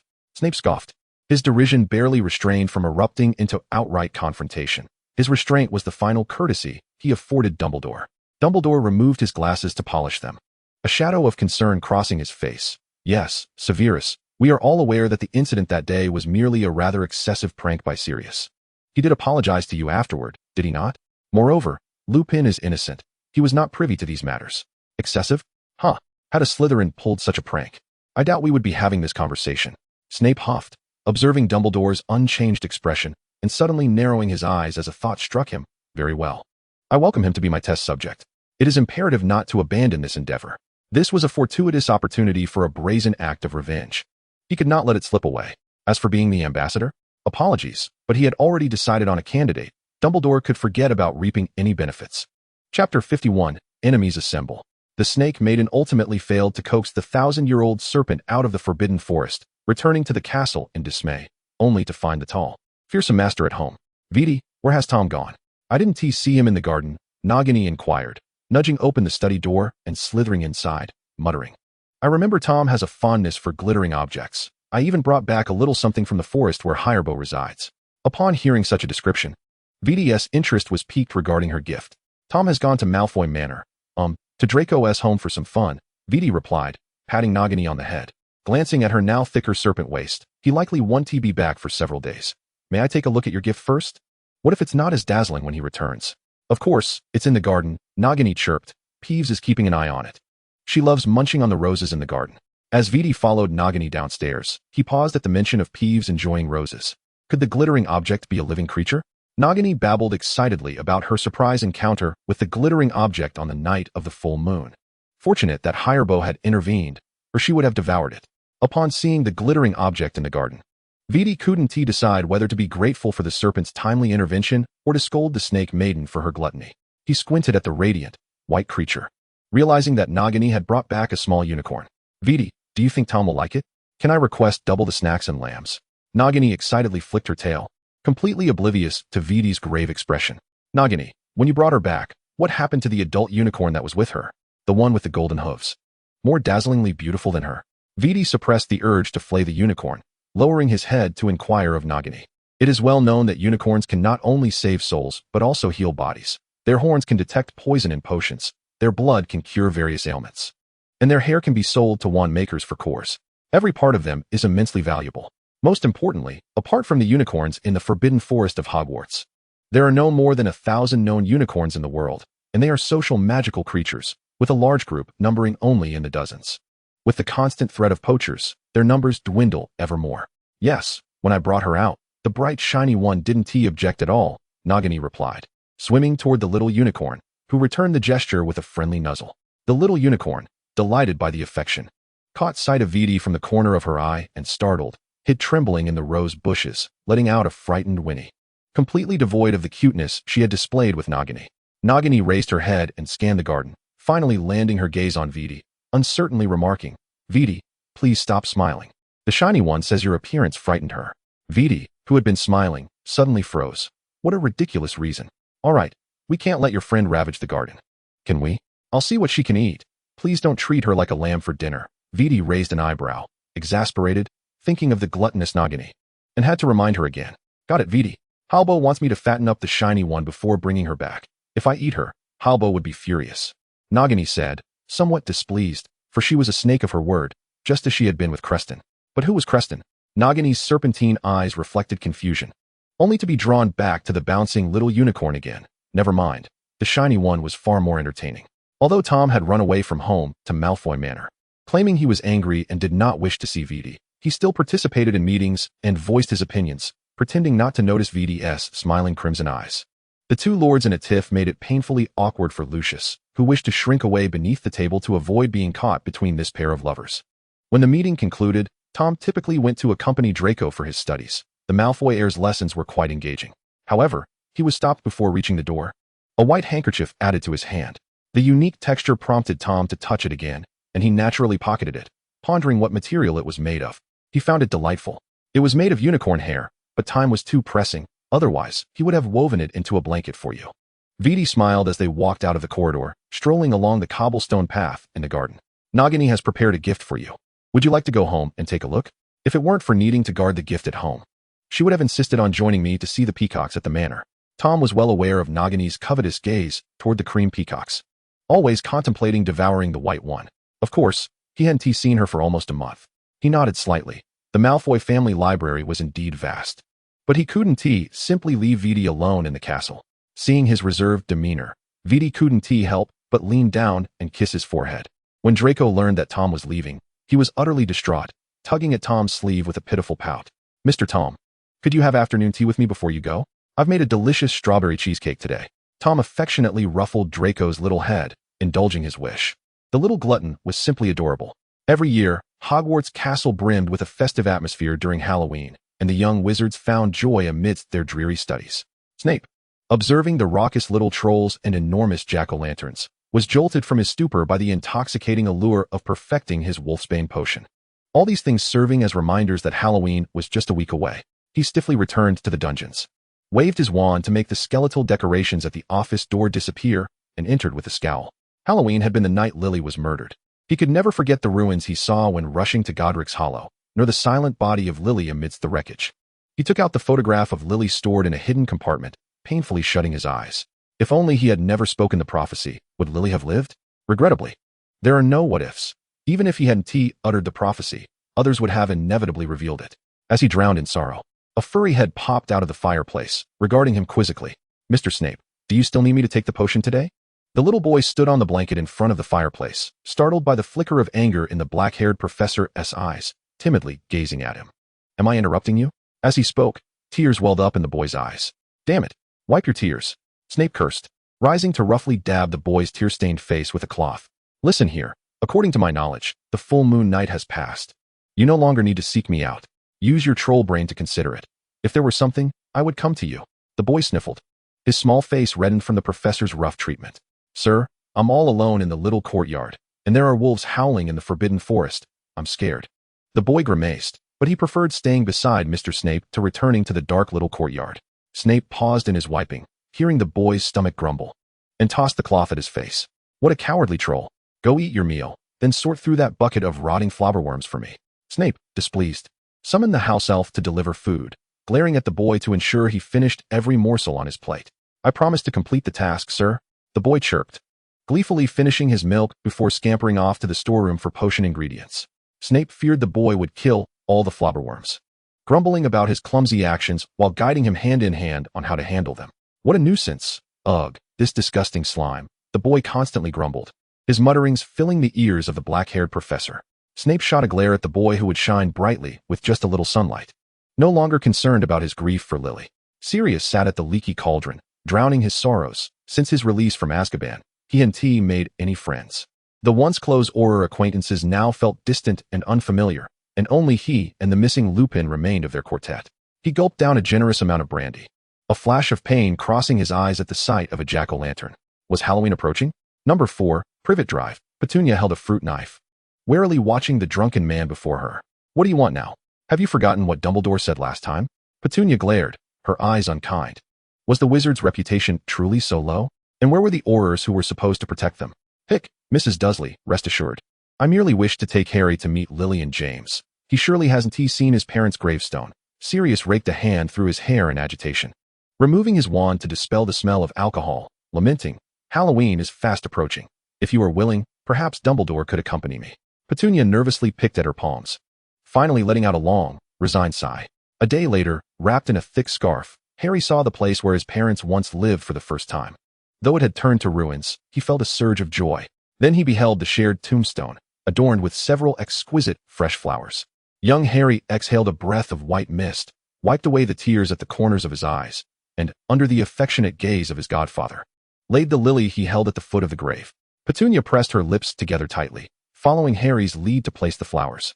Yet before her stood no gravestone for Lily. She understood this to be yet another wizard's trick, rendering her, a mere muggle, unworthy even to gaze upon Lily's resting place. She gently caressed little Harry, who had buried his face in her embrace, tears welling up in her own eyes, her body trembling with indignation. Cursed magic. Cursed wizards. Petunia muttered incessantly in her heart, yet she steeled herself, straightening her back to shield little Harry from the storm. She had no desire for excessive entanglement with the magical world, but Harry was, like his mother, a wizard, and a tranquil life was simply unattainable. In the church, Snape stood at a distance, observing the few individuals gathered before the gravestone, particularly the gaunt figure of Black, a sardonic smile curling at the corners of his mouth. Mr. Black, he mused, did Lily and James leave nothing for Harry during their lifetime? I mean, surely there must be photographs or some inheritance. Petunia composed herself, her tone inexplicably sharp. You handed Harry wrapped in a blanket with a letter. His parents were Aurors, after all. Surely, they must have left behind some estate, not to mention a house, at the very least. It wasn't that she coveted Harry's inheritance, but rather that she was concerned about his future in the magical realm. Inevitably, he would one day depart from her, living in a world she could not see. Sirius leaned against the gravestone, lost in bittersweet memories, deeply mired in the sorrow of having lost his friend. Upon hearing Petunia's inquiry, he swayed slightly. Indeed, James had inherited the entirety of the Potter family fortune, along with the cloak. He murmured to little Harry, it didn't feel quite right, even if Harry was adopted. His life shouldn't be this impoverished. Petunia wiped her tears, leading Harry a bit further away from him. She still remembered his last outburst. Seeing Harry's fearful gaze fixed upon him, Sirius pressed his lips together helplessly. You both should return, he said. As for Harry's inheritance, I will safeguard it. With that, he vanished with a pop, leaving Petunia and Harry in the graveyard. Petunia surveyed the increasingly eerie graveyard as dusk approached, a sardonic smile tugging at her lips. Wizards truly are capricious beings. Mother and child strolled slowly across the grass, Harry clutching Aunt Petunia's leg in fear, startled by the shrill cries of birds. Snape watched as they departed the graveyard, pondering whether to follow. Not all wizards in the valley were friendly. It must be said that Sirius's combat prowess was indeed formidable. Having resided in the Potter estate at the age of 15, he was well acquainted with its contents. When he sought to protect his friend's only child's inheritance, he discovered the estate's dilapidation and the treasures that had vanished. Thus, he stormed off to the Ministry of Magic, demanding accountability for the child of a hero. Tom, upon learning of this, was left speechless, incredulously gazing at Vidi. Can it be that Black isn't seeking out Dumbledore? After all, little Harry was sent to the Dursleys the very next day. Surely, aside from Black, Dumbledore was the one most knowledgeable about the Potter's belongings. Vidi hummed softly, twirling his teacup. Perhaps Black understands that Dumbledore cannot be trusted. Ever since he was imprisoned, there has been no one to defend him, and he has grown distant from Dumbledore. Not to mention, he discovered that the invisibility cloak was missing from the Potter estate. The Potter family's invisibility cloak was not the disposable kind sold in the outer world, but rather one of the Deathly Hallows. When the Death Eaters pursued the prophesied child, who wouldn't wish to possess the ultimate weapon and means of survival? Thinking of this, Tom yawned, tossing an apple to the little unicorn nestled beside the serpent maiden. The invisibility cloak, indeed, was rather peculiar. However, it was equally strange that the Potter estate had not been claimed by the Ministry of Magic. He replied dismissively, there are no shortages of corrupt individuals anywhere. Vidi patted his soft belly, smiling. Minister Barnard is an upright man, and with Dumbledore supervising, it bodes well. However, taking a small management fee is standard practice. It merely depends on how many individuals are involved in the taking. Tom understood. They would decide how many galleons to take for themselves regardless. Chapter 52. Improvement achieved. The story of Sirius causing a ruckus at the ministry quickly spread, and many secretly reveled in their misfortune. It was common knowledge that the Potters were Aurors and members of the Order of the Phoenix, with Dumbledore being their most trusted ally. Previously, when little Harry's residence was exposed, Sirius's uproar at the ministry stemmed from a desire for the Potters' inheritance. Considering Dumbledore's indifference towards Harry, Sirius's actions became all the more intriguing. Yet, no matter how outsiders speculated, Sirius, as the principal party involved, left the ministry satisfied, clutching the belongings he had secured. As for the invisibility cloak, which remained with Dumbledore, he would find an opportunity to reclaim it. Sirius Black might often appear disheveled, and his time in prison had rendered him even more irritable, yet he had endured over a decade of the Black family's upbringing. In the past, during tense times, he had been preoccupied with work, neglecting many matters. Furthermore, his 4 to 5 years in Azkaban were not spent solely in self-pity. There were certain subjects he simply dared not confront. "Sirius, you are too impulsive," Dumbledore remarked, observing Sirius's unkempt visage with a sigh. "Harry is still young. He will one day live in the magical world, and the ministry merely oversees the Potter family's small treasury. I am aware James entrusted the belongings to you. You must gather your resolve." Dumbledore reassuringly placed a hand on Sirius's shoulder, knowing that he was aware of Sirius taking Harry to Godric's Hollow and of his purpose at the ministry. "I know. I am merely lamenting for James and Lily. That accursed rat ought to have perished by my hand. I loathe him, and I loathe myself." Sirius tugged at his disheveled hair, his expression one of pain and torment. "Mr. Dumbledore, can you tell me where James's invisibility cloak has gone? Had they possessed it that fateful day, perhaps there might have been a chance for survival." Dumbledore's expression momentarily faltered, yet the lowered head of Sirius did not catch the shift, as he continued to berate himself. "It is indeed regrettable, Sirius. I found the invisibility cloak beneath the ruins. It is currently stored in my vault. After all, it is a family heirloom of the Potters, and it would not do for it to fall into the wrong hands. I intend to return it to Harry when he arrives at Hogwarts." Dumbledore stroked his beard.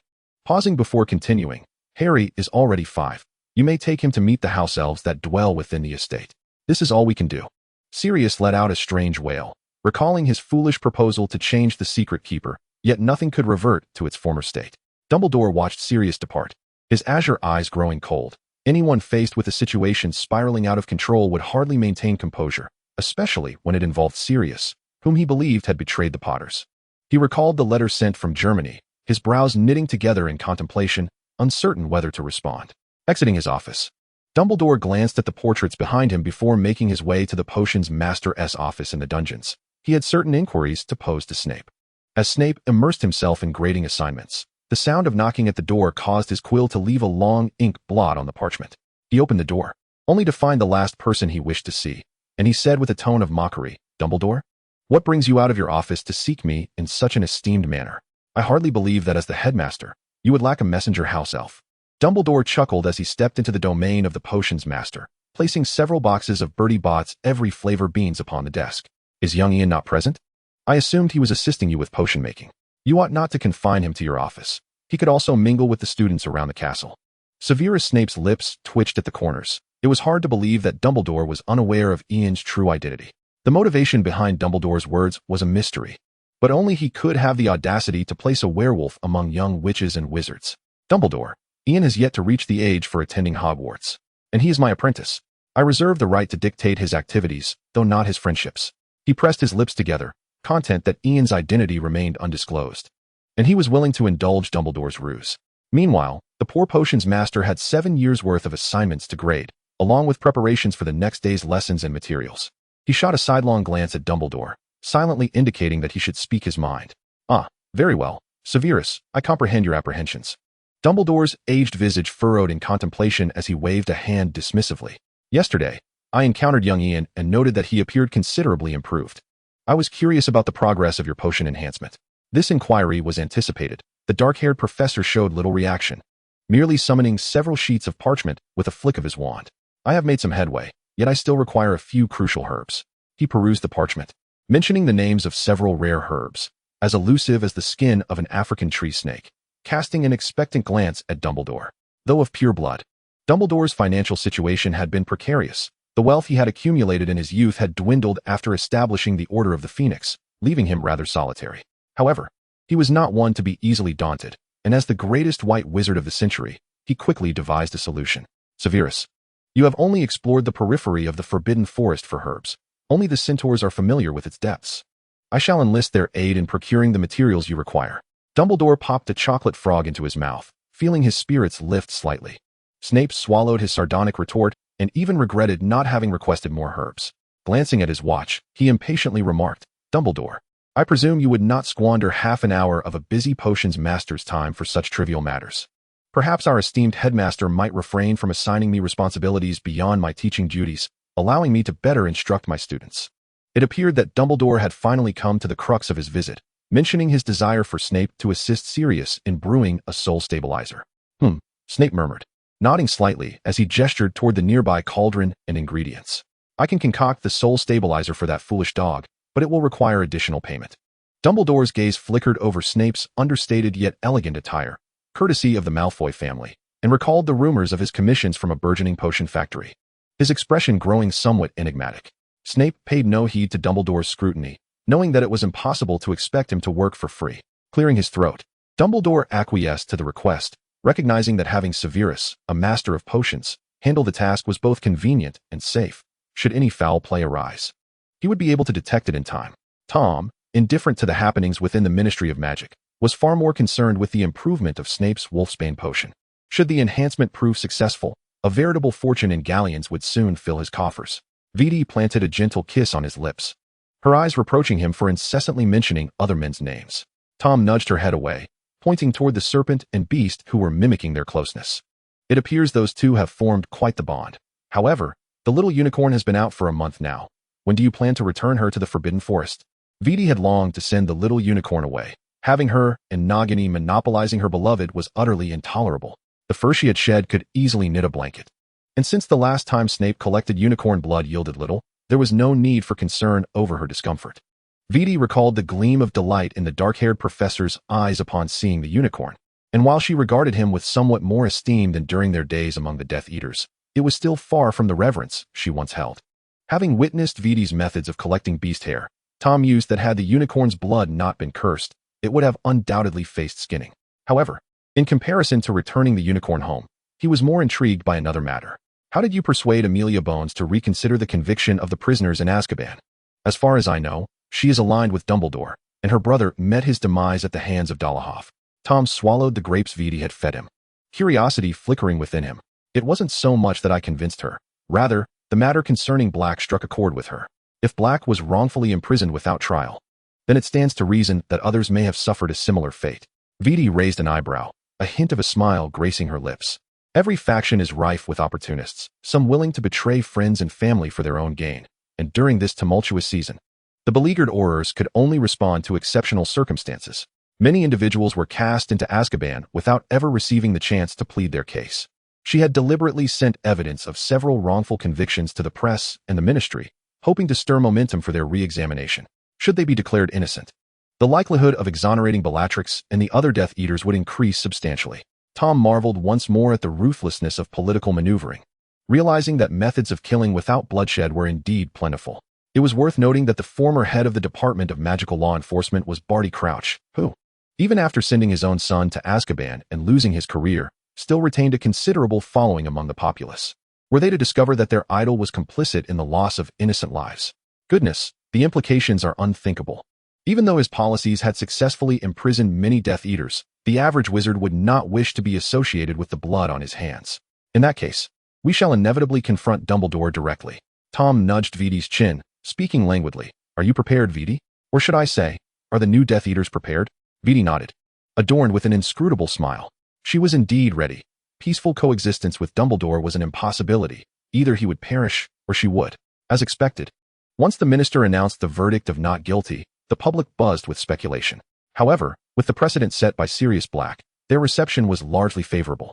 Yet, some questioned whether it was merely political theatrics. After all, too many exceptions ceased to be exceptions, and some even began to distrust the ministry, packing their belongings in preparation for a retreat to the mountains.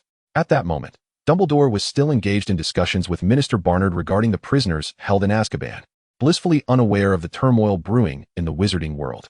In the sitting room, Tom lounged on the sofa, perusing the newspaper, his feet resting beside a coiled Nagini and a sprawled little unicorn.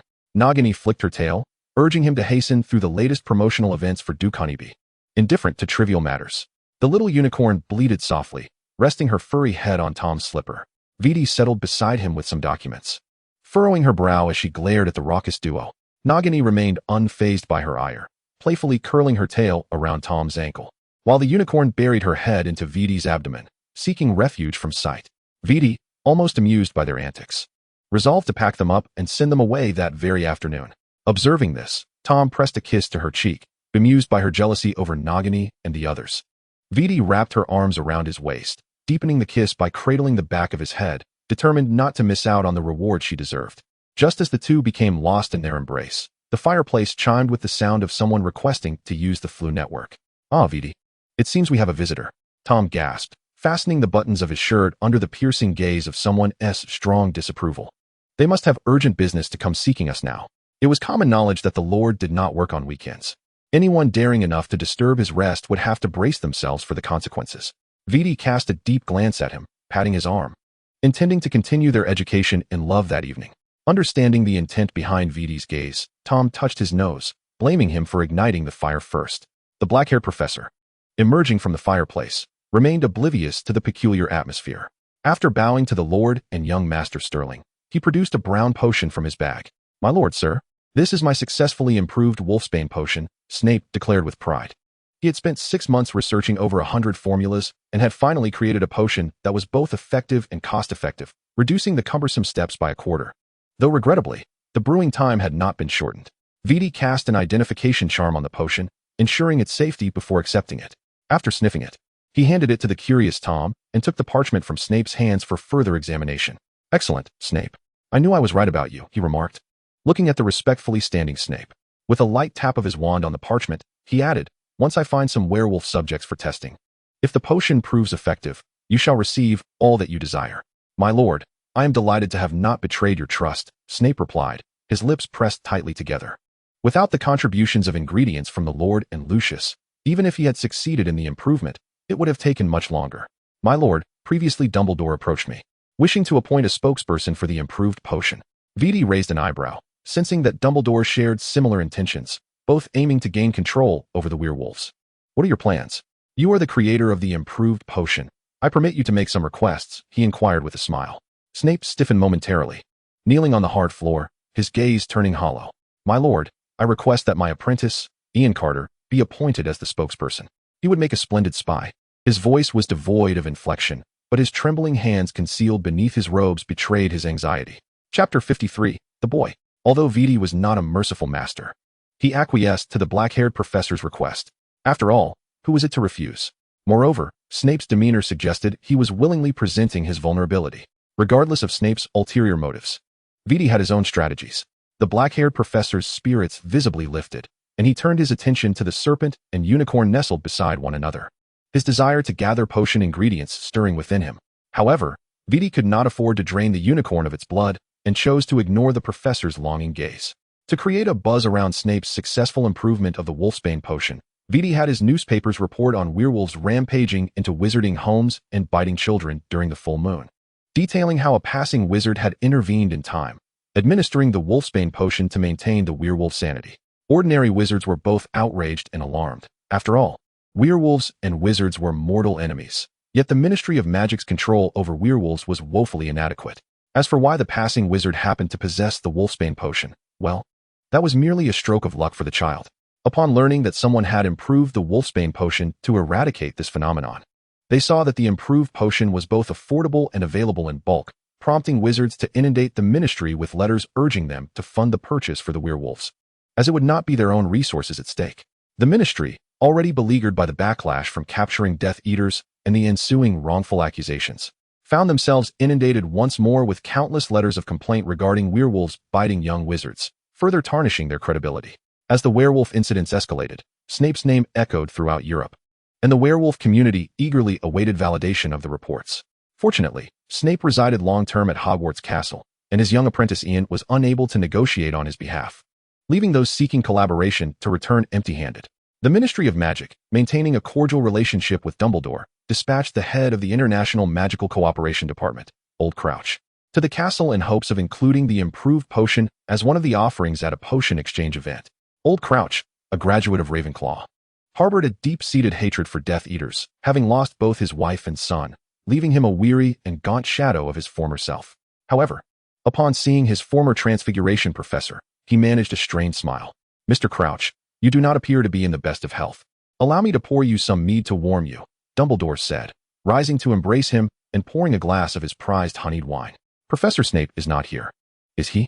Old Crouch inquired, taking a delicate sip from his glass and furrowing his brow at the solitary nature of their office, voicing his curiosity directly. Dumbledore savored the wine before responding. "Ah, Severus, he is currently engaged in teaching. Potion classes require utmost precision. If you don't mind, we could enjoy lunch together before seeking him to discuss matters." Old Crouch frowned, sighed, and leaned back in his chair, tacitly agreeing to his proposal. After a sumptuous lunch in the office, the main character finally appeared before them. Before Old Crouch could broach the subject of collaboration, Snape interrupted. "Mr. Crouch, your timing is somewhat late. I have already reached an agreement." The black-haired professor spoke with a serious demeanor.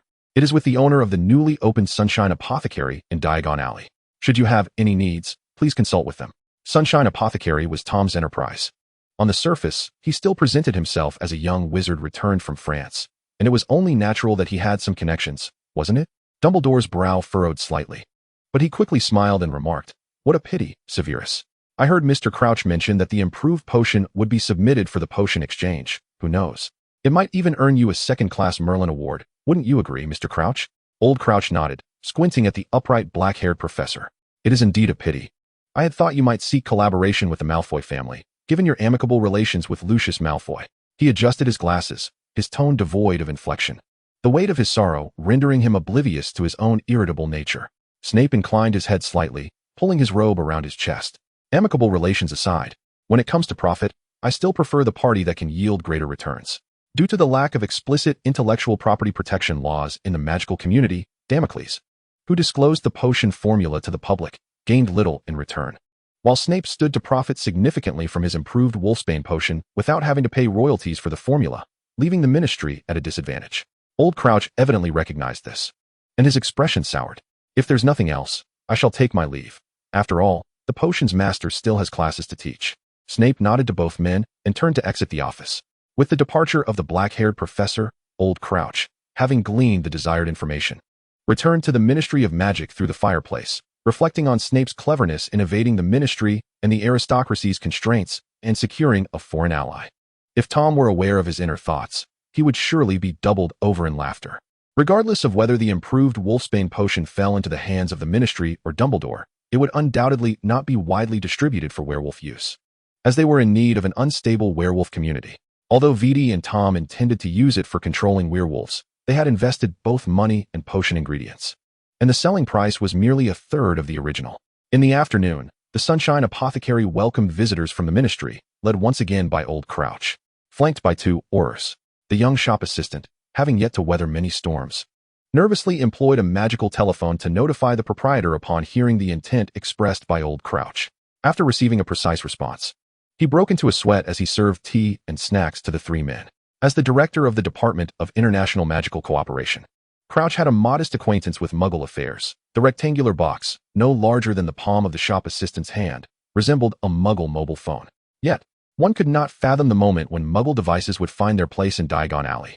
While the three men sipped their tea and scrutinized the shop's decor, an unexpected figure appeared after approximately 10 minutes. It was none other than the impeccably dressed and elegantly striding platinum aristocrat, accompanied by a striking young man with long hair. Crouch, of course, could not entertain the notion that Lucius had come to purchase potions. Observing the shop assistant eagerly approach, a sense of foreboding settled in his heart. "Good day, Mr. Crouch. I am Thomas Sterling, the owner of this establishment. You are the third party to seek me out today regarding a collaboration on improved potions." Thomas scrutinized the disheveled middle-aged man with graying hair and found it difficult to associate him with the infamous young madman. Barty Crouch Jr. "Greetings, Mr. Sterling. It is a pleasure to meet you. I assure you, our offered price will undoubtedly satisfy you." Old Crouch felt a flicker of familiarity towards Mr. Sterling, though he could not recall where he had seen him before. Turning to Lucius, he inquired, "And who might this be?" "Hello, Mr. Crouch. It is a pleasure to see you again," Lucius replied, his gray-blue eyes glinting as he greeted his superior from the ministry earlier that morning. "Mr. Malfoy, what a coincidence. Are you also here to discuss a collaboration with Mr. Sterling?" Old Crouch acknowledged with a nod, clearing his throat. He could not deny that the wolfsbane potion was a boon for werewolves, and its improved version was a veritable lifeline. Mr. Sterling's keen insight was evident, explaining his success in establishing a foothold in Diagon Alley. Merely fortuitous, primarily due to Lucius's discerning investment acumen, Thomas remarked, a shy smile breaking across his face as he gestured towards Lucius before settling on the sofa to indulge in delectable pastries. Lucius, receiving the cue, puffed out his chest with pride. Collaboration? No, Mr. Crouch. I serve as the representative for this establishment within the British magical community. He surveyed the trio's varied expressions, pausing before continuing. Thus, any matters concerning potions can be discussed directly with me. Old Crouch's expression momentarily twisted at this revelation. He had never encountered a potion business with such layers of outsourcing. Given the impending potion exchange conference, he tempered his impatience and prepared to negotiate with Lucius, hoping to secure the role of another representative.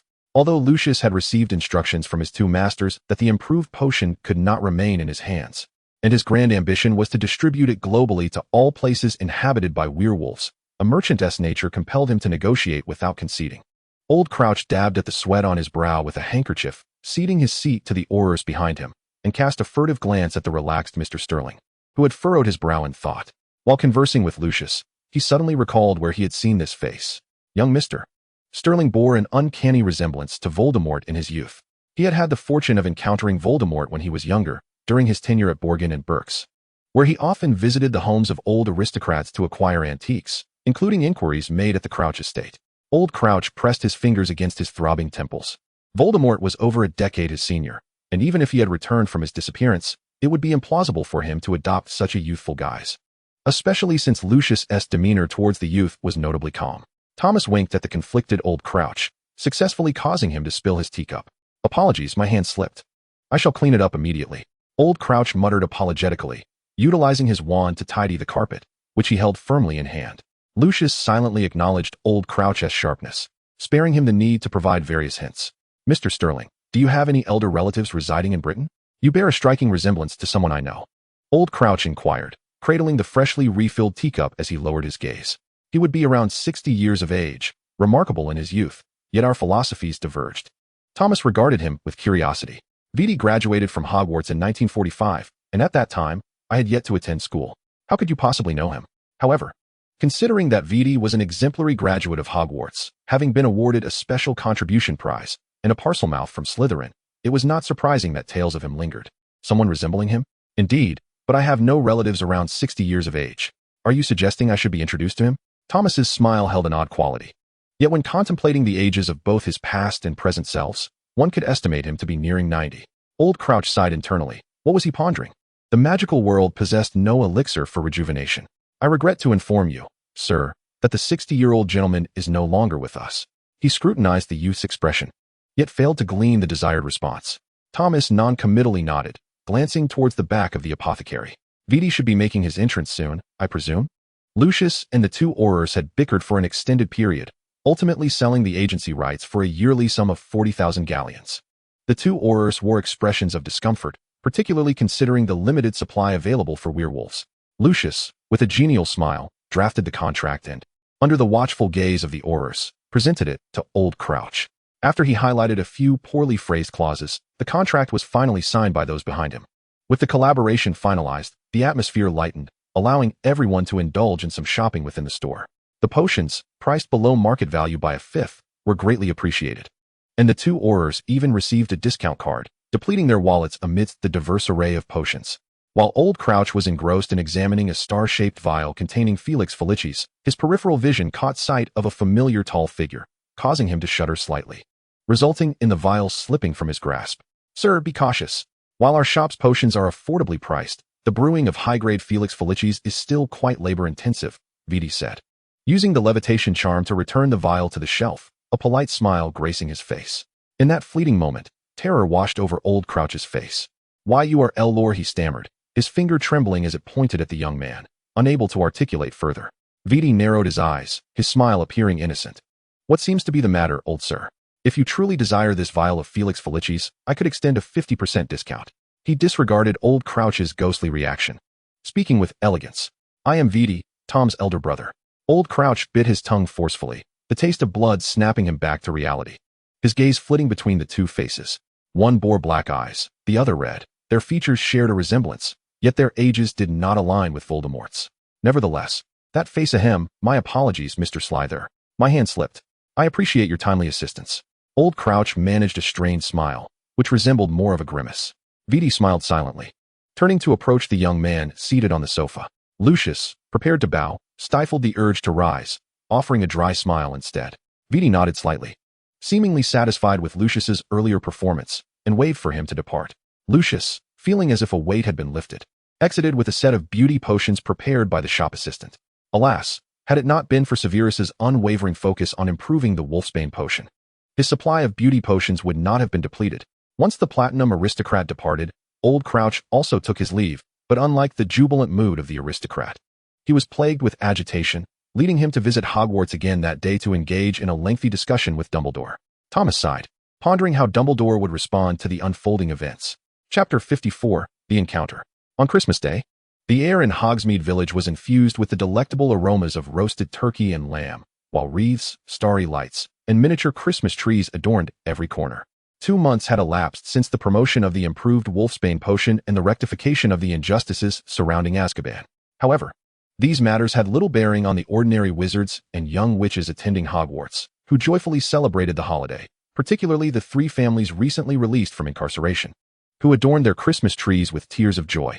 At that moment, the villagers of Hogsmeade congregated in the 3 broomsticks, engaging in lively conversation. The small tavern was brimming with patrons, their revelry punctuated by the clinking of glasses and the vibrant glow of lights, creating a stark contrast to the wintry chill and snow outside. Ian gazed through the window at the jubilant throng within the tavern for a considerable time before shifting his attention to a cluster of children frolicking in the street, their laughter ringing in his ears. To speak the truth, he once had a warm and affectionate family and cherished friends with whom he played. But all of that vanished after he was bitten by a werewolf at the tender age of 5. He harbored a deep-seated resentment towards the creature that had transformed his life, as well as towards the family that had abandoned him. Yet, given the circumstances, whom could he truly blame? As Severus Snape emerged from the apothecary, laden with packages, he noticed the children eagerly gazing at Honeydukes. With a sigh, he recalled the werewolf uprising plan divulged by Lucius and decided to purchase a bounty of sweets, which he then stuffed into Ian's arms amidst the boy's astonished gaze. "Come along, we must return home," Snape declared impatiently, ruffling Ian's hair before turning towards their rented lodgings. Ian responded with an exuberant shout, his face breaking into a grin as he followed suit. The cottage was warm, the fireplace crackling with a comforting fire that elicited a sigh of contentment from both as they entered. "Tonight, you will sleep in the Dungeon Potions classroom. No matter what you hear, do not venture out," Snape instructed gravely, placing a hefty tome of herbology on the table and fixing Ian with a serious look. "Be sure to consume the improved potion. If 1 vial is insufficient, take 2. Do not fret about waking." Ian perceived the weight of his words, nodding obediently. "And you, sir, will you not be home?" he inquired, though his true concern lay in whether danger might await him that night, and if Snape would return safely. Understanding that the events of the evening were not for the child's ears, Snape sought to preserve Ian's joy during the festive season. He narrowed his eyes and adopted a stern expression. "This is not information you should concern yourself with, young troll. Should you fail to memorize 10 pages by tomorrow, prepare to assist me with the flobberworm." Snape snapped, acutely aware that he was to confront the werewolves that night. If anyone were to discover Ian's affiliation with the werewolves, he would undoubtedly be considered a spy, colluding with them to infiltrate Hogsmeade. Ian, recalling the flobberworm's peculiar texture, grimaced at the thought. After a sumptuous dinner, and under the cold scrutiny of the dark-haired professor, Ian reluctantly carried the hefty tome into the basement, comforted by the presence of a bed rather than the cold floor. As midnight passed, the once boisterous village gradually descended into tranquility, the tavern hanging its closed sign. With each lamp extinguished, the townsfolk drifted into sweet slumber. They say that the darkest nights breed treachery, and from the village's shadowy corners, dozens of dark figures emerged, numbering at least 60. Snape gripped his wand tightly, silently observing the werewolves' movements, uncertain if the Aurors had detected their ominous presence. The werewolf uprising was intricately linked to his improved Wolfsbane potion. Some werewolves had reformed and diligently worked to procure the potion, leading to a semblance of stability in their lives, while others, accustomed to plundering, grew impatient with labor and fell victim to their more industrious brethren. This uprising was also connected to Karkaroff's escape from Malfoy Manor, under the influence of the Cruciatus curse. He had infiltrated the werewolf stronghold, inciting the volatile creatures to unite and orchestrate an assault. As the plan unfolded, Hogsmeade was besieged by werewolves, their anguished cries echoing through the village, awakening slumbering wizards who quickly drew their wands in defense. In an instant, vibrant spells darted through the darkness. Amidst the chaos, distress signals of smoke emerged, but the arrival of the Aurors would take time, leaving the villagers to fend for themselves. The village entrance was the only place where apparition was possible, and lurking werewolves ambushed fleeing wizards. Fortunately, the werewolves lacked wands and wielded more primitive weapons. Yet they managed to inflict grievous injuries upon several middle-aged wizards who should have been armed. Flames and binding charms ensnared a few werewolves, ultimately petrifying them. But exhaustion led to a surge of other werewolves, who overwhelmed their assailants, leaving them bloodied and battered. Snape, inhaling the acrid scent of burnt flesh and blood, felt a wave of nausea wash over him. He had believed himself numb to such horrors, yet he had overestimated his resilience. He abhorred war, but sacrifice was inevitable. The werewolves wreaked havoc in the village, flames illuminating the night as wizards were forced to abandon their homes, shielding the elderly and children behind them. Yet such actions bore no fruit. On this full moon night, the werewolves, unmedicated by the wolfsbane potion, were as savage as beasts, driven by their instincts to attack and tear apart any human they encountered, transforming Hogsmeade into a hellscape. Exhaling a deep breath, Snape noted that the werewolves initially targeted the village's shops and affluent households, ignoring the dilapidated dwellings and impoverished wizards, whose misfortune rendered them mere collateral damage. However, the tide turned as the werewolves began to assault the elderly, women, and children, their shrieks and cries resonating through the village. And yet, the damned Aurors had yet to arrive. With a heart-wrenching resolve, Snape repelled one werewolf with a bone-crushing spell, then rolled to evade another that lunged from behind. The mother and child he had saved did not pause to express their gratitude, instead binding the fallen werewolf with their wands. The young boy, scrambling to his feet, seized a stone and struck the creature's head with all his might. The innate werewolves retained some semblance of reason. Some were busy looting the wealthy, while others, led by Fenrir, besieged a newly opened apothecary. A wizard stationed in the attic peered down, spotting a dozen werewolves before quickly retreating, grabbing a grenade and tossing it down. The werewolves, armed with clubs, were momentarily stunned before being sent flying. Fenrir cursed his inept followers. Originally, he had not intended to partake in the assault, but witnessing his subordinates perish ignited a furious desire for vengeance within him. Viti, observing Fenrir's reaction from a distance, smirked. At the moment of their transformation, werewolves were at their most vulnerable. Seizing the opportunity could deliver a fatal blow. As the enraged Fenrir was caught in the throes of transformation, green spells erupted from the attic window. Those familiar with the wizarding world recognized them as the killing curse. Caught off guard, the half-wolf, half-human Fenrir collapsed, his massive frame crashing into the door, creating a gaping hole. Viti understood that werewolves were not easily vanquished, particularly not one as resilient as Fenrir, whose constitution differed greatly from that of wizards. Seeing their leader wounded, the following werewolves, brandishing wooden clubs and howling, charged into the apothecary, intent on targeting the wizard responsible for casting the deadly spells from the attic. The surviving wizards gasped in horror. One werewolf was fearsome enough, let alone a dozen. Two wizards exchanged glances and rushed in to assist. Viti had long set traps within the shop, and the incoming werewolves had no hope of escaping unscathed. Bound by the devil's vine, they awaited their hunter's lethal approach. He leapt from the fifth-floor window, landing not far from the prostrate Fenrir. Viti, idly tapping his wand against his palm, exuded an air of nonchalance that belied the arrogance in his words. Tisk, truly a beast, can't withstand a single Avada? How utterly foolish. Aren't you the leader of the werewolves? How laughable. With a howl, Fenrir completed his transformation, a massive black wolf lunging ferociously at the wizard before him. Its elongated jaw snapping open and closed, drool dripping with a foul stench. Viti grimaced in disgust, sidestepping the attack. Had it not been for the need to eradicate the unpredictable elements among the werewolves, he would never have traversed such a lengthy route. Towering nearly 3 meters, the werewolf made Viti appear as a mere child. A single pounce from Fenrir could spell his doom. Yet, in the flickering light of the flames, as he gazed upon the young man's striking visage and those crimson eyes, the werewolf's eyes widened in disbelief, bloodshot orbs filled with an inkling of realization. Recalling the sudden appearance of Karkaroff, Viti understood that he had been recognized, yet no reward was forthcoming.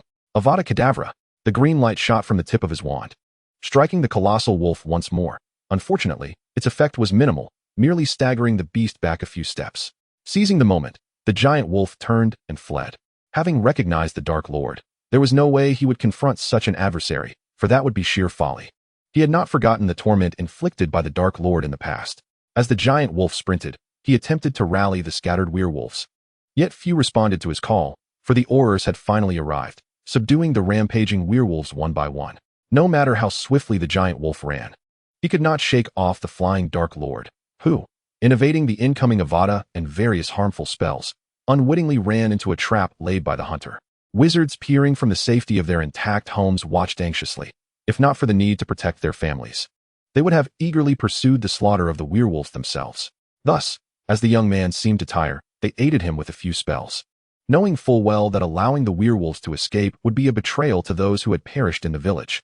Finner, cunning and aware that the village was the domain of wizards, continuously fled towards the forbidden forest, knowing that once inside, the magical creatures would pose a threat to the Dark Lord.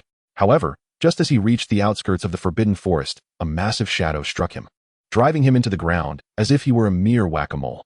The serpent's power was immense, and the giant wolf was resilient against blows. Finner opened his jaws, attempting to bite the creature that had struck him, but with a sickening crack, his jaw shattered. The giant wolf's body was ensnared by the serpentine form, its bones creaking under the pressure, blood seeping from its orifices. Vidi, arriving a moment too late, stroked his nose, realizing Finner was doomed regardless. However, if the serpent were to devour him, he at least hoped for the preservation of the head. Hiss, you must be Nagani's master? I have completed the task. Do not forget to reward her, said Helbo, loosening his grip on the barely conscious giant wolf, squinting at the young man in the air. You feel familiar. Have we met before? Vidi, observing the giant wolf resembling a ragdoll, approached and delivered 2 more Avada Kedavras, feigning the use of the tightening curse. You shall not forget. As for familiarity, he hesitated before revealing, it was I who summoned you 40 years ago. Alas, you have not responded since. Helbo shook his head through the tunnel's opening. I spend most of my time in slumber. Were it not for Nagini, I would still be asleep. This explanation was reasonable, leaving Vidi at a loss for words. Someone is approaching. Nagini has matters to relay to me. Helbo swiftly dove into the tunnel, the grass at the entrance closing rapidly, leaving no trace of the mechanism. The newcomer was Dumbledore, accompanied by Aurors. The blue nightcap and disheveled beard revealed he had been roused from a comfortable slumber. Hogsmeade Village was a considerable distance from the castle, and with protective and concealment charms enveloping the castle, it was unsurprising that they had heard nothing amidst the Christmas festivities. Dumbledore glanced at the mud-like giant wolf before his gaze settled on the blood-stained young man, his eyes behind the lenses shimmering with intrigue. Good day, Headmaster Dumbledore. I am the proprietor of the Sunshine Apothecary. This werewolf has been slain by my hand. How fares the village's wizards? Vidi feigned injury, clutching his arm, while inquiring about the village's condition. The accompanying Auror, Scrimgeour, adjusted his gold-rimmed glasses, his sharp gaze declaring, the injured wizards have been transported to St. Mungo's for treatment. We are currently tallying the casualties and losses, though regrettably, over a dozen werewolves managed to escape. Fortunately, we have captured a Death Eater. Vidi coughed a few times, feigning astonishment. A Death Eater? Are the fervent followers of the Dark Lord not yet apprehended? These malevolent dark wizards deserve to be cast into Azkaban. Cough, cough. At least we have the brave Aurors to protect us. His performance was impeccable, even adorned with disdain for the Death Eaters. Dumbledore blinked, observing the youth who had drawn forth a potion to drink, kindly remarking, once, 3 Aurors simultaneously assaulted the werewolf Finner, yet all escaped by mere chance. Your ability to slay him is indeed commendable. The wizarding community shall be grateful for your valor. Vidi smiled warmly, inwardly deriding the old fox for his cunning. Headmaster Dumbledore. It was merely luck. When he transformed, I severely injured him with the unforgivable curse, and just now, I ensnared him with the devil's vine. But he struggled too fiercely and ended up choking to death. Vidi explained, leaving the matter of belief to Dumbledore's discretion. Sometimes fortune itself can be a skill.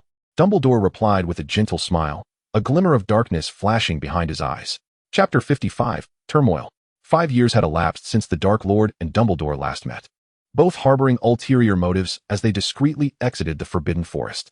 The werewolf leader, Finner, had led his kin in an assault on Hogsmeade Village, only to be thwarted by a mysterious wizard who ultimately struck him down within the confines of the forest.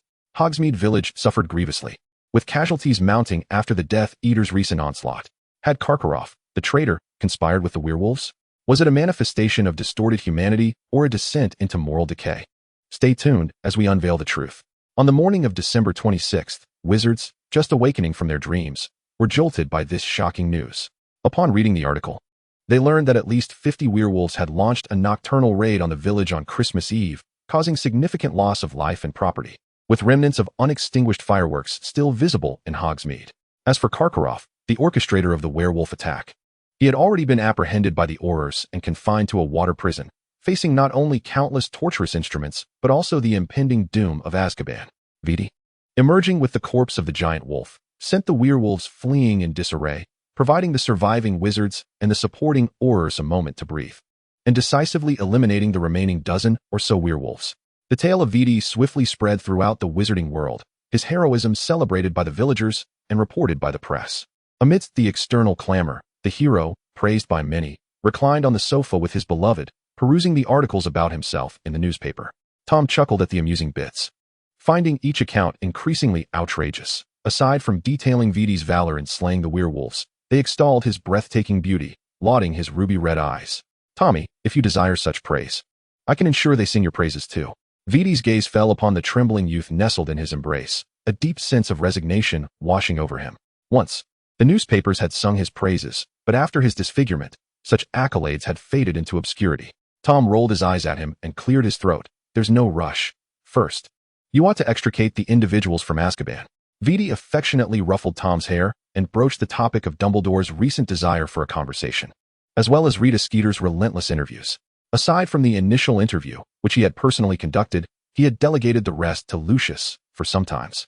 The more elusive one is, the greater the intrigue they inspire. Contemplating the journalist who vexed both the Ministry of Magic and Dumbledore, Tom let out a series of sinister chuckles. That esteemed reporter's animagus form is a beetle, perhaps in her quest for more sensational news. She is already transformed and is lurking incognito. Tom's expression stiffened at the thought of a beetle. Viti, do you know the number of animagi in the wizarding world?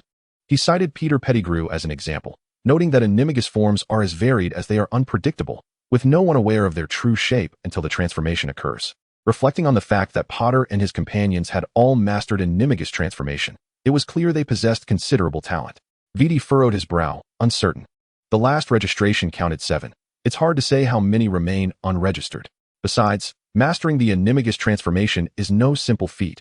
One misstep could lead to death. Are you suggesting there might be even smaller, more covert animagi than a rat? Tom nodded, considering the difficulty of mastering the transformation. The genuine friendship between Potter, his friends, and Lupin was indeed commendable. Viti pinched Tom's cheek gently, his tone soothing. The castle is warded. Should any unfamiliar presence intrude, Peeves will be the first to detect it. Tom had grown accustomed to the myriad advantages that house elves offered. Meanwhile, chaos erupted among the wizards as Karkaroff faced judgment, finally experiencing the long-awaited repercussions of his 5-year stint in Azkaban. Due to his betrayal of wizards and former allegiance to the Death Eaters, doubts arose concerning the names he had previously divulged, prompting many to demand a re-evaluation from the Ministry of Magic. Among them was Lucius, eager to curry favor before the Dark Lord, knowing that once Bellatrix and the others were released, they would be relegated to the shadows. Lucius pinched the bridge of his nose, taking a hearty swig of brandy. Previously, the Dark Lord had slain the werewolf Fenrir, whose head now resided in Malfoy Manor, and he had received instructions to present it as a trophy at an opportune moment. Provided the recipient handled it wisely, their career prospects could flourish significantly. So, whom should he bestow the werewolf's head upon? It was indeed a sweet burden. Lucius flicked the envelope in his hand, rising to consult Narcissa on how to maximize the benefits. It had been half a month since the werewolf attack on Hogsmeade, and the young witches and wizards had returned to the castle to resume their studies. The castle itself remained unscathed, with students congregating to discuss the incident, feeling a sense of historical significance, considering the last Goblin Rebellion had transpired 4 centuries ago. Some young witches and wizards lamented their absence from the scene, wishing they could have wielded their wands to vanquish a few werewolves. Snape, overhearing their brazen comments, wore a sardonic smile. Had they truly been present, they would likely have been terrified into submission. The remnants of the fiend fire still lingered in Hogsmeade, with charred buildings yet to be restored. Observing the exuberant youth, Snape frowned at the naivete they exuded, reminiscent of mindless trolls. That night, Snape and Professor McGonagall patrolled the castle corridors, the werewolf incident having rattled the elderly professor. Due to the start of term, additional faculty had been assigned to nighttime patrols. The dark-haired professor apprehended 5 students attempting to sneak into the Forbidden Forest. Only after midnight did he venture into the forest to gather potion ingredients. Gazing at the crescent moon above, he let out a deep sigh, reflecting on the dual nature of Wolfsbane, its potential for both salvation and peril, hoping the dividends would not diminish too greatly. Contemplating Ian's acquisition of the Golden Beast, Snape forcefully shoved the moonlit herb into his bag, questioning why one would pursue alchemy of all things, a craft that drained one's finances. Meanwhile, Ian, lost in slumber, rolled over, scratching his cheek before sinking back into dreams. The aftermath of the werewolf incident ultimately swept over Lupin, who had managed to retain his sanity and endure minimal pain during transformations thanks to his modified wolfsbane potion. The shopkeeper, having changed his opinion of him, intended to offer him a permanent position, but as fortune would have it, Fenrir's situation had complicated matters. My apologies, Remus, but you are well aware that my responsibilities extend beyond the shop. I must also ensure the safety of our patrons, the rotund shopkeeper expressed, his face awash with regret. Sensing Lupin's dejection, he comfortingly patted his shoulder. You could try your luck at TS Entertainment. I recall they are hiring werewolves. Lupin managed a bittersweet smile, promising to give it a shot. The shopkeeper sighed, granting him a salary thrice his previous pay as he watched him depart. Wandering aimlessly through the streets of London, Lupin found himself without employment, having been evicted by his landlord. Where could he possibly turn? To Sirius, perhaps? He hesitated, ultimately deciding to seek Dumbledore's assistance. The greatest white wizard was capable of anything, was he not? Thus, the busy Dumbledore, finally managing a brief respite for a drink, received news of the werewolf Patronus. His emotions mirroring the complexities he felt at the Ministry of Magic. The two had arranged to meet at the Hogshead Inn, a dilapidated pub that the werewolf had dismissed without a second glance during the attack. Their conversation remained a mystery, yet Lupin appeared to have shed some burdens. Intending to return to the werewolf gathering, though he resolved to visit Sirius before leaving London, Dumbledore stroked his beard, letting out a weary sigh, lamenting yet another deviation from his plans. He recalled the young man he had encountered 2 weeks prior, piecing together investigative reports and photographs. Confirming a singular truth, the Dark Lord had returned, albeit under a new guise. Merlin, must the wizarding world never find peace? Why must there be so much bloodshed and violence? How can young witches and wizards thrive in such a hostile environment? The old headmaster's concerns were valid. Yet the adage no pain, no gain held true. The decaying magical realm required formidable reformers. Unbeknownst to Tom, Dumbledore's intricate emotions were lost on him as he marveled at the sight of the rotund, bald figure securely bound before him, writhing on the ground like a walrus with a deflated beach ball. Mr. Sterling, we discovered Professor Slughorn's presence while scouting a small muggle town through our camera, Julia noted, her eyes sparkling as she looked up, raising her hand to deliver a decisive blow to the plump figure. He had damaged one of our cameras during the encounter, and when we sought compensation, he attempted to flee. Fortunately, we had set up an anti-disapparition charm, preventing his escape. The pretext of damaging the camera was merely a ruse. They sought a reason to let Slughorn lower his guard. A few months prior, the Dark Lord had unexpectedly issued a bounty for capturing Slughorn, promising 5,000 galleons for delivering him to their stronghold. As she was often preoccupied with filming her television series and lacked financial concerns, she had already devised how to distribute the reward upon successfully capturing him. Slughorn, the one who had imparted the Dark Lord's knowledge of Horcrux creation, possessed invaluable insights. Although the Dark Lord had reclaimed all his Horcruxes, it did not imply he would spare those who had led him astray. Human nature is often vengeful, and the Dark Lord's wrath was even more pronounced. Tom cast a fleeting glance at him, fully aware of Vidi's intentions in capturing the rotund figure, either to silence him permanently or to bind him to a lifetime of servitude, ensuring he would never disappear again. The corpulent old man trembled under the icy gaze of the youth, making a concerted effort to curl his body in a bid to diminish his presence. He was to be cast into the basement, administered a potion of slumber, and watched over by a few others. Tom pressed his lips together, acknowledging that bringing him back to the castle was out of the question. Confining him in the basement of the entertainment company would suffice. Julius bowed respectfully, and the rotund man was whisked away. Tom clicked his tongue, lamenting the loss of another of Dumbledore's prominent allies. Upon completing his rounds of the company, Vidi returned to the office to find the youth lost in thought, staring vacantly at a magazine. He scooped the boy into his arms, playfully pinching and kissing him fervently until he was finally released under the boy's reproachful, glistening gaze. Tom pushed him away slightly. He was not inclined to indulge in such activities in an office where anyone could intrude at any moment. Slughorn is in the basement. What are your plans for him? Tom raised an eyebrow, mindful of the fact that the Master of Potions had cost them 5,000 galleons to retrieve. What do you think I will do? Tom mused about the old sea lion, who had a penchant for cultivating connections with exceptional students, and a wry smile graced his lips. If word got out that he perished while traveling the world, his acquaintances would surely mourn him. Moreover, he was not significantly younger than Dumbledore, and squandering his knowledge of potions would be a travesty. Viti understood that Tom did not wish for Slughorn's demise and was about to correct his ill-timed compassion when he heard Tom's resolute declaration. In any case, wizards have long lifespans. We could either bind him with an unbreakable vow to serve us for life, or we could hand him over to Grindelwald. After all, they are developing new potions, are they not? Viti fell silent, realizing that his desire was merely to keep the old sea lion around for a few years, while Tom was intent on extracting every ounce of value from him. You make a valid point. We cannot squander his talent for potion making. He was curious about Dumbledore's reaction upon discovering Slughorn's allegiance to the Dark Lord. The thought alone was amusing. He smiled benignly, as if he had successfully orchestrated a prank. Tom blinked. Viti's reaction was rather peculiar. It's good that you have a plan.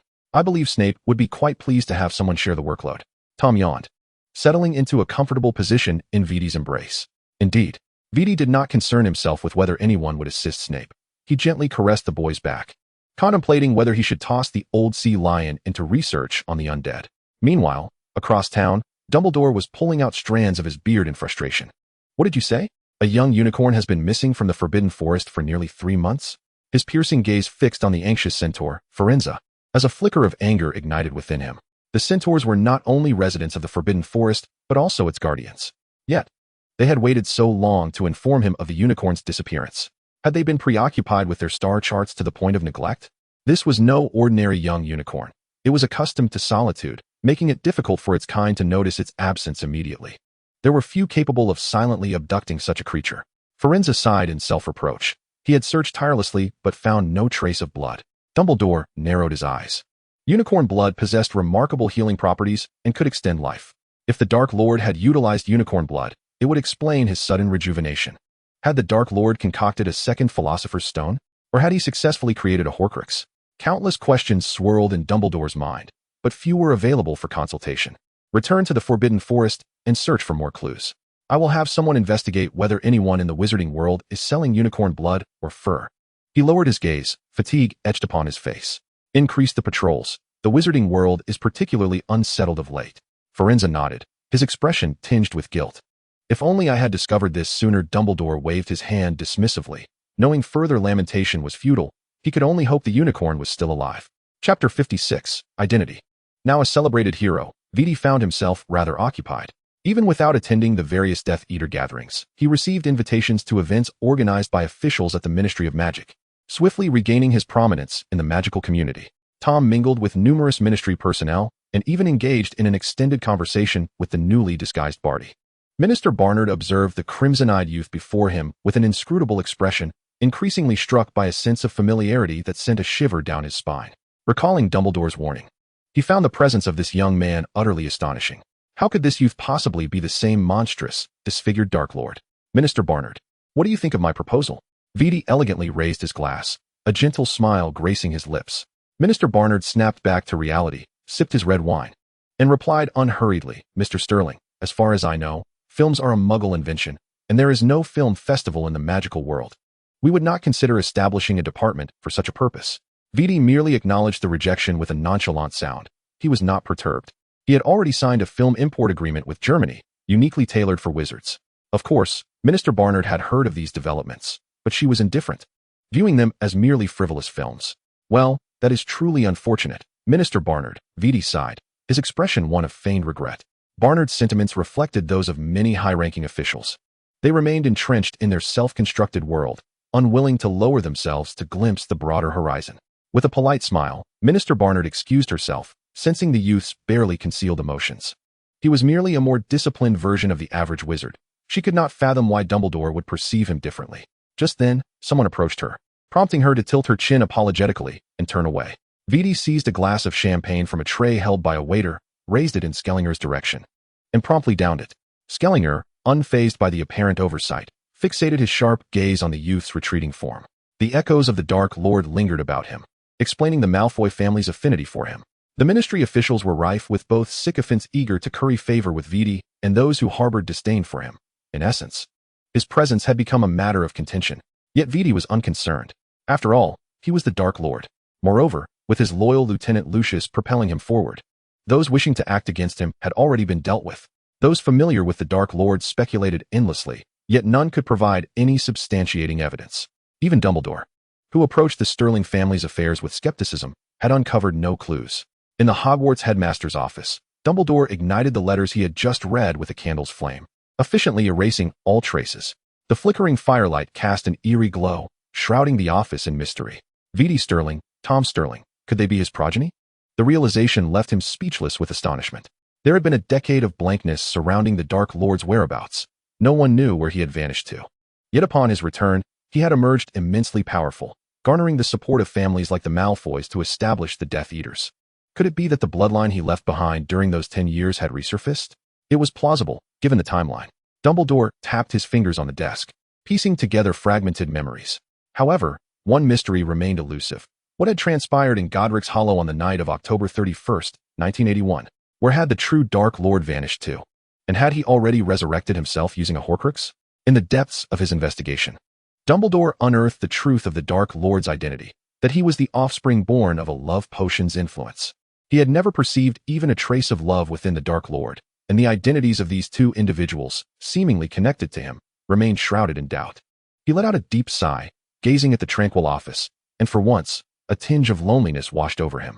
The weather in England remained dreary. Even with April's arrival, the sporadic rain was less than pleasant. For the British, accustomed to going without umbrellas in the rain and eschewing long trousers in the cold, catching a cold or fever was a common occurrence. After all, they could simply take medication. It wouldn't be the end of the world. On this particular day, a light rain fell outside, and Tom and V.D. set off to Diagon Alley to inspect the new apothecary, while also taking the opportunity to catch a film and have a meal. Embracing the youthful belief that illness was a rare occurrence, Tom, standing at the restaurant's entrance, tugged at V.D. and dashed outside, quickly arriving at the dessert shop across the street. Unfortunately, Tom, who had never fallen ill since arriving in this world, caught a cold.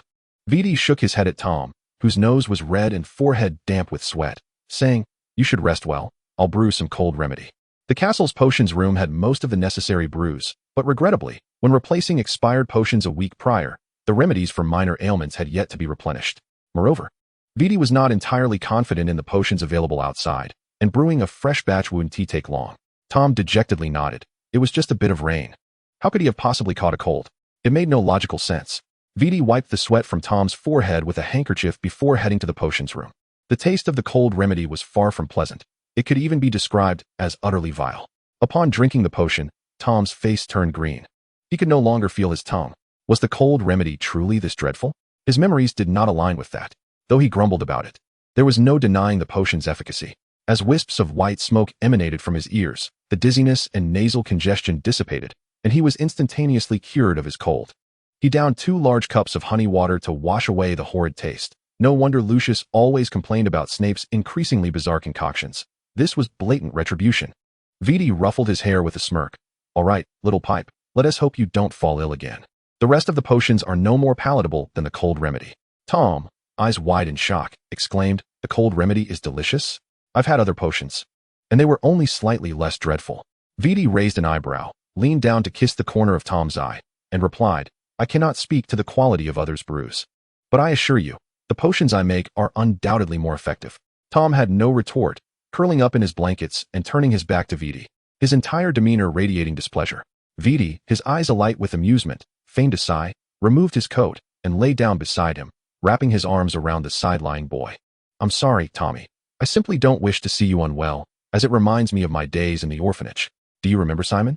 He slept right across from me, but when he caught a cold after getting caught in the rain, he didn't receive treatment in time, and..." V.D. rested his chin on Tom's shoulder, his voice laced with regret. "I once believed that the orphanage's disappearance would erase my sordid past, but I was mistaken. It only serves to deepen my memories." As V.D. spoke, memories stirred in Tom's mind, and the anxiety buried deep within his childhood erupted like a volcano, no longer restrained. He seized V.D.'s hand, biting down on his wrist with practiced ease. "V.D., have you forgotten that I am a wizard? Even if I weren't, Muggle medicine would suffice to heal me quickly." Tom muttered with dissatisfaction, nearly succumbing to the allure of V.D.'s gentle care. V.D. chuckled softly, turning Tom to face him, their foreheads touching as he gently said, "I know, Tommy, which is why you must take care of your health and strive to avoid falling ill." "That's not something I can control. I can always use an umbrella when it rains," Tom retorted angrily, burying his face into V.D.'s embrace. "Sleep. We must wait until my ears stop smoking before I get up," V.D. replied with a hum, his fingers tenderly combing through the boy's silky black hair. The castle now boasted electric lights powered by solar panels, as they had long since grown unaccustomed to the dim glow of candles. Nagini frolicked with a small unicorn in the forest, returning to the castle just in time for dinner, as Tom and Viti took their seats. Tom, Viti, today I lost a little lamb, and Snow helped me find it on the other side of the mountain. I promised to give Snow a big bowl of carrots and cabbage. The snake girl nudged Viti and playfully poked Tom's calf, her demeanor brimming with affection. Viti snapped his fingers, relaying the message to the house elf. Nagini cheered, circling the two like a playful puppy.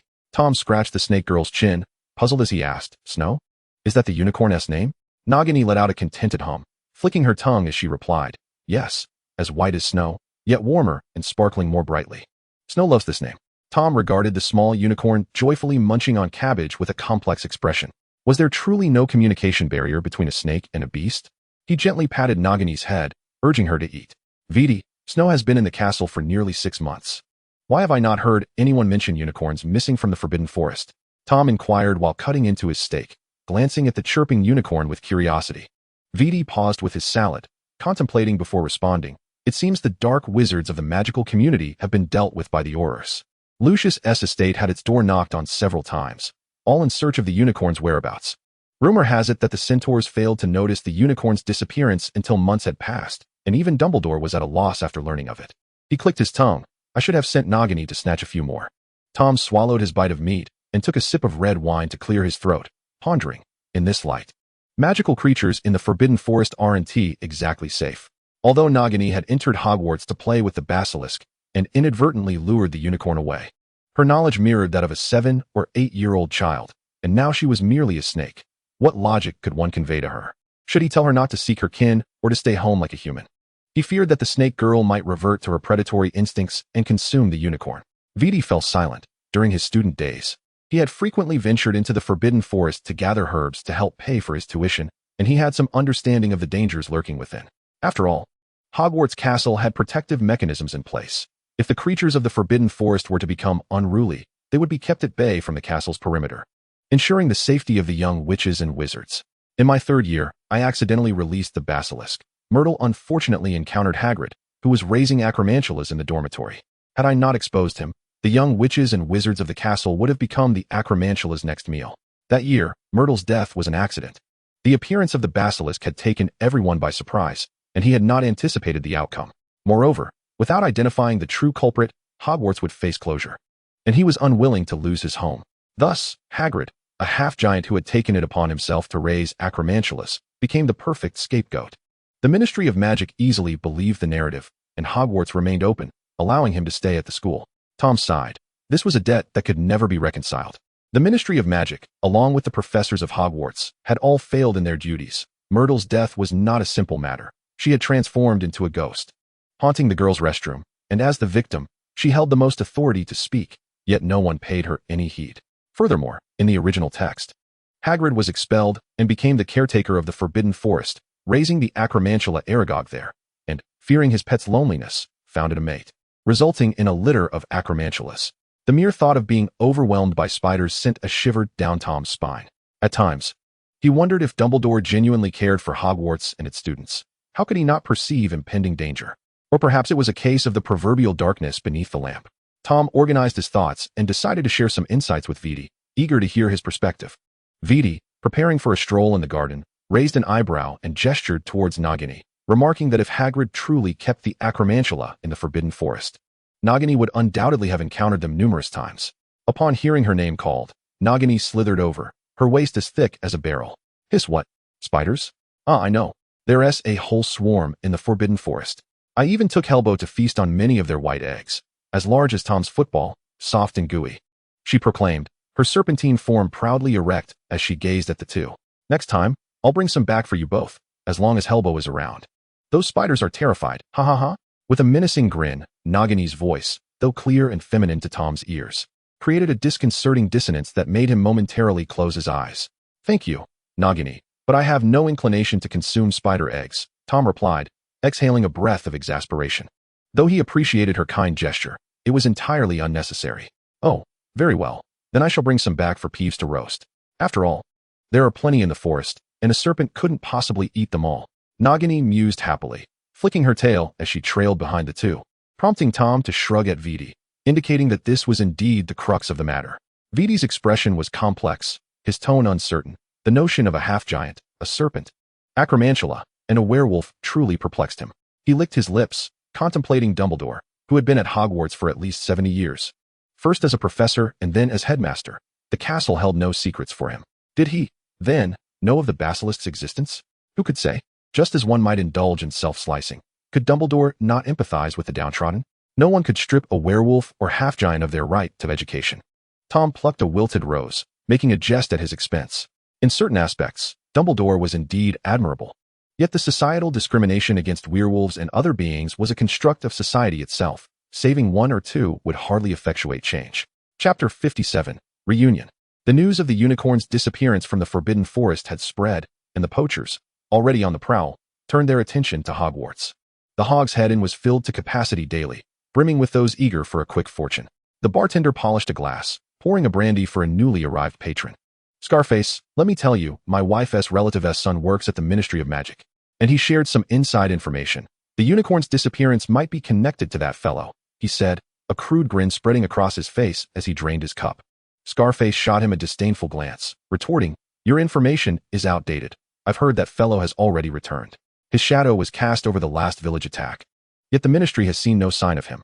Moreover, the unicorn was missing for 2 months before being discovered. It's been over half a year now. Finding any trace would be a miracle. The middle-aged wizard, unfazed, waved his hand dismissively. Tomorrow a few teams are heading into the Forbidden Forest. Care to try your luck? With so many magical creatures in there, capturing just a few could cover your travel expenses. They were not native British wizards, but bounty hunters from Germany. Capturing a unicorn was not their priority. They were more interested in observing the recent developments at the British Ministry of Magic and experiencing the novelty of wizarding cinemas. Scarface scoffed. Do you really think Aurors are pushovers? The Forbidden Forest is adjacent to Hogwarts. There's no way they allow foreign wizards to roam freely. No, I'm off to explore Diagon Alley. There are plenty of delightful trinkets there. He glanced at the middle-aged wizard, cautioning, Dumbledore is in the castle. I do not recommend poking the bear. The boss won't take kindly to it. The middle-aged wizard froze, panic flashing across his face as he glanced at Scarface, oblivious to the spilled drink soaking half his attire. After a moment's hesitation, he asked uncertainly, the boss is in England? Scarface nodded, shattering the last remnants of his optimism. The middle-aged wizard deflated completely, rising to withdraw from the expedition into the Forbidden Forest. In Trafalgar Square, among the flock of pigeons by the fountain, Grindelwald tossed the last of his breadcrumbs, observing the plump birds before making his way to the leaky cauldron. It had been a year since the Saints and Death Eaters signed their trade agreement, mutually beneficial, with profits pouring in. As the former king of the Saints, he had lingered too long in his tower, finally finding the courage to step out into the world after a year of adaptation. Arriving in England, his intentions were twofold: to inspect the stores involved in the collaboration and to meet a certain individual. Grindelwald stroked the stubble on his chin, sighing silently. 40 years had indeed passed, and much had been lost. He retrieved a chocolate frog from his pocket, opening it to reveal a card bearing the face of a man, Dumbledore. With his crescent-shaped glasses, long silver hair, and beard, hailed as the greatest wizard of the century, who had defeated Grindelwald in 1945. Yet, in the blink of an eye, the image vanished, as though it had never existed. Grindelwald sighed deeply. It seemed that since arriving in England, his size had multiplied.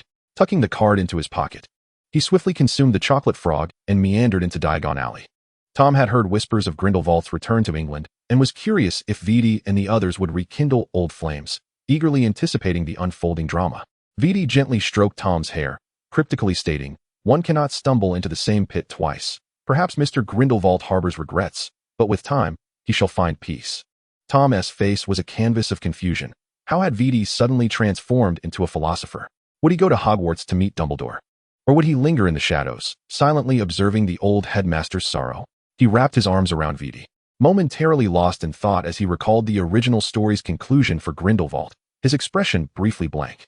Writing a letter to Dumbledore on a tattered sheet only to learn of his passing, followed by Voldemort's arrival. With Grindelwald ultimately guarding his grave, such was the tragic tale of two old men, with Voldemort playing a significant role. Uncertain, yet knowing Dumbledore's love-centered nature, it was evident his journey was far from over.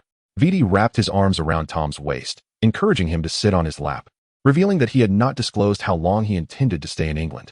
If Grindelwald sought to rekindle old emotions, they could provide him with a love potion. Tom felt slightly uncomfortable in this position, struggling momentarily until he sensed the hard object pressing against his thigh, which quieted him. He rolled his eyes at the exuberant Dark Lord, musing that it would indeed be splendid if he could somehow bind Dumbledore and return him to Germany, sparing him the burden of constantly watching over Lucius and the others, as the Ministry had begun studying Muggle tax laws. Tommy, Viti raised an eyebrow, tracing his fingers along the skin at Tom's waist. If Grindelwald wished to abduct someone, he would have done so long ago, back when he was trapped in the tower. He wouldn't wait until now. And as for the tax laws, those within the Ministry are hardly discreet. Fair enough. Perhaps I've oversimplified things. Tom shook his head, shaking off the image of pursuit and escape, chuckling as he said, Viti, you mustn't emulate Grindelwald by relinquishing power that is within your grasp. Otherwise, I won't hesitate to unseat you. That day will never come, nor will you need to displace me. Viti pressed his lips against the youthful, rosy ones of Tom, savoring the moment, a hint of amusement in his heart. They were two halves of a whole, both kin and lovers, regardless of circumstances. A place would always be reserved for the youth by his side. Besides, nearly all the Death Eaters were aware of their relationship, treating the boy as a queen, though they dared not voice it in his presence. After Nagini and the little unicorn Snow ascended the staircase, they were greeted by the sight of their two masters lost in a passionate embrace. The Serpent Maiden deftly guided Snow around a corner, leading her towards their exclusive playroom.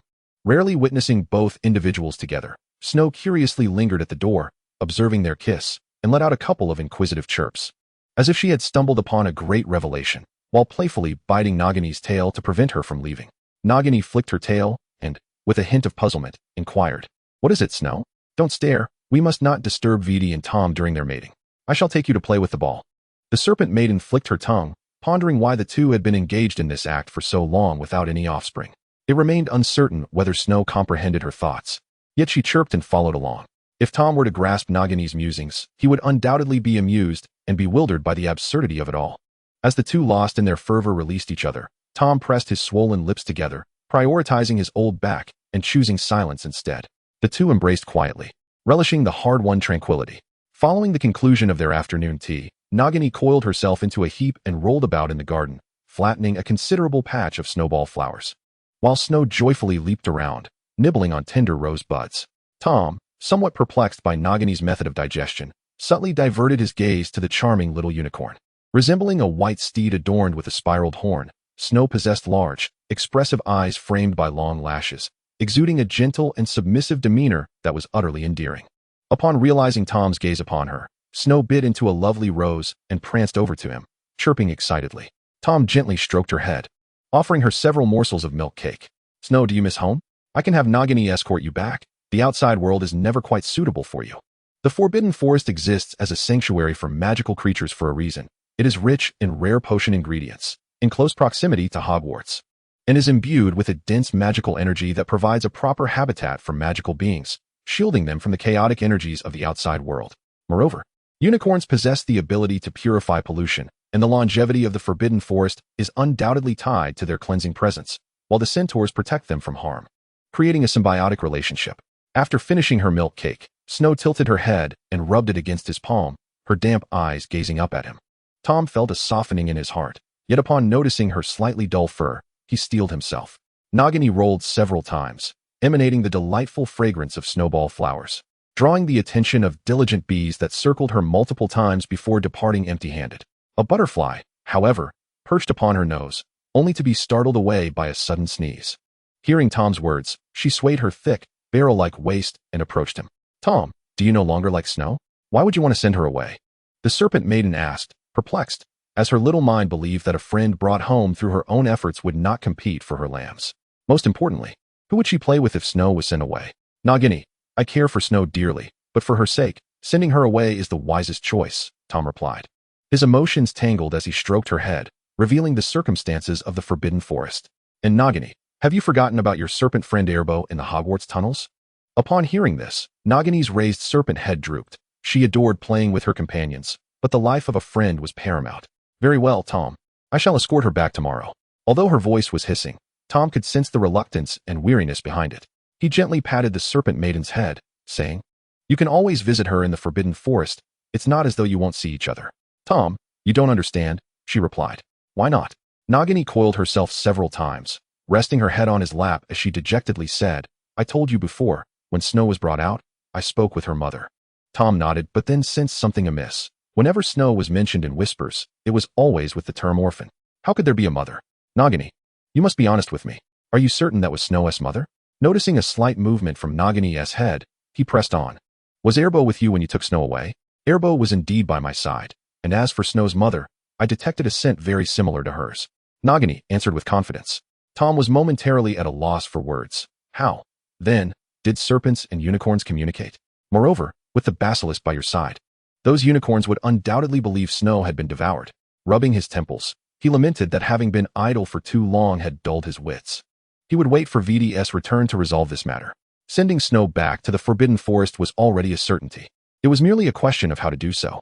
Meanwhile, VD rubbed his suddenly itchy nose. Glancing down at the newly signed artist from the entertainment company in his hands, a complex glimmer passed through his crimson eyes. Ah, Squib. Well, it was just acting. A signature is a signature. He carelessly approved the contract, reasoning that the offspring of a squib might not necessarily inherit the trait, considering it an early investment. Unbeknownst to him, his casual endorsement would irrevocably alter the lackluster life of the squib and transform the societal perception that had long discriminated against and ignored them. People in the magical community are acquainted with squibs. It is not just the Malfoy family that has squib descendants. There are several within the Black family as well. Although their names do not appear on the family tapestry and their existence is seldom acknowledged. Lucius had submitted the squib's information to test Lord S.'s stance. Even if his squib relatives were faring well in the Muggle world, being distanced from family and the magical realm is a torment for those who have witnessed magical prowess. Should the Lord's attitude shift, he could arrange for some squib relatives to join his enterprises without compromising his own interests. As squibs are often more trustworthy than muggles who know nothing of the magical world. Lucius stroked his chin, pondering whether the squib trait might be contagious. The squibs, long relegated to the bottom tier of the magical community's hierarchy, were overwhelmed with joy. Not everyone could become Angus Buchanan of the Scottish team, and some squibs struggled to integrate into the Muggle world. Moreover, the Squib March of 1968, despite being adeptly handled by Minister Jenkins, did not alter the societal status of squibs. The existence of squibs in the magical world is akin to taking a bite of an apple only to find half a worm inside. When VD returned home, he discussed the matter of squibs with Tom. I almost forgot to mention it, Tom replied, somewhat taken aback.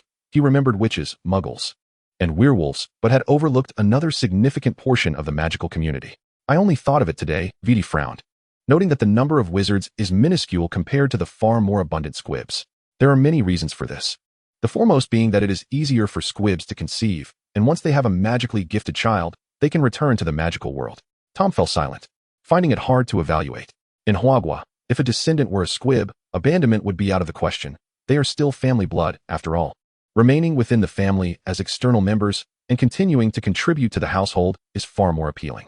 Unlike these wizards, who sever ties completely, disregarding even the slightest blood ties, it is truly incomprehensible. He set his confusion aside and broached the subject of sending Snow home. VD contemplated for a moment before nodding in agreement, recognizing that Snow maintained a good rapport with them, and sending her back would facilitate Snape's collection of potion ingredients. Thus, when Snape once again ventured into the Forbidden Forest to gather potion ingredients, he sensed something amiss. Where had all the sneezeweed gone? A significant portion had vanished. The ebony-haired professor, utterly perplexed, turned and found himself staring into the round, glimmering eyes of a diminutive unicorn, its mouth busily chewing on the pink blossoms of a sneezewort. In a fit of irritation, he felt a surge of anger. Yet, with the presence of the unicorn, what significance did a few sneezeworts hold? Clearing his throat, he spoke in the gentlest tone. Hello there, would you care for a little more? I have some tart and sweet treacle grass here, would you like some? The unicorn, known as Snowy, tilted her head for a moment before giving a loud snort and turning to venture deeper into the Forbidden Forest. The familiar head tilt was accompanied by the scars left from a previous incident where he had bled. Snape wiped his face and silently gathered his herb pouch, returning to the castle. Chapter 58. Conversations. It had been a week since the unicorn retreated into the Forbidden Forest, and now a pile of letters had accumulated on Dumbledore's desk, all inquiring whether additional guardians were needed for the forest. When Hagrid was appointed as the guardian, it was not only due to Dumbledore finding him a suitable place to reside, but also because of his half-giant lineage, which endowed him with the resilience to withstand the dangers of the forest and the strength to subdue certain creatures within. Over the years, the forest had been well maintained, validating his efforts. Some individuals were using Hagrid's dismissal and the management of dangerous magical creatures as a pretext to usurp his position, and the external discourse had begun to affect the sensitive giant. One evening at the Hogshead Inn, patrons observed him dabbing at his nose with a small handkerchief. Dumbledore recognized this as a test from certain individuals. No matter how tumultuous the situation became, it would not escalate to the Ministry of Magic. Moreover, Hogwarts existed independently from the Ministry, making it impossible for them to exert pressure. His face, etched with wrinkles, displayed an even greater look of distress. How could outsiders gain knowledge of the Forbidden Forest and Hogwarts? Were it the young wizards attending school or the werewolves residing in the forest? Yet, it seemed improbable that they could be privy to such crucial information. With a sigh, Dumbledore glanced at Fawkes, who had buried his head in his wings, sleeping, and decided to leave his office for a stroll, for he could not remain cooped up indoors all day. After 3 months of reconstruction, Hogsmeade bore no resemblance to the scene of its previous devastation. Only a few charred stones hinted at the past. The young wizards were delighted that the weekly Hogsmeade visits had resumed, and after being confined for so long, they roamed the village, chattering animatedly about the fright of Christmas Eve. Gellert Grindelwald concealed his appearance within the crowd. An elderly wizard cast several glances in his direction, assuming him to be a tourist or a stranger hoping to encounter fortune in the Forbidden Forest. He held a cup of hot cocoa, meandering aimlessly through the village. The place had not changed much from 40 years ago, aside from a few more shops and small residences for wizards, while the majestic castle loomed as impressively as ever. Grindelwald pondered why, in recent years, few prominent wizards from Hogwarts had emerged on the international stage. Once lauded by European wizards, why had Hogwarts diminished in stature? It was plausible that there were no extraordinary talents on the global scene, yet the scarcity of top-tier figures from Britain was indeed peculiar. Age had set in, and with it, a disconnection from the next generation of talent. Could a mere white wizard and a savior sustain a foothold in Europe? Sipping his cocoa, he stared blankly at the dilapidated Shrieking Shack, observing the increasingly sharp divide between wizards and muggles. He surmised that a war was inevitable in the near future, perhaps 10 or 20 years down the line, because the allure of wizarding artifacts was far too potent for muggles to resist. He recalled the documents presented by the Saints. After his defeat by Dumbledore in 1945, the Muggle government must have sensed something, as they had been researching technological devices capable of detecting wizards, attempting to dismantle the barriers erected by magic. They had even collected mute Muggles leaving the magical realm, prompting them to bear magically inclined children and receive government education, with the aim of sending them to magic schools at an appropriate age for undercover operations or to identify hidden wizarding territories within the populace. It must be acknowledged that the Muggle government had succeeded on a few occasions, injuring and capturing several wizards for experimentation, but fortunately, the wizards found opportunities to access their wands and ultimately escaped, bringing back these revelations. Grindelwald's eyes flickered. He wondered if Albus was aware of these matters. Finishing his cocoa, he pulled out a pen and paper from his pocket, swiftly jotting down a message. With a whistle, a falcon swooped down, grasping the paper in its talons and soaring toward Hogwarts. 10 minutes later, Dumbledore arrived at the path leading to the Shrieking Shack, his gaze hesitantly resting on the middle-aged man standing there. Gellert? He inquired uncertainly, his voice laced with a tremor. Grindelwald, having consumed the polyjuice potion, gazed greedily at Dumbledore, seeking any flicker of joy upon his face. "It is I, Albus," he said after a moment of silence. "I am pleased you have come to see me. I feared you would avoid me as you have in the past. It has been 40 years since our last meeting, has it not?" "Indeed, it has been 40 years," Dumbledore replied, momentarily lost in thought, a hint of nostalgia flashing in his eyes. How many 40s does one encounter in life? He pursed his lips, contemplating before leading Grindelwald to the Hogshead Inn. Both were now over a century old, and their reunion was devoid of earth-shattering quarrels or drawn wands. Instead, it was marked by the joy and melancholy of reconnecting with an old friend. "Are you here in England for the unicorns in the Forbidden Forest?" Dumbledore sipped his specially brewed mead, discreetly observing Grindelwald's expression. Grindelwald shook his head, a slight smile curving his lips, his gaze softening. "The unicorns serve no purpose for me, and if I desired one, it would be delivered to my doorstep. You should be well aware of my true intentions for being here." Dumbledore regarded Grindelwald in silence, his heart stirring once again under the scrutiny of those familiar eyes. "Gellert, we both know we cannot return to the past. This is not a place for you." Dumbledore lowered his gaze, sipping his mead slowly. Grindelwald had influence in Germany and Austria, yet those seeking to capture him were more numerous. The Aurors in London were particularly keen to apprehend the infamous dark wizard to gain renown and rewards, making it ill-advised for him to venture out alone. Moreover, should the world discover that the greatest white wizard and the most malevolent dark wizard were engaged in conversation, it would surely raise eyebrows. Grindelwald chuckled nonchalantly, tapping his fingers rhythmically against the cup. "If I cannot return, then so be it. I merely wish to see you." I have heard that you have been battling Voldemort for over a decade. Do you require my assistance? Oh, I almost forgot. He has been defeated by the prophesied child and is currently untraceable. As he spoke, he scrutinized Dumbledore's countenance, quietly sighing. How spirited he had once been. Now transformed into a kindly elder with a beard, the ideals of his youth having faded with the passage of time. Dumbledore stroked his beard, recalling Grindelwald across the table. His frail hands halting suddenly. You mean Tom? He is a child strikingly similar to you. Upon first laying eyes on that boy in the orphanage, Dumbledore had been reminded of Grindelwald. Their appearances bore no resemblance, yet their essences were unexpectedly alike. Moreover, Tom's fascination with dark magic after entering school had raised his concerns. He dreaded the emergence of another dark wizard and thus developed a sense of wariness. Grindelwald raised an eyebrow. Is it so? With the same ambitious drive and extraordinary talent for dark magic, coupled with a yearning for love and ultimate power, it did indeed seem quite similar. So, he gazed at Dumbledore in bewilderment, casually inquiring, surely you are not surprised that he has become the Dark Lord?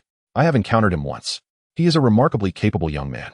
Dumbledore blinked, meticulously analyzing the implications of his words. When did you meet him? Was it before or after the Dark Lord's disappearance? Or perhaps several months ago? It seems you hold him in high regard. I gather you have not witnessed his reign of terror during his ascent to power, where he ruthlessly slaughtered without mercy. His obsession with pure bloodlines was nearly fanatical, nearly leading to the extermination of Muggleborns and half-blood wizards in the magical community.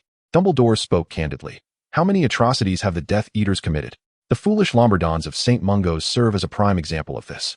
Gellert regarded Dumbledore with an odd expression, seemingly forgetting a crucial detail. As the most nefarious dark wizard, did he not purge countless individuals and wizards while organizing the saints across Europe? Is it possible that with age, one becomes weaker? Yet, he remained imprisoned in the tower for 40 years, his convictions unchanged. For the sake of a greater good, to dominate the Muggle world for the benefit of wizards. Albus, you have changed. Gellert exhaled heavily, gradually divulging the matter of Muggles invading the magical realm, concluding that Muggles are not weak. Albus, they have never been weak. Nor do they require wizards to protect them. He paid no heed to Dumbledore's suddenly altered countenance as he rose and departed from the Hogshead Inn. Outside, the goat bleated a few times, ultimately drowned out by the drunken chatter within. Tom was unaware that the two old men had finally met, and the romantic entanglement he had envisioned had not materialized. Before he could savor the details, his attention was diverted elsewhere. The diligent ministry officials finally remembered Karkaroff, who had been left by the wayside, along with the wrongfully accused prisoners.